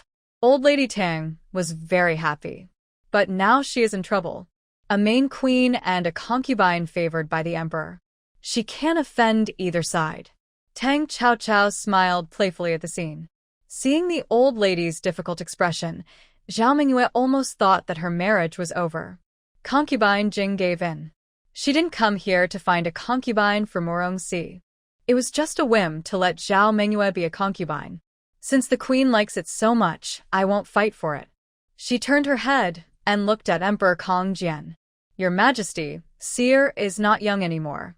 It's time to find him a marriage. Emperor Kongjian wanted to say that the prince was not married yet, and this was not urgent. Suddenly, a cry of surprise was heard. Third prince, what's wrong with you? Everyone turned their heads to look. They saw that the originally fine third prince, Murongxi, was lying on the seat with a pale face. Emperor Kongjian saw this and hurriedly said, Quickly call the imperial physician. The imperial physician came in a hurry. After taking the pulse, he knelt in front of Emperor Kongjian and replied, The third prince has a sudden high fever. We should send him back to have a good rest. He was fine just now. How could he suddenly have a high fever? Concubine Jing was suspicious, but she still ordered someone to help Morongxi away. Her plan to find a concubine for the third prince today was ruined by this. Emperor Kong Jian asked the imperial physician if the third prince was seriously ill. The imperial physician said, "It should be just a common cold. Wait for me to prescribe a dose of antipyretic medicine. After the third prince drinks it and has a good rest for a few days, he will be fine." Emperor Kong Jian breathed a sigh of relief. He asked the imperial physician to take good care of the third prince. As a mother, concubine Jing still had to save face. She stood up and said something to Emperor Kong Jian, and then followed the imperial physician away. Tang Chao Chao chuckled at this. It turned out that this guy was running away from his marriage. After all this trouble, the heat that was just stirred up because of Zhao Mengyue dropped instantly. Emperor Kong Jian was not in the mood to look at the paintings. He just said a few words of praise and left it alone. Zhao Mengyue was relieved to have escaped the arranged marriage. She was not going to make a move today, otherwise another arranged marriage would be more trouble than gain. She should observe the person she wants to marry before deciding. After all this trouble, Emperor Kong Jian had no interest in the talents prepared by the noble ladies. When all the noble ladies were ready to go on stage, Emperor Kong Jian had already left, and only Empress Duanmu was left at the main stage. The first person to go on stage was originally arranged by concubine Jing, Xie Tingyao. After Xie Tingyao changed into her dance clothes and came out, she found that not only Emperor Kong Jian was gone, but also her aunt concubine Jing had left. Fortunately, she saw that the crown prince Morongbo was still in his seat. She immediately put on a smile again and danced briskly on stage. Without the emperor present, many people felt at ease. Empress Duanmu was naturally not in a good mood, and she specially told old lady Tang before she left. "I like this girl of yours very much. If you are free, let her come to the palace to talk to me." Old lady Tang was flattered and said quickly, "Your Majesty, you are so kind to me. If you don't mind Mengyue, you can let her accompany you to relieve your boredom." Empress Duanmu was quite satisfied with Mrs. Tang's tact.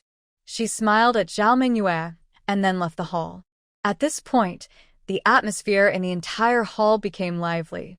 With the music, everyone began to appreciate the grace of the noble ladies.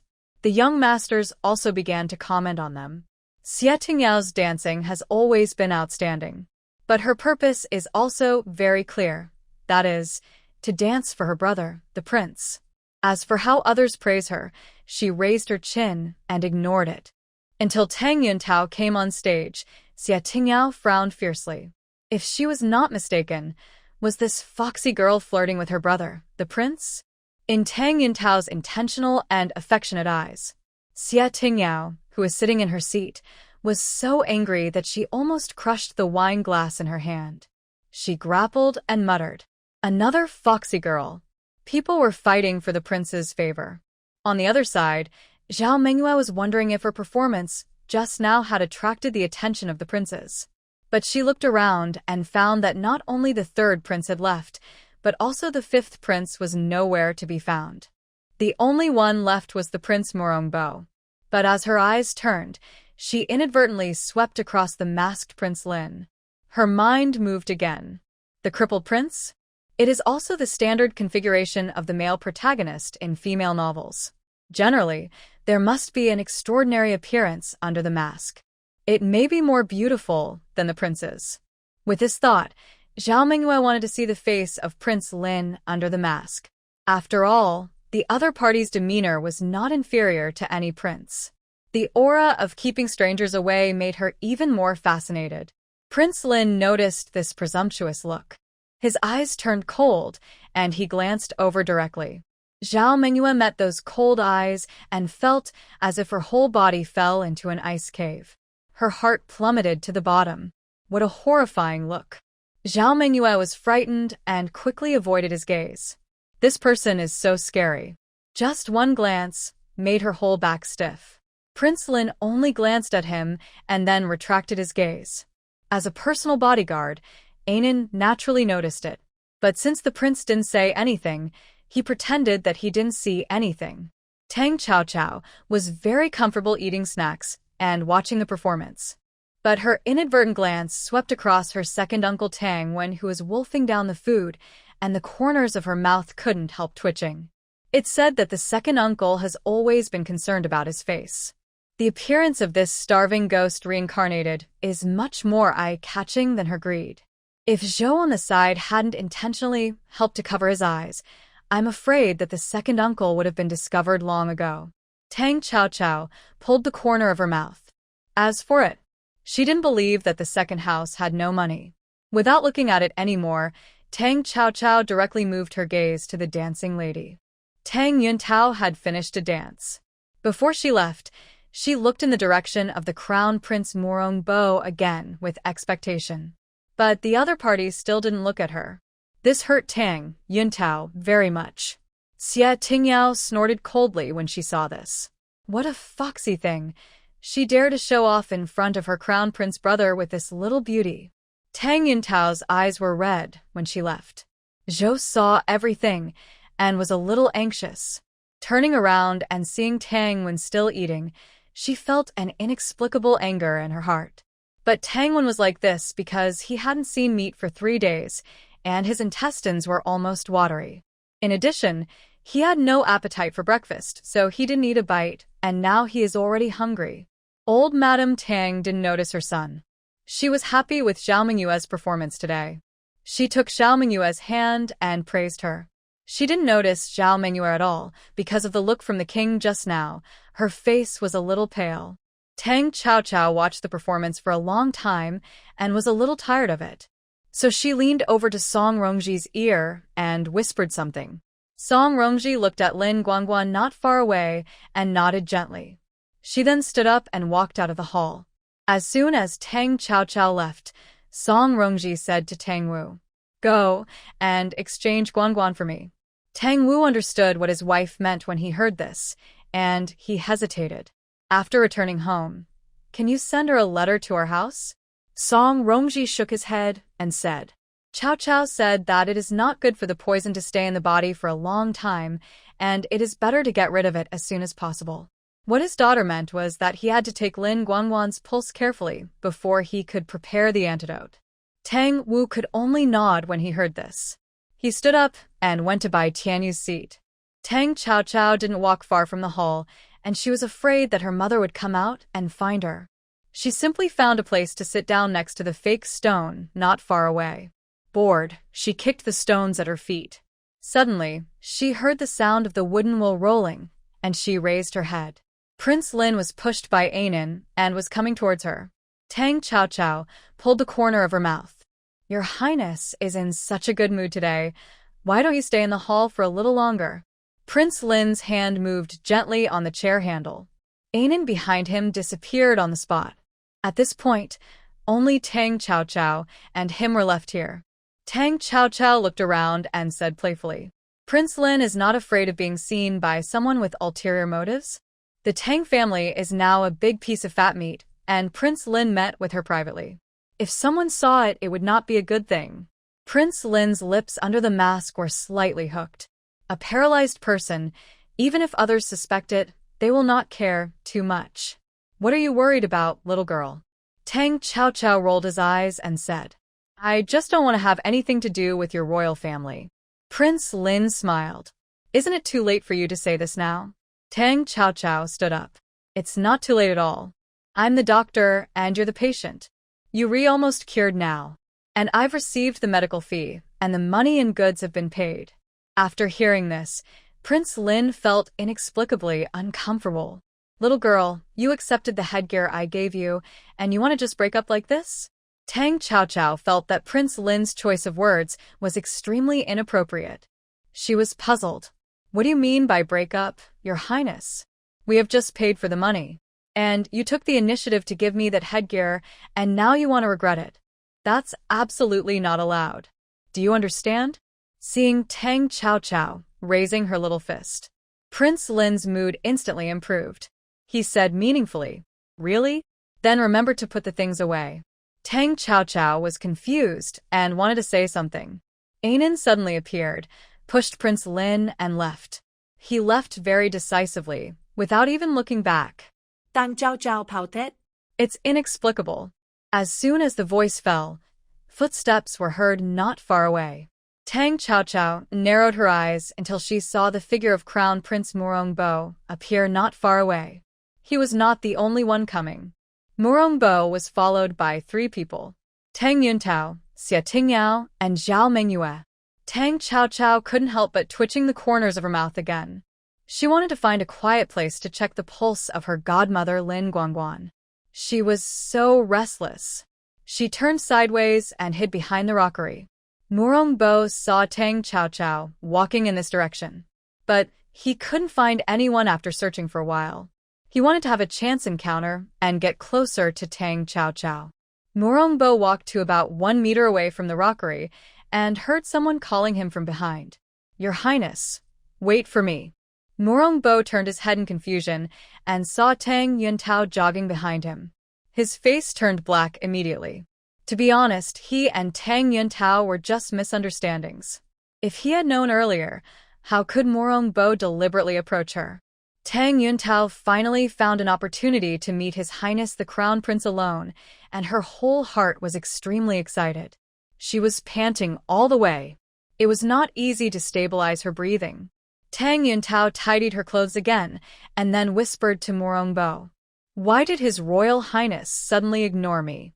Her tone was filled with a hint of complaint. It was the prince who was nice to her first. But how could he change so suddenly? This was something Tang Yuntao couldn't figure out. So when she saw the prince suddenly leave the table, she followed him without thinking. Tang Chao Chao leaned against the rockery and ate melon. She wanted to say that she didn't take the initiative to eat the melon. It was mainly because the other party brought it to her door. Tang Yuntao's voice with a faint cry came to her ears again. "Your Highness, can you tell Yuntao if Yuntao has made you angry in some way? Tell Yuntao that Yuntao can change." Seeing her like this, Prince Murongbo felt a little impatient. He moved his lips and wanted to say something, but it was too difficult for Murongbo to say that he had recognized the wrong person. At this moment, another figure quickly jumped out. Who else could it be but Xia Tingyao? Xia Tingyao rushed to the side of Prince Murongbo. She pointed at Tang Yuntao and cursed her unceremoniously. "Who are you? How dare you, the prince brother?" When Tang Yuntao heard this, the tears in her eyes were instantly withdrawn. She subconsciously defended herself. "I didn't." "Don't talk nonsense." Xia Tingyao sneered. "You dare to say no, then why did you sneak out with the prince brother?" Tang Yuntao wanted to explain. She bit her lip and looked at Prince Murongbo. She hoped that the other party could help her explain something. But when Xia Tingyao also showed up, Prince Murongbo's face became even darker. Xia Tingyao hated these who cried at the slightest provocation. One by one, they were used to pretending in front of her prince brother. "Tang Yuntao, compared to Tang Chao Chao's naturalness, you are really not presentable enough. You cry and whine as if I bullied you." The sudden praise made Tang Chao Chao's eyes move slightly behind the rockery. Was Xia Tingyao praising her? Tang Chao Chao felt that she was praising her. Not bad, not bad. Good taste. Tang Yuntao was humiliated and tears rolled down her face instantly. Xia Tingyao was even more angry. She was about to say something else. Prince Murongbo suddenly scolded. "Stop arguing." He looked at Tang Yuntao and said, "Miss Tang, the previous things were just because I took care of you for the sake of General Tang. Don't misunderstand me again in the future." Xia Tingyao was instantly happy when she heard Murongbo's rejection of Tang Yuntao. But she didn't expect Murongbo to look at her again. "Yao Yao, your father and your aunt will not agree to your relationship with me. You'd better not get close to me anymore." Murongbo was about to leave after saying these 2 sentences. Suddenly, he heard another "ah." A woman fell to the ground behind a tree not far away. She happened to look at them. This person was Zhao Mengyue, who came last. She looked up at 3 pairs of eyes and smiled awkwardly. Tang Chao Chao, who was hiding in the dark, threw the other 2 stones in his hand and smiled as well. Zhao Mengyue was hiding behind the tree, but something suddenly hit her calf. She screamed in pain subconsciously and fell to the ground in embarrassment. When Prince Morongbo saw this, his face turned from black to blue. He angrily threw his sleeves and left. Seeing this, Xia Tingyao glared at Tang Yuntao and Zhao Mingyue fiercely, and hurriedly chased after them. Compared to Xia Tingyao's ironclad body after being rejected, Tang Yuntao's tears were falling at this moment. Only she knew how wrong she was. She couldn't understand why the prince seemed to have changed into a different person. Zhao Mingyue stood up with the help of her calf, and the pain from her leg made her grimace. She looked up and looked around, but didn't find anyone else nearby. Hearing Tang Yuntao's sobbing, her eyes turned. Then she limped to Tang Yuntao's side. Although Tang Yuntao was sad, she sobbed and wiped her eyes when she heard someone approaching. "Sister Yuntao, don't be sad." Tang Yuntao heard Zhao Mingyue's voice, and she looked at her with red eyes. She pouted. "I don't want you to be fake kind." Zhao Mingyue looked like she didn't know how to appreciate a good person. "Why are you taking your anger out on me, Sister Yuntao? The status of His Royal Highness the Crown Prince is not something that people like you and me can reach." Hearing this, Tang Yuntao glared at Zhao Mingyue. "You are of low status, so naturally you are not worthy of him. My father is a Beijing official. Don't compare me with you." Although Tang Yuntao's words were unpleasant to hear, they were the truth. Zhao Mingyue was so angry that she almost couldn't even hold her expression. She cursed in her heart, "This idiot, he actually used his status to put pressure on her. It's great to have a father who is a Beijing official. I am the heroine, and you noble ladies who think highly of yourself will only look up to me in the future." Zhao Mingyue suppressed her dissatisfaction in her heart, but she agreed with her mouth. Sister Yuntao is right, but in terms of status, none of us can compare to cousin Cao Cao, right? Her status is the only choice for the crown princess. Tang Cao Cao in the dark heard this, and her eyes darkened. Tang Yuntao naturally knew that there was indeed a gap between her and Tang Cao Cao. But Tang Cao Cao is a lunatic. How could His Royal Highness the Crown Prince be interested in such a person? So when faced with Zhao Mingyue's words, she didn't think deeply. "Zhao Mingyue, don't think that the Queen really values you just because you showed up at the Thank You Palace banquet today. With your status, it's wishful thinking to want to be the main wife. Even if you are a concubine, you are just benefiting from our Tang family." Zhao Mingyue was so angry that she wanted to blood when Tang Yuntao suddenly said this inexplicably. She planned to take the opportunity to win over the other party so that Tang Yuntao, this idiot, could be used by herself. In this way, it would be more convenient for her to do things in the general's mansion. But she didn't expect to be ridiculed inexplicably. Tang Cao Cao almost laughed out loud. Tang Yuntao is a stubborn person, and everything is written on her face. This is also because Zhou has always been the head of the family. Even if Tang Wen has a concubine, she is trained by her and no one dares to make trouble. Tang Yuntao naturally developed a willful temper. But what does Zhao Mingyue want to do? Compared to her brainless cousin, this cousin didn't leave a very good impression on Tang Cao Cao from the first time they met. Zhao Mingyue felt like she was talking to a cow. Tang Yuntao's words were really irritating. She resisted the urge to roll her eyes and forced a smile. "Sister Yuntao, you are right. She obviously depends on herself, okay? I can't think about it." The more Zhao Mingyue thought about it, the angrier she got. At this time, the pain in her calf was also reminding her that she should go for a checkup first. So she didn't plan to waste words with Tang Yuntao anymore.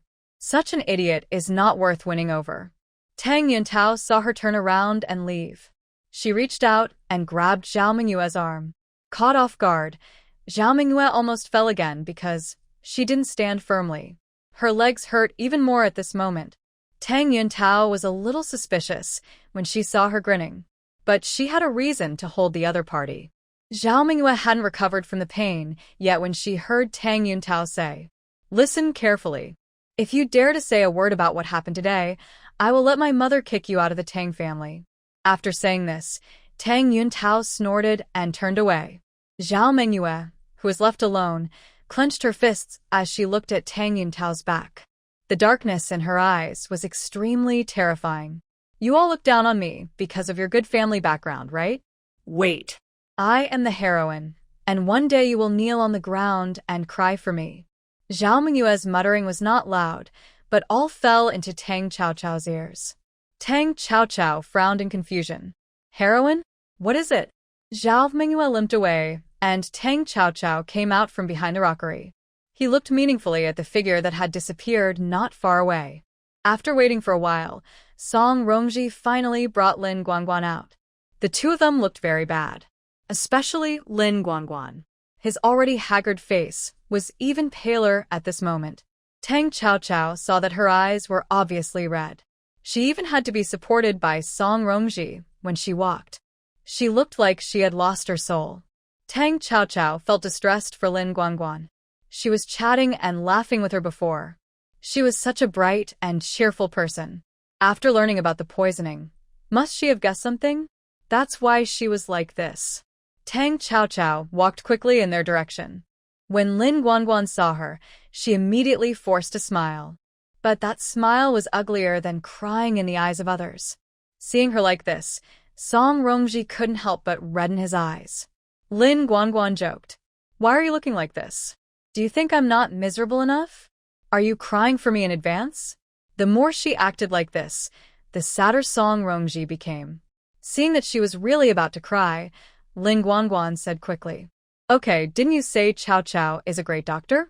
I guess this poison won't kill me. Let us go sit in the garden over there. As Lin Guangguan said this, she took Tang Chaochao's hand and walked forward. Seeing this, Song Rongji could only follow helplessly. Tang Chaochao's eyes fell on Lin Guangguan's face. She said softly, Godmother, don't worry, I will guarantee that you will live a long life. Lin Guangguan met Tang Chaochao's eyes and suddenly smiled. Okay. But there was no light in her eyes at all.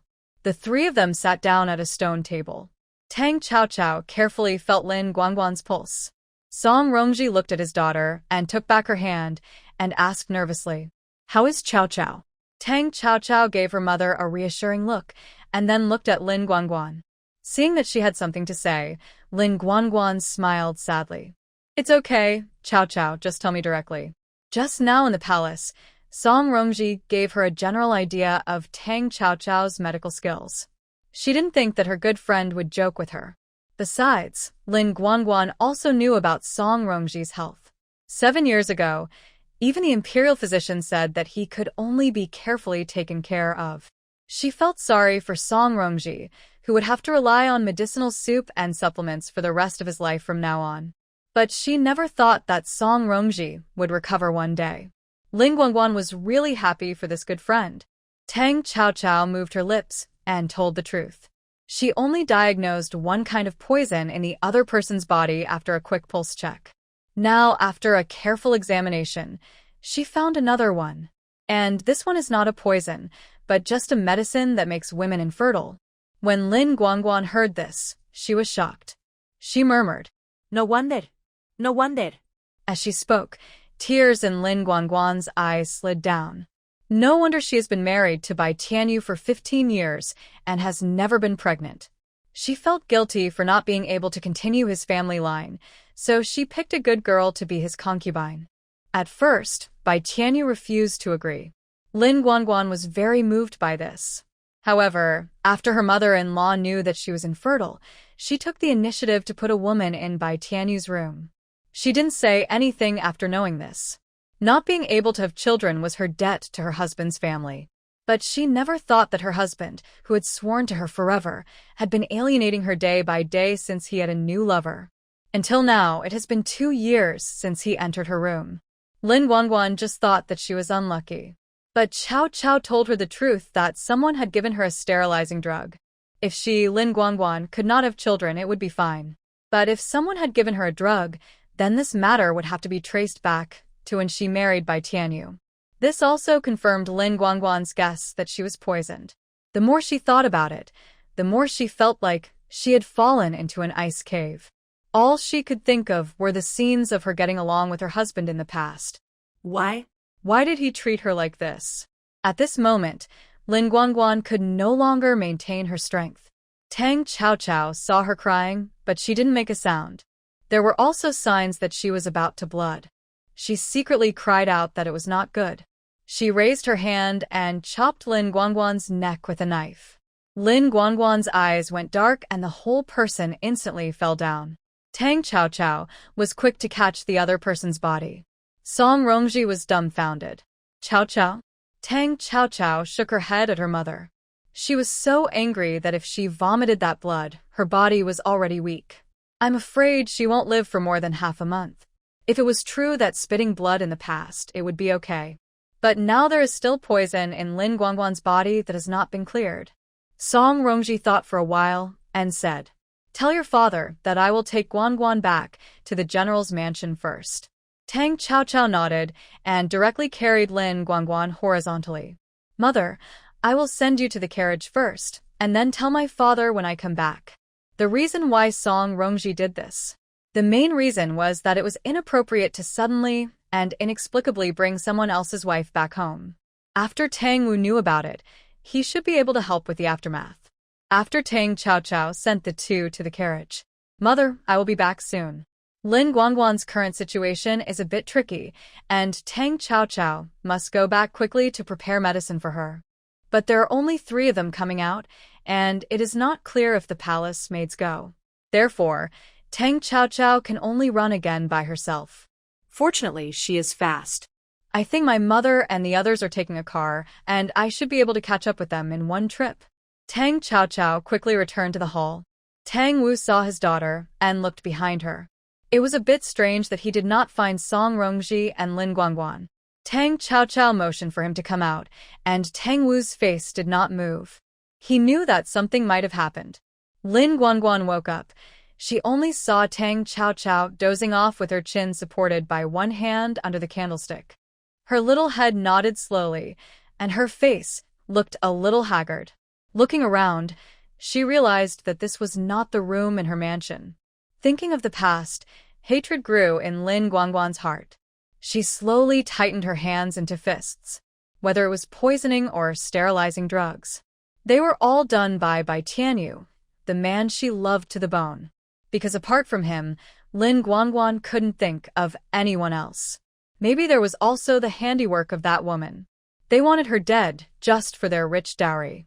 This is also the reason why she has been able to sit firmly as the main wife for so many years even though she had no children. Lin Guangguan was lost in thought and did not realize that the person who was dozing off had woken up. Tang Chaochao was awakened by the candlelight. Originally, she could let the servants guard here. But Lin Guangguan's affairs could not be known to others now. That's why she would guard it herself, just to wait for Lin Guangguan to wake up and ask her what she thought. Tang Chaochao saw the hatred in Lin Guangguan's eyes. Lin Guangguan also heard the footsteps, and she subconsciously retracted the darkness in her eyes. She pulled the corners of her mouth to reveal a smile. "Chaochao, you have worked hard." Tang Chaochao sat down on the bed beside her and shook her head slightly. He stretched out his hand to take her pulse again. But he said, "Godmother, if you are depressed and unresolved, medicine will not work." Tang Chaochao did not tell Song Rongji this. She was worried that her mother would not be able to bear it after knowing it, and would definitely cry again. It's strange to say, her mother's personality is that she becomes stronger when she meets a strong person, but if she meets a weak person, she cries more fiercely than anyone else. After hearing this, Lin Guangguan did not worry about herself. "Chaochao, don't tell your mother that you know, okay?" Tang Chaochao certainly understood. She covered Lin Guangguan's hand with a quilt, and then tilted her head and said, "Godmother, if you have something pent up in your heart, you might as well get rid of it." Tang Chaochao heard what Tang Wu said to Song Rongji when he came back. When Lord Bai learned that his wife had sprained her foot, he said that he would come back to the mansion to inform her and pick her up. Now it was midnight, but no one from the Bai family had come to the house. It was conceivable that the problem was with him. Lin Guangguan's eyes trembled, and she looked at Tang Chaochao and said, "Chaochao, Godmother is so hateful." She didn't understand, and when facing Tang Chaochao's clear eyes, she subconsciously said such words. At the same time, in the Bai mansion, the candlelight flickered and jumped in the room with a heater. A pair of entangled men and women on the bed were now sweating profusely, lying there hugging each other. The woman was sweating profusely and lying on the man's chest, slowly drawing circles with a slender finger. "Cousin, when are you going to do it? I don't want to be a concubine anymore. If it weren't for this identity, I would be able to take Fair and Xiaobao to attend the palace banquet today. This woman is Bai Tianyu's concubine, Yu Yinyang. But she has another identity that Lin Guangguan doesn't know. That is Bai Tianyu's cousin. The two grew up together in the countryside and secretly got married. Unfortunately, wealth and fame are dazzling. After Bai Tianyu failed the imperial examination in Beijing, he met the daughter of the cabinet minister. After some inquiries, he learned that the cabinet minister had only this daughter, so he wanted to use this to make a name for himself. Sure enough, under his careful planning, everything went according to Bai Tianyu's idea. It was not easy to wait until the cabinet minister died of illness. Now, as long as Lin Guangguan died of illness smoothly, he could use her dowry to pave the way for his official position. At the same time, he could also make room for Yuer. Bai Tianyu touched Yu Yinyang's hand and smiled. "Don't be anxious. You are the hero who gave birth to a son and a daughter for me. Your husband will naturally clear the obstacles for you so that you can sit on the position of the mistress of the Bai family without any worries." He chuckled and said, "Besides, how can your husband let his only child have the status of a concubine?" Aunt Yu laughed when she heard this. "It's good for your husband to know. So, what if you have a good background, Lin Guangguan? The only person my cousin loves is me. Your Lin family is just a stepping stone to pave the way for my son." The two looked at each other, and the ambiguous atmosphere rose again. A bay on the roof put down the tile in his hand with disgust. The lady asked him to watch the live spring palace. Is she going to blind him? There were ambiguous sounds of men and women in his ears. Abe spat and disappeared directly into the night. Lin Guangguan knew that he had spoken out of turn. "Chow Chow, godmothers shouldn't say these things to a child like you." Tang Chow Chow shook her head. "Godmother, don't worry. Wait for a moment, and then you can decide." Lin Guangguan didn't know what Tang Chow Chow was up to. But soon there was a gentle knock on the door. Tang Chow Chow didn't turn around. "Come in." As soon as the voice fell, a man pushed the door open. Lin Guangguan was startled at first, and then saw the man kneeling on one knee on the ground and bowed. Mississippi Tang Chow Chow nodded. "What did you find out?" Abe felt a little sick when he thought of what he had just seen.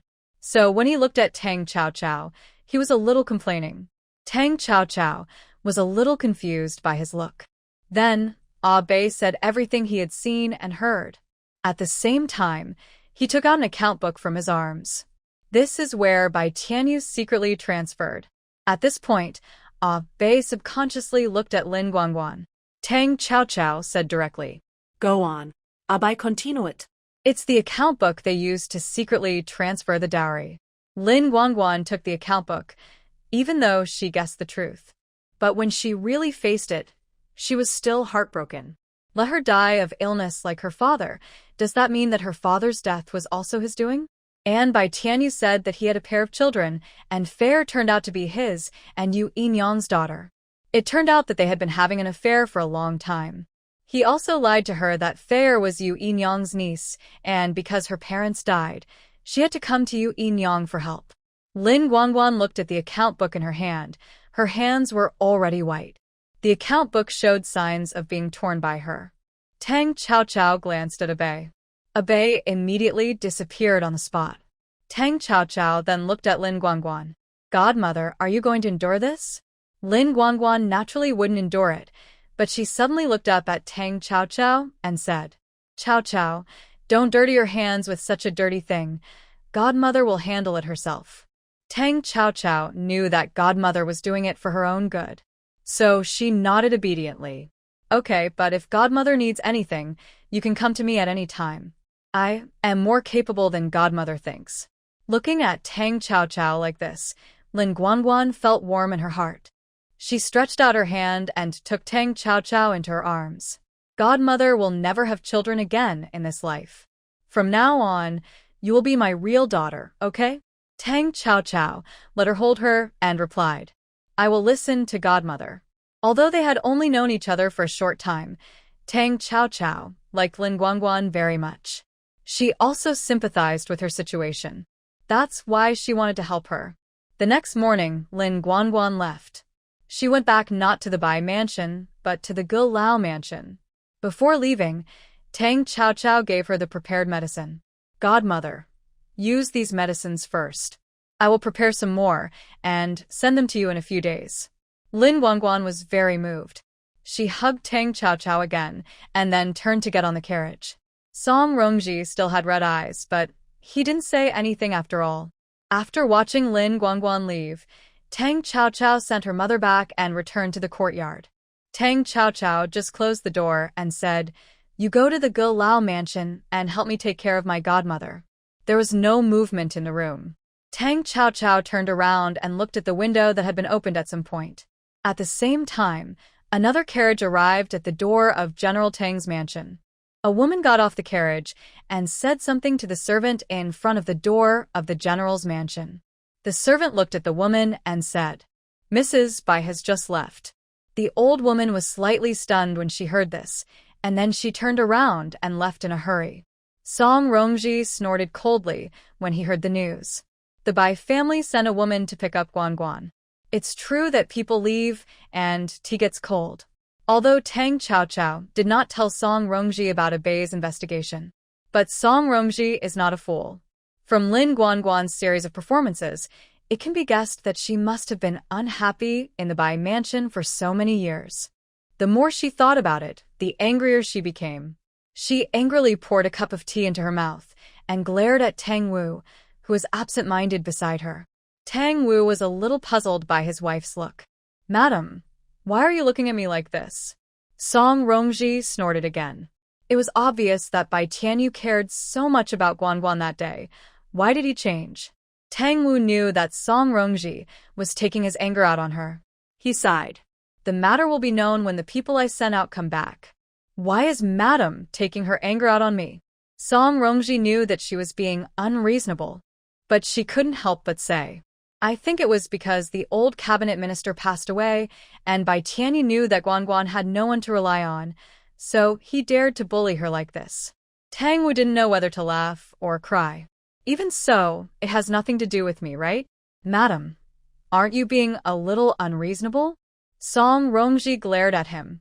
"That's because my father is still alive. You don't dare." Tang Wu apologized with a smile. Yes. Even if the old duke dies 100 years later, you still have a bunch of brothers, and your brother is still a duke, and I can't beat him with 2 fists. Seeing him like this, Song Rongji was finally amused. But she soon retracted her smile and said worriedly, "I just don't know what Guangguan will do in the future." Tang Wu said, putting his arm around her shoulders. "Didn't you ask Qiao Qiao to recognize her as your godmother? Let Qiao Qiao spend more time with her in the future. Maybe it can be a relief." Song Rongji understood, and it could only be so.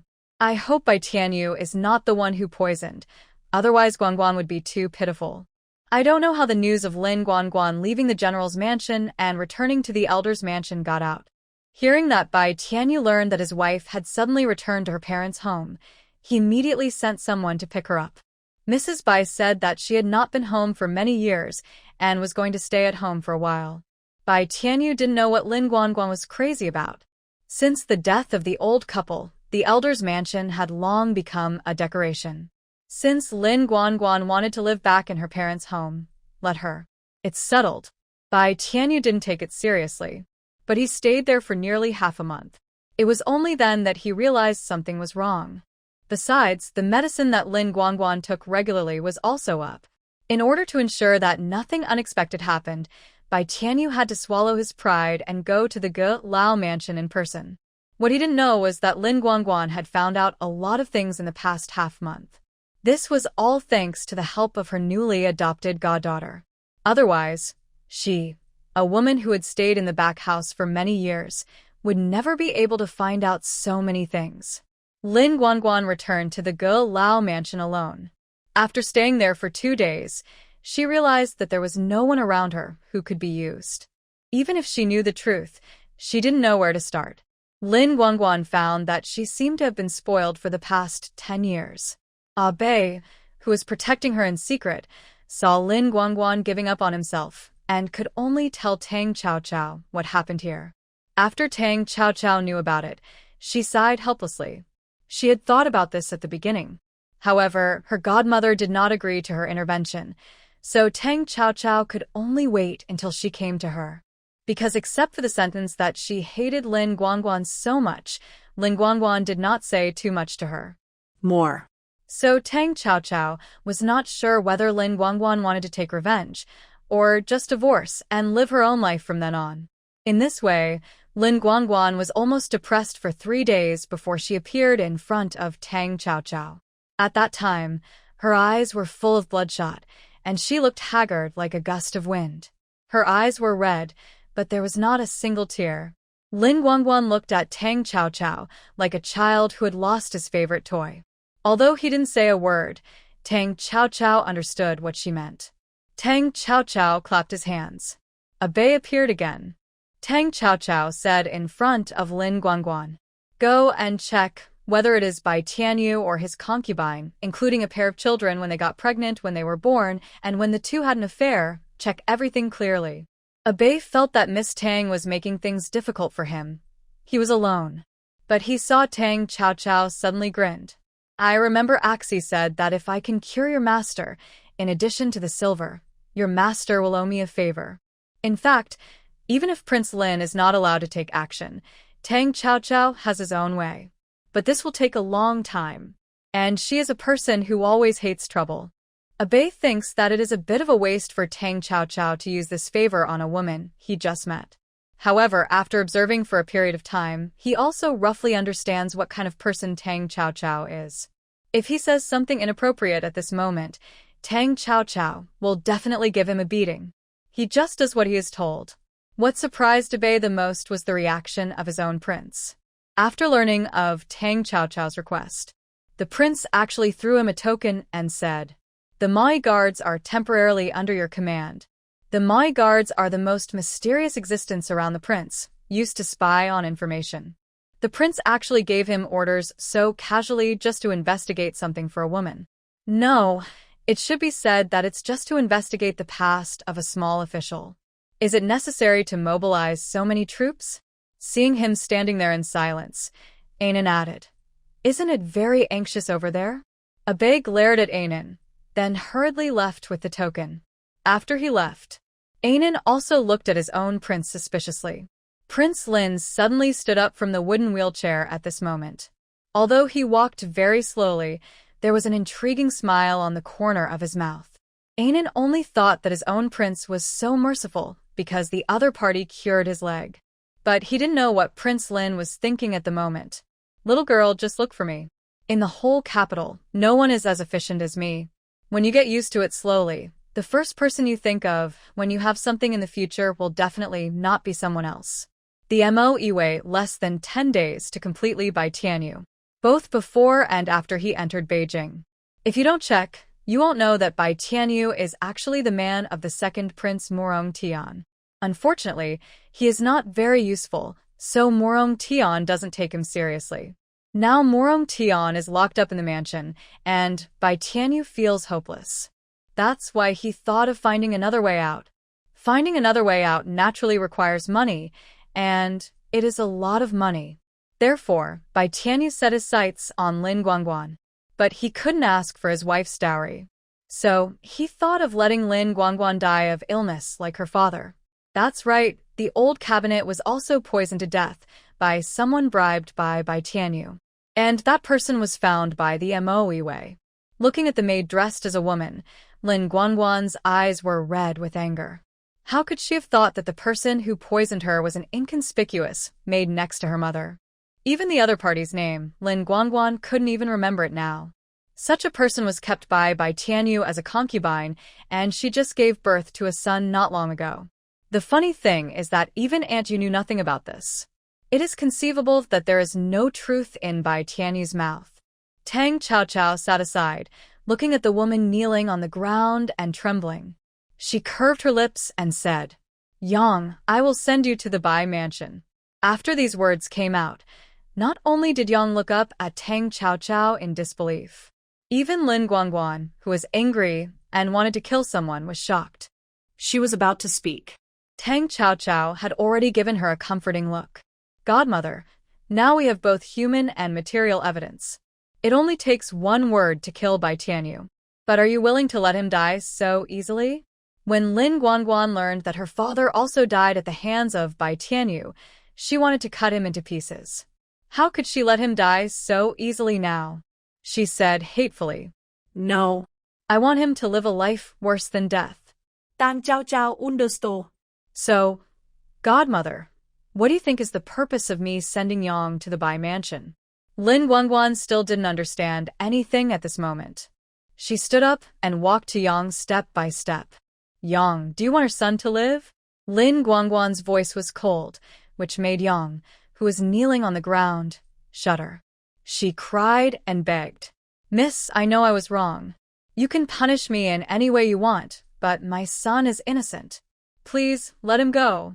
Lin Guangguan's eyes without temperature were even colder. Your son is innocent, so is my father not innocent? Yang, I cannot kill your son, but you must listen to me. If you don't want to, let your son be buried with you. Yang was frightened when she heard this, and her face was covered with tears and snot. She kowtowed to the ground. Miss, don't, I will listen to you, I will listen to you. Lin Guangguan was not happy to see Yang like this. She turned her head and glanced at Tang Qiaoqiao before continuing. Tomorrow you will kneel at the gate of the Bai mansion and accuse Bai Tianyu of having a son with you, but he has been reluctant to let you in. This is to first destroy Bai Tianyu's reputation. At the same time, it can also make Aunt Yu crazy. When Tang Qiaoqiao heard this, she knew that Lin Guangguan should be able to handle the rest of the matter. She got up and left the room. After leaving the elder's mansion, Tang Qiaoqiao turned and went to the third prince's mansion. She still had a medical fee that had not been collected, so she would go and collect it while she had nothing to do today. The third prince's mansion. Since that day, Murongxi pretended to be sick at the palace banquet to avoid a marriage. During this period of time, he went to the palace even less frequently. But hiding like this is not a solution after all. He is considering how to solve the problem once and for all. Let concubine Jing give up this idea temporarily. Other mothers are anxious to hold their grandchildren, but his mother is thinking about how to cut off his retreat all day long. Murongxi looked coldly at the brush in his hand. It turned out that concubine Jing had been living too comfortably recently, and he should do something to her. Just as he was thinking this, bang! There was a loud noise. The study door was kicked open, which scared him. Murongxi immediately stood up and shouted, "Who is it?" Tang Qiaoqiao walked in swaggeringly and sat down on a chair not far away. She raised her eyebrows and looked at Murongxi, who was a little stunned. What? The third prince doesn't seem to welcome creditors to his house? Murongxi came back to his senses. How did you get in? Where are those dogs and slaves? Tang Qiaoqiao saw him sticking his head out of the door and waved a little hand. Don't look for me. The last time I came to your house, I fought my way in. This time I didn't want to go through so much trouble, so I climbed over the wall. As for the two at the door, they have fainted. Murongxi pulled the corner of his mouth. If you don't know, you will think you are here to assassinate me, she said calmly, but she was horrified in her heart. She only knew that Tang Qiaoqiao was good at fighting, but she could enter his house without anyone noticing. Even the secret guards he kept in the dark didn't notice it. That's another story. Tang Qiaoqiao puffed up her cheeks and stretched out a hand. Don't say those useless things, give me the medical fee, and leave immediately. Murongxi returned to his usual expression. You knocked out my servants, who will get the silver for you now? Tang Qiaoqiao rolled her eyes. She waved her hand gently. A muffled groan suddenly came from a corner of the room. It was the movement of the secret guards who were protecting Murongxi closely. Murongxi's eyes darkened. Tang Qiaoqiao was already grinning. Isn't there someone here now? Murongxi held his forehead. That's all. Tell me, how much silver? Tang Qiaoqiao stretched out a finger. Murongxi said, Go get Miss Tang 1,000 taels of silver.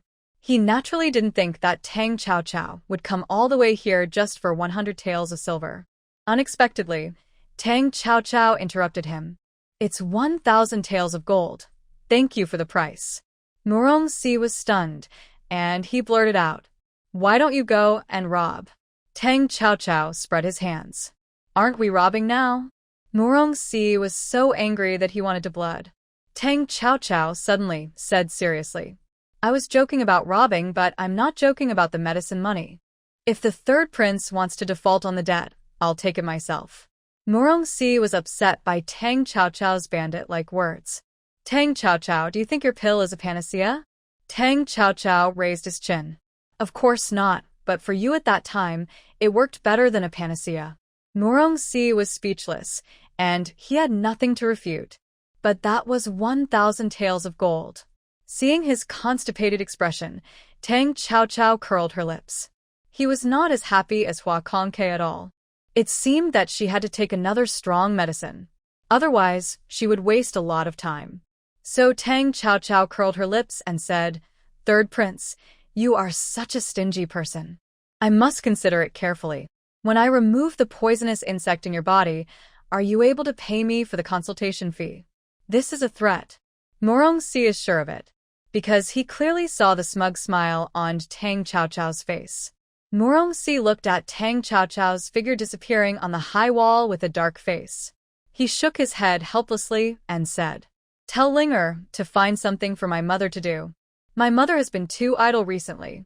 The dark guard hiding in the dark received the order and disappeared from the original place. Not long after this dark guard left, another dark guard appeared. Seeing that his face was a little red, it was obvious that he had just hurried back from outside. Murong-si saw the person kneeling in front of him and frowned. What's the matter? The dark guard bowed. Your Highness, something happened in Xiaorao Garden. Xiaorao Garden is a famous place for fireworks in the capital, but no one knows that the real owner behind the industry is Murong-si. For so many years, Murong-si has done nothing except trying to survive. While using Xiaorao Garden to collect information for himself, he also collected gold and silver. After all, if you want to be full of wings and prepare for the future, silver is very important. Therefore, Tang Chao asked for 1,000 taels of gold from him. How could he not feel distressed? With 1,000 taels of gold, how many people can he support to work for him? Speak. Knowing that his most important industry had problems, Murong-si's face was not very good.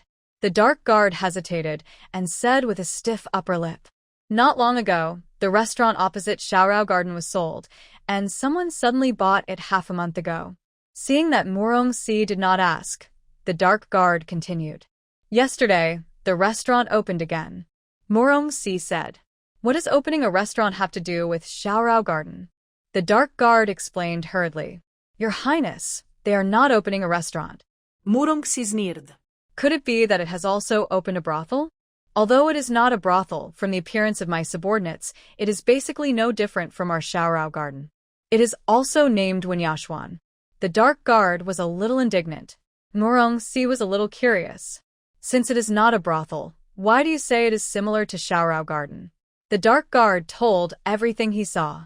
It turns out that Wenyashuan, although it also relies on girls to make business, it is said that the girls there sell art but not their bodies. There are also requirements for the guests they receive. They will not entertain non-literati and children of high-ranking officials. In the words of their boss, those who can come to their Wenyashuan are all of status. Although there are also common people pointing fingers at this, it greatly satisfies the vanity of some guests. As a result, it has taken away a lot of business from Xiaoyao Garden as soon as it opened. Murong-si snorted coldly when he heard this. Have their boss found out who is the person who is selling a dog under the guise of a sheep? When he asked this, the face of the secret guard was a little strange. Seeing him like this, Murong-si said a little unhappy. When did you become so cautious in doing things? The secret guard said. It's Miss Xiao from the general's mansion. Although the other party deliberately concealed her identity, how could a first-class woman who had just arrived in the capital escape their ears and eyes? Murong-si remembered that Tang Chao's cousin was good at writing poems. He sneered. Don't worry about it for now, wait for my order. The secret guard knew that this matter involved the Princess Chaoan, so he hurried back to tell His Highness. Otherwise, with their means, Wen Yashuan would not be able to open the door at all. At the same time, in the prince's mansion, Ashi and Anan stood on the left and right at the door of the study. Ashi couldn't figure it out no matter how hard he thought. He tilted his head and looked at Anan and said, "Why did the prince resell the restaurant to Miss Zhao?" He suddenly thought of something, and his peach blossom eyes widened instantly. He said in disbelief. The prince didn't have any worldly desires, knowing that Miss Zhao was buying a shop. So, Anan rolled his eyes directly. "If you want to die, you can say so directly in front of the prince." Ashi quickly covered his mouth and turned his head to look at the closed door. Anan ignored this guy with a bad brain. Ever since the prince said that he would find something for the third prince to do that day, he has been waiting for the prince's next order. Unexpectedly, when the prince was investigating by Tianyu, the Mo Iwei accidentally learned that Zhao Mingyue was looking for a shop to do business. That's why she informed the owner of the restaurant about the sale. Otherwise, the capital is so expensive. How could there be such good news about the sale of the restaurant? What Anan didn't understand was that the prince knew what kind of business Miss Zhao was going to do. It would be fine if he didn't tell Miss Tang and let her stop it. Could it be to make trouble for the third prince? The prince in the study was still practicing walking. In recent days, he has been walking more and more smoothly. I think it won't be long before he can return to his previous state. A smile appeared at the corner of his mouth. The whispers of Anan and Ashi naturally didn't escape his ears. He could tell what kind of person Zhao Mingyue was at a glance. The reason for doing this was just to kill two birds with one stone. On the one hand, it can let the little girl teach this woman with bad intentions a lesson. On the other hand, it is indeed making things difficult for Morongxi. After all, the brothel is his main source of money. Tang Chao got the silver and went back home in a good mood. As soon as she arrived at the gate of the general's mansion, she met Zhao Mingyue, who got off the carriage. She looked so happy, as if she had encountered something happy. When she saw Tang Chao, she came over with a smile on her face to say hello. "Sister Chao, where have you been?" Tang Chao looked at her calmly. "Cousin, what good thing has happened to you that makes you laugh so happily? Is there anything?" Zhao Mingyue subconsciously stretched out a hand and touched her face.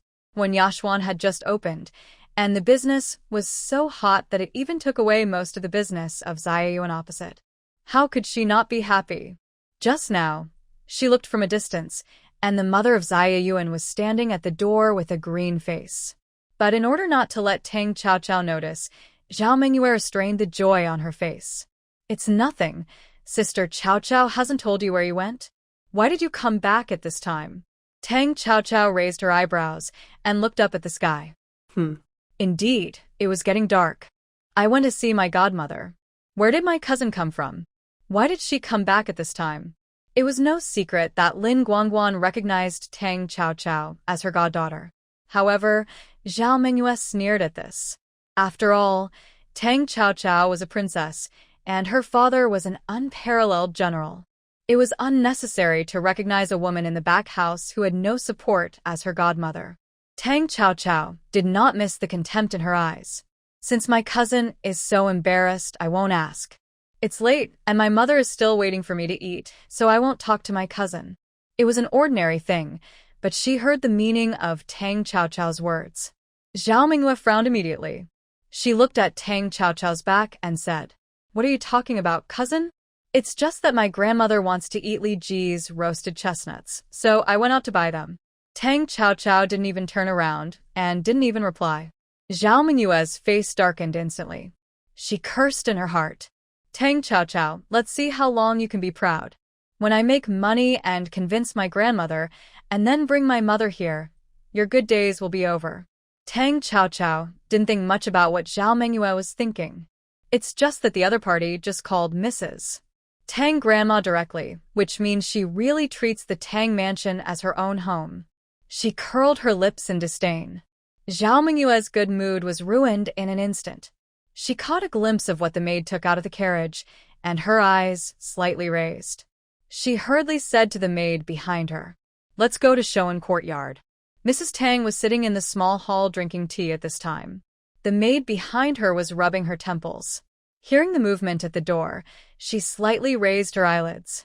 Seeing that it was Zhao Mengyue who came in, a loving smile suddenly appeared on her old face.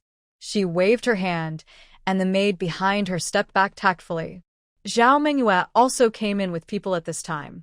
The unhappiness on her face was gone, and she was replaced by a bright smile. She walked quickly behind the old lady, took over the maid's work just now, and gently pressed the old lady's temples. The old lady squinted comfortably. To be honest, it would be great if Zhao Mengyue was her granddaughter. Compared with the unscrupulous man in the old family, she is simply many times better. While massaging the old lady, Zhao Mengyue winked at the maid, who followed in. The maid understood immediately. She placed the brocade box and a bag of roasted chestnuts on the table next to old lady Tang. Zhao Mengyue then spoke. "Grandma, you want to eat chestnuts? I'll peel them for you." Zhao Mengyue let go of her hand massaging old lady Tang and picked up the bag of chestnuts. Old lady Tang smiled and said, "Put it down quickly. You don't need to do such a small thing yourself." As her voice fell, a maid immediately stepped forward and respectfully took the bag of chestnuts from Zhao Mengyue's hand. Zhao Mengyue was just pretending. There were so many maids in the mansion. They were not just decorations. She took the opportunity to give the things to the maid. She smiled and said, "Grandma wants to eat. Mengyue just wants to show her filial piety." Old lady Tang took Zhao Mengyue's hand and patted it gently. "I know you are a filial child." Zhao Mengyue heard the praise, and the smile on her face became brighter. "Grandma, Mengyue has a gift for you." "Oh." Mrs. Tang heard this. Her eyes were filled with curiosity. But she said, "Why should you be polite to your grandmother? Besides, your father died early, and I think you and your mother are not having a good time. Don't spend so much money in the future." Zhao Mengyue picked up the brocade box on the table. Grandma bought such an expensive headdress for Mengyue last time, so that Mengyue didn't embarrass herself at the palace banquet. Mengyue is very grateful. She showed a guilty look on her face again. Because of this, Grandma offended my two aunts, and Mengyue feels very guilty about it. When mentioning this, Mrs. Tang's face changed.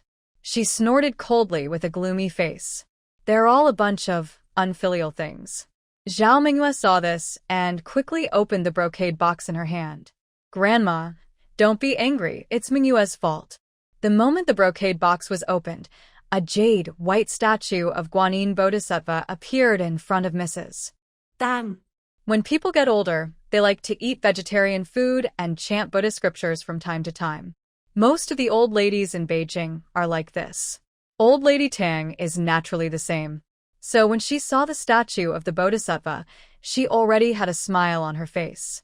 After a closer look, she found that the Bodhisattva was still made of white jade, and her smile became even bigger. "I'm afraid this statue of Guanyin cost a lot of silver. You see, you should keep some silver for yourself."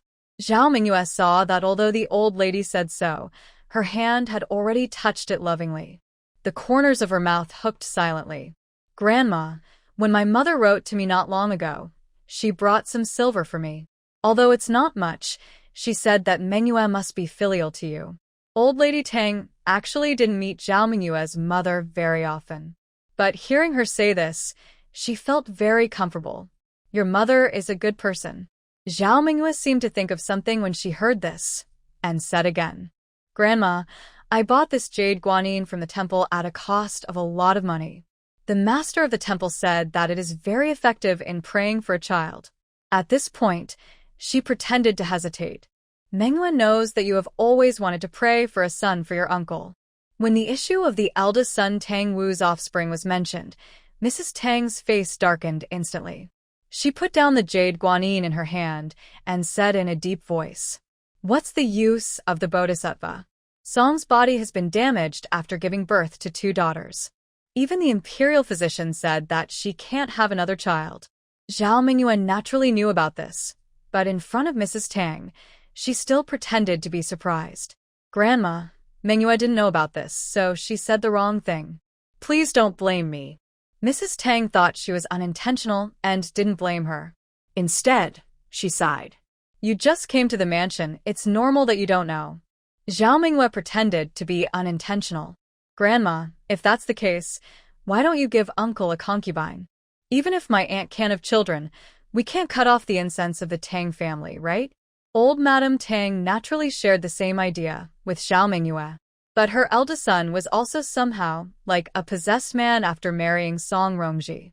No matter how she, as a mother, persuaded him, Tang Wu just didn't agree to take a concubine.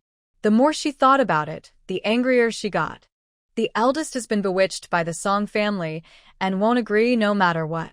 Although she knew that it was inappropriate to tell the younger generation about this, old Madame Tang had been troubled by this matter for many years, and now she couldn't help but speak out.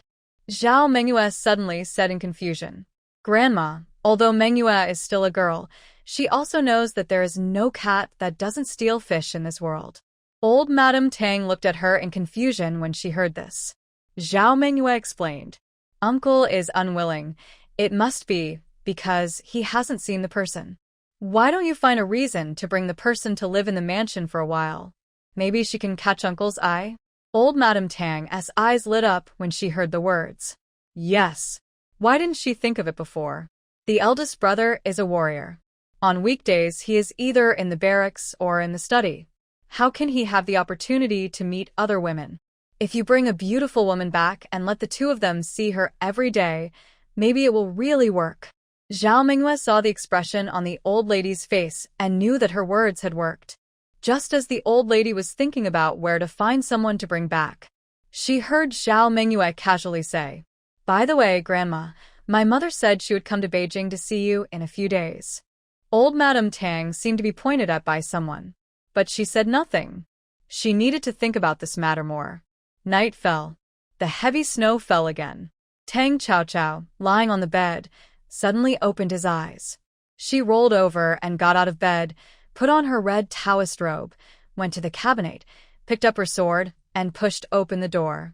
The flying snowflakes fell on her casually gathered black hair, like a picture of a beauty admiring the moon in front of a door on a snowy night.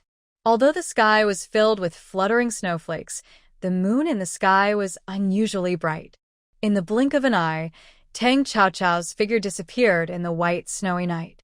As the year draws to a close, the snow is particularly heavy tonight, making it difficult to see the road ahead.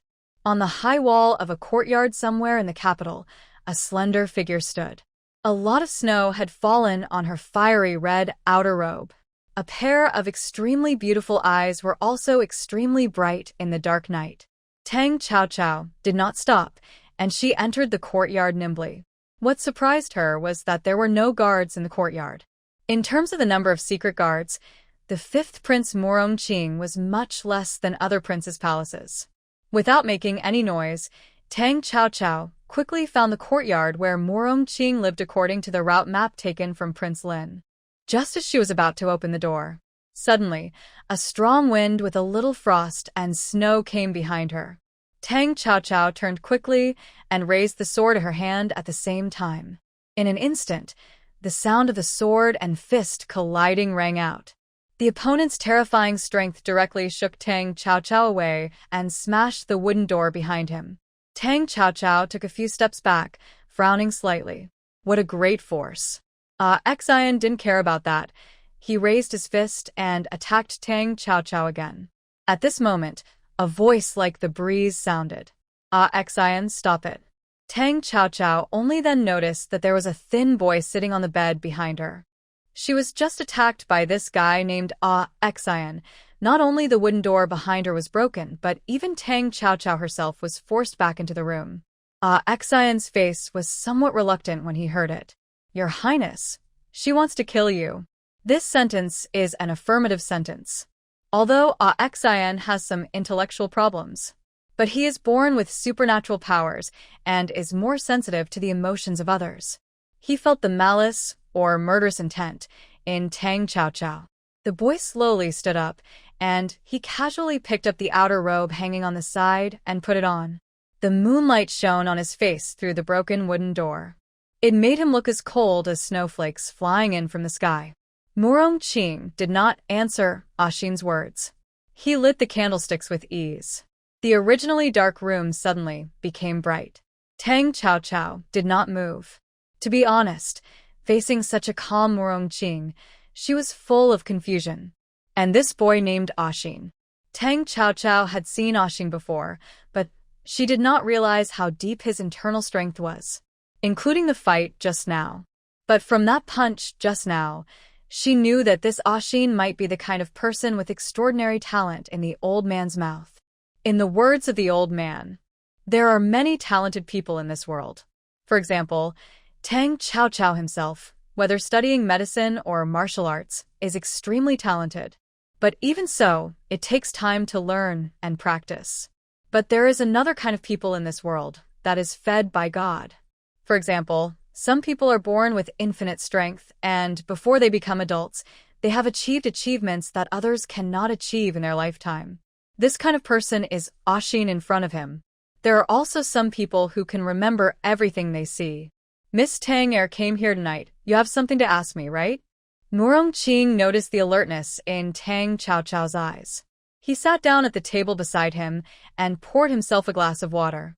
That casual look made people uncomfortable. Tang Chaochao glanced at Exiled, who was staring at him, and walked directly to sit opposite Murongqing. Since your highness knows, then I will get straight to the point. Murongqing smiled when he heard it, and poured another glass of water for Tang Chaochao. The tea is cold, Miss Tang please make do with it. Tang Chaochao didn't look at the teacup pushed in front of her, but looked directly into the other's calm eyes. Clean and clear, without any evasion or panic. Seeing Tang Chaochao like this, Murongqing didn't mean to be offended. He stroked the teacup in his hand. Miss Tang why don't you just say it? Such a frank posture made Tang Chaochao narrow her eyes. Does the fifth prince know my elder sister? Murongqing nodded without hesitation. Yes. Since I know her, then has your highness ever met my elder sister at the palace banquet 3 years ago? Tang Chaochao did not give the other party a chance to think, and asked the next question directly. Murongqing's eyes changed slightly at this moment, as if mixed with a hint of light sadness. What he didn't know was that, because of this subtle expression, Tang Chaochao had already tightened the sword in her hand. That day was the anniversary of my mother's death. Tang Chaochao's hand loosened the sword, and she frowned. Your mother? Generally, princes call their biological mother's mother concubine. It was the first time that Tang Chaochao heard a prince call his mother so bluntly. Then he heard Murongqing say slowly, my mother was a palace maid who gave birth to me secretly. Unfortunately, she died of dystocia, and I was born in a coffin. When my father found out, he thought it was unlucky and did not give my mother a name. He ordered people to move her spirit tablet into the temple. Hearing this, Tang Chaochao was shocked. A coffin child is a child born after the mother dies before giving birth to the baby in her belly. Such a child is also called an ominous person. No wonder the fifth prince is like an invisible man in the royal family. If it weren't for his decent face, no one would have noticed him. Seeing the surprise in Tang Chaochao's eyes, Murongqing said calmly, every year on my mother's Memorial Day, I will practice in that temple. Miss Tang will know this once she checks. Tang Chaochao stood up and walked out. It's not that she believed Murongqing's words, but she knew that with Exiled around, it would be difficult for her to take Murongqing down. It seems that torture is useless for this person. Murongqing's eyes fell on the fiery back and suddenly spoke. Second Miss Tang, you are nothing like your sister. Tang Chaochao paused for a moment, then disappeared in the flying snow without looking back. Exiled said angrily, Your Highness, how could you let her go? She wants to kill you. Exiled can feel it. Murongqing heard this, and his eyes suddenly darkened. Exiled, I owe her this. But I can't die now, after all, I haven't finished what I promised. When Exiled heard him talk about death, he immediately spit. Your Highness, as long as you don't die, with Exiled here, no one can kill you. He patted his chest and said seriously, and suddenly his stomach grumbled. It directly broke the somewhat heavy atmosphere. Exiled covered his stomach and said pitifully, Your Highness, I'm hungry. He seemed to have forgotten the topic they were talking about just now. Murongqing smiled, and this time the smile on his face was very gentle. It's so late, I'm afraid the cook is dead asleep. Exiled had a bitter face. What should we do then? Murongqing stood up and walked towards the door. Not hearing any movement behind him, he turned around and asked, "Why are you still standing there like an idiot?" Exiled scratched his head in confusion. "Your Highness?" Murongqing simply rolled up his sleeves, and Exiled understood at a glance from his expression. His Highness was going to cook for him personally. Perhaps he was the only one in the entire Fifth Prince's mansion who had this treatment. Exiled immediately smiled and followed him. He said as he walked, "Your Highness, how about Exiled live in the same room with you in the future? Exiled can sleep on the floor." Murongqing understood what he meant. Although Exiled had some intellectual problems, he could tell at a glance that he was protecting him. It was probably because Tang Cao came with murderous intent tonight, which made Exiled defensive. On the way back to the mansion, Tang Cao kept thinking about the conversation she had just had with Murongqing. The other party spoke calmly, and there was no flaw in his expression. I just don't know if the Fifth Prince can still be so calm when facing death. But with Exiled around, it's a bit difficult to kidnap people. Since the second Prince Murongtian was imprisoned as the mastermind behind the scenes, Emperor Kong Jian meant that the matter was over. If Tang Cao still used the same method as before, it would be a real challenge to the imperial power. This is why she chose to act at night. I wanted to capture Murongqing without anyone knowing and torture him directly.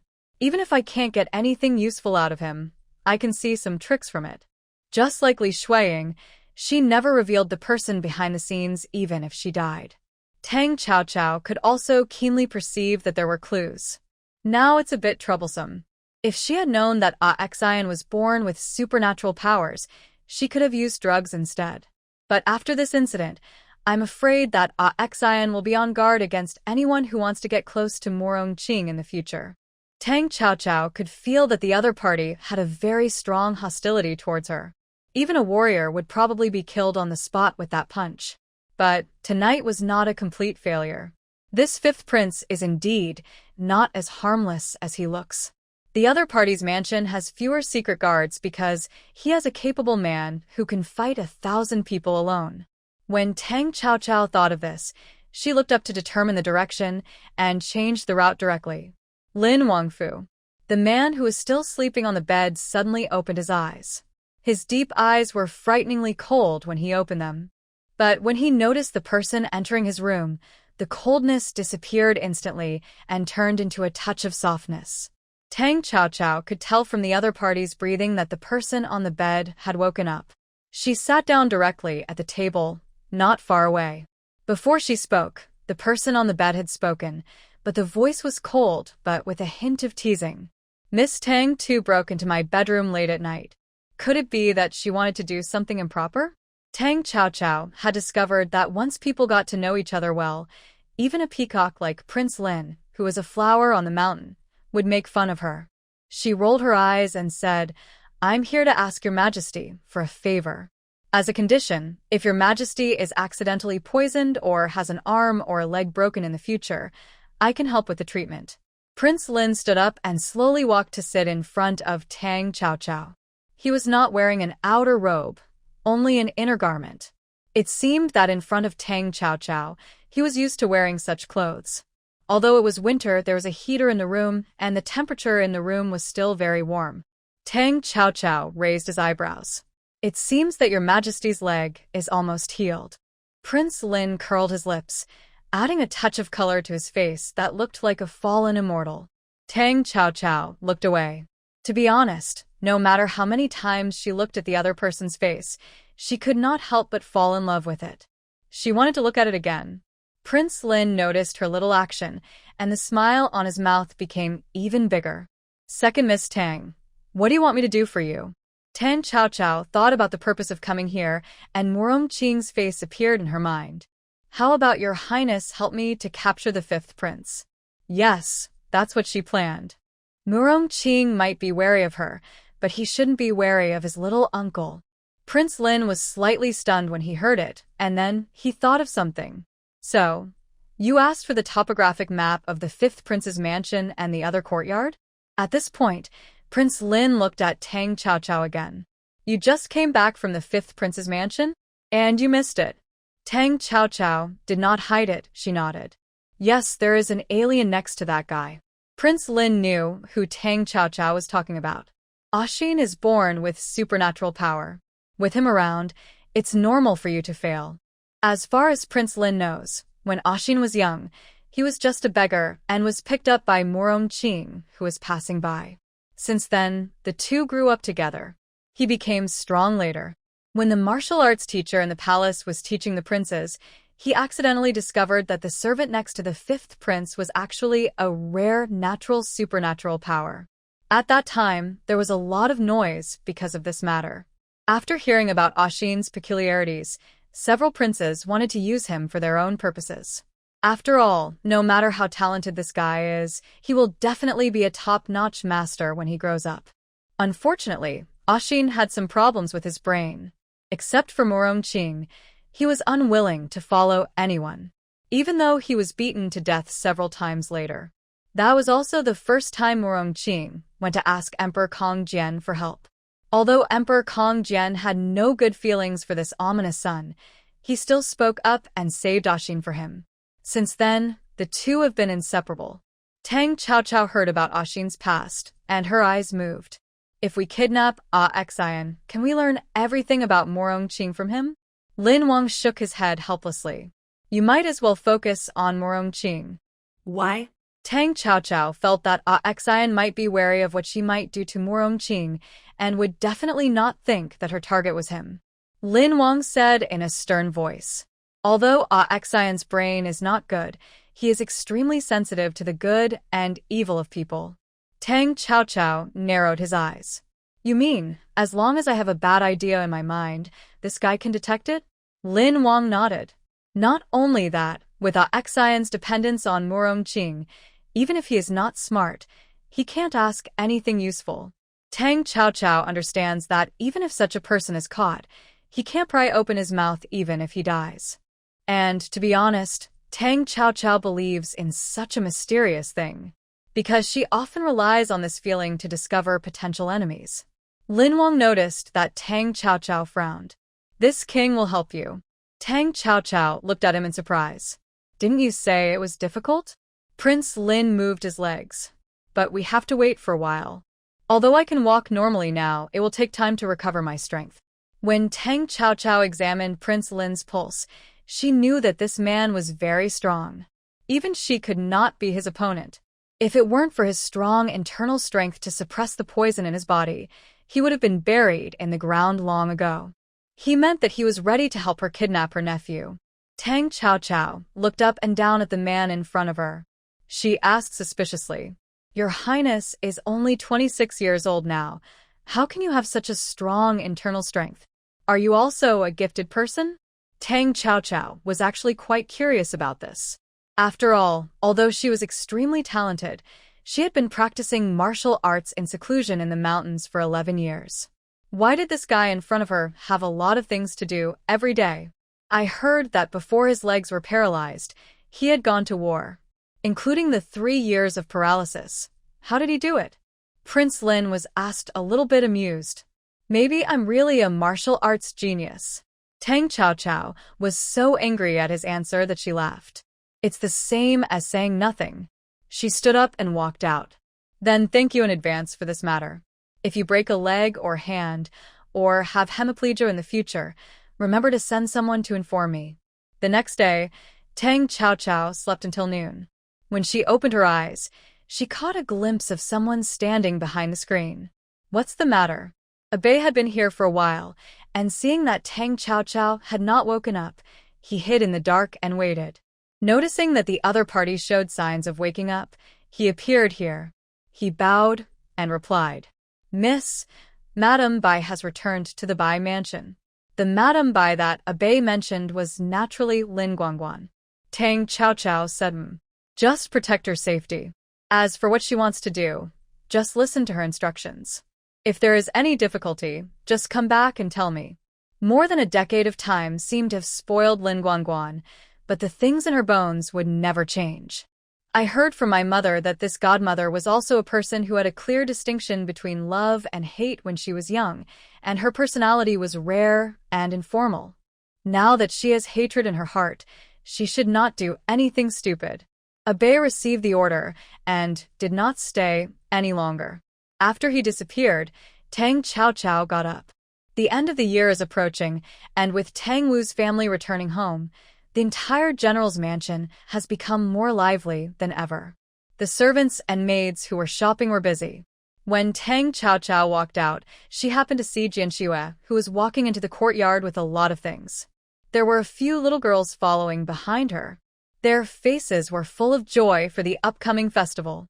Counting the days, it was less than 5 days away from the new year. Jianxue saw the young lady standing at the door of the room and hurriedly handed the things in her hands to the maid behind her. Then she hurried to Tang Chao. "Young lady is awake. I'll go get you some water to wash." Tang Chao nodded and looked at the ground in the yard, which was covered with a thick layer of snow. The snow had stopped at this moment, but it looked like it had been snowing all night. At this moment, the maid next to Song Rongji appeared at the door of the courtyard. She walked up to Tang Chao and saluted.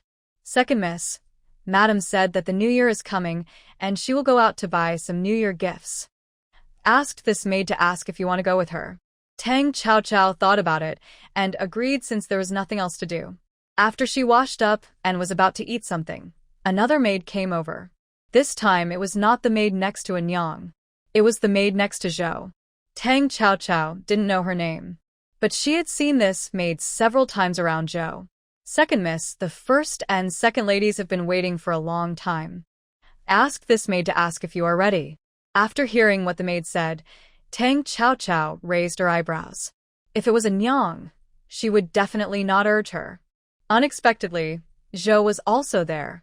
It was possible that this trip would be quite lively. Ignoring it, Tang Chao still used something slowly and then went to Song Rongji's yard. As expected, it was just as Tang Chao expected. There were quite a few people in Anyang's yard. Zhou, Tang Yuntao, and Zhao Mengyue were all there. Song Rongji smiled helplessly when she saw her daughter coming. But Zhou said something in a sarcastic tone. Did the second young lady go to steal last night? Otherwise, how could she sleep until this hour? Zhou learned from her daughter Tang Yuntao that the prince's affair was a failure. Therefore, she has been in a bad mood recently. In addition, she sent someone to urge Tang Chao, but he actually dragged on for so long, and there was a sour taste in her words. Zhou actually guessed the truth with one sentence. Tang Chao raised her eyes after hearing it, but her words were extremely impolite. Second aunt cannot wait. As for whether she is a thief, now our general's mansion's account is empty. What is there for others to worry about? This is also thanks to the second aunt's good management of the household. Zhou's face turned red with anger. She came today because there was no cash on the mansion's account. But officials in the capital have to give gifts during the new year, although the items in the warehouse can still be used. But Madame Tang said that the things in the warehouse are too old. Giving it away like this would really damage the Tang family's reputation. Zhou naturally wouldn't pay for the gift herself, but the family's account was indeed out of money. She ran to the old lady and cried anyway. It was impossible for her to pay. Zhao Mengyue, who was beside the old lady at the time, smiled and said, "Grandma, logically speaking, this general's mansion was given to my uncle by His Majesty. Why not leave the preparation of the New Year's gift to my aunt?" Old Madame Tang thought it made sense. The old lady naturally knew that the 2 sets of headgear had emptied the account of the general's mansion. She also deliberately used this to hit the second daughter-in-law. But compared to teaching the second family a lesson, the eldest family was even more unpopular with old Madame Tang. Therefore, old man Tang agreed with what Zhao Mengyue said. Zhou was of course very happy, and this was why she came to Song's today. Song Rongji sneered in his heart after hearing her purpose. She bought the New Year's gifts for Tang Wu, her daughter, and herself.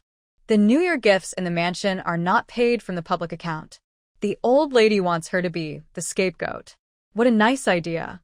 The 2 sisters-in-law were talking halfway when the maid sent by Song came back. and reported back that Tang Chaochao was going with them. Zhou was very upset at that time. It's better to do it today than to wait for a day. There are only a few days left before the new year. Why don't I go with my sister-in-law today? Let's do all the New Year gifts that my mother asked. She called the maid next to her to urge Tang Chaochao. Before Song Rongji agreed, Zhou couldn't wait to give orders. But seeing that the maid had already walked out, she simply didn't say anything. Zhou was left out like this until Tang Chaochao came over. Tang Yuntao wanted to say something when she saw her mother was embarrassed, but Tang Chaochao dared to slap her in front of her grandmother. The new year was about to come, and she didn't want to have a pig-headed face at this time. While she was hesitating, Zhao Mingyue stood up. With a decent smile on her face, she looked at Tang Chaochao and said, "Cousin, your second aunt is also your elder. How can you talk to her like this?" Although she was speaking for her mother, Tang Yuntao felt that the other party had never seen Tang Chaochao's methods. Even though she didn't like Zhao Mingyue, Tang Yuntao still silently lit a stick of incense for her in her heart. Tang Chaochao raised her eyebrows and looked at Zhao Mingyue. "Cousin, do you think what I said is wrong?" Zhao Mingyue put away the smile on her face and changed to a posture of earnestly teaching her sister. "Of course it's wrong. How can you talk to your elders like this, cousin, as the legitimate daughter of the general's mansion? If it spreads out, how will others see our general's mansion? Besides, you are still the Princess Chaoan, and you have to be a model of noble ladies in the capital." Zhao Mingyue didn't think there was anything wrong with her words.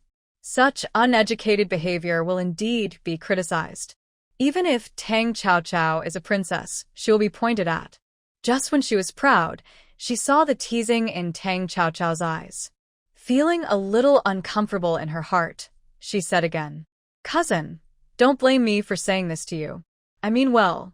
If what happened today is really spread out, people will definitely say that you are uneducated. This will only do harm to you."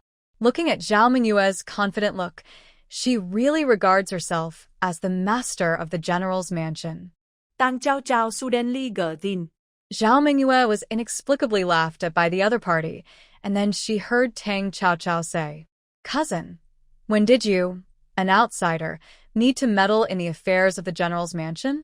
Have you forgotten that you are just a guest in the general's mansion?" Zhao Mingyue's face flushed, and she bit her lip and said, "Cousin is annoyed that you meddle in other people's business. I don't blame you, but what I said just now was all from my heart. It's all for your own good and for the good of the general's mansion." The more she spoke, the more aggrieved she felt, and her eyes turned red. Zhao Mingyue performed very hard, with an expression of grievance and hurt on her face. The maids beside her felt that Tang Chaochao was too domineering. However, this second young lady has been so arrogant since she returned to the mansion. Therefore, no one thought it was strange. Tang Chaochao sneered in her heart and looked at Zhao Mingyue sarcastically. "If I were your cousin, I would learn from Tang Yuntao what it means to be tactful." Tang Yuntao was called out, but she subconsciously shrank her neck. Zhao Mingyue didn't understand. After all, she had been in the general's mansion for so long, and except for that ice skating, she had seen Tang Chaochao teach concubine Lu a lesson. She had never seen Tang Chaochao get angry or teach anyone a lesson in the general's mansion. She just thought that no matter how domineering the other party was, he would still have to restrain himself when facing relatives and elders. Therefore, she didn't take Tang Chaochao's words to heart. In addition, what she said was right. Otherwise, why would Song Rongji sit there motionless? Her daughter was taught a lesson, and as a mother, she would definitely speak up to defend her. Unless Song Rongji also thinks what she said makes sense. How could she know that Song Rongji kept silent because he understood his daughter's character? Zhao Mingyue looked aggrieved, but continued to persuade her earnestly. "Cousin, there is no need to talk nonsense here. Cousin knows that saying these words will make you unhappy. But as the legitimate daughter of the Tang family, you really should learn the rules well. Otherwise..." The slap and scream sounded at the same time. Zhao Mingyue covered half of her face and looked at Tang Chaochao, who was moving his wrist in disbelief. Everyone present was stunned for a moment. Only Tang Yuntao thought that this was natural. If Tang Chaochao didn't hit people, she would find it strange. Shut up. You dare to show your teeth to an object? Tang Chaochao rolled his eyes. Zhao Mingyue never thought that Tang Chaochao would dare to hit her, but the burning pain on her face told her. Tang Chaochao really hit her. She bit her lip and met Tang Chaochao's contemptuous look as if she was looking at an ant. Zhao Mingyue, just because I call you cousin, do you really think you are a lady of the general's mansion? If it weren't for you making the old lady in a good mood and reducing the number of times she makes trouble, do you think there is still a need for you to stay here? Since Zhao Mingyue came to the mansion, the old lady's mood has dropped rapidly because of her good mood. So Tang Chaochao didn't take this cousin, who suddenly appeared to her heart. She never thought that some people would be so arrogant and actually put on the posture of an elder to teach her a lesson. Zhao Mingyue heard this. Her whole face turned blue and white. Her eyes turned red, and tears fell instantly. Cousin, aren't you afraid that Grandma will be angry about this? Besides, I came here with the consent of Grandma. With the support of the old lady, Tang Chaochao sneered. Miss Zhao, if you just stay and have fun with the old lady, I won't mind your transgression today. If you keep crying in front of me or run to me for no reason, I will let you know what real embarrassment is. Zhao Mingyue's back teeth were almost broken. She retorted, unconvinced. Cousin, although you are a princess, can you be so arrogant and humiliate me? At this moment, Zhao Mingyue's heart was full of hatred. Tang Chaochao is nothing just because she has a good background. Without the general's mansion, she is just a country girl. When she gets to a high position in the future, she will definitely let her taste the shame of today. Tang Chaochao's beautiful eyes narrowed slightly. She suddenly chuckled, then raised her foot and kicked Zhao Mingyue in the crook of her leg. Zhao Mingyue instantly fell to the ground. Seeing this, Zhou covered her chest and hurriedly stepped back a few steps to avoid being hurt. Although she is Tang Chaochao's legitimate elder, this girl is just a scoundrel. If she really hits her by accident, she will have nowhere to complain. Zhao Mingyue screamed again, and she wanted to get up. She felt a shadow covering her head. She subconsciously looked up and saw Tang Chaochao looking down at her. The other party's eyes were full of contempt. To put it nicely, you are from your grandmother's family. Why did the Zhao family send you here? In the end, it was just to take the opportunity to please the old lady and find a better way out. And you are just an object. Even if I beat you to death here today, what can the Zhao family do? Tang Chaochao's words were not a joke. If Zhao Mingyue was really beaten to death today for the reputation of the general's mansion, even the old lady would claim that she died of illness. As for the Zhao family, they would not care about Zhao Mingyue's life or death. What they would do is just to take advantage of this to get more benefits. Zhao Mingyue's hands in her sleeves were already clenched white. Facing Tang Chaochao's arrogant words, she had no room to refute, because what Tang Chaochao said was the truth. However, it was not the Zhao family who took the initiative to bring her to the general's mansion. It was Zhao Mingyue's own decision. As for her mother, in addition to her beauty, her character was very timid and fearful. Tang Chaochao did not see the murderous intent in Zhao Mingyue's eyes with her head down. But even if she saw it, she would not take it to heart. Tang Chaochao did not take Zhao Mingyue seriously at all. After dealing with Zhao Mingyue, Tang Chaochao turned his attention to Zhou's mother and daughter. The mother and daughter were obviously frightened by Tang Chaochao's words. They were all women in the boudoir, even if they had some dirty tricks. But they would not do it as blatantly as Tang Chaochao. Zhou felt that it was not appropriate to stay here for a long time, so she took Tang Yuntao's hand and said goodbye. Song Rongji said in a good mood, "Are you not going to go out with me, my second brother's wife?" Zhou said repeatedly, No, no. After saying that, he ran away with Tang Yuntao without looking back. Behind him were a bunch of servants and maids. In the room, apart from Tang Chaochao and her daughter, there was only Zhao Mingyue, who was forgotten and slumped on the ground. Song Rongji glanced at Zhao Mingyue. "Cousin, are you going to stay and go out with us mother and daughter?" Zhao Mingyue heard this and then got up and left in embarrassment. Everyone left at once, and Song Rongji felt relieved instantly. It's better for his daughter to be strong, so that she won't suffer losses easily. The mother and daughter went out in a good mood. After that, the old lady Tang from Shoan Courtyard was so angry that she smashed things. Zhao Mengyue, who was kneeling in front of her, was crying and out of breath. Half of her face was red and swollen, and she looked so pitiful. At this time, the maid sent by the old lady Tang came back to reply. Old lady, the first lady and the second lady have already gone out. After hearing this, the old lady Tang directly flipped the teacup at hand to the ground. What a rascal! What a rascal! That little rascal is really outrageous. Zhao Mengyue cried. Grandma, please save Mengyue. My cousin said she wanted to kill Mengyue, and even said that no one would blame her even if she killed Mengyue. Hearing this, Mrs. Tang stamped her feet in anger. It's outrageous. Someone come. Hurry up and call that little rascal back. And Song, as a mother, she has no way to discipline her child. Today, I will personally teach this disobedient and arrogant little rascals a lesson. The people sent by old lady Tang did not call back Tang Chaochao and her daughter. She could only cover her chest with a dark face.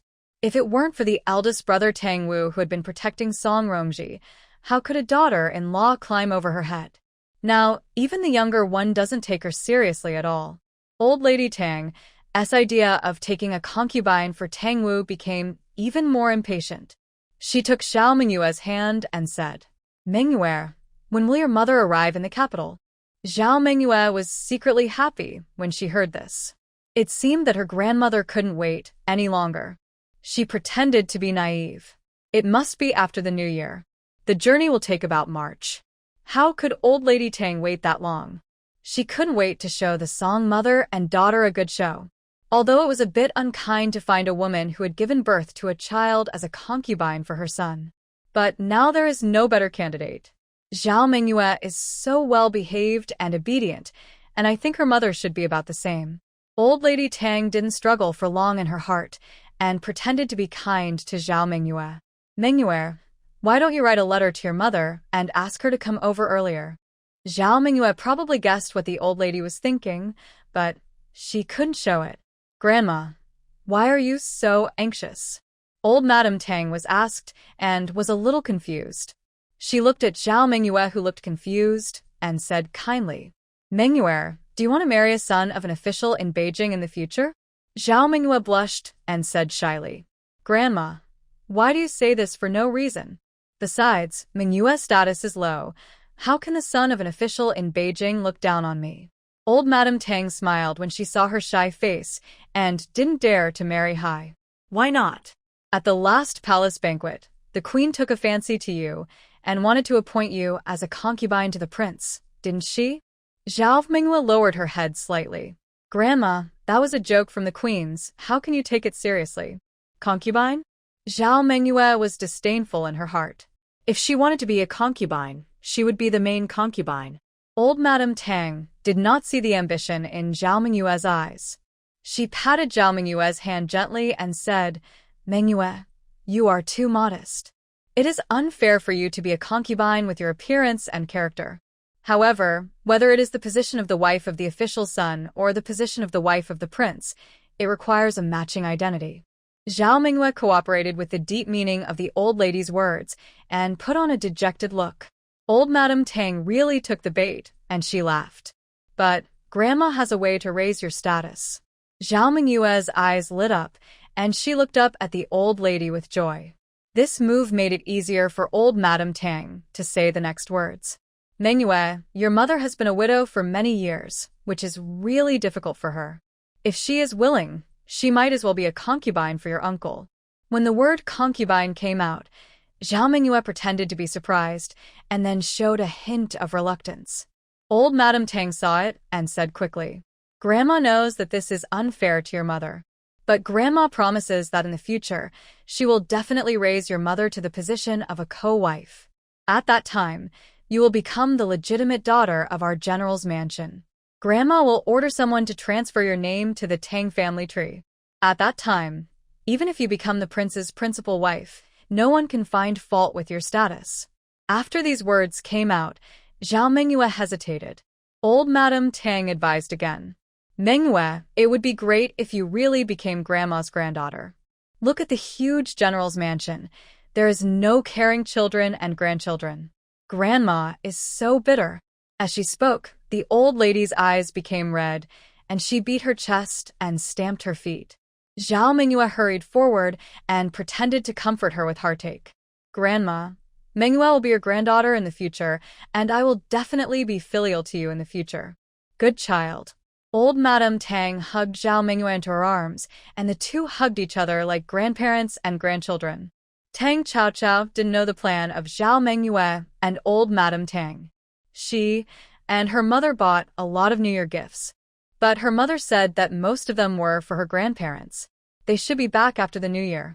Then she would take Tang Chaochao to meet some people. Tang Chaochao nodded happily. After the mother and daughter returned home, at the gate, Nanny Chin's old face appeared in front of them again. The things on Nanny Chin's face disappeared after a while. There was a flash of panic in her eyes, but when she thought of the old lady, she immediately became arrogant again. Tang Chaochao looked calm. When she drove away the servants sent by old lady Tang, she knew this would happen. Without waiting for Nanny Chin to speak, Tang Chaochao had already thrown a silver needle. Nanny Chin rolled her eyes, her body tilted, and she fainted at the door. Song Rongji was hesitant to speak. Tang Chaochao looked surprised. It seems that what Cousin Zhao said is right. Grandmother's courtyard has reached the point of eating coarse food. What are you still standing there for? Nanny Chin has fainted from hunger. Why don't you carry her back to Shoan courtyard? The gatekeeper was busy carrying things.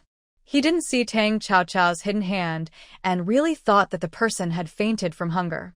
After all, the food in the general's mansion has really been worse recently. It is really not easy to have a full stomach nowadays. Seeing the person being carried away, Tang Chaochao grinned. Song Rongji smiled helplessly. I'm afraid your grandmother will be sick again. Tang Chaochao bared his teeth. Mother, why don't I let Grandma be sick for a while, so that she won't be bored? Song Rongji thought this method was feasible as long as it didn't hurt the old lady's body. Tang Chaochao understood what mother meant. He curved his eyes. Don't worry, mother. Song Rongji felt that he should also inform Tang Wu about this matter. After all, she was his biological mother, so he wouldn't worry. Tang Chaochao curled her lips. Dad is useless. Grandmother is so troubled because he is incompetent. Song Rongji sighed. How can you blame your dad for this? He said both good and bad things. But the old lady insisted that your mother could not give your dad a son. He could do nothing about it. After all, she is his biological mother. Tang Chaochao understood this truth. She grew up with the old Taoist priest. She also didn't understand why having a daughter was not as useful as having a son. But she could do everything a man could do. If Dad went to the battlefield to kill the enemy again one day, she could also go forward to help. And she would never be worse than a man. The mother and daughter entered the mansion, and Tang Chaochao went to Song Rongji's yard together. During dinner, Tang Wu also came back. But he came back from the old lady's yard. When he learned about what his daughter did, he didn't think there was anything wrong. His daughter, Tang Wu, was also someone that an outsider could point fingers at. When the old lady Tang saw Nanny Chin being carried back, she was furious. Then she heard the servant say that he fainted from hunger. She was so angry that she almost fainted. Although the food in the mansion was not good recently, it was not to the point where the servants fainted from hunger. If this matter spread out, their Tang family would become the laughingstock of the whole capital. That little beast came to harm the Tang family. The old lady became more and more angry. She couldn't call the Song mother and daughter. She couldn't call her own son. Therefore, Tang Wu was intercepted by the old lady's people as soon as he returned to the mansion. Of Mrs. Tang, Tang Wu keenly realized that this matter was all caused by Zhao Mengyue's words to teach her daughter a lesson. Although the old lady tried her best to defend herself, Zhao Mengyue's starting point was also for the good of their Tang family. But Tang Wu had a better idea of what kind of character Tang Chaochao had after getting along with her for a while. Besides, when did his daughter, Tang Wu, need a distant relative to point fingers at her. Therefore, Mrs. Tang was talking about saliva flying. He just listened to her left ear and pretended to be a wooden man. After talking for a long time, he saw that his son had no reaction at all, which made the old lady very angry. He cried for a long time, saying things like he had a wife and forgot his mother. Tang Wu understood his mother, and he could understand her desire for a grandson.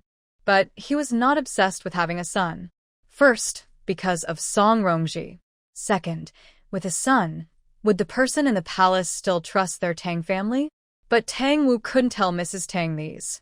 After all, Mrs. Tang was not of high birth, and her knowledge was only a small piece of land in front of her. Finally, Tang Wu said, "Mother, Zhao Mingyue is from your mother's family, and I won't say much. But since she is a guest, she should understand her status. If something like this happens again, send her away." Old Madame Tang saw that her son did not understand her, and he said such words. She was so angry that she fainted and fell into the arms of the maid beside her. Tang Wu saw at a glance that this was a trick his mother used to use. He ordered the servants to ask for the palace doctor and turned around to go out. Old Madame Tang quietly opened her eyes and saw that he was about to leave. She groaned and woke up again. She kept saying, "Why is my life so miserable? I gave birth to an unfilial son, and the one I married was also a troublesome one. The child I gave birth to is even more eager to make me, an old woman, angry to death." Tang Wu frowned and stopped. "Mother, if you have anything to say, you may as well speak directly. There is no need to do this." Old Madame Tang was so angry that she wanted to curse, but thinking that there were still things that Tang Wu needed to agree to, she could only endure it. "I can let go of other things, but the money in the account of the mansion is gone. You should ask the Song family to take out some to buy some New Year gifts. A dignified general's mansion can't be too shabby during the New Year." Hearing this, Tang Wu frowned and turned to look at the old lady. His mouth was already pursed into a line. It was obvious that he was already in the process of getting angry. Seeing this, old Madame Tang hurriedly said again, "Last time you asked someone to change the plaque of the mansion. This general's mansion is your own mansion. Now the mansion has no cash. After all, the Song family should also make up for it. Besides, the gifts sent out by the general's mansion are also for the face of you as a general." Tang Wu was so angry that he laughed, and he simply walked back to his original seat and sat down. "If mother says so, then I will calculate with you. During the 7 years that I have been away from the mansion, how many of the things awarded by the emperor every year have entered your warehouse? How many of them have entered the hands of my second brother? In addition to this house, the emperor also gave me many farms. How much of the annual income from those farms have you given to my son?" Mrs. Tang was speechless, but she still insisted. "The general's mansion is so big, with so many maids, servants, and old women. The daily expenses are not small. Tang also not only. If mother really can't bear to part with her own money, let my second brother pay for it." These words have already represented Tang Wu's attitude. He stood up and left Shoan courtyard with his sleeves swung. No matter how old man Tang shouted behind him, Tang Wu never stopped. Tang Chao Chao looked at his father, who came back with a dark face and wanted to say something. But he was stopped by Song Rongji. Seeing his mother shaking her head at her, Tang Chao Chao puffed up his cheeks and sat at the table by himself, eating bit by bit. Song Rongji changed Tang Wu's coat, and then they sat down at the table together. Tang Wu looked at his daughter's cheeks puffed up while eating, and his expression eased a little. "You should go to your grandmother less often in the future." Song Rongji added a bowl of hot soup for Tang Wu, and then he said what he had been thinking for a while. Tang Chao Chao swallowed the food in her mouth. "If my mother and I don't go, the old lady won't be quiet." Tang Wu knew that his daughter was telling the truth, and his brows slightly frowned. Tang Chao Chao blinked and grinned. "Dad, I have a good way to prevent Grandma from causing trouble. Do you want to hear it?" Tang Wu frowned even more when he heard it.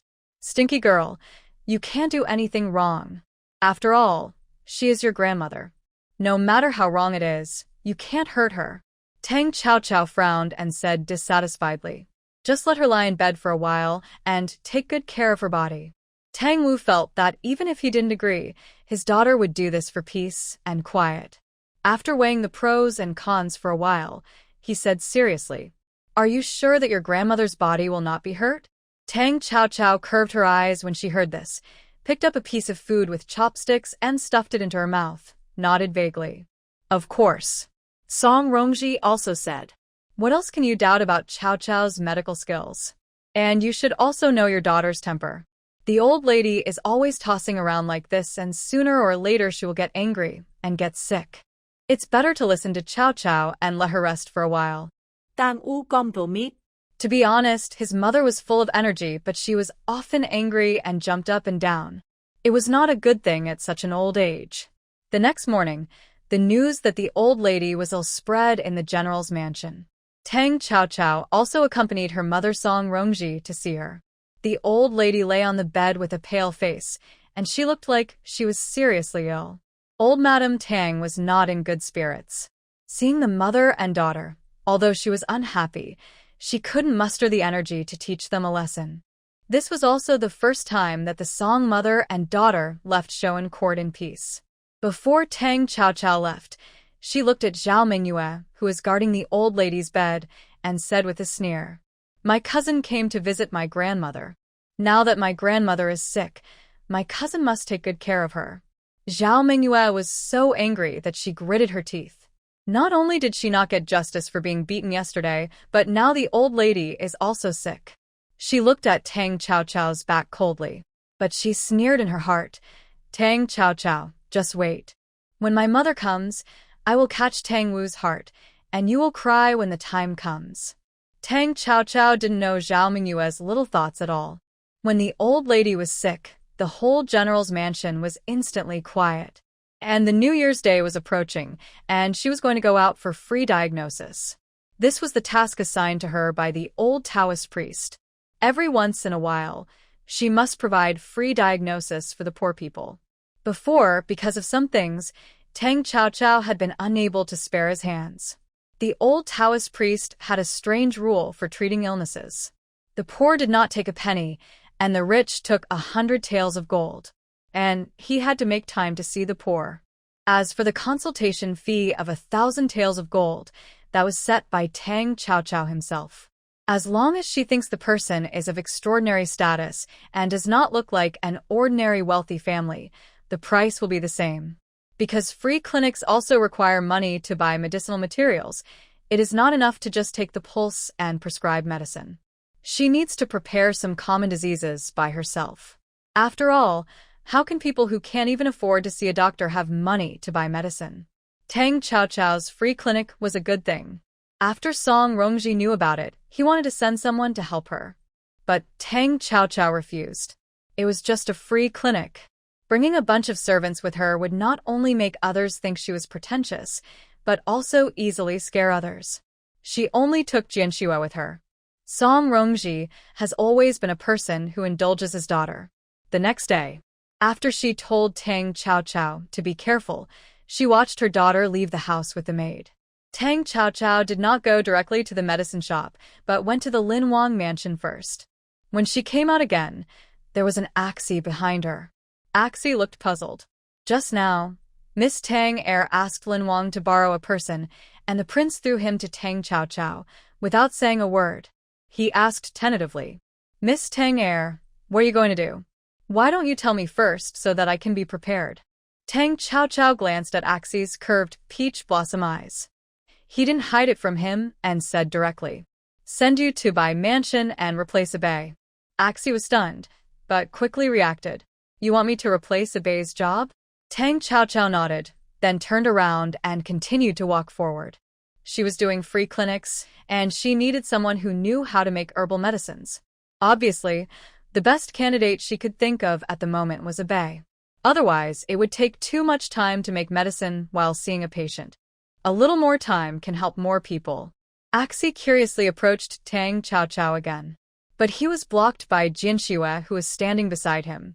Jianxue stretched out her arms and stopped Dashi. "Men and women should not touch each other. You can't get so close to my lady." She saw the little girl protecting her child and immediately grinned. But in his heart, he complained, "Who can take advantage of your lady? It's almost like looking for death." But to deal with the little girl, she just nimbly dodged and moved to the other side of Tang Chao. He asked curiously, "Miss Tang Air, can you tell your subordinates what you want to do with Abe? Maybe I can do it too?" Tang Chao knew that Ashi's personality was more lively, so she pulled Jianxue, who was about to stop people, to the other side. Jianxue glared at Ashi angrily. Ashi made a face at her, and the little girl stomped her feet in anger. Tang Chao shook his head helplessly and talked about business. "I'm going to the free clinic, and I need Abe to help me," she said with a turn of his eyes. "I can do that, too." Compared to being a boring protector, she thought it was more fun to accompany Tang Chao to the free clinic. Tang Chao raised an eyebrow at him. "Do you know herbs?" She not that confident. His own prince had been ill for 3 years, not to mention Abe. Even if they didn't know pharmacology before, they learned a lot since the prince was poisoned. So now, if someone has a headache or a fever, they can go to Abe's pharmacy to get medicine. Tang Chao saw him confidently, and the corners of her mouth curled up. This way, she would save herself from making an extra trip. The three turned around and headed towards the nearest medicine store. Ashi's confidence at the beginning was soon worn out, and he regretted it. Looking at the shop assistants, they lifted the sacks of herbs one by one onto the truck. The corners of his eyes twitched. She had a very bad premonition. Sure enough, after all the herbs were lifted, Tang Chao looked at her and grinned. "Hold me and follow me." Assie's mouth twitched, and his face turned bitter in an instant. He had agreed to prepare medicine, but how could he become a laborer? No matter how reluctant he was, he didn't dare to give up in front of Tang Chao. He walked to the cart with a bitter face and said, "Annie, why don't you hire another horse? If the silver is not enough." Thinking of something, ACI closed his mouth again and didn't finish the rest of the words. He owed his own prince 1,000 taels of gold, and now his wallet was cleaner than his face. Tang Chao raised his eyebrows when he heard it. "Don't you think that free clinics and doing it yourself can make you experience life better?" ACI puffed up his face. He didn't want this kind of experience. Jianxue was very happy to see ACI being humiliated, and she covered her mouth and laughed secretly. Seeing this, ACI grinned again. Tang Chao had already inquired about it. There were several villages not far from the capital, and the people there made a living by farming. But last year's harvest was not very good, so the villagers in several villages lived a harder life than in previous years. ACI pulled a cart of herbs out of the city gate and felt that things were far more difficult to accept than he had thought. Why did the free clinic have to go out of the city? When ACI heard Tang Chao say that he was going to a nearby village, he was desperate. The nearest village was at least 20 miles away. Feeling Assie's resentful eyes, Tang Chao stopped teasing him. He nodded to Jianxue, and Jianxue looked at ACI and walked to the side of the city gate with her little head raised. After a while, someone pulled 2 horses. Jianxue paid the silver and bared her teeth at ACI. "What are you still standing there for? Do you really want to walk?" ACI made a face at the little girl, and when he heard this, he immediately put the rope of the cart on the horse. Tang Chao turned over and looked at Jianxue. "Do you want to take a wooden cart or ride a horse with me?" Jianxue waved her hand quickly, her little face pale. "I don't dare to ride a horse, so let's take a wooden cart."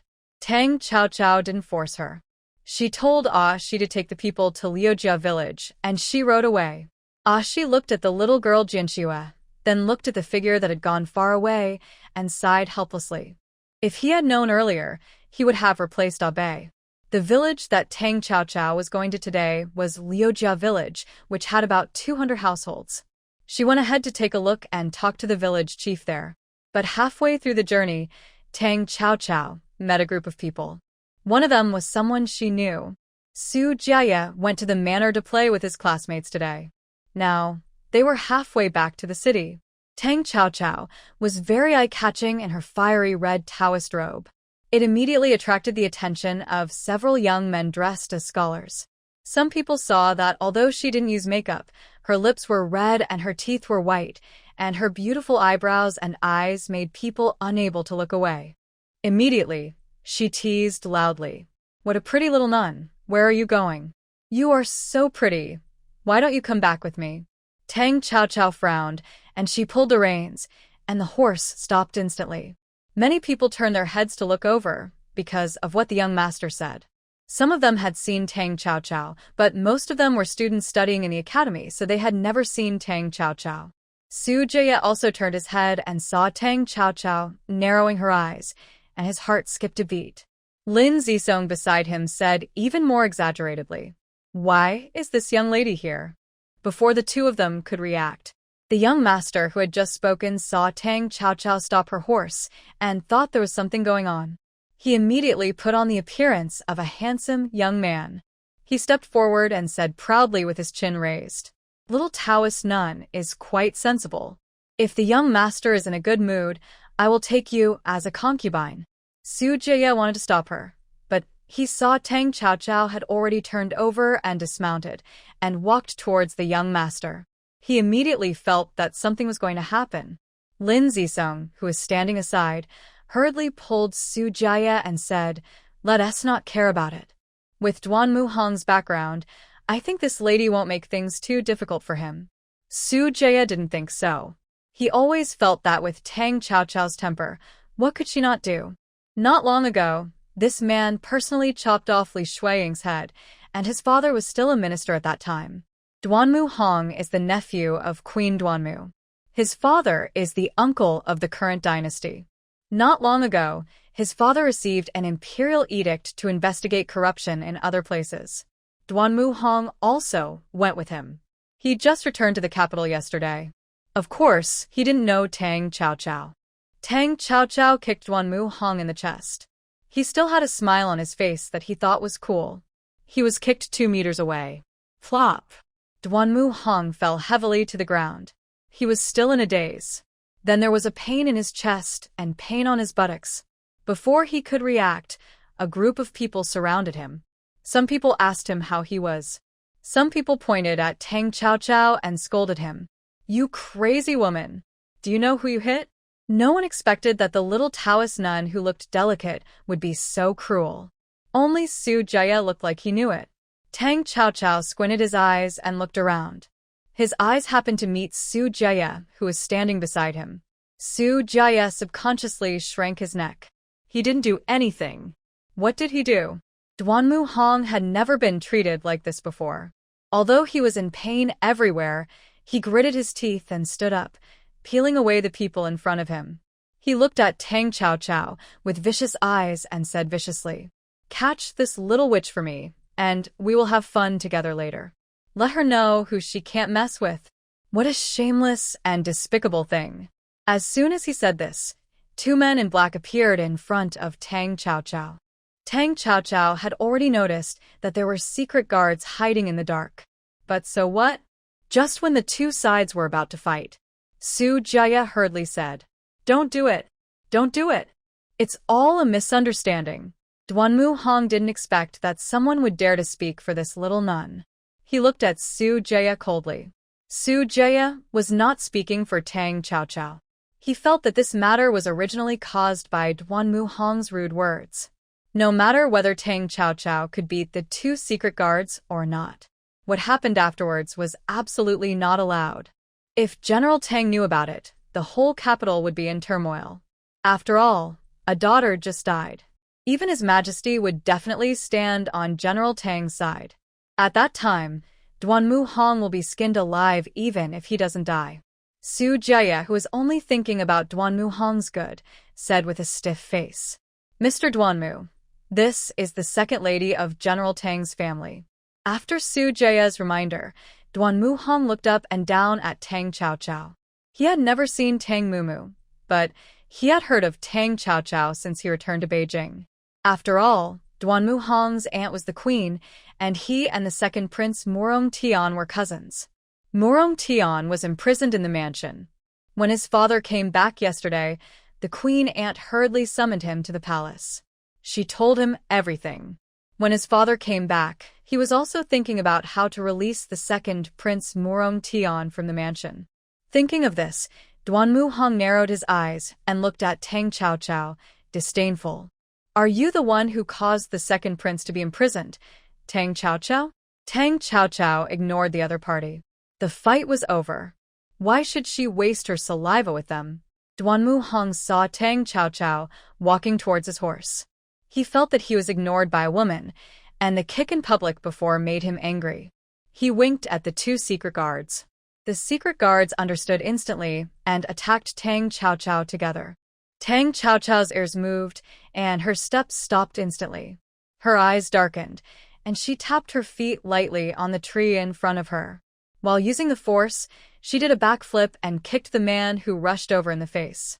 Then she kicked him hard again, landing on the top of another man's head. Screams rang out instantly. Then there was the sound of two bodies falling heavily to the ground. Seeing the dead and the injured in front of them, the group of weak scholars were directly shocked. The secret guard who was hit on the top of the head by Tang Chao lay on the ground, with blood oozing from the corner of his mouth and his neck tilted, obviously dead. Duanmu Hong was also scared, and his face turned pale instantly. Tang Chao was even more cruel than the rumor said. She killed people without even blinking. Duanmu Hong brought two secret guards out today. Now he lost his confidence and felt timid. Tang Chao looked at him with a sneer. She had killed all the bandits in Yunwu Mountain, so these two guards who were accomplices to the tiger were naturally no problem. Su Jie was really afraid that Tang Chao would continue to act recklessly, so he stepped forward again with a stiff upper lip. "Princess Chaoan, this is Duanmu Hong, the nephew of Queen Duanmu. You are so generous. Why don't you just forget it?" Tang Chao raised her eyebrows when she heard the words. Duanmu Hong knew her identity and asked the secret guards to take action. It turned out that it was because of the second Prince Murong Tian. She glanced at Duanmu Hong again and then said to Su Jie, "Mr. Su, why don't you do me a favor? I won't pursue this matter today." Su Jie felt so bitter. It was none of his business whether to pursue it or not. The main thing was that he really didn't want to cause any more deaths. What's more, Duanmu Hong not only had the emperor's uncle behind him, but also the queen of the dynasty. He hesitated for a long time and nodded resignedly. Tang Chao curled her lips. "Then take your horse and follow me." Su Jie obediently turned around to take the horse. Seeing this, Lin Zisong hesitated to speak and finally said with loyalty, "Princess Chaoan, since you want to help, I am willing to go with Brother Jaya." Tang Chao raised her eyebrows and acquiesced. Duanmu Hong watched the three people ride away, and at the same time, he breathed a sigh of relief. And then he spat. What a thing!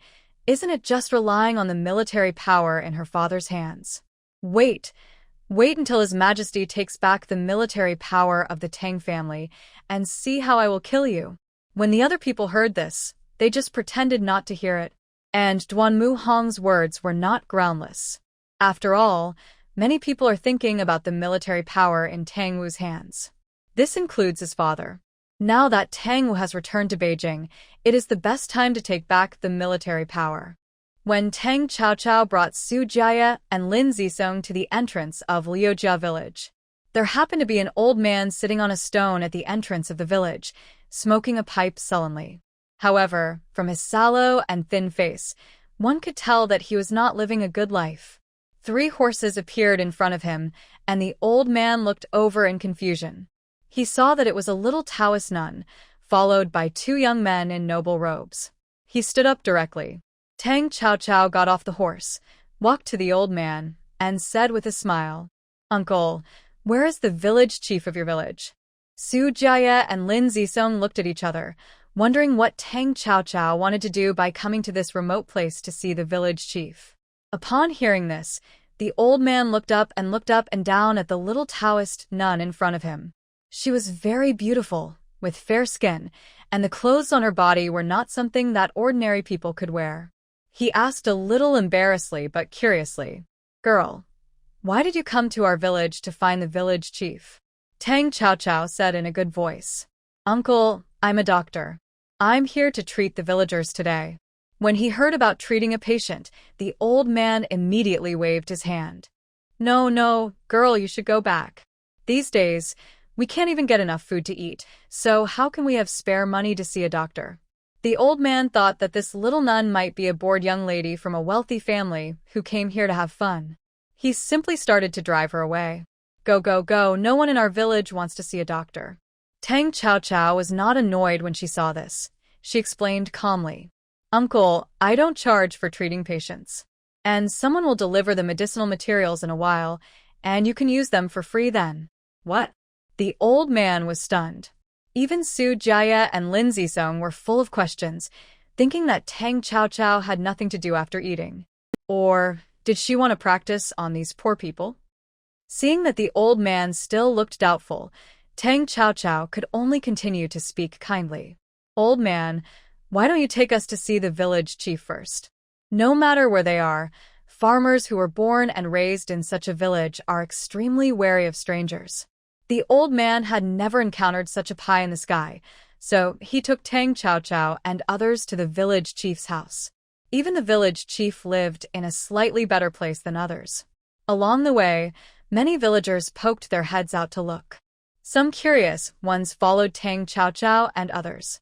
Su Jia had never come into contact with these low-level people. He originally thought that the ordinary people living in the capital were the most shabby he had ever seen. But he didn't expect that the conditions in the village outside the imperial city were so harsh. As soon as he walked outside the mud wall, the old man shouted at the top of his voice, "Village chief! Village chief!" Soon, there was a sound from the mud wall. An old man about 50 years old, wearing a gray coarse linen shirt, walked out. His complexion was better than the villagers who were watching the excitement around him. At this time, he narrowed his eyes slightly and saw the old man shouting, and said with a puzzled look, "Old man Liu, what are you shouting at noon?" At the same time, he also noticed Tang Chow Chow and the other two. As the village chief, he still had some knowledge. Although Tang Chow Chow was dressed in a Taoist robe, she was definitely not an ordinary person from her demeanor. In addition, there were two well-dressed noblemen standing behind her. Upon hearing this, old man Liu walked quickly to the village chief and whispered in his ear for a while. After listening, the village chief looked at Tang Chow Chow and the other two with an incredible look on his face. Free medical treatment? He sorted out his thoughts a little. It's not that he didn't believe it. But the doctors the village chief had seen were all elderly people, probably about the same age as himself. He had never seen a young doctor like Tang Chow Chow, and the other party was a girl. This made the village chief even more unsure. So he tried. "Miss, if you are just here for fun, I will have someone take you around the village. As for medical treatment, forget it."